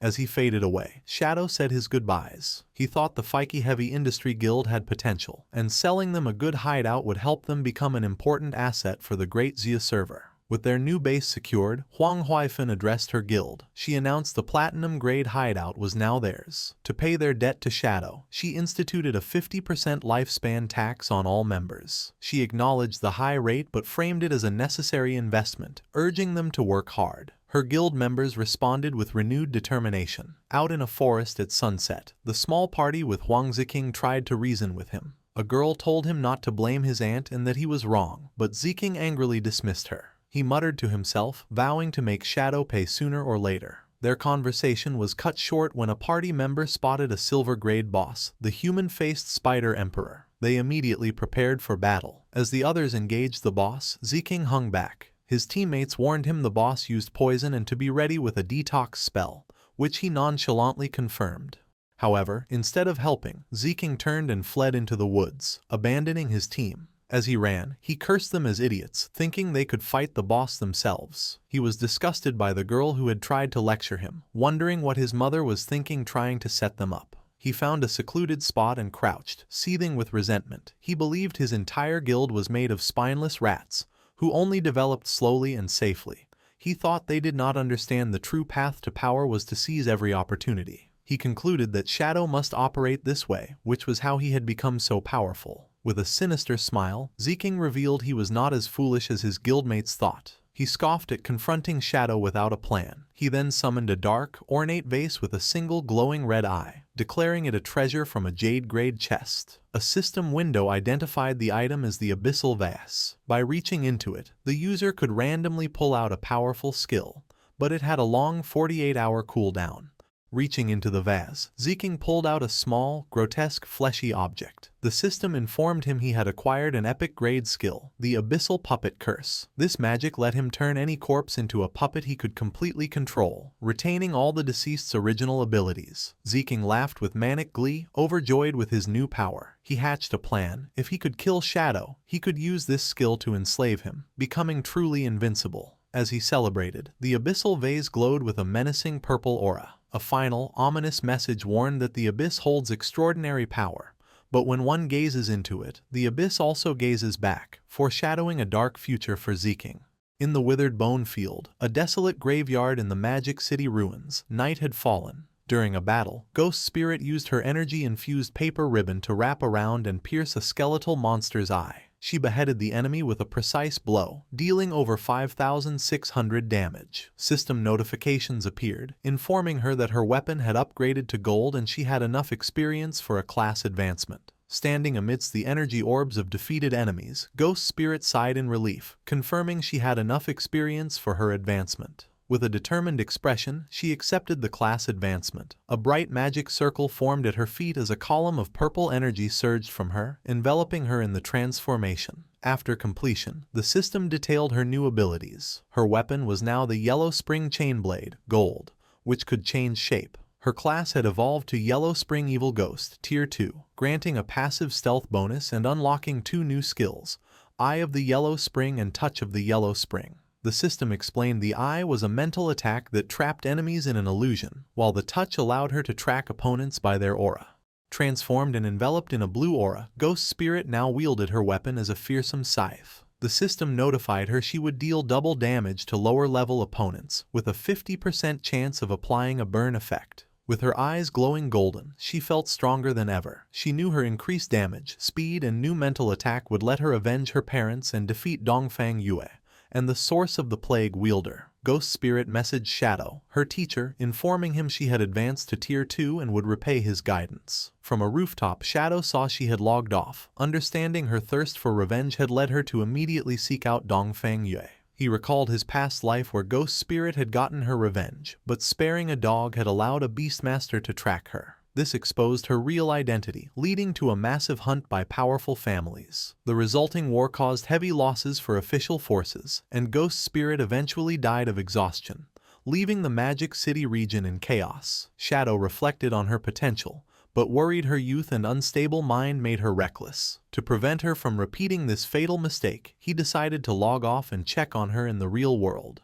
The scene shifted to the Dongfang Manor on the outskirts of Magic City, shrouded in a poisonous fog. 2 guards on patrol complained about their shift. They talked about girls, and one remarked that Mrs. Dongfang was still attractive, which his friend agreed with. They fantasized about defeating her bodyguard and having their way with Dongfang Yue. Suddenly, one guard noticed something in the mist. An illusion of Dongfang Yue materialized before them, dressed in a seductive black dress and kneeling provocatively. The guards were completely stunned, stammering as they asked why she was there and dressed so revealingly. The illusion leaned in, whispering that she could no longer tolerate her weak husband and needed other men to satisfy her desires, asking if they were up to the task. Completely captivated and drooling, the guards couldn't believe their luck and eagerly asked if she was being serious. The guards argued over who should be first with the alluring illusion. The kneeling illusion of Dong Fang Yui slyly suggested they could both enjoy her company at once. Before they could react, a streak of purple energy decapitated both guards instantly. Their headless bodies collapsed as the illusion dissipated. Dark energy erupted from their necks as the magical ribbon swirled around them.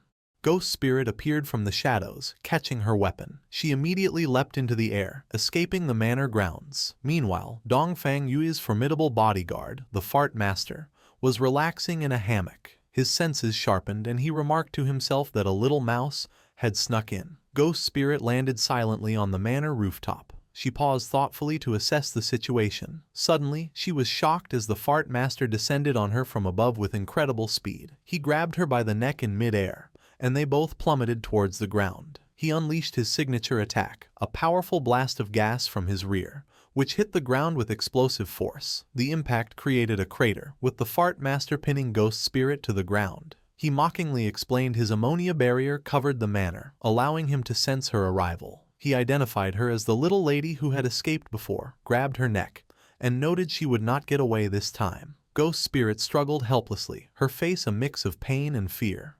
The Fart Master held Ghost Spirit in the air by her neck, surrounded by a menacing purple aura. He remarked she had grown stronger and mused that with more time, she might become a satisfying opponent. An excited look crossed his face as he admitted a strong urge to kill her now. As Ghost Spirit struggled, the bodyguard had an internal battle, telling himself to wait until she was more powerful. He immediately contradicted this, admitting he was losing self-control. He cursed, tormented by his indecision.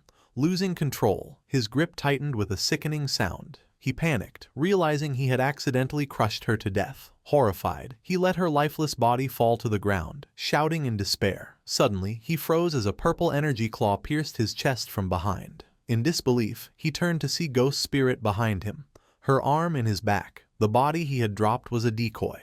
Bewildered, he questioned how this was possible, as he had been certain she was dead. With her eyes glowing red, Ghost Spirit revealed the truth. She informed him he had been trapped in her illusion all along, a product of her new skill, the Eye of the Yellow Spring. Coldly, she told him to die. Impaled by Ghost Spirit's energy claw, the Fart Master struggled to understand how he had been caught in an illusion. With her glowing red eye fixed on him, Ghost Spirit explained his fate had been sealed the moment he looked into her eyes. A flashback revealed the illusion had begun when he first grabbed her by the neck. Accepting defeat, the bodyguard collapsed. Ghost Spirit stood over him, acknowledging he had been a worthy opponent.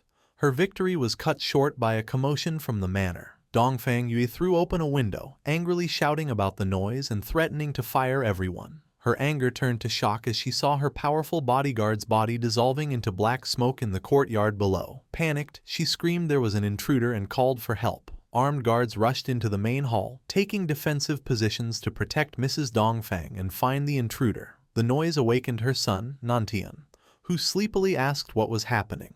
Dong Fang Yue told him an enemy had come and instructed him to stay put. However, Nantian sat up and, with a confident smile, told his mother not to be afraid. He declared he was now 18 and a player, and he would protect her. Moved, Dong Fang Yui embraced him, wishing his father had been half as wonderful. As they shared a kiss, the window behind them creaked open. Startled, they pulled apart, and Dong Fang Yui demanded to know who was there. In the hallway outside, the guards' bodies lay dissolving into shadow. Dong Fang Yui stared in horror, unable to comprehend how they were all dead. Her mind raced, wondering if Shadow had discovered their plan to ambush him. Just then, the spectral form of Ghost Spirit appeared behind her, asking, "What plan?" Dong Fang Yui whirled to face the hooded figure, demanding to know who she was and why she was being attacked, insisting they had no feud. Ghost Spirit calmly asked if Dong Fang Yui truly did not recognize her. With her eyes glowing a menacing red, Ghost Spirit ordered her to look closely and remember. Horrified recognition washed over Dong Fang Yui as she realized her attacker was the girl she thought was long gone, cursing that she was still alive. Before Dong Fang Yui could react, she was impaled by an energy attack. Ghost Spirit stood over her fallen enemy, declaring her a demon and commanding her to die. In the bedroom, a terrified Nantian and his dog hid under the covers. Ghost Spirit explained her motive. Dongfang Yue had killed her parents, so now she would kill her in front of her son. Defeated and crying, Dongfang Yue accepted her fate but made one plea, not to harm her son. Ghost Spirit laughed mockingly, her energy ribbons lifting Dongfang Yue into the air as Nantian cried for his mother. She scoffed at the request, asking what right she had to make demands. Dongfang Yue continued to plead, insisting the grudge was between them and her son was innocent. Enraged, Ghost Spirit screamed, asking if Dongfang Yue had considered this day when she murdered her parents. With a final, furious cry, Ghost Spirit unleashed a devastating attack, obliterating Dongfang Yue's body in a burst of dark energy. From the bed, Nantian and his dog watched in horror. Ghost Spirit stood panting, her vengeance complete. She then turned her intense red-eyed gaze toward the bed, where Nantian was now paralyzed with terror. With her revenge complete, Ghost Spirit stepped away from the scene. She walked out of the bedroom, leaving Dongfang Yue's body on the floor as the terrified Nantian and his dog watched. As she disappeared, Nantian's fearful expression transformed into a sinister grin. He revealed he had grown tired of his mother's control and was grateful Ghost Spirit had killed her. His small dog's eyes also glowed red as it anticipated eating the young girl meat. Before Ghost Spirit got far, she sensed she was not alone and stopped, her body tensing. She turned around nervously to see several shadowy figures floating in the air, surrounding her. Back in the bedroom, Nantian pointed from under his blanket, a malicious smile on his face. He revealed his true power as the corpse necromancer, and commanded his undead minions to capture her alive. The shadowy figures were reanimated corpses, strengthened by his power and retaining their abilities. They advanced on the trapped Ghost Spirit. Suddenly, a massive explosion shattered the manor's side. Ghost Spirit was sent flying out of the building, screaming in pain. Outside, the reanimated corpses descended upon her as she lay helpless. The one-handed gunman prepared to fire a deadly energy blast at point-blank range. Just as he fired, black spikes intercepted the attack, saving her. The force of the counterattack knocked the undead minions down. Ghost Spirit looked up, confused by the sudden turn of events. In the bedroom, Nantian, who had been hiding, was now held up by the head, screaming in terror. A figure stood over him, holding his severed head and crushing his demonic dog underfoot. It was King Feng. He looked directly at Ghost Spirit through the shattered wall and delivered a cold, final lesson. Showing mercy to your enemies was the same as being cruel to yourself. Ghost Spirit lay on the ground, looking up at King Feng in a broken window. Still unsure who had saved her, she asked who he was. From the shadows, King Feng told her that one should never show mercy to enemies. He then used his blooming curse ability on Nantian's decapitated body, causing red spider lily flowers to sprout from his head. Realizing this man was her savior, and had allowed her to complete her revenge, Ghost Spirit blushed and thanked him, calling him master. Surrounded by a field of crimson flowers, a reminder of her vengeance, Ghost Spirit finally let her emotions overwhelm her. She cried in relief and sorrow, saying aloud that she had finally avenged her parents. As the flowers absorbed life force, a system message indicated that 788 years of tradable lifespan had been absorbed. King Feng approached and asked her what her plans were now that she had her revenge. Without a purpose, Ghost Spirit admitted she did not know and contemplated dying to reunite with her parents. King Feng sternly told her that revenge only leads to emptiness and she should have been prepared for it. He warned her that if she was willing to sink into despair, he had nothing more to say. But there was something she must know. He showed her a vision of the game world, explaining that the god-forsaken game had endless secrets, and among them, a way to resurrect the dead might exist. He told her that as long as a person kept moving forward, they would find infinite possibilities. If she only saw revenge as her endpoint, his words were useless. Turning his back, he gave her a choice. If she wanted to move forward, she must follow him. But the decision was hers. After a moment of reflection, with new determination in her eyes, Ghost Spirit got to her feet and ran to follow King Feng through the moonlit field. The scene shifted to Magic City in the real world. At King Feng's hideout, the soul-cleansing land, they found themselves in a vast ethereal water-like space. Ghost Spirit asked where they were, and King Feng explained it was his hideout in the real world. He led her to the doors of an incredibly luxurious mansion, leaving her stunned. Upon entering, they were greeted by King Feng's maid, who welcomed her master home. Ghost Spirit was surprised he even had a maid. King Feng ordered his maid to prepare dinner for two and explained to a confused ghost spirit that the maid had been created by the Divine Authority book. He continued, saying the book could create all sorts of necessary items and promised to take her to challenge the Tower of Divine Authority in Magic City so she could get her own book. Gratefully, Ghost Spirit thanked her master once more.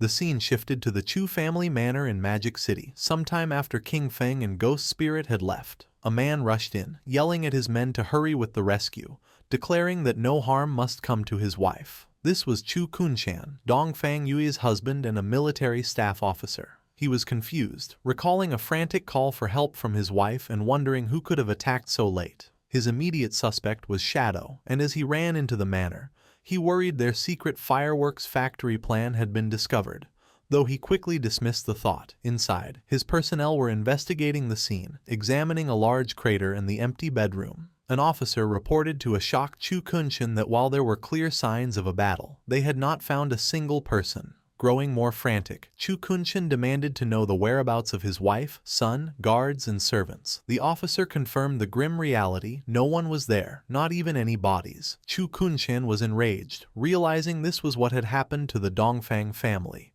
Everyone had vanished without a trace. The horrifying conclusion that his wife and son were gone sent him stumbling back in denial. His despair turned to tearful rage as he screamed that Shadow had killed his family and demanded a warrant for his immediate capture. Lin Qingyu, who had been observing, stepped in and asked how he could be so sure it was Shadow.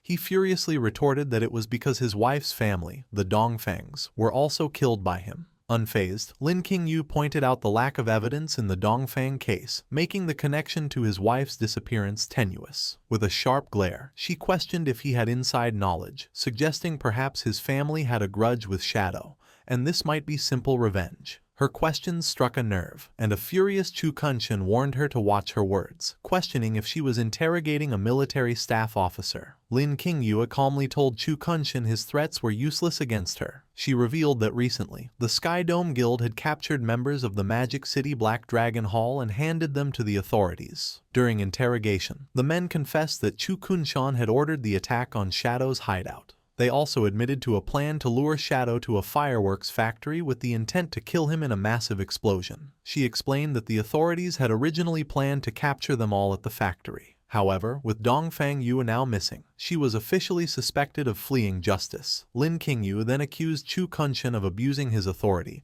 and conspiring to commit a terrorist act, requesting he accompany them for an investigation. As two officers grabbed him, a shocked Chu Kunshan struggled and demanded to know what they were doing. He angrily shouted at Lin Qingyu, questioning her audacity for colluding with a trashy guild to arrest an official. As he was restrained, Lin Qingyu calmly stated that official status did not matter, as she only stood on the side of justice. Chu Kunshan continued to struggle, screaming for them to release him. She coolly advised him to cooperate, adding that if proven innocent, he would be free to settle the score with her then. Lin Qingyu delivered a final, chilling piece of information. He would be taken to the Magic City prison for interrogation, a place where lifespan drains at 100 times the normal rate. She ominously told him to be prepared. As he was forced into an armored truck, Chu Kunshan screamed in protest, yelling that they could not do this and he would report them. Unseen, two figures watched from a nearby tree. One man confirmed that the loud man being arrested was indeed their target, identifying him as Chu Kunshan, the military staff officer. The two figures smirked and bumped fists as purple energy surged around them, ready to take action.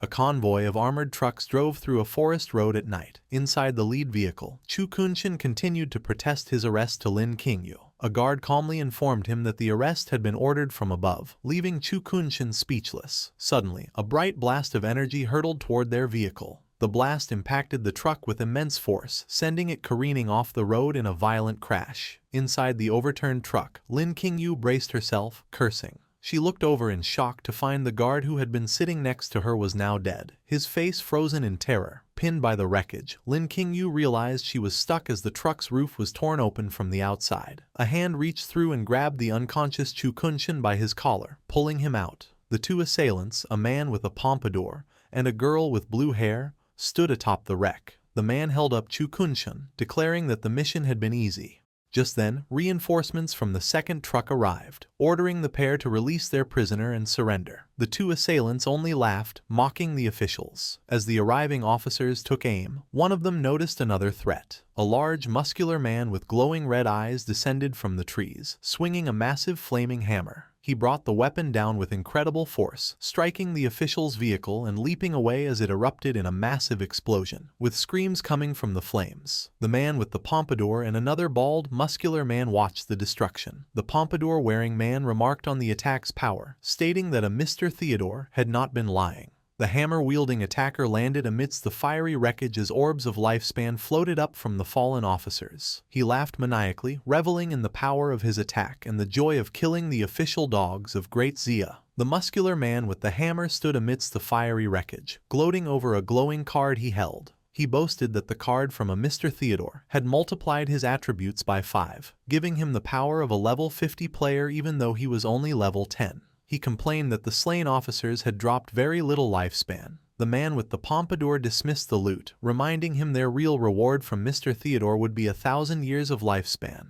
Inside the overturned truck, an injured and tearful Lin Qingyue looked out. She thought to herself that with Mr. Theodore's help, they could soon kill Shadow and avenge Qian Shishi. As the attackers prepared to leave, the girl with blue hair suddenly told them to wait. With a sinister smile, she announced she could sense a little mouse still hiding inside the truck. Lin Qingyue, concealed within the wreckage, realized she had been discovered. She hurled a massive fireball at the already destroyed truck, causing a second, larger explosion. She declared with a smirk that no official dogs would be left alive. As the group walked away, the woman complained that they were still thinking about Qian Shishi, asking if she was not beautiful enough. The man with the pompadour laughed, explaining that while she was cute, Qian Shishi had been an old partner, and it was their tradition to help her get revenge. With that, they departed into the night. Hidden behind a tree, a naked and battered Lin Qingyue watched them go. She realized the attackers were remnants of the Alice Guild. Her passive skill, killing intent perception, confirmed they had been sent by a man named Theodore to capture Chu Kunshan. Understanding her squad had been wiped out, she knew she must report this immediately.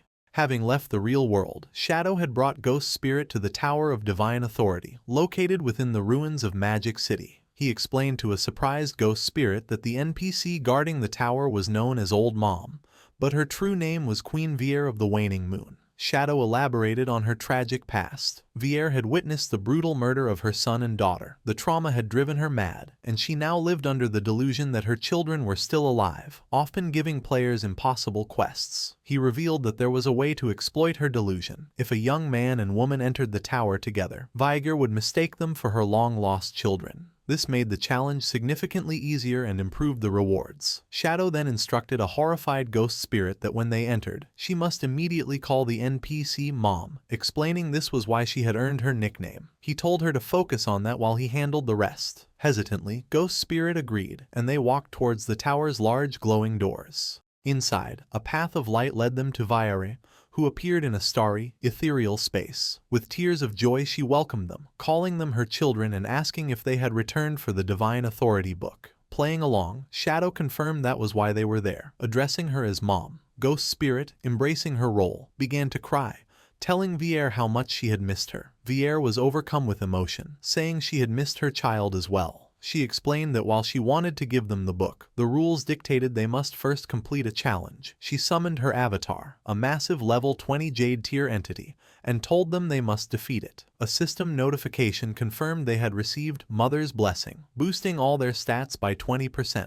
Before Ghost Spirit could react to the boss, 3 shadowy figures suddenly appeared around her. These were the clones from Shadow's Shadow of Sorrow skill. In an instant, the clones unleashed a devastating flurry of slashes, inflicting hundreds of thousands of points of damage and obliterating the avatar in a single moment. The system announced the challenge had been successfully completed, leaving Ghost Spirit utterly stunned. She exclaimed in disbelief at the instant kill and the impossible appearance of 3 shadows. The battle ended in a blinding flash. Ghost Spirit stood behind King Feng, stunned. She marveled at his technique, summoning 3 clones for an instant kill, and wondered how powerful he truly was. Queen Vilni descended from the sky, still trapped in her delusion. She looked down at them gently, calling them Alan and Anna, and praising their strength. She floated to Ghost Spirit and handed her a stack of glowing blue books. Calling her little Anna, Vilni offered her all 9 of the divine gift books she had. Ghost Spirit played along, hugging the NPC and crying as she thanked Mom. King Feng watched with a somber expression. He knew Vilni gave everything to her children. In the past, many players had exploited this, demanding items until she used up her own lifespan to create them and died. Vilni then turned to King Feng, asking if he wanted anything. King Feng requested the divine book of the communication bracelet. Vilni looked apologetic, admitting she did not have one, but she immediately offered to use her own lifespan to create one. As the book materialized, a system window showed King Feng had obtained it but paid 150 days of lifespan. Vilni smiled warmly, touched that her son had given her lifespan instead of letting her drain her own. King Feng told her to keep the lifespan and turned to leave. Vilni bid them a safe journey, telling Anna that if she encountered danger, she should stay by her brother's side for protection. Hearing this, Ghost Spirit looked at King Feng and blushed, thinking he was a suitable age to be her older brother. She ran to catch up and playfully asked if she should call him master or brother in the future. King Feng stopped and turned with a terrifying glare, his eyes glowing. He coldly told her she could call him anything except brother. Ghost Spirit was shocked by his harsh reaction.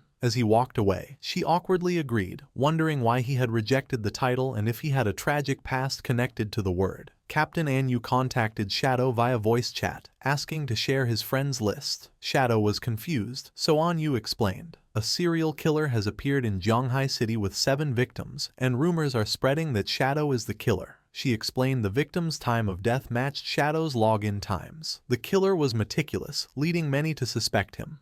Anyu added that she and her team knew he wouldn't do something so low. Shadow deduced that for someone to frame him based on his login times, the leak must have come from someone on his friends list. Shadow listed the suspects: Anyu's squad, Radiant Martial Virtue, Milky Snow, Old Man Zhang and his granddaughter from the Sky Dome Guild, and his own guild member, Ghost Spirit. Shadow asked where the bodies appeared. Anyu replied they were scattered across Zhonghai City and asked if he would investigate. Shadow confirmed he would. Relieved, Anyu said she would send the case files, confident he would catch the killer in minutes. Shadow then ordered Ghost Spirit to log off immediately for a mission. At his mansion hideout in the real world, King Feng handed Ghost Spirit the divine book, communication bracelet, allowing them to communicate between the game and reality. He also gave her the Ghost Knight Wolf mount to help her find the killer. Ghost Spirit was shocked to receive such valuable items but admitted she didn't know how to investigate crimes. King Feng explained his reasoning. He had checked his friends' list and believed none of them were the culprit. However, since Wang Meng and the others reported to the officials, he suspected a mole within the police was leaking his login times. He told Ghost Spirit she was the best candidate because her skill, Touch of the Yellow Spring, allowed her to track targets by aura or scent. He sent her the files and told her to use her skills flexibly. Filled with determination, Ghost Spirit vowed to find the true culprit. Meanwhile, in a hotel in Magic City, Tony and the blue-haired girl threw the bound Chu Kunshin onto the floor. Tony announced to a man in the shadows that he had brought the person. A bald older man smoking a cigar turned around. He praised Tony for a job well done. Chu Kunshin, terrified, recognized him as Mr. Theodore from the embassy. Theodore smiled chillingly, glad that dear Chu remembered him. He claimed he couldn't bear to see Chu suffer injustice, so he asked his friends to rescue him. Sweating, Chu Kunshin pointed out that these friends were wanted criminals. He asked Theodore if his true intention was to deal with Shadow or the Great Xia government. Theodore laughed, asking if there was a difference, noting the officials and Shadow were close allies. Chu Kunshin ranted about the injustice. His wife and son died, yet the authorities arrested him, a military officer, instead of Shadow. He looked up at Theodore, acknowledging he wasn't saved for free and asked what he wanted him to do. Theodore calmly replied that his divination pointed to Chu, telling him Chu could help find something he desperately wanted. He then asked what Chu's profession in the game was. Chu looked confused, but then he realized why he was valuable. He lowered his head and revealed his secret. He held the only hidden class in the priest system, the Feng Shui Master. He explained his skills. Yin-Yang Harmony let him manipulate enemy emotions and deal extra damage to ghosts, and Ley Line Perception could find treasures and monsters. Chu lamented that his hidden class was only a support role, not much help in a direct fight against Shadow. Suddenly, a sinister glint appeared in Chu's eye, and a yin-yang symbol materialized as he activated his yin-yang harmony skill. Immediately, the effects took hold of Theodore's subordinates. Tony and the bald, muscular man began to argue violently. The argument instantly escalated into a savage brawl. Chu watched coldly, explaining that under his skill's influence, they would fight to the death, though it was ineffective against enemies more than 5 levels higher. Theodore watched with amusement, laughing and clapping. He praised Chu, saying finding him was the right choice. Then, he pulled out a magical tarot card glowing with blue flames and commanded his men to stop fighting, remarking that infighting was bad. Theodore cast the card, unleashing a spell called Moon God's Purification. A massive beam of blue light descended from a spectral moon, enveloping the two brawling men. The light washed over them, instantly purifying the negative emotional effects from Chu's skill. Tony and the bald man collapsed, unconscious. The blue-haired girl, Mei Jing, laughed, commenting on how strong Mr. Chu's skill was. Theodore ordered her to heal them. Chu Kunshin watched in sweat-drenched terror. He was shocked because his powerful skill shouldn't be removed by ordinary purification. He stared at Theodore in fear, wondering about his class. Theodore spread his arms wide, formally welcoming Chu to their group. As he sat surrounded by magical energy, it was revealed that Theodore also held a unique hidden class in the priest system, the Diviner. His class allowed him to draw different cards to perform divination, enhancement, purification, and teleportation, and his cards could be given to others to use once. On the streets of Zhonghai City, Ghost Spirit was crouching, using her skill, Touch of the Yellow Spring. A red aura emanated from her fingertips as she sensed a trail. She declared that she had found the killer's aura. The trail led off into the distance, and Ghost Spirit pointed the way for her mount, the Ghost Night Wolf. She told the wolf to move out, mounting the beast as they dashed through the empty city streets, following the Crimson Trail. The scene shifted to a high-rise apartment, King Feng's former residence, where a knock was heard. Inside, Xiao Yu opened the door with a bright, expectant smile, greeting the visitor as Mom. Standing in the doorway were a middle-aged woman in a suit and a tall, white-haired man, also in a suit. Xiao Yu excitedly asked if the man was there to buy the house, praising the woman for finding a buyer so quickly. However, the woman looked apologetic and corrected her. She explained this was not a buyer, but a diviner she had hired to help find Xiao Yu's brother. The white-haired man adjusted his tie and introduced himself as Diviner Ren Tu.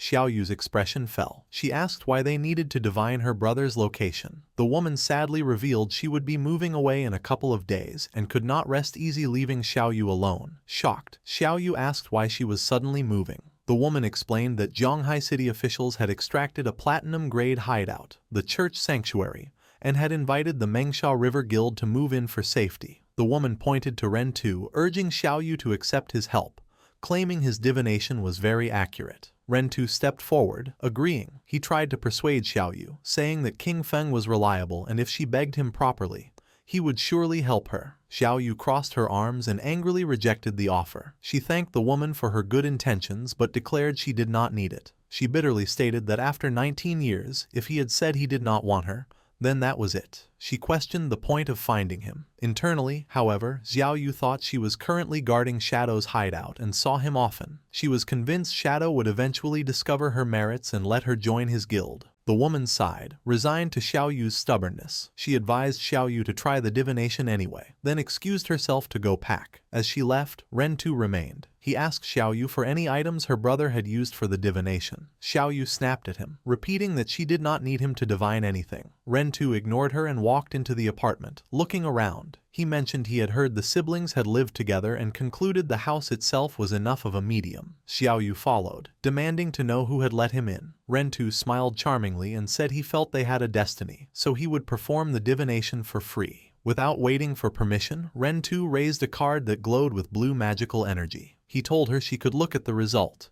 If she was satisfied, great. If not, it did not matter. A holographic tarot card appeared in the air. Ren Tu activated the divination card, which displayed a vision of a dark figure lying in the deep sea. He interpreted the image for Xiao Yu with a regretful expression, informing her that her brother had already been burned to death and his corpse had sunk into the ocean. Xiao Yu was left in total shock. Ironically, while the real King Feng was shown relaxing on a sofa in his hideout, Xiaoyu burst into a rage. She furiously thought he was trash for dying so easily, as he should have waited until she was powerful enough to trample him. Outwardly, Rentu simply offered his condolences.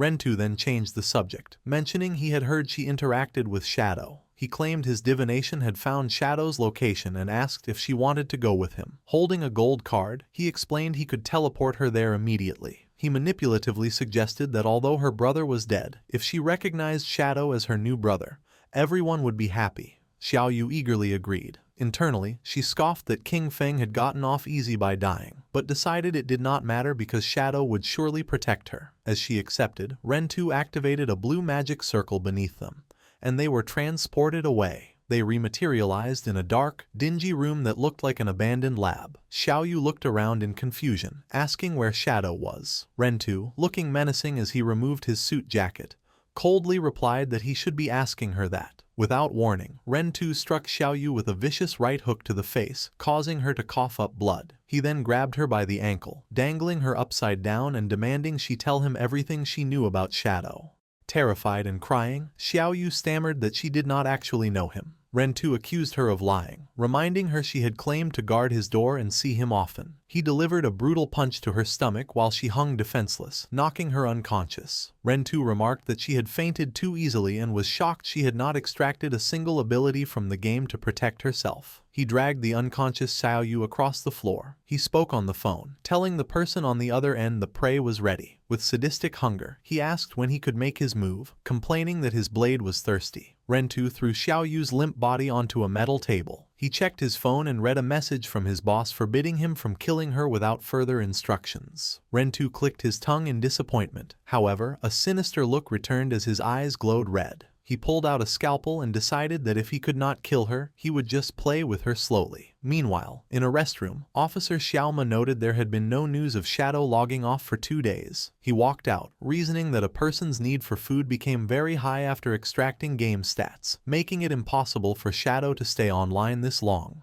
He concluded Captain Onyu had not reported Shadow's activity because she suspected someone was framing him. Xiaoma entered the main police office, thinking he needed to speed up his plans. His face darkened with malice as he imagined a scenario where the public turned against Shadow, viewing him as a serial killer. He laughed, believing that once public opinion exploded, the officials would be forced to eliminate Shadow. Elsewhere, the ghost Night Wolf's paws landed softly on the pavement. Ghost Spirit sat atop the mount, declaring she had arrived. A trail of red energy swirled through the air. She looked down from a vantage point at a concrete facility below, confirming the killer's aura led directly into that house. Ghost Spirit leapt down, activating her Shadow Sneak ability to blend in. She landed silently on a window ledge. She peeked through the glass, initially smiling that finding the culprit was great. However, her expression instantly shifted to pure shock and horror at the scene inside. Inside, Xiaoyu was hanging from the ceiling by her wrists. In a gruesome display, her legs had been severed at the knees, dark blood dripping steadily to the floor. Rentu was on his knees below her, his head tilted back with a twisted expression of ecstasy, proclaiming it had been a long time since he had enjoyed himself this much. The system informed Xiaoyu her log-out request had failed because she was in a combat state. Tears streamed down her face, realizing there was no escape. She hung from the ceiling by her wrists. Her legs had been severed and wrapped in crude bandages. She screamed in agony while Rentu laughed maniacally below. She couldn't understand why this was happening. She only wanted to sell a house, yet had fallen into this hell. She felt death approaching. Consumed by despair, she cried out for anyone to save her. In her darkest moment, an image of her brother, King Feng, appeared in her mind. She thought if King Feng were here, he would save her. She cursed her brother, wondering why he had to die and leave her alone. Suddenly, a bright green light enveloped her broken body. She watched in confusion as magical energy began knitting her flesh back together. She realized someone was casting a healing art. For a moment, hope filled her eyes, believing someone had come to rescue her. However, Rentu looked up with a twisted grin and introduced himself again. He revealed his game ID was Human Butcher, and his profession was a priest. He walked toward her, bathing in the green light of his own healing spell. With sadistic calmness, he told her not to worry, assuring her he wouldn't let her die so quickly. He covered his face and laughed uncontrollably, explaining his sick philosophy. Playing with prey to the extreme and killing them slowly was the only way to have a wonderful experience. That was why he chose to be a priest. The torture wasn't over. Rentu looked at the terrified girl and announced he would rip off her chest next. The terror was too much for Xiao Yu. Her eyes rolled back, foam formed at her mouth, and she fainted. Rentu looked disappointed that she had passed out so easily, mocking her for being such a weak girl. Suddenly, Rentu sensed danger, his expression changing to shock as he dodged a fast-moving object. A cloaked figure with glowing purple eyes descended. Ghost spirit. She used her blade of the underworld skill, sending a glowing energy ribbon that pierced Rentu, suspending him in the air. With a cold expression, she glared at the captured killer. She demanded to know why he had framed Shadow for his crimes. Rentu activated his healing art, looking arrogant, believing he was in control. His confidence was cut short as the ribbon wrapped tightly around him, immobilizing him. Ghost Spirit descended with terrifying speed, grabbing the killer by the throat and smashing him down. She pinned Rentu against the cracked wall, threatening to saw off his legs if he didn't confess everything. Terrified and defeated, Rentu stammered that he would tell her everything. The scene shifts to the desolate Zhanghai City ruins. Captain Anyu, Wang Meng, and Little Black were having a serious discussion. Anyu noted that since they stopped reporting Shadow's login times, no new murders had occurred, proving someone was trying to frame him. Little Black angrily defended Shadow, arguing a powerful expert like him wouldn't be a perverted serial killer. She reasoned if he killed someone, he would turn them to ashes, not leave bodies to be found. Captain Anyu explained that while they knew Shadow was innocent, the public did not. She worried that spreading rumors would cause chaos, which was likely the killer's true goal. She feared that if the chaos grew, officials would be forced to kill Shadow to calm the public, even if he was innocent. Little Black asked if the officials could actually defeat Shadow. With a grim smile, Anyu admitted they could not. She explained that such a conflict would result in heavy losses for the government, allowing other countries to take advantage of the situation and endangering Great Xia. Wang Meng stated they needed to clear Shadow's name quickly. He deduced the person framing Shadow must be among the Zhanghai City officials. Deep in thought, Captain Anyu realized that considering someone within the Zhanghai officials who also had a grudge against Shadow, she could only think of one person. Officer Xiaoma stood in his office, sweating nervously as he looked at his phone. He was frustrated because 2 days had passed without news of Shadow logging off, and he worried Rentu might have lost control and accidentally killed the prey. Alone in the dark office, his obsession with Captain Anyu consumed him.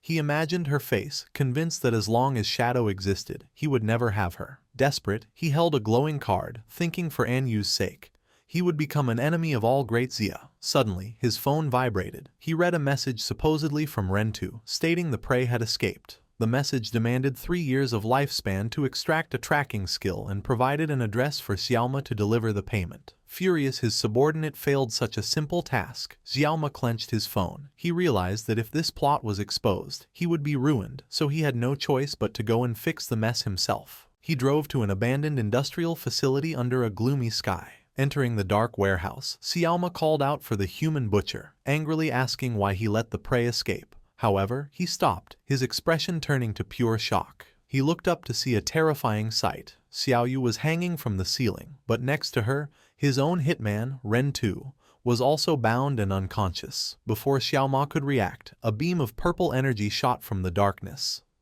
The energy ribbon wrapped around his body, trapping him. He was hoisted into the air, hanging upside down alongside the other two. Panic set in. He yelled at the approaching figure to let him go, demanding if they knew who he was. Ghost Spirit stepped out of the shadows, her eyes glowing a menacing red. She calmly replied she knew exactly who he was, Manhwa, son of Zhanghai City's mayor. She revealed that Rentu had confessed everything, explaining how Manhwa instructed him to kill and dump bodies during Shadow's offline hours to frame him. She thanked Rentu for keeping his promise to lure out the mastermind. Ghost Spirit cut Rentu loose. She looked down at him and said that as a reward for his cooperation, she would give him a chance to enjoy himself. Rentu stood up, surrounded by a surge of purple energy, looking completely deranged. Ghost Spirit ordered him to kill Manhwa in any way he liked. Rentu giggled maniacally, thanking the young miss for the opportunity.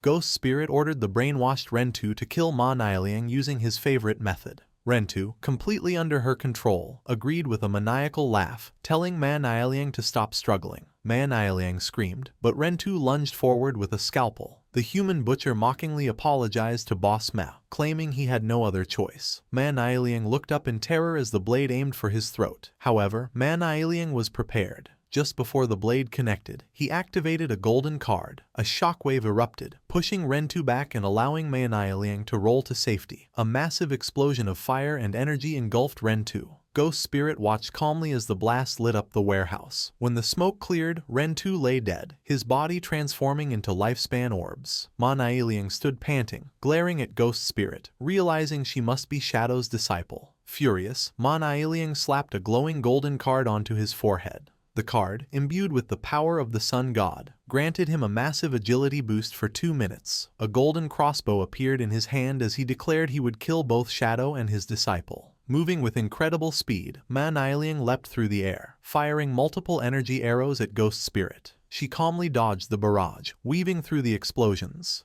Manhwa tried to keep up the pressure, but Ghost Spirit vanished using her stealth ability. Panicked, Manhwa floated in the air, realizing she had the same assassin abilities as Shadow and he had lost her. Suddenly, purple energy ribbons shot out from the darkness. Before he could react, the ribbons pierced his arms and wrapped around his body, immobilizing him. He screamed in agony as he was hoisted into the air with the other captives. Ghost Spirit reappeared below him, coldly asking if he was the one who wanted to harm her master. Ghost Spirit glared at him with glowing purple eyes. She noted Manhwa was too weak to have such powerful card skills on his own and demanded to know who was backing him. In tears and pain, Manhwa confessed everything. He revealed that the foreigners associated with Qian Shishi had found him. They gave him the cards and asked for his help to kill Shadow, promising a big shot, was backing them. Sobbing, Manhwa claimed he didn't know anything else. He begged for his life, promising his father, the mayor, would give her anything if she let him go. Ghost Spirit simply turned her back, muttering he was too noisy. Behind her, the ribbons constricted violently, causing Manhwa's body to erupt in a shower of blood, killing him. With cold red glowing eyes, Ghost Spirit walked away. She recalled her master's words, never let a single enemy escape. As she left, she looked back at Xiao Yu, still hanging from the ceiling, unconscious and legless. She pitied the girl but left her for the authorities to save, thinking her survival was up to her own fate. Soon after, police arrived following an anonymous tip. The officers rushed into the warehouse and were shocked by the scene, calling for a healer upon seeing the injured girl. They identified the bodies, Manhwa and an unidentified man, Rentu. They noted the girl was in a coma but not in life-threatening danger. A captain shouted that there was a message. On the wall, 2 phones were embedded in the concrete. A message above stated the serial killings were committed by these 2 to frame Shadow. The evidence was in the phones, and the girl was a witness. It was signed, doing good deeds without leaving a name. The officers checked the phones and found records confirming everything. Manhwa had conspired with Rentu to kill and frame Shadow. They also discovered a mole inside the department who had been leaking Shadow's login times to Manhwa. The captain furiously ordered an immediate arrest for the traitor. Meanwhile, in the real world, King Feng was enjoying a massive meal when his phone rang. It was Captain An Yu. She excitedly shared the good news. The serial killer case had made a huge breakthrough. King Feng feigned ignorance, asking if they had found the killer. An Yu confirmed they had identified Manhwa and Rentu as the culprits, noting both were dead. She explained they had found evidence and a witness, but since the girl had lost her legs and was in a coma, they needed to wait for her testimony to close the case. King Feng thought to himself that Ghost Spirit had completed the mission perfectly, and Yu apologized for the trouble the investigation had caused him. As an apology, she offered him some intelligence. She described a strange phenomenon in a novice town in Zhonghai City. 5 flying monsters were circling the sky, hunting players. Strangely, whenever one was killed, there were always 5, and Yu suspected a treasure was hidden there and urged Shadow to solve it. King Feng's eyes widened as he realized the implication. Another ancient god slate had appeared. King Feng analyzed the information. He deduced the ancient god slate must be high in the sky. Since players couldn't fly yet, he would need a flying mount. He recalled the Withered Bone City key he had obtained from the magic Leaning Tower. He knew Withered Bone City was part of the Marega Empire, the dragon homeland, and deduced he might find a flying dragon mount there. The system indicated that entering Withered Bone City required level 20. King Feng checked his status and saw he was level 19. With determination, he decided to enter the game, knowing he only needed to level up once. Shadow teleported to the Withered Bone City outer beach. It was a desolate coastline covered in massive skeletons, with a dark castle looming on a distant island. As Shadow appeared, he noticed glowing lifespan orbs scattered on the ground, indicating other players had been there recently. Shadow's expression sharpened as he sensed a disturbance and hid behind a large skeleton. In the distance, a massive, skeletal lobster monster stood on its hind legs, spitting green acid at a group of players. Among the group was Lin Qingyu, Late Night Drizzle, and a large bald man. Lin Qingyu looked shocked as bubbles of green acid floated toward her. The bald man in her party stepped forward confidently, telling the others to watch him. A green ghostly aura surrounded him. The system identified his class as the Soul Walker, a hidden support class that allowed the user to turn themselves and their teammates into a spirit form. In this state, they couldn't attack but were also immune to damage and had no physical collision. The monster unleashed a torrent of green acid breath, but thanks to the Soul Walker's ability, the attack passed harmlessly through the intangible players. Watching from his hiding spot, Shadow's eyes narrowed. He recognized this group from his past life. He remembered that this bald man, Zuma, Theodore, and others had teamed up to trap Magic City officials. This scheme caused heavy casualties for the official forces, leaving them unable to maintain order. As a result, Magic City fell into chaos for 3 months, indirectly causing hundreds of thousands of deaths. The battle with the giant skeletal lobster reached a critical point as the monster roared. Lin Qingyu, seeing the boss's low health, shouted a warning that it was entering its second phase. The monster then released a swarm of blue bubbles, which burst open to reveal a horde of smaller lobster monsters. The party was immediately overwhelmed. A party member with a shield struggled, complaining there were too many of them. Amidst the chaos, Lin Qingyu screamed at Zuma, the Soul Walker, to use his soul conversion ability to save them. However, Zuma simply turned his head away with a cold expression, ignoring his teammates' pleas for help. Lin Qingyu was shocked by this betrayal as the small lobsters bypassed the front line and lunged at her. The team's formation collapsed, and although she fired her dual weapons, she realized they could not hold the line. She shouted at Zuma one last time, asking what he was doing. But it was too late.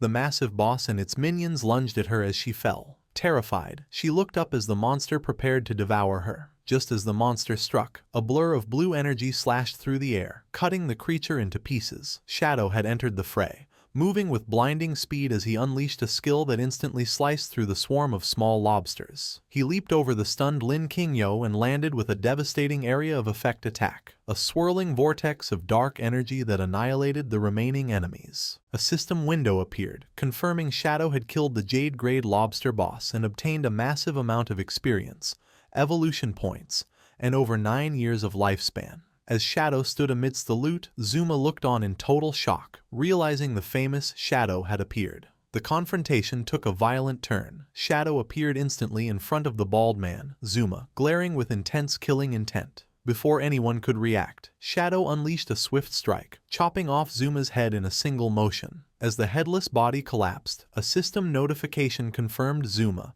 had been killed. His corpse dissolved into light, leaving Lin Qingyu staring in disbelief. She thanked Shadow for the rescue but questioned why he had killed their team member. Shadow glanced back with a cold, glowing eye and asked why the Magic City official team included a foreigner. Lin Qingyu explained that Zuma was hired as external aid because his class was key to defeating the boss, though she admitted she hadn't expected him to get distracted at a critical moment. Shadow scoffed at her naivety, saying it wasn't a distraction. He quoted a proverb, warning that those not of one's own kin will have different hearts, implying Zuma's betrayal was intentional. Lin Qingyu broke into a nervous sweat, asking if he meant Zuma did it on purpose, unable to understand what he would gain from letting them die. Shadow turned his back, his cape billowing. He told her investigating the motive was their job, not his. He then proposed a deal. If Magic City officials found a boss they couldn't handle, they should contact him. He stated his terms clearly. He only wanted the lifespan drops and any assassin class equipment. Everything else was theirs, identical to his deal with the Zhonghai officials. The surviving team members erupted in joy. Shadow confirmed the deal applied only to platinum-grade bosses or higher, and he required full looting rights. Lin Qingyu, seeing the immense value, immediately agreed and prepared to message their exploration teams. An announcement ordered exploration teams to report coordinates for high-level bosses because Shadow had agreed to help. Across the dangerous zones, players on the brink of death cried tears of happiness. They realized they no longer had to die repeatedly and could hope for a future with good equipment. Back on the cliff, Lin Qingyu was overwhelmed by messages. She told Shadow multiple coordinates for bosses had come in, with several nearby. Shadow was surprised by the speed, and Lin Qingyu explained that while Zhonghai officials were well equipped thanks to him, Magic City teams were still suffering. Shadow activated his flight ability, telling her to send the coordinates as he soared into the sky. Lin Qingyu and her team waved goodbye, thanking him as he flew off to hunt. The scene shifted to a rocky canyon where a massive, muscular monster, the platinum-grade long-haired Minotaur, stood guard, hidden behind a rock. A group of players waited nervously. A red-haired girl, blushing, whispered to her teammates that she heard Shadow was coming and wondered if he was handsome. Her teammates were more skeptical. One player doubted Shadow could easily defeat a platinum-grade boss, arguing its stats were too high. His doubts were silenced in a fraction of a second. A colossal vertical beam of blue energy slashed down from the heavens, bisecting the Minotaur instantly and dealing over 300,000 damage. As the beast fell, a system notification confirmed the kill for Shadow, awarding him experience, evolution points, over 5 years of lifespan, and a platinum-grade assassin skill, Smoke Bomb. Shadow simply noted the Minotaur was dealt with and identified his next target in the east. The hidden party members were dumbfounded. The skeptical man screamed in shock, realizing Shadow had killed the boss in a second and left before they could even see his face. The red-haired girl was disappointed she missed him, but they were relieved to see the lifespan orbs left behind. They realized Shadow was a man of his word.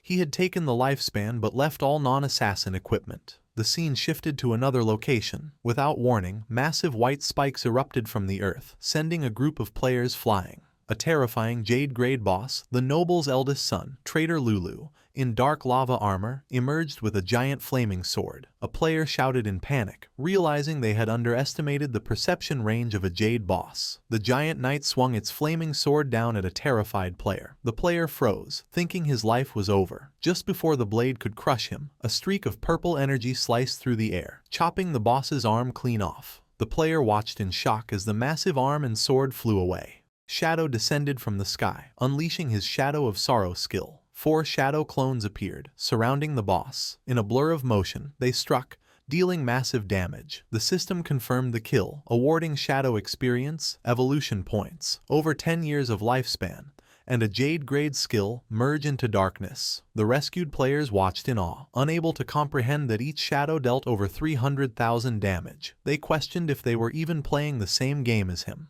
One of the rescued players, blushing, declared that the gap between them and Shadow was like the distance between a human and a god, resolving to worship him. Having cleared the bosses, a system window notified Shadow he had reached level 20. As dark energy swirled around him, he remarked that farming bosses was the fastest way to level up. Suddenly, another notification chimed. The natural disaster ancient god curse slate was fully charged. Shadow's eyes glowed yellow with anticipation as he prepared to draw a new affix from the slate. Shadow began to invest his evolution points into his newly acquired skills. A system window appeared, showing that he had consumed over 300 points to upgrade Merge into Darkness from Platinum all the way to Mythical grade. Standing in the windy wasteland, Shadow analyzed the skill, realizing it was a superior replacement for his standard stealth. He noted that this ability raised his stealth level to 21, making him undetectable to even most diamond-grade bosses. He then turned his attention to the Smoke Bomb skill. He spent his remaining points to upgrade it to legendary grade. However, Shadow looked at the resulting card with disdain, calling it a trash skill. Instead of learning it, he decided to use his Spirit Devourer bloodline ability to consume the card. The result was a massive increase in his stats. A system notification confirmed that by devouring the legendary skill, his elemental attack and elemental resistance had increased significantly. Feeling prepared, Shadow looked out toward the ocean where a dark castle stood on a distant island, the Withered Bone Ruins. He realized that while he was strong enough to enter, he had no way to cross the water, as there were no boats or teleporters nearby. He stared at the dark waves, knowing the sea was full of monsters. He concluded that attempting to fight underwater without specific skills or mounts would be suicide.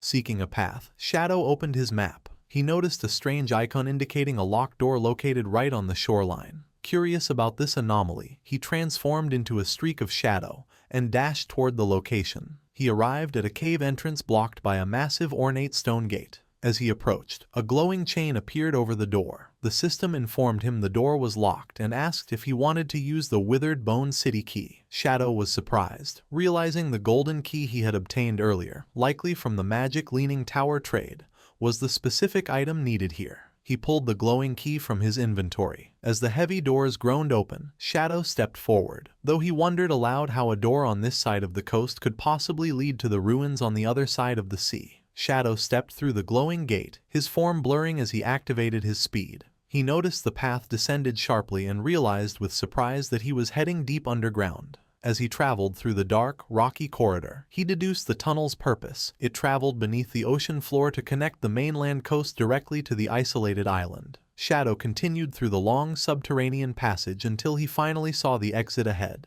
He emerged from a cave mouth and found himself in a grim, stormy landscape. A dark, ruined castle loomed atop a high cliff, illuminated by streaks of lightning. A system notification welcomed him to the Marega Empire, Withered Bone City ruins, and issued a severe warning. This was a berserk area where the player's lifespan drained at 100 times the normal rate. Looking out over the dark water, Shadow admired the ingenious design of the hidden tunnel. He recalled a memory from his past life when a madman had rambled about a secret passage under the sea. At the time, everyone ignored him, thinking he was confusing this world with another game. But Shadow realized now that the madman had been telling the truth. Shadow began to walk through a forest of withered trees and scattered bones. Suddenly, the ground beneath him began to tremble violently. A massive skeletal dragon's skull lying on the ground started to shake and crack. Without warning, a colossal creature burst out from within the skull, shattering it. Shadow stood his ground as the dust settled, revealing a grotesque monster. A giant skeletal centipede topped with a stitched-together female torso with a glowing red eye. The system identified the creature as the Withered Bone Ruins Guardian, Thousand-Blade Centipede, Mo Wire, a powerful diamond-grade boss. Shadow analyzed the enemy before him. He noticed that while her upper body retained a human shape, her lower half had transformed into a monster. He observed the festering wounds on her body, realizing they were identical to the scars he had seen on the white dragon, Ates. As the terrifying creature lunged at him, Shadow understood that she was a citizen of the Marega Empire who had been corrupted by Cthulhu's curse. Shadow dodged the massive centipede body as it swept through the air. Looking at the scars on her human torso, he deduced that she must have suffered inhumane torture while she was still alive. He continued to evade, weaving through the sharp skeletal legs that stabbed at him, and leaped into the air to avoid a crushing strike that shattered the ground.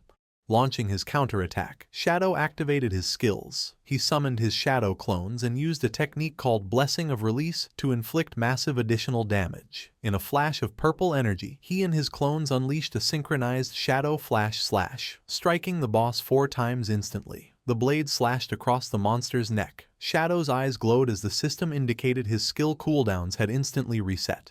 He prepared to strike again.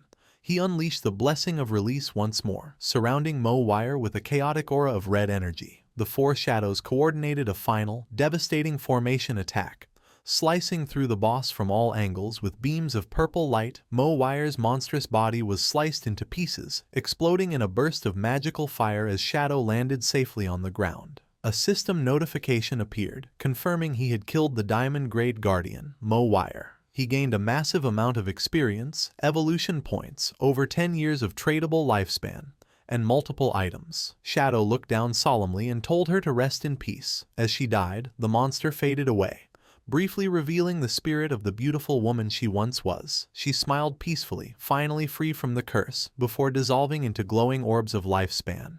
Shadow, having just dispatched the Diamond-Grade Guardian, proceeds further into the desolate landscape. He looked up at the ominous lightning-wreathed castle perched atop the cliffs. Shadow unleashed a long-range attack, hurling a wave of dark energy from his hand. The attack struck a spider-like monster lurking in the shadows. The creature, a human female torso fused to a spider body, screamed as the dark energy impaled her. A system notification appeared, confirming Shadow had killed the cursed spider, Mo Li, granting him a massive amount of experience, evolution points, and 10 years of tradable lifespan. Shadow stood amidst the floating loot, observing the grim reality of this place. He noted that all the monsters here had human upper bodies fused with a twisted monstrous lower half. Furthermore, he realized they all still retained their human names. He looked at a massive dragon skull on the ground, pointing out that even the bones were mutated. The skull had multiple eye sockets and strange horn growths, suggesting extreme biological corruption. Shadow concluded that the entire Withered Bone Ruins was a biochemical experimentation ground. He recalled the lore Ates had told him. To win the war, the people of Marega had summoned Cthulhu,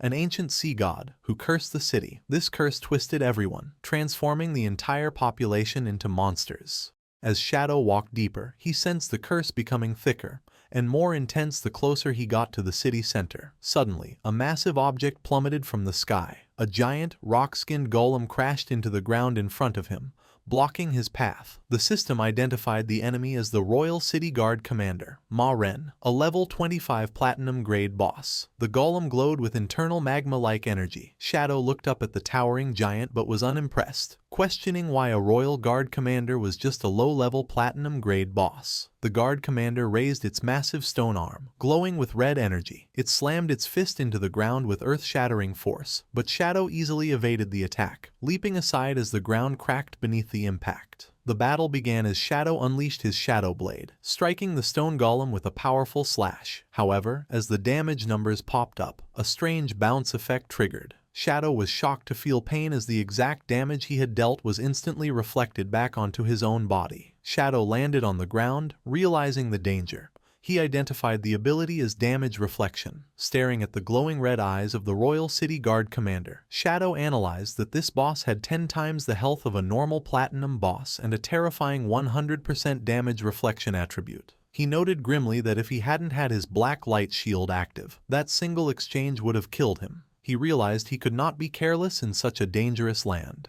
Shadow leaped high into the night sky, silhouetted against the moon. To counter the reflection, he fully activated his defenses, summoning 10 layers of the black light shield. From the air, he rained down a barrage of 10 shadow blades. He explained his strategy. He would use multiple low-damage attacks to charge his ultimate move, while his shield absorbed the constant reflected damage. Once his energy was fully charged, Shadow descended with his ultimate attack, Blessing of Release, combined with the Crimson Blade. A massive vertical beam of red energy sliced through the golem, dealing a staggering 450,000 damage. Immediately, Shadow braced himself as that massive damage figure was reflected straight back at him. However, a golden barrier erupted around him, absorbing the impact completely. Shadow stood unharmed. He revealed that the damage reflection was meaningless because his Crimson Blade provided 600% lifesteal. Since he was at full health, the massive healing was converted into an overflow shield worth 2.7 million points, making the 450,000 reflected damage feel like nothing more than a scratch. With the Royal City Guard Commander defeated, a system window appeared confirming Shadow's victory.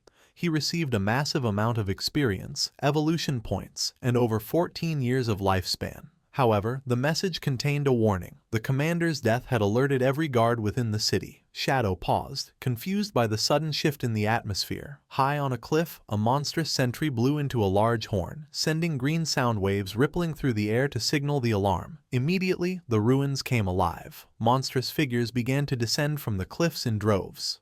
Shadow watched as a swarm of winged creatures, spider hybrids, and other twisted beasts lined the ridges, staring down at him. A massive fur-covered foot slammed into the ground next to him. Within moments, Shadow was completely surrounded by a dense army of monsters, including a giant white bear and terrifying centipede creatures. A system notification triggered, announcing Shadow had activated the Monster Horde event. The condition to proceed was simple but brutal. Kill every single monster. Shadow looked up at the wall of enemies looming over him, their eyes glowing red in the darkness. But instead of feeling fear, his eyes narrowed with excitement. He laughed to himself, thinking this situation was incredibly refreshing and exactly what he wanted. The monsters, seeing their prey laugh, looked at each other in confusion, unsure why the human was not trembling in terror. Shadow moved with the speed of a storm. He unleashed his Dark Night Ring blade, slicing through the first wave of enemies. In a single strike, the system notified him he had killed 32 monsters. Not giving the horde a moment to breathe, he activated his Shadow of Slaughter skill, summoning dark clones from the ground to fight alongside him. Together with his clones, Shadow executed a synchronized Shadow Flash/X4.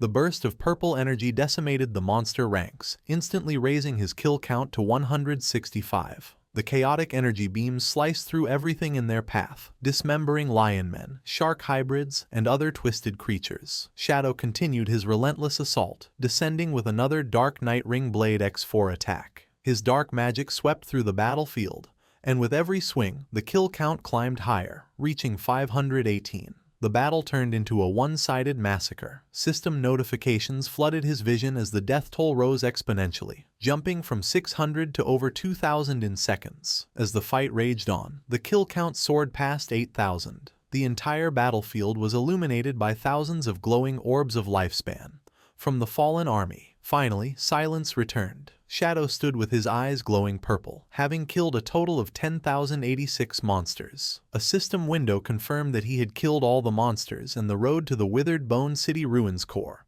was now unlocked. After annihilating the army of over 10,000 monsters, Shadow stood amidst a sea of glowing particles. A notification confirmed the path to the Withered Bone Ruins core was unlocked, and he was surrounded by countless floating orbs of lifespan. However, Shadow looked at the rewards with disappointment, asking why there was so little. He realized the curse had constantly drained the citizens' life force, even after they transformed into monsters. Suddenly, the floating orbs began to swirl around him, gathering in a brilliant display of magic to form a structure. The light shot across the vast chasm, creating a radiant bridge to the ominous castle in the distance. As Shadow stepped onto this bridge made from the light of the dead, a golden aura suddenly engulfed him, surprising him. A system window informed him that he had received a blessing of the Withered Bone citizens. The cursed souls, grateful for their release, granted him a buff that provided a chance to obtain dragon power while fighting in the city. Shadow looked at his glowing hand, remarking that this power was interesting. He deduced the curse's source was in the city and understood the victims' souls were guiding him, hoping he would break the curse for good. He continued across the bridge of light until he reached a massive, dark pit that looked like a maw of flesh and darkness. Without hesitation, Shadow leaped into the abyss. As he descended through the fleshy tunnel, a notification warned him he had entered the Withered Bone Curse Great Hollow, where the lifespan drain was 1,000 times the normal rate. He landed with a heavy splash in a red liquid and slowly stood up, surrounded by pulsating, organic walls, ready to face the source of the corruption. Deep within the fleshy walls of the hollow, a man with long red hair and a beard hung suspended, his body pierced by thick spikes. Suddenly, a notification flashed as the man's eyes snapped open, sensing an intruder. Shadow stood ready in the darkness, a purple flame igniting on his chest as he sensed the overwhelming killing intent. The man, still trapped, began to mutter strange syllables. Shadow narrowed his eyes, recognizing the speech as the ancient god language. He translated the sounds and realized the man was repeatedly calling out a specific name, Mo Wire. Driven by madness and grief, the man roared the name Mo Wire and ripped himself free from the wall. His body began to twist and tear apart as he underwent a terrifying metamorphosis. He transformed into a gigantic, armored skeletal beast, identified by the system as the last guardian of Withered Bone City, Arkatos, a level 20 emerald grade boss. Shadow immediately activated Merge into Darkness, dissolving into the shadows to become invisible. However, to his shock, Arkatos swung a massive claw directly at him, bypassing his stealth. Shadow barely evaded the crushing strike that shattered the ground where he had stood and leapt away to create distance. Landing safely, Shadow was confused, wondering how the enemy could see him when he had level 21 stealth. As Arkatos charged again, still screaming the name of the woman he loved, Shadow realized the reason. He deduced that since he had killed Mo Wire and absorbed her lifespan, Arkatos was tracking her soul's traces within him. Shadow observed the spikes on Arkatos's armor, noticing they were identical to those of the Royal City Guard commander. He prepared his shadow dagger, suspecting the boss shared the same passive ability. To confirm his theory, he struck Arkatos. The exact same amount of damage was instantly reflected back, but his golden shield absorbed the blow. Shadow confirmed the Guardian also possessed the dangerous damage reflection ability. Arkatos let out a deafening roar, his body surging with purple energy as he summoned reinforcements. The fleshy ground around Shadow erupted, and numerous large, blue eggs burst forth, completely surrounding him. Shadow looked at the eggs with a serious expression, realizing they also possessed a damage reflection effect. He deduced that if they hatched, they would spawn dangerous elite-level monsters. Testing their durability, Shadow threw a shadow dagger at one, dealing over 3,000 damage. The egg shattered, but he quickly calculated the cost. Destroying a single egg required 3 daggers, meaning he'd have to sacrifice 3 layers of his black light shield to the reflected damage. Since regenerating a layer took 2 seconds, he concluded he couldn't clear all the eggs in time. With no other choice, Shadow decided to let them hatch. He leaped high into the air for a tactical advantage, accepting he would have to face whatever came out. As he descended towards Arkatos, he noted his ultimate skill was fully charged. He unleashed the Crimson Blade, a massive red energy beam that slammed down on Arkatos for a staggering 450,000 damage. Shadow landed silently, protected by a massive golden barrier from his lifesteal. Unharmed by the chaos, the eggs hatched instantly, and a monstrous claw burst through each shell. A swarm of cursed young dragons, level 20 emerald-grade monsters, flew into the air, screeching as they prepared to attack. Shadow landed in the pool of red liquid, crouching to face the newborn horde. Without hesitation, Shadow unleashed his Dark Night Ring Blade. The swirling vortex of dark energy shredded the dragons, dealing nearly 30,000 damage to each. The battle ended in a flash. Shadow stood calmly inside his golden barrier as a notification confirmed he had killed 9 dragons. He remarked that thanks to his blood shield, the damage reflection was nothing to fear. As the dragons died, they dissolved into glowing lifespan orbs. However, instead of being absorbed by Shadow, the orbs gathered in the air, swirling violently. A voice spoke from the light in the ancient god language, addressing Shadow as an outsider. The energy reformed the boss, Arkatos, who transformed into a more terrifying state identified as Flesh Curse, Arkatos Blue Scale. The monster smiled menacingly, declaring that Shadow would not succeed in destroying his race. The battle intensified as Arkatos leapt. The mutated guardian charged forward, aiming a massive, energized punch at Shadow. Shadow's eyes glowed neon blue as he countered with a blindingly fast, instant shadow slash. He moved like a blur, striking the monster from all angles in a split second. However, to Shadow's disbelief, immunity appeared around Arkatos. The monster was completely unaffected by the attacks. Shadow was stunned, unable to understand how his attacks dealt no damage. Arkatos seized the opening, slamming his fist into Shadow with devastating force. Shadow was sent flying, taking nearly 30,000 damage as the impact created a massive explosion. As he steadied himself, his golden blood shield shattered. Shadow translated the monster's guttural speech and realized Arkatos was declaring that as long as his bloodline and soul remained, his home would never fall. Arkatos stood amidst the purple energy, proclaiming Withered Bone City would never be conquered. Shadow was confused. Usually, only epic-grade monsters or higher could speak and have self-awareness, yet this emerald-grade boss retained his consciousness. Ignoring Shadow, Arkatos gathered dark energy into a sphere, chanting about protecting his city, empire, and people.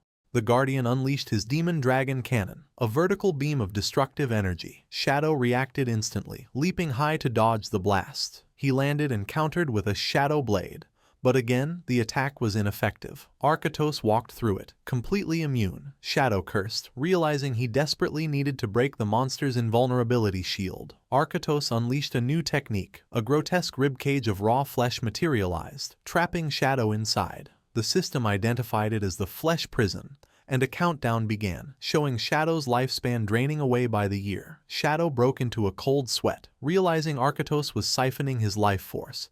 He identified the drain as an ability of the evil god, Cthulhu. The situation was dire. The Flesh Prison was an unavoidable attack ignoring all defenses. Arkatos fed on Shadow through a fleshy tendril, and Shadow realized his entire lifespan would soon be gone. Just as hope seemed lost, red energy erupted from Shadow. A notification announced he had triggered dragon power. The system detected he possessed Eitz's skill, Shadow of Slaughter. This granted Shadow a new buff, Eitz's Flame of Nirvana. The description revealed the key to victory. The white flame ignored all defenses and directly burned the opponent's soul for massive damage.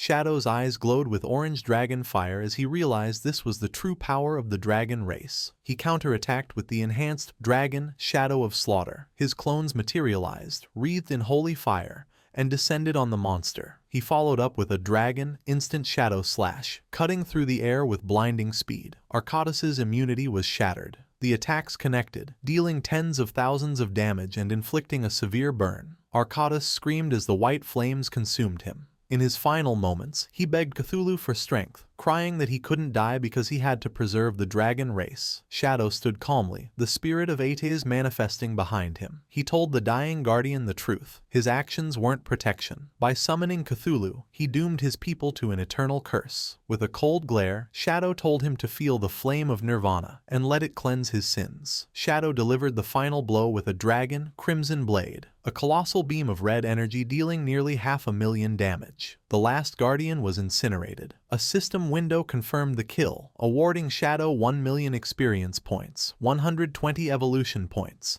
and nearly 40 years of lifespan. Shadow descended, surrounded by glowing victory notifications. The system awarded him 60 evolution points, nearly 40 years of lifespan, and a diamond-grade item called the Bone Spike.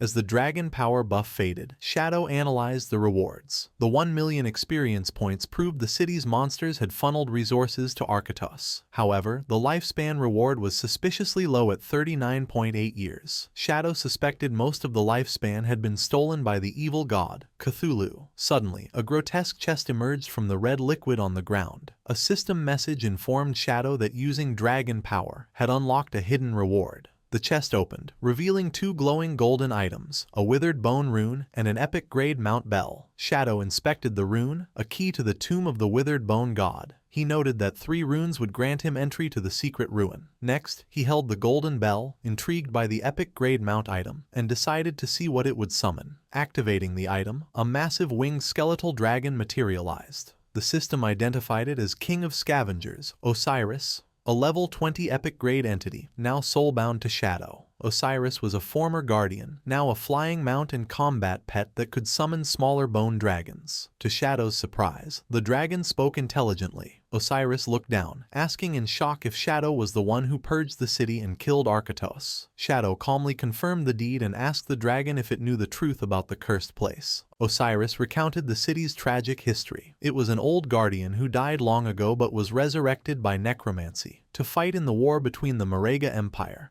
and the continent as the empire faced defeat. It revealed that in a desperate attempt to turn the tide, the city lord, Arkatos, decided to summon the evil god, Cthulhu. The dragon explained the condition for summoning Cthulhu was for Arkatos to sacrifice the person he loved most, his daughter, Mo-Wire. However, at the last moment, Arkatos hesitated. He saved Mo-Wire, and instead sacrificed the entire population of Withered Bone City, including himself, to the evil god. The consequences were horrifying. The citizens were cursed and granted immense power, allowing them to defeat their invaders, but they were transformed into monsters and lost their humanity. Osiris revealed that Mo-Wire, the only human left, suffered the worst fate. The monstrous citizens hated her and tortured her until she was also consumed by the curse and became a monster. With the story finished, Osiris expressed deep gratitude to Shadow for bringing release to these miserable souls and ending the tragedy. Sensing a powerful aura on Shadow, the dragon bowed its head and pledged to follow him forever, asking for its new master's name. With glowing eyes, the protagonist looked up and simply replied his name was Shadow.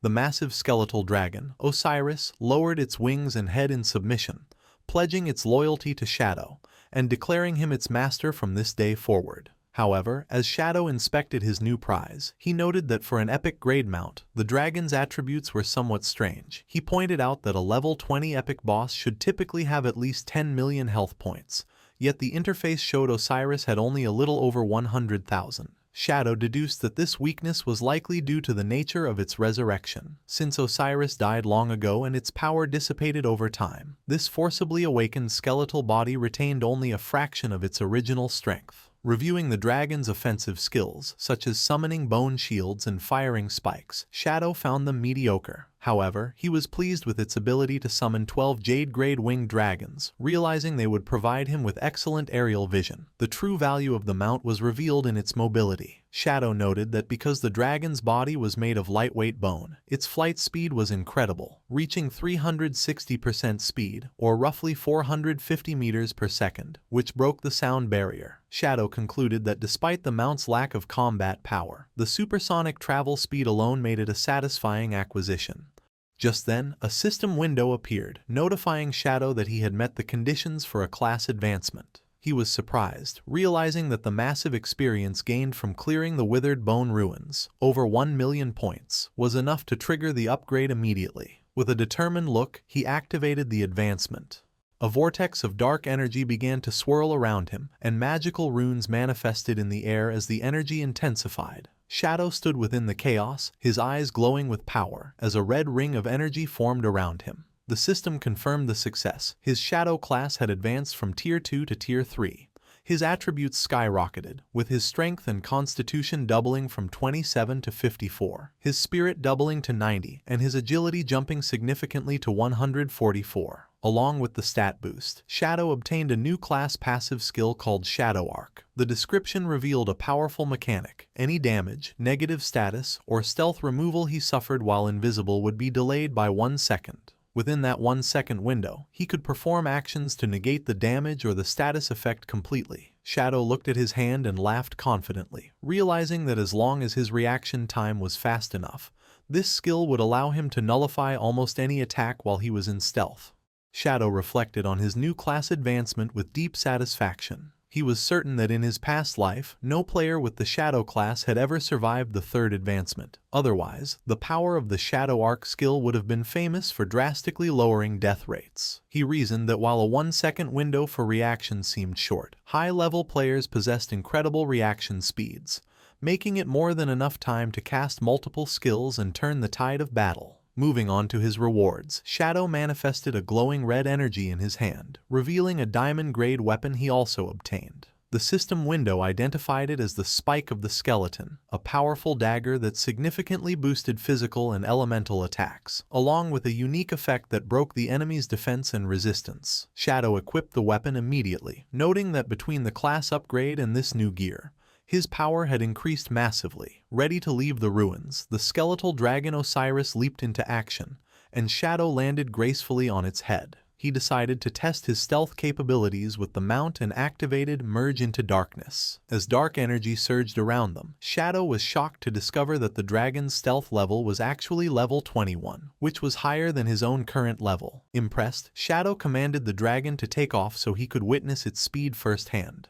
Osiris obeyed, launching into the air with explosive force. They ascended rapidly from the depths of the underground hollow, moving as a blur of purple light. The dragon burst out of the ruins and shot straight up into the sky. The speed was so intense that Shadow was left speechless, the wind rushing past him. As his eye glowed in the wind, he had to admit that the dragon was incredibly fast. Having tested the incredible speed of his new mount, Shadow burst out of the underground tunnel and shot into the sky above the ocean. As he soared through the air, he formulated his next plan, deciding to head toward the location Captain Onyu mentioned where a flying monster and another ancient god slate were spotted. He resolved to fly to the Magic City ruins first and then use a teleporter to reach Lucky Town. Shadow noted that the journey from the Magic City to the Withered Bone City had originally taken him several hours of travel. Meanwhile, in a forest below, a party of adventurers was in the middle of a raid against a large black bear monster. The group included a swordsman, a mage, and a healer. The female mage charged a holy light fireball, while another member shouted for the team to kill the beast. Suddenly, a massive shockwave tore through the forest as Osiris flew past them at supersonic speed. The sheer force of the wind blew the entire party and the monster off their feet, sending them tumbling across the ground. In the aftermath, the mage looked around in confusion, while the swordsman was bewildered to find that the boss monster had been slammed into his sword by the wind and died instantly. Ignoring the chaos he caused below, Shadow continued his flight, appreciating that with Osiris, the return trip to the Magic City ruins took only 10 minutes. In the ruins of the Magic City, a dramatic scene unfolded between a couple standing in the desolate streets. A man held a woman's hands and begged for forgiveness, admitting that he only cheated on her once with another man, and that he was thinking of her the whole time. The woman asked him to promise to cut ties with the other person forever, and after he agreed, they shared a passionate kiss, professing their love for each other. Their romantic moment was violently interrupted as a massive pressure descended from the sky. The force slammed the man face first into the pavement, and the woman was also flattened against the ground by the impact. Shadow stepped off his dragon, his boot landing near the crushed couple. As the dragon loomed behind him, Shadow touched his mask and wondered if he hit something on his way down, but he quickly dismissed the thought and decided to ignore it. Shadow activated his invisibility skill to leave the ruins undetected. A system notification showed he had consumed 5.4 years of his lifespan to teleport to Lucky Town. Shadow complained that the cost to return to a novice town doubled each time, making it expensive. Despite having over 2,000 years of lifespan, Shadow was incredibly stingy and felt pain over the small expense. Still invisible, Shadow walked through the town gates, passing two guards who seemed to sense a disturbance but couldn't see him. Shadow observed their uniforms and deduced they were from the official government forces. Looking at the town's layout, he realized officials had stationed guards to help new players and prevent attacks. He noted this was happening months earlier than in his past life. Walking through the peaceful streets, Shadow reflected that his cooperation with the government likely accelerated their efficiency.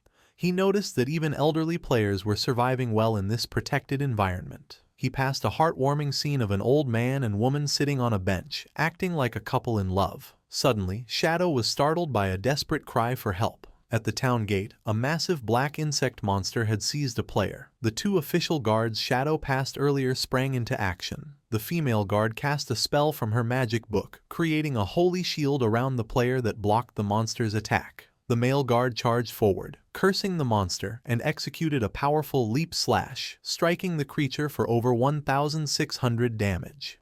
The female guard immediately retaliated, casting a holy fireball at the giant insect. However, the creature was incredibly agile and evaded the attack. Taking advantage of the opening, the monster scurried away, leaving the male guard frustrated that it had escaped again. The guards looked up as the escaped monster rejoined its pack of 5. The female guard noted with despair that killing one was useless, as a new one would respawn immediately. Shadow, observing invisibly, realized that while the 5 gold-grade monsters were not individually strong, the team was struggling because the bosses would fly away when losing, leaving the ground-based guards helpless. On the ground, the male guard checked on the elderly victim. The old man was on his knees, crying and trembling. However, his fear instantly transformed into ungrateful fury.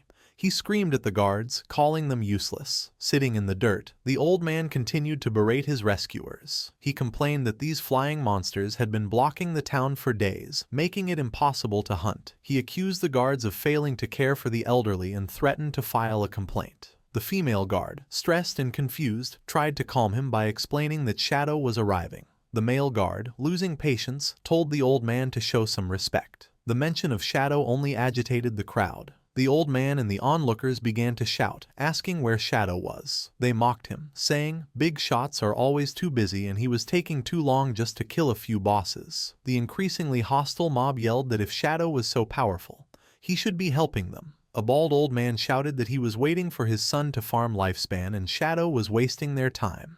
The situation spiraled out of control. The female guard tried to reason with the angry mob, assuring them Shadow would arrive. She suggested those who couldn't wait should log off. However, the male guard realized reasoning was futile and urged his partner to leave. The crowd blocked their path, accusing the officials of running away from their responsibilities without solving the monster problem. The mob screamed that the guards were wasting taxpayer money, useless for failing to kill a few bugs, and demanded an explanation. Pushed to his limit, the male guard exploded in anger. He reminded the crowd the officials had already power-leveled them to level 3, asking what more they wanted. The ungrateful mob retorted that level 3 was useless and continued to jeer. The elderly players weaponized their age, accusing the guard of wanting to beat up old people. As the male guard tried to move forward, the ungrateful old man from earlier deliberately bumped into him. The old man threw himself to the ground theatrically, wailing that the officials were beating the elderly. He claimed his heart disease was acting up and he was dying.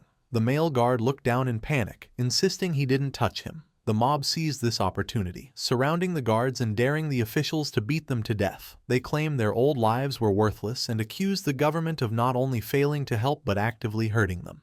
Amidst the chaos, a perverted old man in the crowd tried to take advantage of the female guard, reaching out to grope her chest. The female guard froze in shock and embarrassment. Reacting on instinct, she slapped the man across the face with all her might. The consequences were instant and devastating. Because of the vast stat difference, the slap launched the man through the air like a rag doll. The crowd watched in horror as his body disintegrated into golden lifespan orbs before hitting the ground. The female guard had accidentally killed him, leaving the other elderly players stunned and terrified. The accidental killing triggered instant hysteria, with the mob screaming that the government was murdering the elderly. The female guard, flushed with embarrassment, tried to explain she was groped, but her voice was drowned out by the crowd's roar to fight back. Seeing the situation turn violent, the male guard instantly deployed a protective barrier. He remarked that these people had gone mad but decided to let them exhaust themselves, confident their weak attacks could not penetrate his shield. The harassment escalated as a glob of spit landed on the shocked female guard's face. The perpetrator was the ungrateful old man, who laughed maniacally, reveling in his disrespect. Emboldened, the mob began hurling filth at the barrier. Shoes, rocks, and even women's underwear and feces pelted the golden shield as the guards huddled inside.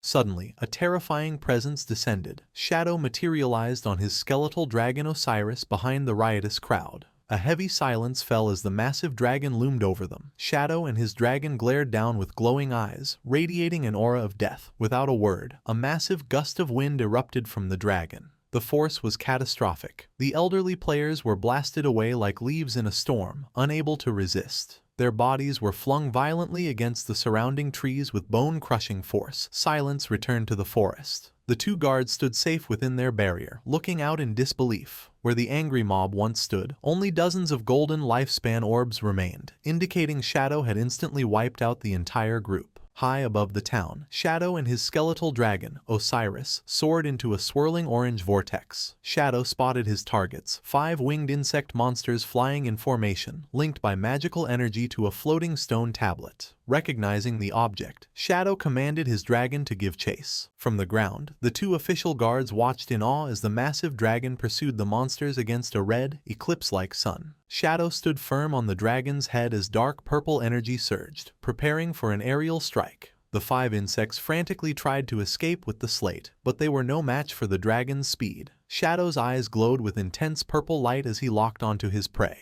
In a blur, Osiris spun and unleashed a devastating slash. The attack was precise, slicing all 5 gold-grade insect bosses in half at once. The 2 guards on the ground were left with their mouths open, shocked by the instant victory. Meanwhile, on the ground, the situation with the elderly mob took a ridiculous turn. The elderly players, just wiped out by Shadow's wind, had respawned and marched back to the scene. They were furious, screaming at the guards for hitting old people and playing the victim card again. The mob surrounded the exhausted male guard, demanding compensation for the lifespan they lost. The guard looked overwhelmed, thinking the harassment was never ending.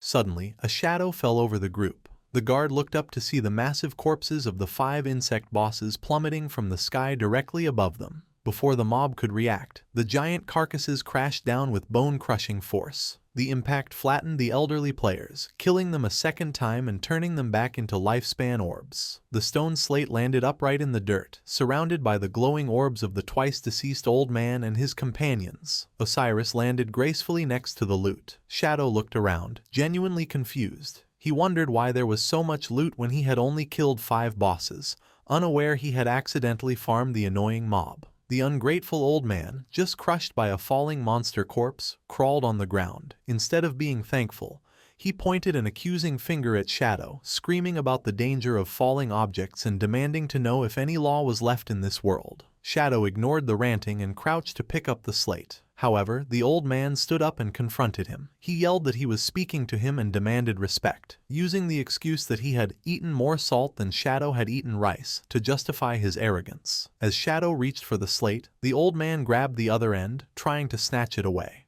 He screamed, asking if Shadow was deaf. Shadow looked at the man, surprised that someone so weak would dare to rob him. Shadow's response was immediate and lethal. Without speaking, he threw a dagger at point-blank range. The blade pierced the old man's neck, silencing his complaints instantly. The attack sent the old man flying backwards, dealing over 13,000 critical damage. He dropped the slate as he died yet again, his body dissolving into light. Shadow calmly caught the falling slate. With the nuisance removed, he turned his attention to the scattered loot. He commanded Osiris to summon the small bone dragons. The massive skeletal dragon obeyed without hesitation. A swarm of small black skeletal dragons descended from the sky. They swooped down, tasked with collecting the countless lifespan orbs that had dropped from the twice-killed mob. The female guard and her partner watched the sky in confusion, wondering what Shadow intended to do with so many summoned creatures. Meanwhile, back at the town gate, the ungrateful old man had respawned for the 3rd time. He stood before the mob and the guards, pointing an accusing finger. He yelled that he had figured it out. The officials were conspiring with Shadow to murder people and steal their property. The female guard looked at him in disbelief. The old man put on a dramatic performance, clutching his head and screaming. He lied, claiming he had been carrying 1,000 years of lifespan, and Shadow had stolen it all. The female guard was furious at his shameless lies. Electricity crackled from her eyes as she shouted back, asking who he thought he was fooling. The old man stubbornly retorted that his son had given it to him and accused the guard of defending Shadow because she wanted a share of the loot. Turning to the crowd, the old man incited a riot. He promised that if everyone helped him demand the return of his 1,000 years, he would share 1 year with each person. He played the victim card again, shouting that they could not let officials and shadow bully the elderly. Blinded by greed, the mob agreed. They shouted in support, demanding that Shadow return the lifespan. They demanded their lifespan back. The male guard gritted his teeth in frustration, wishing he could arrest them, but noted the troublemakers were cunningly staying inside the town's safe zone where guards could not attack. The elderly players, led by the ungrateful old man, pumped their fists in the air, screaming greedily. Suddenly, the small bone dragons swooped down into the crowd. Their claws gripped the elderly players, lifting them off the ground before they could react. The mob was hoisted into the air, dangling helplessly. The old man looked up in terror, wondering where these monsters had come from. The dragons flew high above the town, carrying the screaming players over the walls and outside the safe zone. The old man yelled frantically for help, demanding to be let go. The dragons complied literally. They released their claws, sending the players plummeting from the sky. As he fell, the old man panicked, screaming that he hadn't meant for them to let go right then. Shadow walked coolly out of the town gate while bodies crashed to the ground behind him. The female guard blushed. Shadow explained that while the safe zone prevented players from damaging each other, it did not suspend physics, meaning gravity was still lethal. With a cold stare, Shadow informed the guards that his bone dragons would remain stationed there to throw any unruly people out of town. He told the guards it was up to them whether to catch and imprison them or let them fall. He confirmed the bosses in the sky had been cleared and prepared to leave.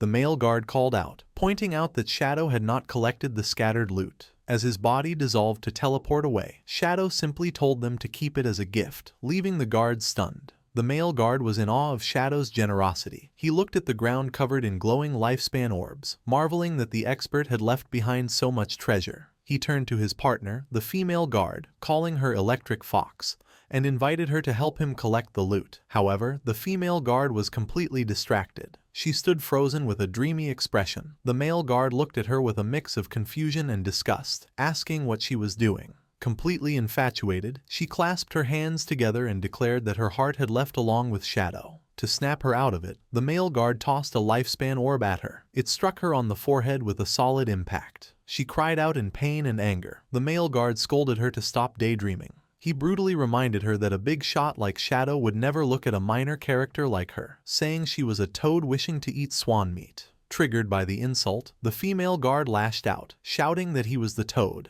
The male guard playfully agreed, joking that if he was a male toad, then she was a female toad, implying they belonged together. Holding the glowing orbs, the female guard blushed deeply, flustered by his teasing.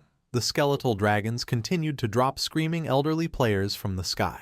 Amidst this chaos, the two guards continued their banter. The male guard teased her, asking if she had a secret crush on him. She denied it, calling him disgusting. However, when he casually asked if she wanted to have dinner that night, her attitude instantly shifted, and she excitedly asked if he was serious. In the real world, outside Zhanghai City Hospital, inside a room, Xiaoyu sat up in her bed, looking pale and miserable. A male official by her bedside expressed sympathy for her losing both legs during her ordeal. However, the conversation turned to the cost of her treatment. A female official informed Xiaoyu that her treatment had cost 50 years of lifespan. She explained that while the government reimbursed 10 years, Xiaoyu was responsible for the remaining 40. Xiaoyu panicked, exclaiming she did not have that much lifespan.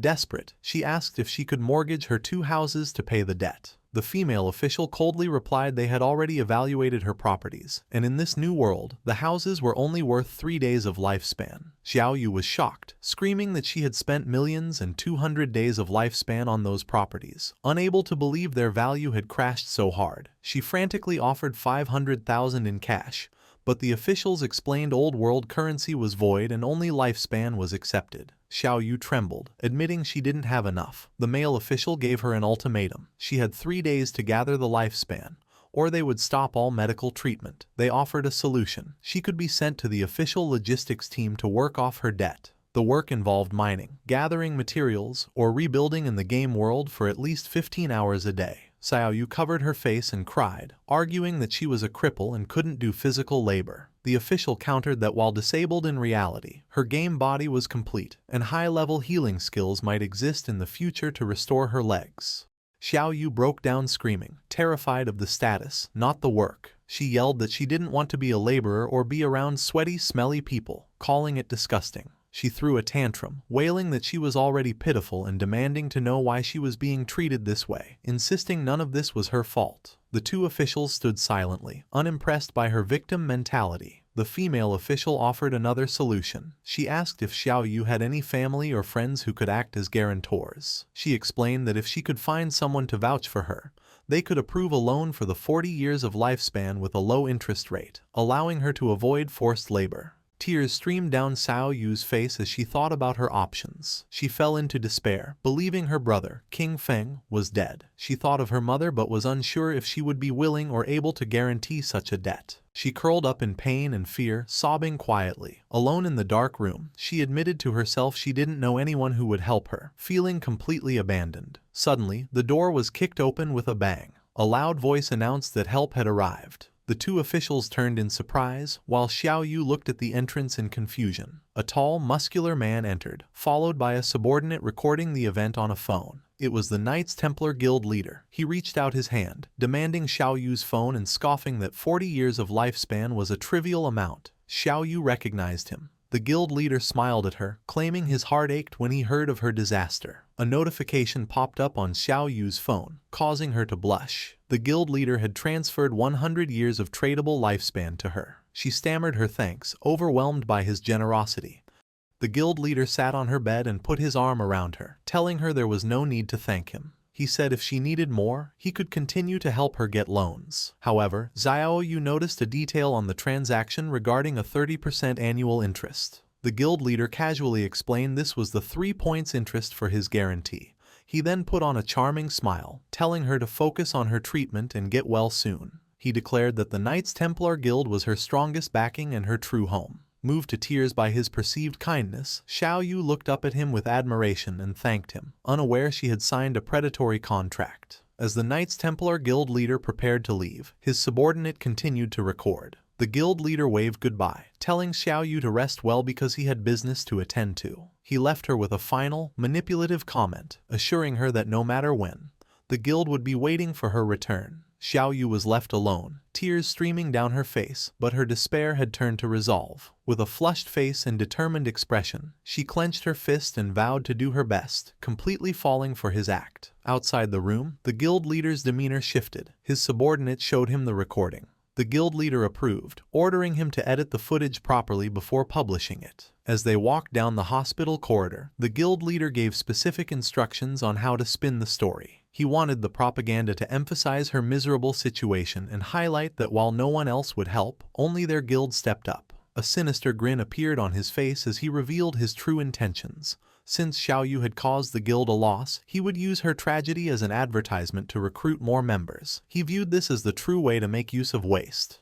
Looking out at the city, the guild leader announced it was time to log into the game, as his meeting with Shadow had arrived. The scene shifted to the virtual world, showing the Knights Templar hideout in the ruins of Zhonghai City, protected by a blue energy barrier. Inside the dingy hideout, the guild leader sat on a toilet checking a holographic interface. He noticed many online posts cursing Shadow and laughed, noting Shadow had offended many people. However, his jealousy showed as he muttered that if Shadow were not 10 times stronger, he would have tried to kill him too. Suddenly, Shadow materialized from a cloud of black mist. The guild leader immediately dropped his arrogant attitude and fell to his knees. Shadow asked if the slaughterers were ready. The guild leader eagerly replied they had been ready for a long time and he had been waiting for Big Brother Shadow. Trying to curry favor, the guild leader gestured to the toilet and invited Shadow to sit. Shadow coldly rejected the offer and ordered him to bring out the targets. The guild leader gestured to a large group of bound players.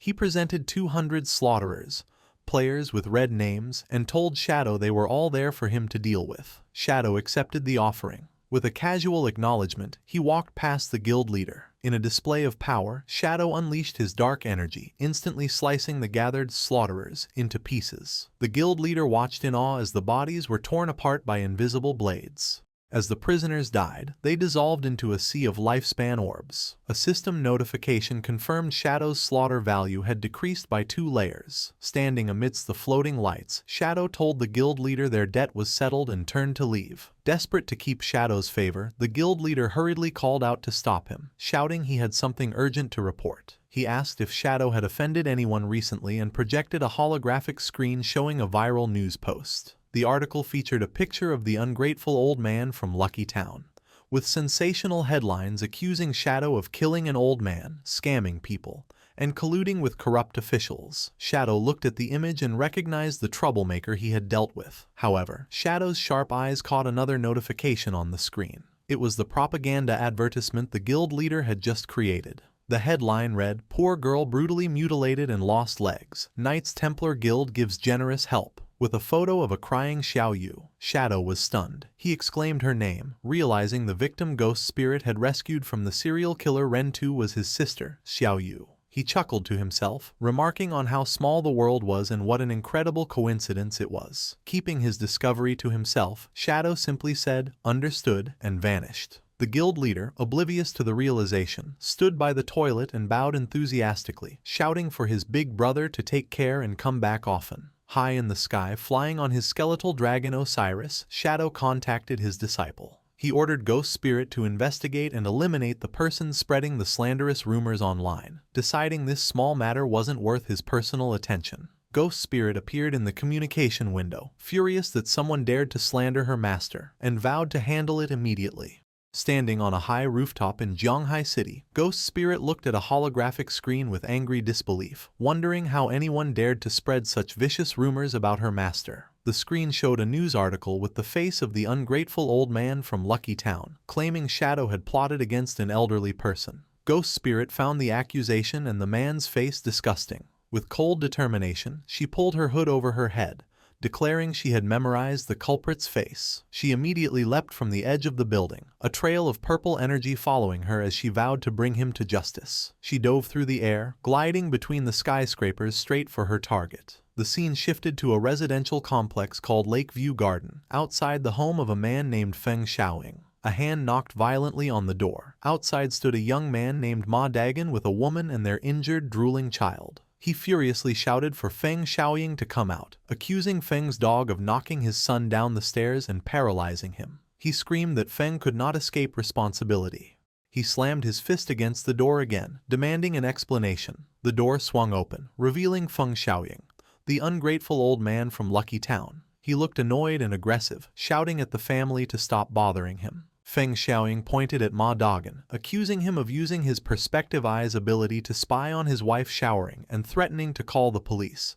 He insulted the neighbor, claiming the son was stupid and fell on his own, arrogantly asking for proof his dog was involved. Ma Dagon held up his phone, showing a video of a monstrous dog kicking his son down the stairs, declaring it ironclad evidence. In a violent outburst, Feng Xiaoying kicked the phone out of Ma Dagon's hand. With the evidence destroyed, he shamelessly demanded to see the so-called proof. Furious, Ma Dagon activated his eagle eye skill, locking onto Feng Xiaoying. He warned that he could attack with poisonous fog at any moment, and would hunt him down if he didn't stop being unreasonable. Unimpressed, Feng Xiaoying mocked Ma Dagon, daring him to attack. Ma Dagon prepared to use his skill, his eyes glowing blue. The system highlighted Feng Xiaoying as a target, but as the old man shouted more accusations, a notification appeared. Ma Dagon was unable to release any skills. He stood frozen, confused. Feng Xiaoying let out a sinister giggle, his demeanor changing. His eyes glowed orange as he laughed maniacally, taunting the terrified Ma Dagon about his failed skills and asking if he really thought he was fearless just because he was stupid. Ma Dagon panicked, shouting to his wife that he couldn't use his skills. As Feng Xiaoying grinned mockingly, the silhouette of a massive man appeared in the doorway behind him. The old man revealed the truth. His son held the hidden class, Magic Forbidden Warlock, and had set up a Magic Forbidden barrier, preventing skill use. The stranger stepped into the light, a tall, muscular man with a poodle peeking from his shirt. Feng Xiaoying immediately played the victim, crying that Ma Dagon was sexually harassing and terrifying him. With a cold expression, the son moved with blinding speed. Before Ma Dagon could react, the son grabbed him by the throat and brutally kicked his stomach. The force sent Ma Dagon flying into the opposite wall, vomiting blood. His wife screamed and rushed to his side, but her healing magic fizzled out because of the barrier. The son then grabbed the wife, lifting her off the ground. Stating he didn't hit women, he ordered her to take her husband and get lost, warning them never to appear before him again. Tears streamed down the wife's face as she sobbed that it was their fault and demanded they take responsibility. The son stared at her silently before releasing his grip. Looking at her with contempt, he pulled back his fist, coldly declaring they lived in an era where the strong prey on the weak. The terrified woman screamed as his fist rushed towards her. At that moment, purple energy ribbons materialized, wrapping around her waist and pulling her to safety with incredible speed. The punch slammed into the wall right next to her head, and the son looked up, confused by the interference. Ghost Spirit stood shielding the wife. When the woman asked who she was, Ghost Spirit replied coldly that they were not qualified to know her, but she knew them. Her eyes glowing a terrifying purple, she glared at the father and son, stating she knew they were spreading rumors to smear Shadow and would make them pay. The son asked in shock if she was Shadow. Behind him, Feng Xiaoying yelled not to be afraid, pointing out that Shadow was a man, not someone so petite. Regaining his confidence, the muscular son smirked. He boasted that even if the real Shadow came, it wouldn't matter. He explained he was level 16 with all his points in strength and constitution, making him invincible within his magic forbidden barrier, where only physical combat mattered. Ghost Spirit stood her ground, purple energy swirling around her. She looked at him with pity, called him an idiot, and declared she would teach him just how stupid he really was. The battle began in the hallway's suppression field. Feng Xiaoying's son stood confidently, declaring himself invincible inside his magic forbidden barrier. Ghost Spirit glared, mocking him as a frog in a well. She attacked with blinding speed, surprising the large man. She delivered a kick, and surprised by her agility, he correctly guessed she was an assassin. He spun in midair to evade her follow-up punch. His physical stats clearly overwhelmed hers. Ghost Spirit unleashed a barrage of strikes. She attacked from a different angle, but he was ready and effortlessly caught her fist, stopping her cold. Holding her hand, the son mocked her lack of power despite her speed. He reminded her that without skills, her physical attacks were mere tickles to him. She struggled, but he delivered a devastating uppercut that sent her flying. Ghost Spirit crashed into the ground as Feng Xiaoying cheered for his son. The son flexed, taunting her about their gap in strength and warning her not to die yet. Battered against the wall, Ghost Spirit couldn't move. The son deduced she worked for Shadow and decided to interrogate her. The towering son grabbed Ghost Spirit by the collar, enraged. He shouted that Shadow had killed his mother in the game multiple times and he had to kill him. He gave her 10 seconds to reveal everything about Shadow, then aggressively pulled her closer. He lifted her with one arm, threatening to tear off a hand if she didn't speak. Instead of fear, she just looked up with a mocking smile and called him an idiot. Confused, he froze until she told him to look at his body. It suddenly erupted in green ghostly flames. He collapsed, coughing, realizing too late he was poisoned. Ghost Spirit stood calmly, hand glowing green, and explained he was a fool for thinking his barrier made him invincible. She revealed she had used a venom enchantment beforehand. While new skills were blocked, the precast enchantment meant every punch applied a stacking poison. The son screamed in agony as the flames consumed him, crying for his mother while his father watched in horror. Ghost Spirit looked down at the dying man, revealing she had investigated them. She identified the father as a nuisance and the son, Han Bingxiang, as a magic forbidden warlock. She mocked his build, noting he disdained support classes and put all his points into strength, only learning the barrier skill to bully others. He died, and Ghost Spirit noted coldly that the basic priest skill Dispel would have saved him. Overcome with panic, Feng Xiaoying screamed she had killed his son and tried to call the officials. Before he could, a boot kicked the phone from his hand. He looked up in terror to see his neighbor, Ma Dagan, standing over him, fully healed and furious. Ma Dagan declared the barrier was gone and told the old man it was his turn to pay. Panicked, Feng Xiaoying screamed for help, but his pleas were ignored as Ma Dagan delivered a vicious kick to his face. Ma Dagan grinned, assuring the old man he'd hand him over to officials eventually, but first he would beat him until satisfied. His wife encouraged him, promising to keep healing him so he could continue. Ma Dagan activated a transformation skill, his body bulging with muscles in a venom enhancement state. He then unleashed a barrage of heavy punches, pummeling Feng Xiaoying. His wife cheered, casting healing magic to support him. The beating ended with a final, crushing stomp to Feng Xiaoying's face. The old man died, dissolving into light. Ma Dagon stood panting, relieved after venting his anger. He asked his wife if the girl who saved them was still there. She confirmed she was, mentioning an angel's heart skill. Ma Dagon turned, expressing profound gratitude and saying they would have been doomed without her. He suggested calling the officials. But when they looked around, their mysterious benefactor was gone. His wife looked at torn clothes on the floor, confused as to when she left. Outside, Ghost Spirit had already leapt from the building. As she fell, she opened a communication window with Shadow to report the mission was complete. His praise for her speed made her smile with delight. The scene shifted to a wasteland 300 kilometers from Magic City. 4 cloaked figures trekked through, guided by Chu Kunshan. A subordinate questioned Chu, worried they were in the wrong place. The area was filled with poisonous gas and volcanic fumes that constantly drained their health, making him doubt anything could live there. Theodore remained confident. Chu Kunshan, using his ley line perception, assured them the treasure was in a nearby cave. They soon arrived at a massive cave entrance spewing ominous red energy. Before entering, Theodore ordered Zuma, the Soul Walker, to immediately turn the group into an invincible spirit state if they encountered danger. Zuma confirmed he understood. The 4 walked into the red vortex, navigating the terrain until they reached a cliff overlooking a sea of red liquid. Chu Kunshan suddenly pointed, shouting for them to look. Theodore laughed, realizing they had found it, a massive fiery plant rising from the center of the crimson pool. Chu Kunshan identified it as the Hell Flower of Nightmares, and declared with certainty that with this item, Shadow would undoubtedly die.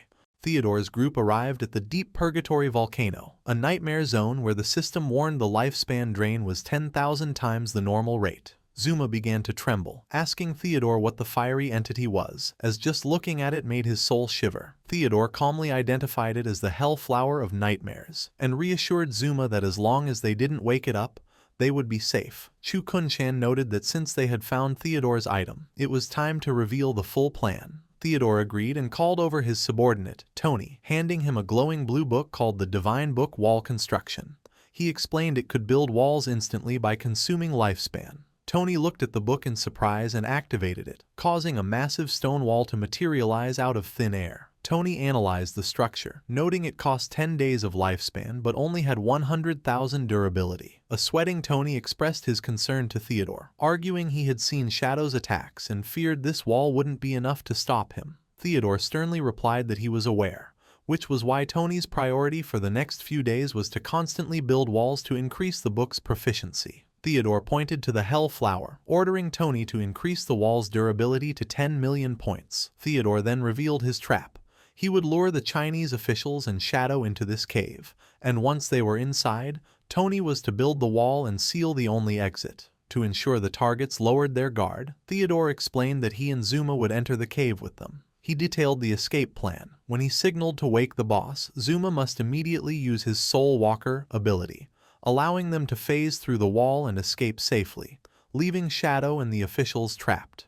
Zuma confidently entrusted their plan's success to the boss. Chu Kunshan, however, was skeptical, pointing out that even if the boss killed the targets, players usually just respawned. Theodore explained the terrifying reality of the Hell Flower of Nightmares. Once a battle began, the cave would be shrouded in a nightmare field. Players inside accumulated a nightmare gauge, and once full, they fell into a state where the flower drained all their tradable lifespan. Combined with the zone's 10,000 times lifespan drain, Theodore predicted the victims would face permanent death. Theodore's expression darkened as he emphasized that wiping out Magic City's strongest elite squad, especially Shadow, would be a catastrophic loss for Great Zia. He spread his arms, promising that once they succeeded, they would be heroes in Country M and live in luxury forever. The group, including Tony, Zuma, and Chu Kunshan, smiled with greed at the prospect of their reward. However, Zuma asked how they would wake the boss from a distance, since they lacked any long-range attacks. Tony mocked him for asking a stupid question, then bent down to pick up a rock. Tony explained that in this game, anything could be a weapon, and one just needed to throw a rock.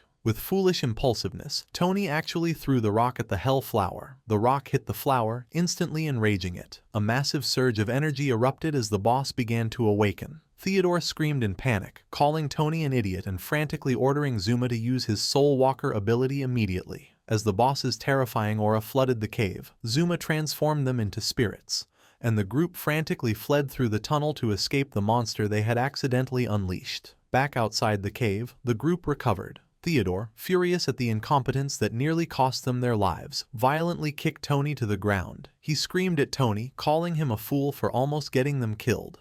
Theodore loomed over the weeping Tony with a terrifying glare, ordering him to stay and practice building walls until he perfected it. He threatened that if Tony failed, a powerful figure named Count Bold from Country M would wipe him out. Terrified, Tony agreed. The scene shifted to the corroded forest in the outskirts of the Magic City ruins. A swift white creature lunged forward, biting down on a tree-like monster. Lin Qingyu stood with her squad, watching as the creature decimated the tree spirits, which burst into glowing orbs of lifespan. A teammate praised her, marveling at how powerful her dragon was and asking when she had obtained such a treasure. Lin Qingyu laughed, claiming she had gotten lucky opening a treasure chest the day before. The teammate noted it was likely the first dragon mount in the game, with 100% movement speed, which would have been worth a fortune in previous games. Suddenly, Lin Qingyu's expression changed as she sensed a disturbance. Green poisonous gas began to swirl around the party. She warned everyone to be careful, shouting that other monsters were hidden nearby.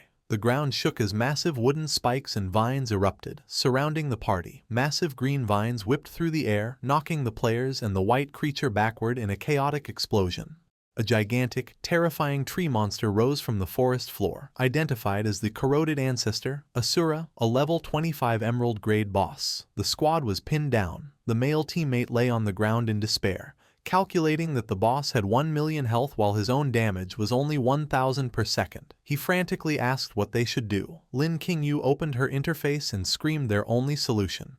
They needed to invite Big Brother Shadow to save them. She immediately messaged Shadow, frantically reporting that a huge emerald-grade boss had appeared and invited him to her party to track their location. Standing in the city ruins, Shadow accepted with a calm confirmation. Shadow checked the coordinates and messaged the team, stating he was over 10 kilometers away but would arrive immediately. Back in the corroded forest, Lin Qingyu looked at the map and her heart sank. She shouted to her team that although Shadow was coming, she estimated it would take him nearly half an hour to arrive. Her teammates cried out, warning that the poison damage was too high and their healing couldn't keep up. Realizing they couldn't survive, Lin Qingyu cursed and ordered a retreat. However, the moment she gave the order, Osiris descended from the sky above the giant tree monster. Shadow calmly announced that he had arrived, leaving Lin Qingyu completely confused. A tremendous gust of wind from Shadow's arrival swept through the forest. A system notification informed the squad that the wind had blown away the poison gas, removing their status effects. Lin Qingyu and her team stood with their eyes wide in comedic shock. The male teammate stammered, asking the captain why she had said half an hour when it had only been half a minute. Another teammate stared up in awe, trembling as he asked if the creature Shadow rode was a flying dragon. Atop the skeletal dragon Osiris, Shadow looked down at Lin Qingyu's squad, who stared in disbelief. Osiris, with glowing purple eyes, focused on Lin Qingyu's mount and wondered aloud if the creature was a hybrid dragon. At the sound of Osiris's voice, Lin Qingyu's mount trembled in terror. The squad was stunned, wondering if the massive dragon had actually spoken. Standing calmly on his mount's head, Shadow explained that creatures of epic grade or higher could talk. Osiris asked for permission to eat the hybrid below, but Shadow coldly told it to be quiet. On the ground, Lin Qingyu's mount had fainted from fear. She looked up with awe, remarking that she never imagined Big Brother Shadow was already using an epic-grade creature as a mount. Shadow ignored her and turned his attention to the giant tree monster, confirming it was the boss with 1 million health points. He analyzed the situation, realizing his current damage output required a full combo to kill the boss, which he found inefficient. He wanted a single, decisive blow. Declaring the timing was perfect, he pulled out the glowing ancient god slate. The system identified the item as the blessing slate of the blood source ancient god Alakisi. Its power was to bestow a blessing upon any skill, providing a random buff. Shadow considered his options, noting his primary damage skills had overlapping effects. He chose to bestow the blessing upon instant Shadow Slash. A golden aura enveloped him, and a notification confirmed his skill had been enhanced with the blessing of Alakisi. The system detailed the upgraded skill, Alakisi's Blessing, Instant Shadow Slash. It was now a single target attack, but the number of hits was multiplied by 6. Every strike was a weak point attack, and each hit charged his ultimate skill. Shadow's eyes gleamed as he realized his skill had been transformed into a powerful, single-target burst ability. He quickly calculated the power increase. A single use now delivered 54 strikes. With his clones, that became a staggering 216 hits, enough to instantly charge his ultimate skill multiple times. Lin Qingyu's teammates watched in confusion, wondering why he was glowing. His analysis complete, Shadow decided to test his new ability. He vanished in a swirl of dark energy. A moment later, a teammate spotted him high in the air, yelling that he was fighting the boss alone. Shadow moved with incredible speed, unleashing the empowered instant Shadow Slash on the giant tree monster.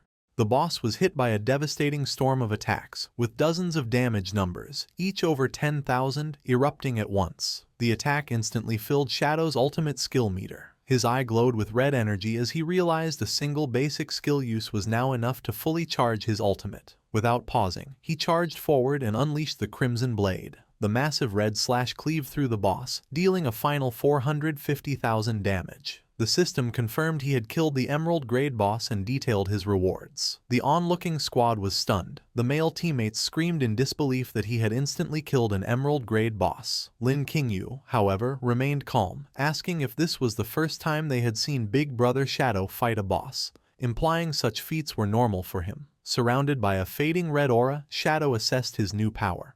He noted that a single use of instant Shadow Slash now dealt around 600,000 damage. In comparison, the 450,000 base damage of his Crimson Blade ultimate seemed almost insufficient. As Shadow landed amidst the glowing orbs of lifespan, he reflected on his power. He found his old methods clumsy and inefficient for high-level battles. He concluded that his previous skill rotations were too much trouble. Gripping a sword, he realized the slate had created a powerful synergy between his skills, boosting his damage and survivability. Still, he believed this was just the beginning of the Shadow class's true potential. Lin Qingyu rushed over, exclaiming how amazing he was. Shadow casually dropped the loot from the boss, telling her team they could have it. Overjoyed, they thanked him. He then asked if there were any other bosses nearby. Lin Qingyu excitedly confirmed there were, listing off several in nearby locations. Cutting her short, Shadow told her to get on his dragon so they could take care of them one by one. Lin Qingyu was ecstatic. Osiris shot into the sky, carrying Shadow and a screaming Lin Qingyu into the distance. Left behind, the two remaining male members of her squad looked up in stunned silence, one asking with a defeated expression, "What about us?" The scene shifted to the real world. Inside a conference room in Magic City, on a large screen, the image of Theodore is displayed. An official reported that Theodore, from the M Country Embassy, offered intelligence on the first Diamond Grade boss. Another official questioned if the valuable information was free. The first official clarified that Theodore's only request was a flight back to M Country. The lead official was suspicious, noting the small request for such valuable information felt like a trap. His subordinate countered this, explaining Theodore had also offered to personally accompany their team to the boss, which would make it suicidal if it were a setup. The lead official then brought up the main issue, whether they could even defeat a Diamond Grade boss, pointing out that no one had managed it yet. This implied that even the legendary Shadow might not succeed.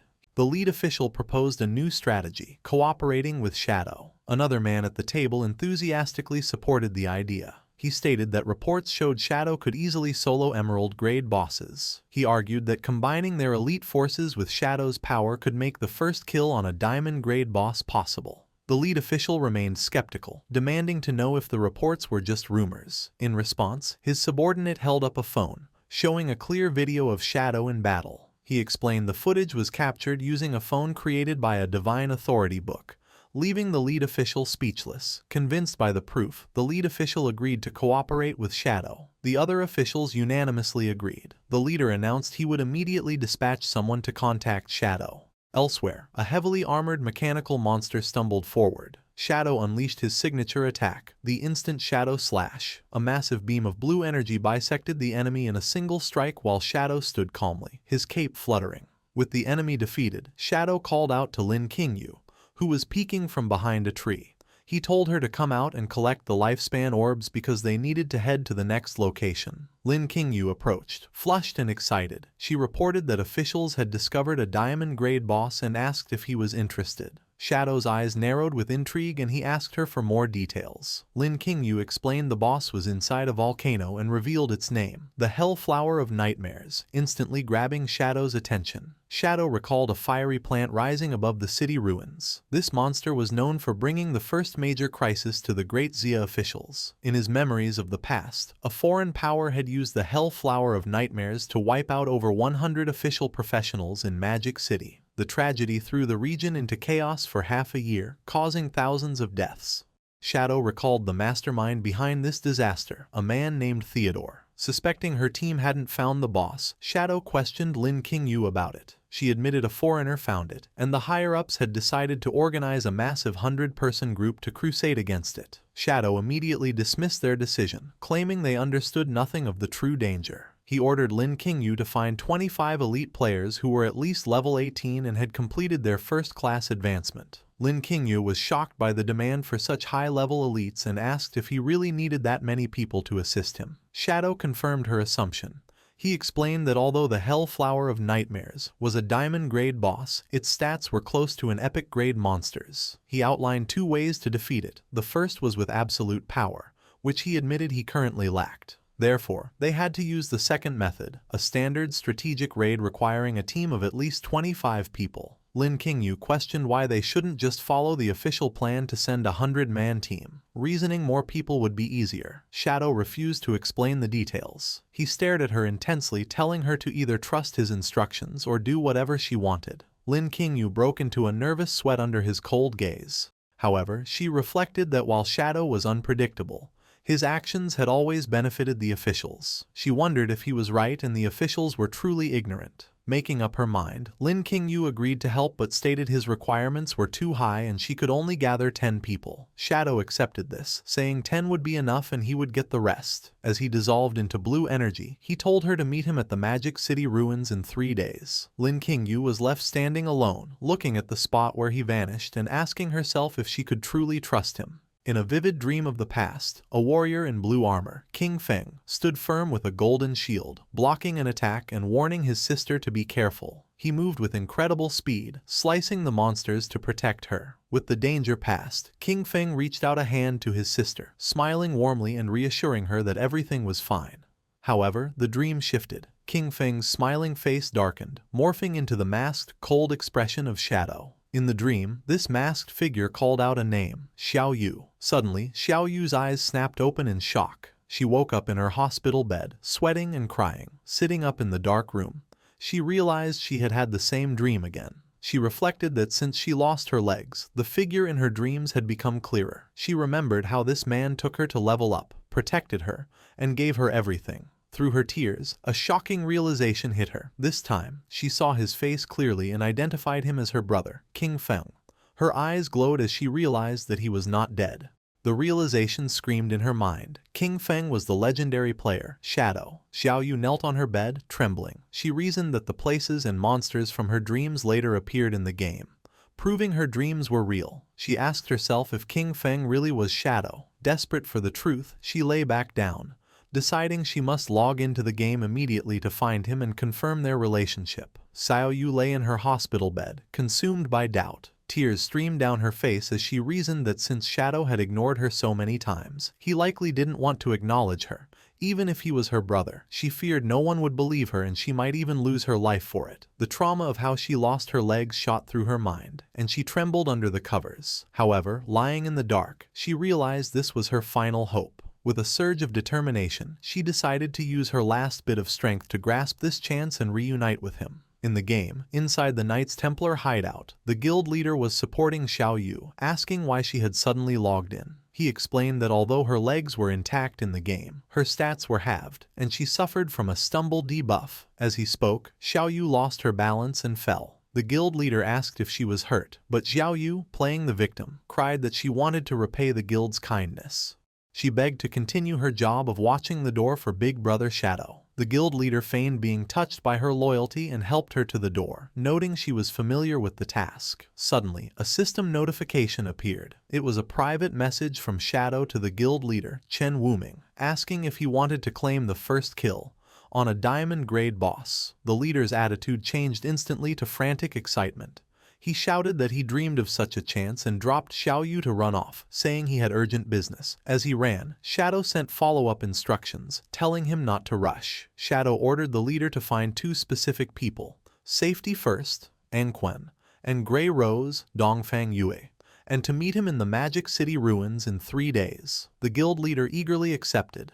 In a well-lit room, magical food from the Divine Gift Book sat on a table, including a fortress burger. Little Black drooled, praising the book's delicious creations as she prepared to eat. Suddenly, Captain Anyu kicked the door open, shouting for Little Black to follow her because Shadow was recruiting team members. Before Little Black could take a bite, Anyu grabbed and dragged her away. Little Black screamed for her burger, while Anyu scolded her for only thinking about food. As she was dragged away, Little Black cried, realizing this was the first time Shadow had ever asked for help. Elsewhere, Shadow sent a message for the team to return to Magic City and meet him at the Evil Spirit Academy, a large Gothic cathedral in the ruins. Inside the hideout, a heavy door opened, and Zhang Yaoying, the witch, ran in. She smiled at Shadow, asking if the big boss was looking for her. Shadow confirmed he needed her for a boss fight in a few days. However, he noticed something strange and asked why she was only level 10. Zhang Yaoying explained she had used all her experience to advance her class tier instead of leveling up. Shadow was shocked she had advanced her class 3 times at such a low level. He remarked on her boldness as she giggled. Suddenly, magical energy swirled, and a figure with white hair,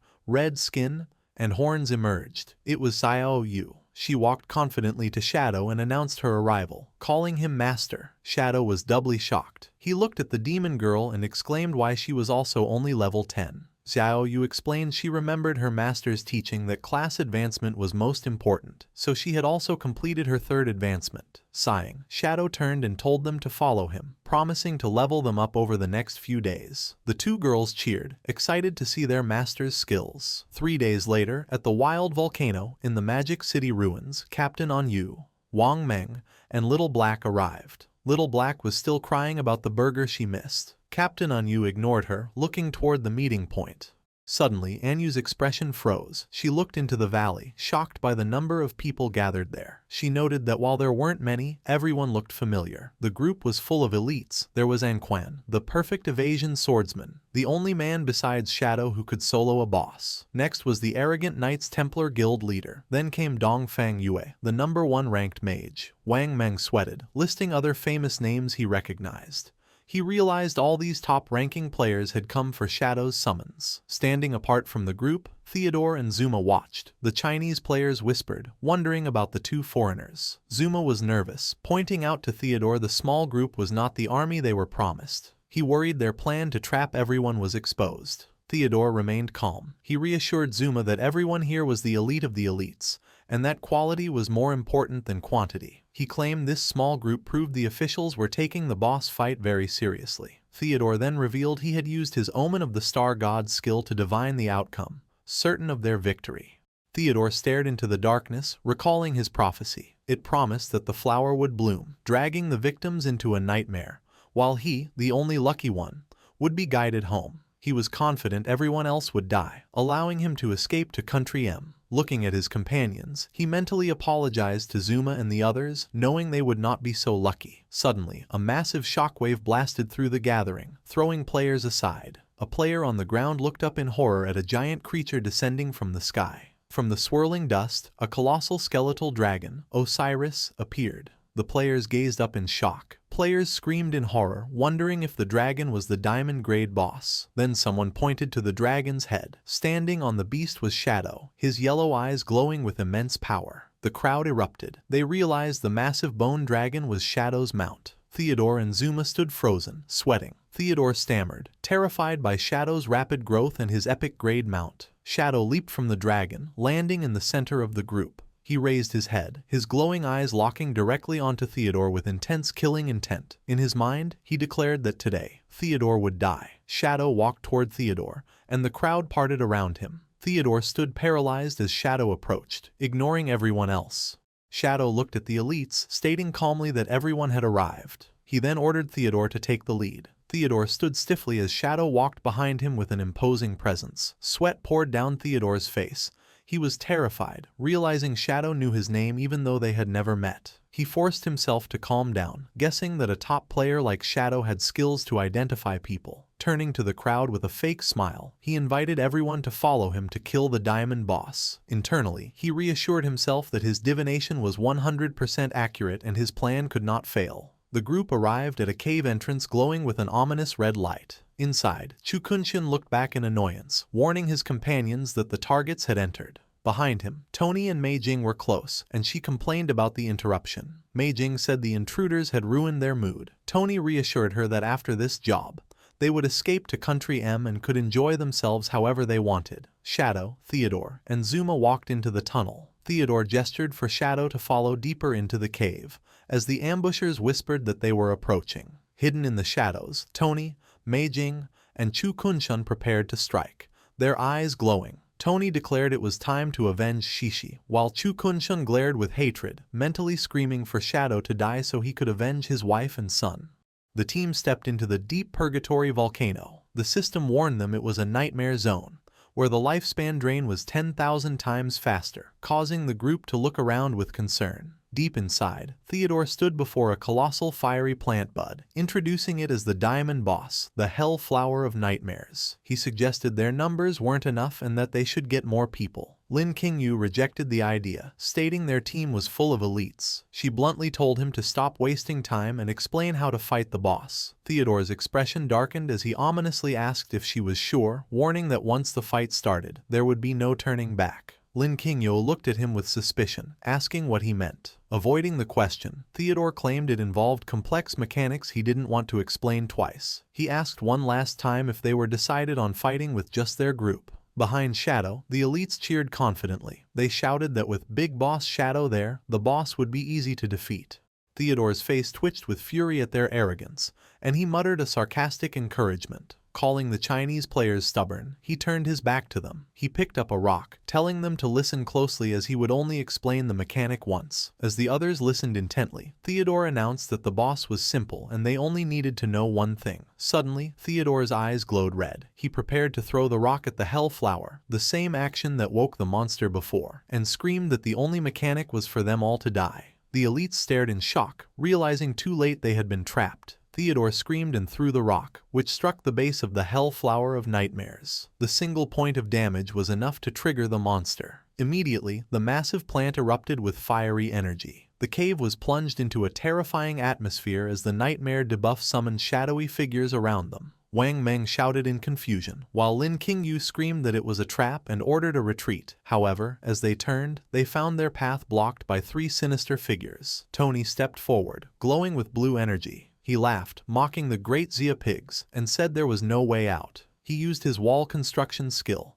and a massive stone wall slammed down, sealing the entrance. Inside, Theodore remained calm, believing he had his own escape. With a sinister grin, he ordered his subordinate, Zuma, to use his Soul Walker ability so they could phase through the walls. But before Zuma could act, an energy arrow pierced him through the head, killing him instantly. Theodore turned, sweating, and realized his plan had been discovered. Lin Qingyu admitted that Shadow had been right. She aimed a glowing crossbow at Theodore, declaring that those of a different race always have treacherous hearts, and sentenced him to death. Lin Qingyu unleashed her demon-breaking arrow to execute the traitor. However, Theodore sneered, calling their efforts naive. He held up a glowing blue card and activated a skill to swap positions. Suddenly, Chukunshin appeared in front of the arrow, forcibly teleported into its path. The arrow pierced his chest with a sickening impact. As Chukunshin fell, questioning why he was sacrificed, Theodore's form dissolved into light, successfully escaping by swapping places with him. Outside the sealed cave, a pair of feet landed on the ground.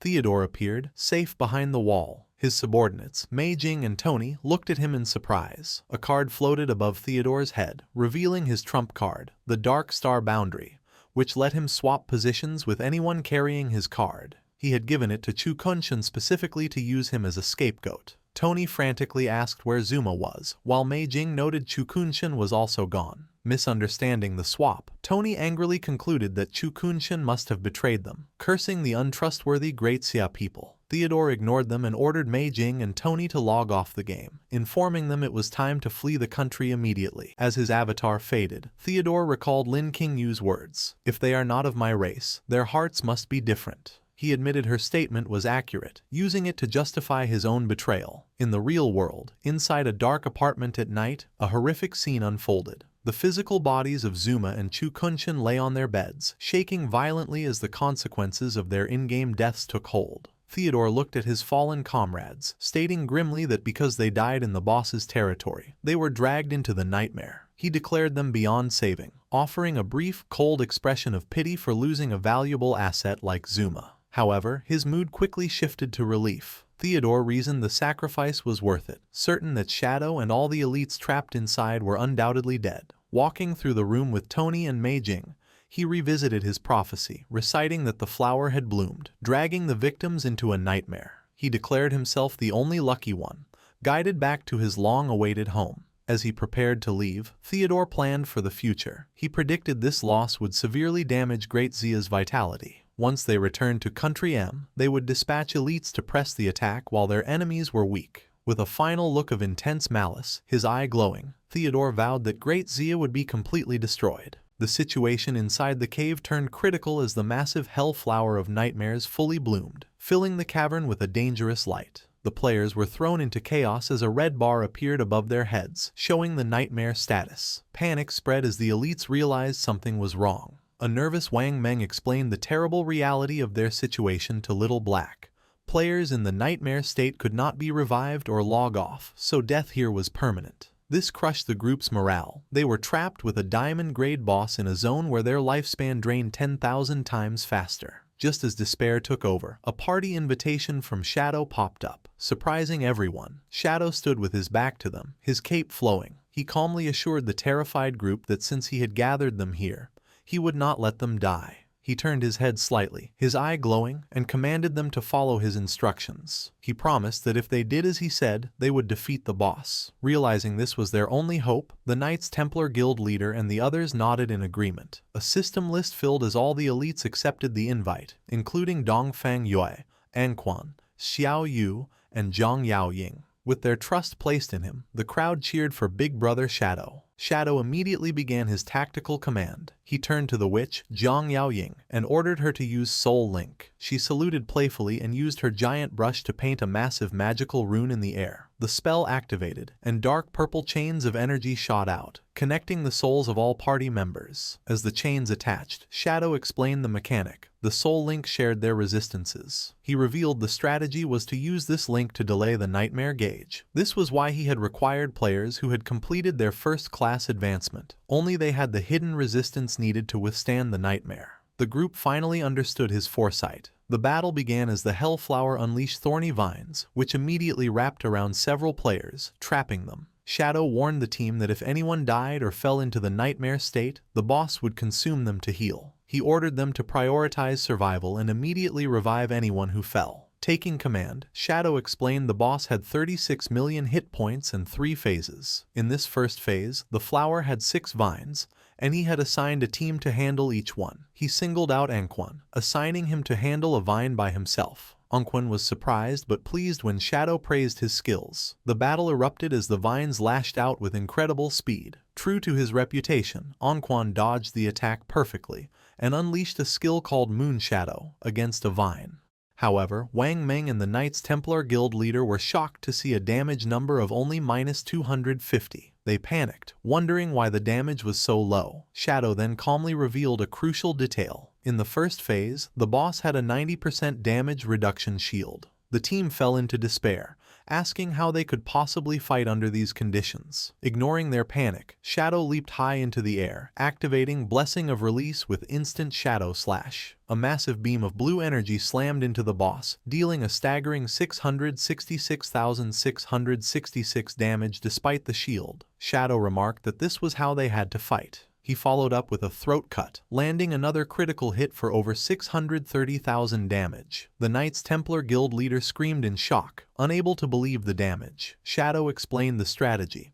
If the vines had no target, the boss would release an area of effect attack that would kill everyone. He ordered the team to focus only on attracting the vine's attention and staying alive, while he handled all the damage. Reassured by his power, the elites shouted their obedience. The Hell Flower unleashed its remaining vines, filling the cave with thorns. The raid team tensed up, raising shields and weapons as they prepared for the attack. Shadow moved to intercept the assault, striking the first vine with overwhelming force. He leaped into the air and unleashed a flurry of rapid slashes, shredding the vines apart one by one and protecting the team with his raw power. However, Little Black got completely distracted. Instead of focusing on defense, she stared at Shadow with admiration, cheering about how handsome he was and marveling at his damage. Her lack of focus cost her, as a vine sneaked past her guard and wrapped around her. She was hoisted into the air, screaming for help. Shadow reacted instantly, appearing behind the vine. With a single slash of blue energy, he cut it in half. He caught Little Black as she fell, saving her life and dealing a final blow to the vine. With Phase 1 cleared, he stood over the recovering Little Black and scolded her sternly, warning her to stop daydreaming or she would die next time. Humiliated and in pain, Little Black sobbed and apologized. With the first phase cleared, the Hell Flower began to pulsate. A player spotted something stirring deep within its fiery petals and shouted for the others to look. From the flower's center, a humanoid silhouette emerged in flames. The raid team stared in shock as a beautiful woman with long fire-like hair and glowing eyes rose from the monster. Some players were briefly distracted by her appearance before remembering the danger they were in. The boss's new form attacked, launching 3 large orbs of fiery energy. Shadow shouted a warning, announcing the second phase. He explained the 3 orbs were nightmare energy and would randomly lock onto 3 players. He explained that if anyone touched an orb, their nightmare gauge would instantly increase by 10%, and the orb would split in 2. His warning was cut short as an orb struck a player. Just as Shadow had predicted, it split into 2 new orbs that flew off in different directions, causing the players to panic. Shadow calmly instructed everyone not to panic. As the orbs moved slowly, he ordered targeted players to kite the orbs away from the group while the others dealt with reappearing vines. He then added a critical detail. In this phase, the boss's damage reduction dropped to 50%. With the strategy set, Shadow told the team to handle the mechanics while he charged forward to fight the main body of the boss himself. Shadow descended from the sky, aiming for the Hell Flower's human form. He decided this diamond-grade boss was the perfect target to test his full firepower. Shadow activated his Shadow of Slaughter skill, summoning dark clones. 5 figures, Shadow and his 4 clones, descended upon the boss, surrounding her from all angles. Together, they unleashed the Crimson Blade Ultimate. The attack created a massive pillar of red energy, dealing 4 separate hits of over 1.5 million damage each. Shadow immediately followed up with a throat cut, inflicting a massive bleed on the boss. Shadow retreated to assess the damage. He noted that even with the boss's 50% damage reduction, his burst had dealt nearly 6 million damage. He realized his Crimson Blade dealt more damage as the enemy's health got lower, calculating he only needed a few more cycles to kill it. Suddenly, Shadow froze, sensing a disaster unfolding behind him. His eyes widened as he turned from the boss. Behind him, the battlefield was in chaos. The number of nightmare orbs had multiplied uncontrollably, filling the air. Wang Meng desperately screamed for anyone targeted by an orb to run from the crowd to prevent more splitting. Players ran for their lives as the red orbs chased them. The panic shattered their formation, as fleeing players ran blindly toward teams fighting the vines. The defenders shouted at them to stay away, but the situation was spiraling out of control. Shadow looked down and discovered a hidden mechanic. When the boss's vines hit an orb, the orb gained a 3-second speed boost, making it impossible for players to dodge. Realizing the team couldn't hold out much longer, Shadow gritted his teeth. He shouted for them to hold on a moment longer. He calculated he needed just 5 seconds to force the boss into its 3rd phase. Shadow focused, his eyes glowing with determination as he prepared his burst rotation. He internally complained about stacking so many buffs as he activated Silent Concealment and Dark Depth to boost his stealth and damage. He then activated the Black Light Shield, increasing his attack power by another 30%.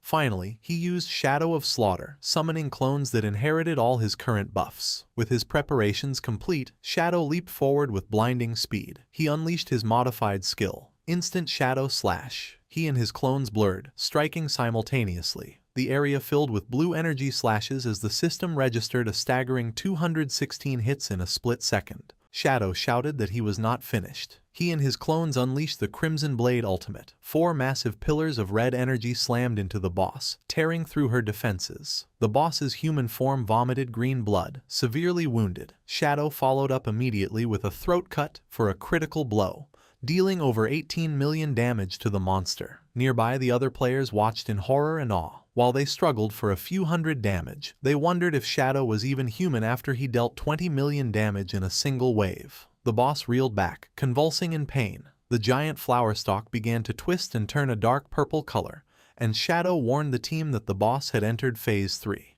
The boss screamed in a mix of agony and rage, her form becoming wild and unstable as she prepared her final attacks. The cave turned a deep, ominous purple, drastically shifting the battle's atmosphere. Wang Meng looked up in terror as the vines wove together, forming massive, twisted wooden pillars that erupted from the ground. Shadow immediately identified the threat and shouted orders. He explained the pillars were magnets for the nightmare orbs. He warned that for every orb a pillar absorbed, the boss would recover 10% of its health. He commanded the team to destroy the pillars to prevent the monster from healing. He explained the new rules of Phase 3. The red orbs no longer multiplied, but they were far deadlier. Shadow warned that touching an orb now would instantly force a player into the nightmare state. Worse, if a player was already in that state, the orb would transform into nightmare bugs that feasted on lifespan until the victim died. The soldiers looked at the orbs with fear, realizing a single mistake meant permanent death. Shadow's eyes narrowed behind his mask. He screamed at the team to concentrate and avoid the orbs, urging them to hold the line for 10 more seconds. Internally, he calculated the path to victory.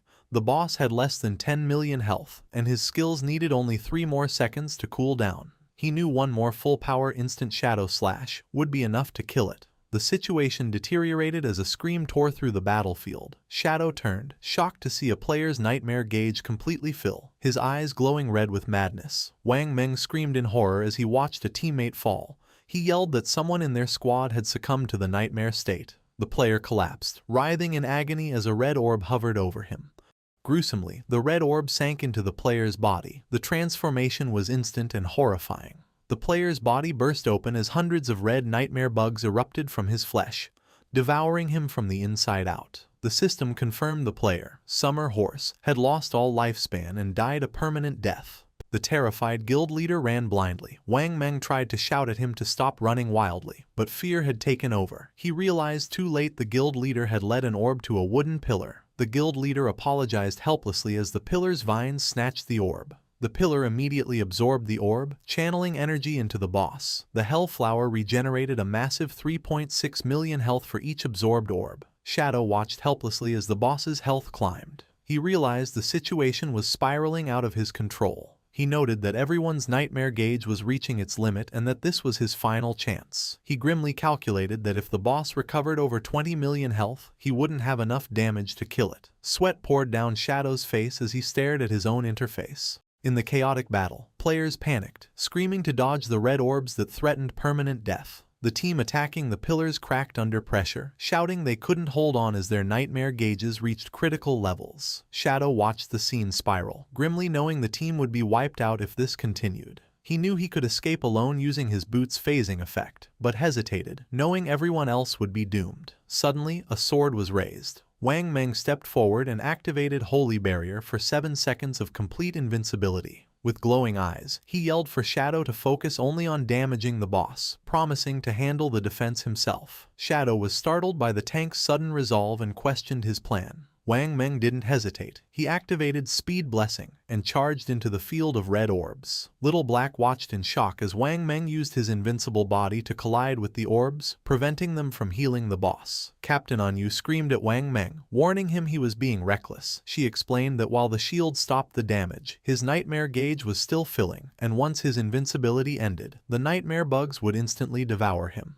Wang Meng smiled peacefully, saying he knew the cost but had to do it because it was the only way to win. As he rushed toward his death, Wang Meng declared that he trusted Shadow completely to lead them to victory. Captain Anyu agreed with the desperate plan, her eyes glowing. She activated Symbiotic Dragon Spirit, summoning a massive blue dragon linked to her life force. With a swing of her sword, she commanded the dragon to devour the deadly nightmare orbs. Because her life was linked to the dragon, the corruption affected her instantly. Her nightmare gauge hit maximum, and she vomited blood, enduring the curse so Shadow didn't have to. At that moment, Wang Meng's invincibility ran out, leaving him vulnerable to permanent death. Soon, Wang Meng knelt on the ground, glowing with a golden aura. Little Black screamed, realizing Anyu and Wang Meng were using their bodies to eat the orbs to buy Shadow time, and she rallied the team to join them. The other players rushed forward, using their bodies to intercept the red orbs, knowing they might survive if Shadow killed the boss quickly enough. Anquan, the swordsman, smiled confidently as orbs hit him, declaring their only job was to buy time for Shadow. Even Zhang Yaoying, the witch, laughed in the face of death, standing with the others. A support player realized that since they were entering the nightmare state anyway, they should use their final moments to buff Shadow. He cast a blessing and shouted for everyone to use their skills on their leader. The other mages immediately complied, casting every buff they had onto Shadow. He stood amidst the chaotic energy, fully buffed and crackling with blue lightning, as his teammates screamed for him to kill the boss and pull them from the nightmare. Shadow watched his teammates sacrifice themselves with amusement and determination, muttering they were a reckless bunch. His body overflowed with the massive energy his team had poured into him. Shadow immediately activated a cascade of skills: Silent Concealment, Deepest Darkness, Shield of Black Light, Shadow of Slaughter, and Grace of Release. With his power at its peak, he pointed a finger at the boss, issuing the final command. His dark clones materialized, encircling the Hell Flower of Nightmares. They unleashed a synchronized barrage of attacks, creating a vortex of purple slashes that shredded the boss's petals and registered 216 hits instantly. Shadow stood amidst the energy, his cape flowing. He leaped high into the air, positioning himself above the weakened monster. He descended like a meteor toward the flower's center, his eyes glowing with lethal intensity. A massive vertical slash bisected the boss, cutting through the flower and space itself. The monster exploded into a swirling vortex of energy. The twisted red pillars of the nightmare realm crumbled as the boss's influence faded. A system window appeared, announcing the party had achieved the global first kill of a diamond-grade boss. Below, Captain Anyu and Wang Meng lay exhausted but alive, surrounded by green healing flames as the nightmare ended. Anquan and Zhang Yaoying cheered, celebrating their success. Captain Anyu complained the curse had drained 10 years of her lifespan, but Wang Meng comforted her, saying it was a small price for survival, and proved that trusting Shadow was the right choice. As the boss dissipated, golden loot orbs rained down. A greedy player jumped for the treasure, but others shouted at him to stop, insisting Shadow should distribute it. However, Little Black looked around, realizing their leader was gone. The team called out, asking where Shadow was. He contacted them through voice chat, telling them to wait for him because his business was not yet finished. The team was confused, pointing out the boss was dead. Shadow appeared in the distance, shrouded in purple energy, and coldly confirmed that while the monster was dead, the people who deserved to die were still alive. He rode his skeletal dragon, Osiris, into the sky. He was hunting Theodore, who had already boarded a plane to flee back to Country M. Despite the distance, Shadow chased the plane high into the atmosphere, refusing to let the traitor escape. Theodore's earlier prophecy echoed, mocking the situation. The flower blooms as expected. You are the only lucky one. The invisible path in the sky will lead you back to your long-lost hometown. High in the night sky, our boy pursued the airplane on his skeletal dragon, Osiris. He had consumed over 3,500 years of tradable lifespan to synchronize his game abilities with reality, allowing him to bring his stats, equipment, and his epic-grade mount into the real world. With the dragon's immense speed, he finally caught up to the aircraft. Shadow leapt from the dragon's back, diving through the high-altitude winds and landing firmly on top of the speeding jet. He stood up, his eyes glowing yellow as dark energy surged around him, ready for his revenge. Inside the plane, the atmosphere was celebratory. 2 champagne glasses clinked together in a toast. Theodore and Mei Jing smiled at each other. Mei Jing congratulated him on his return to his hometown in Country M. Looking satisfied, Theodore welcomed Mei Jing and Tony as official members of Country M. As Mei Jing politely asked Theodore to look after them, Tony sat nearby looking at his phone. He laughed maliciously, wanting to check the news to see if the great Jia Pigs, Shadow's team, had all died yet. Tony checked his phone, but his expression shifted from mockery to pure shock. His hands trembling, he showed the others the impossible headline. Shadow's team had not only survived but had secured the first kill on the diamond-grade boss with almost no casualties. Mei Jing and Tony stared in disbelief, their jaws dropping as the reality of Shadow's power shattered their arrogance. Theodore was so shaken that his hand went limp, and his wine glass slipped and shattered on the floor, spilling red wine like blood. He stammered, unable to comprehend how anyone could survive the nightmare. Sitting in the dark cabin, Theodore frantically reviewed his prophecy, realizing with horror that he had interpreted it wrong. The true meaning of the omen of the star god clicked into place. He realized the pitiful ones were not Shadow's team, but his own subordinates. His gaze shifted to Tony and Mei Jing, and a cold chill ran down his spine as he understood the final line. "You are the only lucky one." If he was the only survivor, they were already doomed. As if summoned by his fear, Theodore looked past them and saw a nightmare come to life. Outside the plane's window, the masked face of Shadow appeared, his glowing yellow eyes staring directly at Theodore. Theodore screamed, pointing a trembling finger at the window and yelling that Shadow was outside. Tony, confused by his boss's breakdown, pressed his face to the glass to look. He turned back, puzzled, saying there was nothing out there but the empty sky, unaware death was inches away. Theodore stared at his phone in terror, confirming to his panicked subordinates that Shadow had indeed tracked them down. Tony, putting the pieces together, screamed that Shadow must have extracted the skeletal dragon into the real world. Theodore realized extracting an epic-grade mount would cost over 1,000 years of lifespan, a terrifying price. Mei Jing broke down in tears, convinced they were doomed. However, Theodore forced himself to think rationally, pointing out this was a civilian flight full of passengers. He reasoned that if Shadow tried to break in, the plane would be destroyed, killing everyone. With renewed confidence, Theodore declared that Shadow would never dare to kill innocent civilians, meaning they were safe until landing. He then revealed his ace. He had already contacted reinforcements. At the airport in Country M, a squad of elite-powered individuals was gathering. On the ground, a cybernetic soldier received the message that Shadow was arriving. The elites, including a woman with white hair and a hooded figure, entered a state of combat readiness. 2 other agents confirmed the mission change. A massive magic circle lit up the sky above the airport, with the objective set to kill Shadow the moment he landed. High in the air, Theodore believed they just needed to wait. He reassured Mei Jing and Tony that Country M never abandons its citizens. Relieved, Mei Jing thanked him, and Tony pledged their loyalty, unaware their safety was an illusion. Theodore's thoughts revealed his ruthless nature. While maintaining a calm facade, he knew Tony and Mei Jing's deaths were destined, and he believed himself to be the only lucky one. He planned his escape, recalling he had special cards distributed to informants. He would give a card to someone on the plane so he could use his Dark Star Boundary skill to swap positions with them if danger approached, ensuring his own safety. Theodore stood and walked down the aisle, scanning the passengers to find a scapegoat. He stopped next to a young man wearing red headphones, who looked up in confusion as Theodore greeted him. Theodore held out a golden card, lying that it would give the passenger powerful buffs. However, just as he extended his hand, a burst of black energy erupted from the shadows.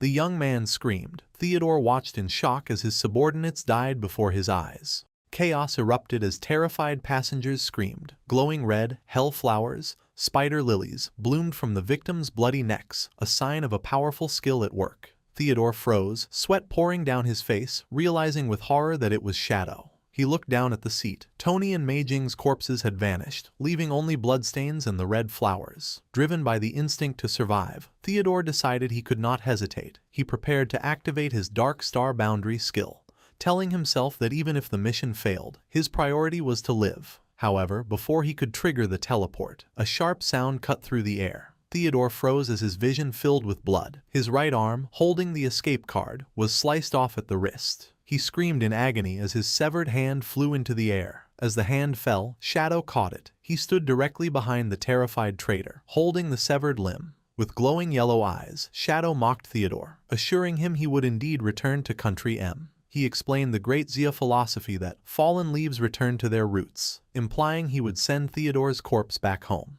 Shadow's gaze sharpened. He leaned in closer, instructing the mutilated man to deliver a message for him before he died. The horrifying meaning of Theodore's prophecy was finally revealed. In a dark room, the lifeless bodies of Chu Kunshan and Zuma lay on a bed, having suffered the fatal consequences of being dragged into the nightmare zone. Ethereal red spider lilies bloomed around their corpses, mocking Theodore's belief that he was the only lucky one. Back on the airplane, Shadow delivered his final, lethal strike. He plunged his hand into Theodore's chest and ripped out his beating heart. Theodore's face was frozen in shock as he stared at Shadow, a massive bloody hole in his chest, fulfilling his prophecy in the most gruesome way. Instantly killed, Theodore's body dropped to its knees and collapsed face first onto the airplane aisle. As a terrified Guy watched, Theodore's blood unnaturally spread across the floor, spelling out Shadow's final message to his enemies. Fallen leaves must return to their roots. Outside, the airplane continued its flight smoothly through the dark night sky, undisturbed. Having completed his mission, Shadow used his dark abilities to phase through the roof of the aircraft into the cold night air. Standing calmly atop the speeding plane, a blue ghostly aura surrounded his foot. He remarked on how practical his special boots were, having used their formless effect to bypass the plane's structure. Without hesitation, Shadow leaped backward into the empty air. Free-falling, he dropped precisely onto the back of his massive skeletal dragon, Osiris. Together, they dived away from the jet, descending into the night. As the airplane approached the glowing advanced cityscape of Country M, it prepared for its final descent. Unbeknownst to the passengers, a massive military operation waited on the ground. A commander orchestrated the ambush from a control room, ordering all units to their positions. The airport was heavily locked down, magical barriers and anti-stealth fields were activated, and devastating magical attacks were primed to fire as the aircraft descended. The moment the plane's landing gear touched the tarmac, the ground forces were ready for combat. An army of cloaked assassins, snipers, and shielded knights waited in the shadows, given strict orders to annihilate Shadow at any cost. Inside the cabin, ordinary passengers remained oblivious to the trap.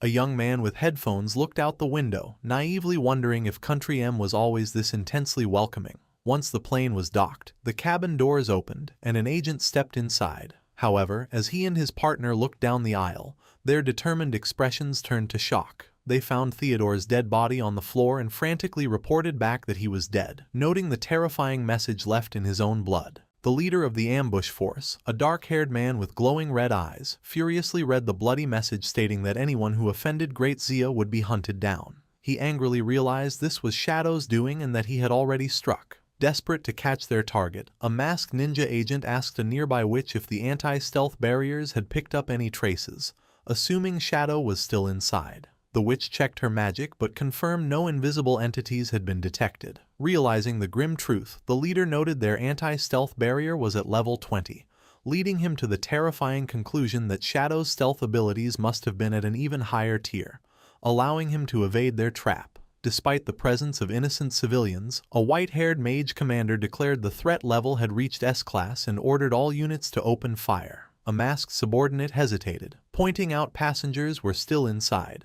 But the commander angrily slammed his staff down, demanding absolute obedience. He insisted Shadow was inside and ordered an immediate, full-power assault. Instantly, a massive barrage of magical projectiles and lasers was unleashed from the airport terminal. Inside the plane, the young man with headphones and another passenger looked out the window in terror, realizing too late they were under attack. The devastating magical strike streaked across the tarmac toward the defenseless airliner. Finally, a colossal sun-like spell was called down, resulting in a massive fiery explosion that completely obliterated the airplane. As the flames raged, a scout reported that the life detection barrier sensed no living beings remaining in the smoking wreckage. The red-eyed ambush leader stood silently watching the inferno, while a bald muscular man and another official approached him. The bald man angrily confronted the leader, warning him that Great Zia would not ignore the blatant murder of their civilians, and that flights between the two countries would be suspended. Throwing his arms up in frustration, the bald man complained that his long-term plan to use civilian flights to smuggle spies into Great Zia was now ruined, making it impossible to stop their enemy. The leader turned and glared at the bald man, coldly calling him a coward. He questioned how they could ever hope to oppose a nation with Shadow on its side if they lacked ruthless resolve. With his red eye glowing fiercely, he emphasized the harsh truth that death is permanent. Standing before the massive wall of fire, the red-eyed leader justified his extreme methods, stating that if Shadow had been truly on that plane, this was the perfect chance to kill him. He firmly believed even a fraction of a chance to eliminate Shadow was worth sacrificing the plane and everyone on board. The tension among the Country M forces boiled over. The bald man glared furiously at the leader, confronting him directly and declaring he had never trusted him. He then commanded the guy to be quiet, insulting him for being a half-breed with great Xia blood. Before the bald man could react, the red-eyed leader struck with blinding speed, delivering a brutal punch to the man's face. The sheer force sent the large muscular man flying backward through the air. Enveloped in crackling golden energy, the leader exposed his dark motivations.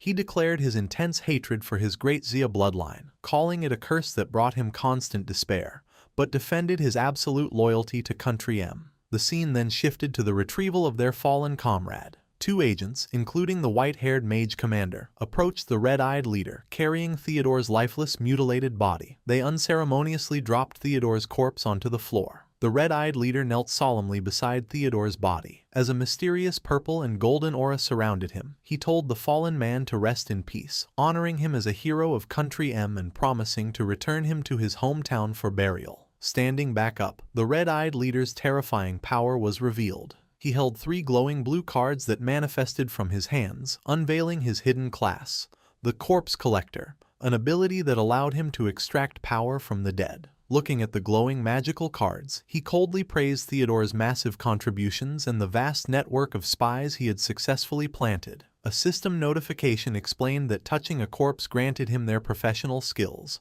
and acquiring duplicate skills leveled them up. Holding one of the glowing blue cards, his single red eye glowing with malice, the system confirmed he had successfully acquired Theodore's core abilities, including the divinatory omen of the star god and the spatial dark star boundary. Empowered by his fallen comrade's skills, the red-eyed leader made a chilling final vow to personally ensure the complete and absolute destruction of Great Xia.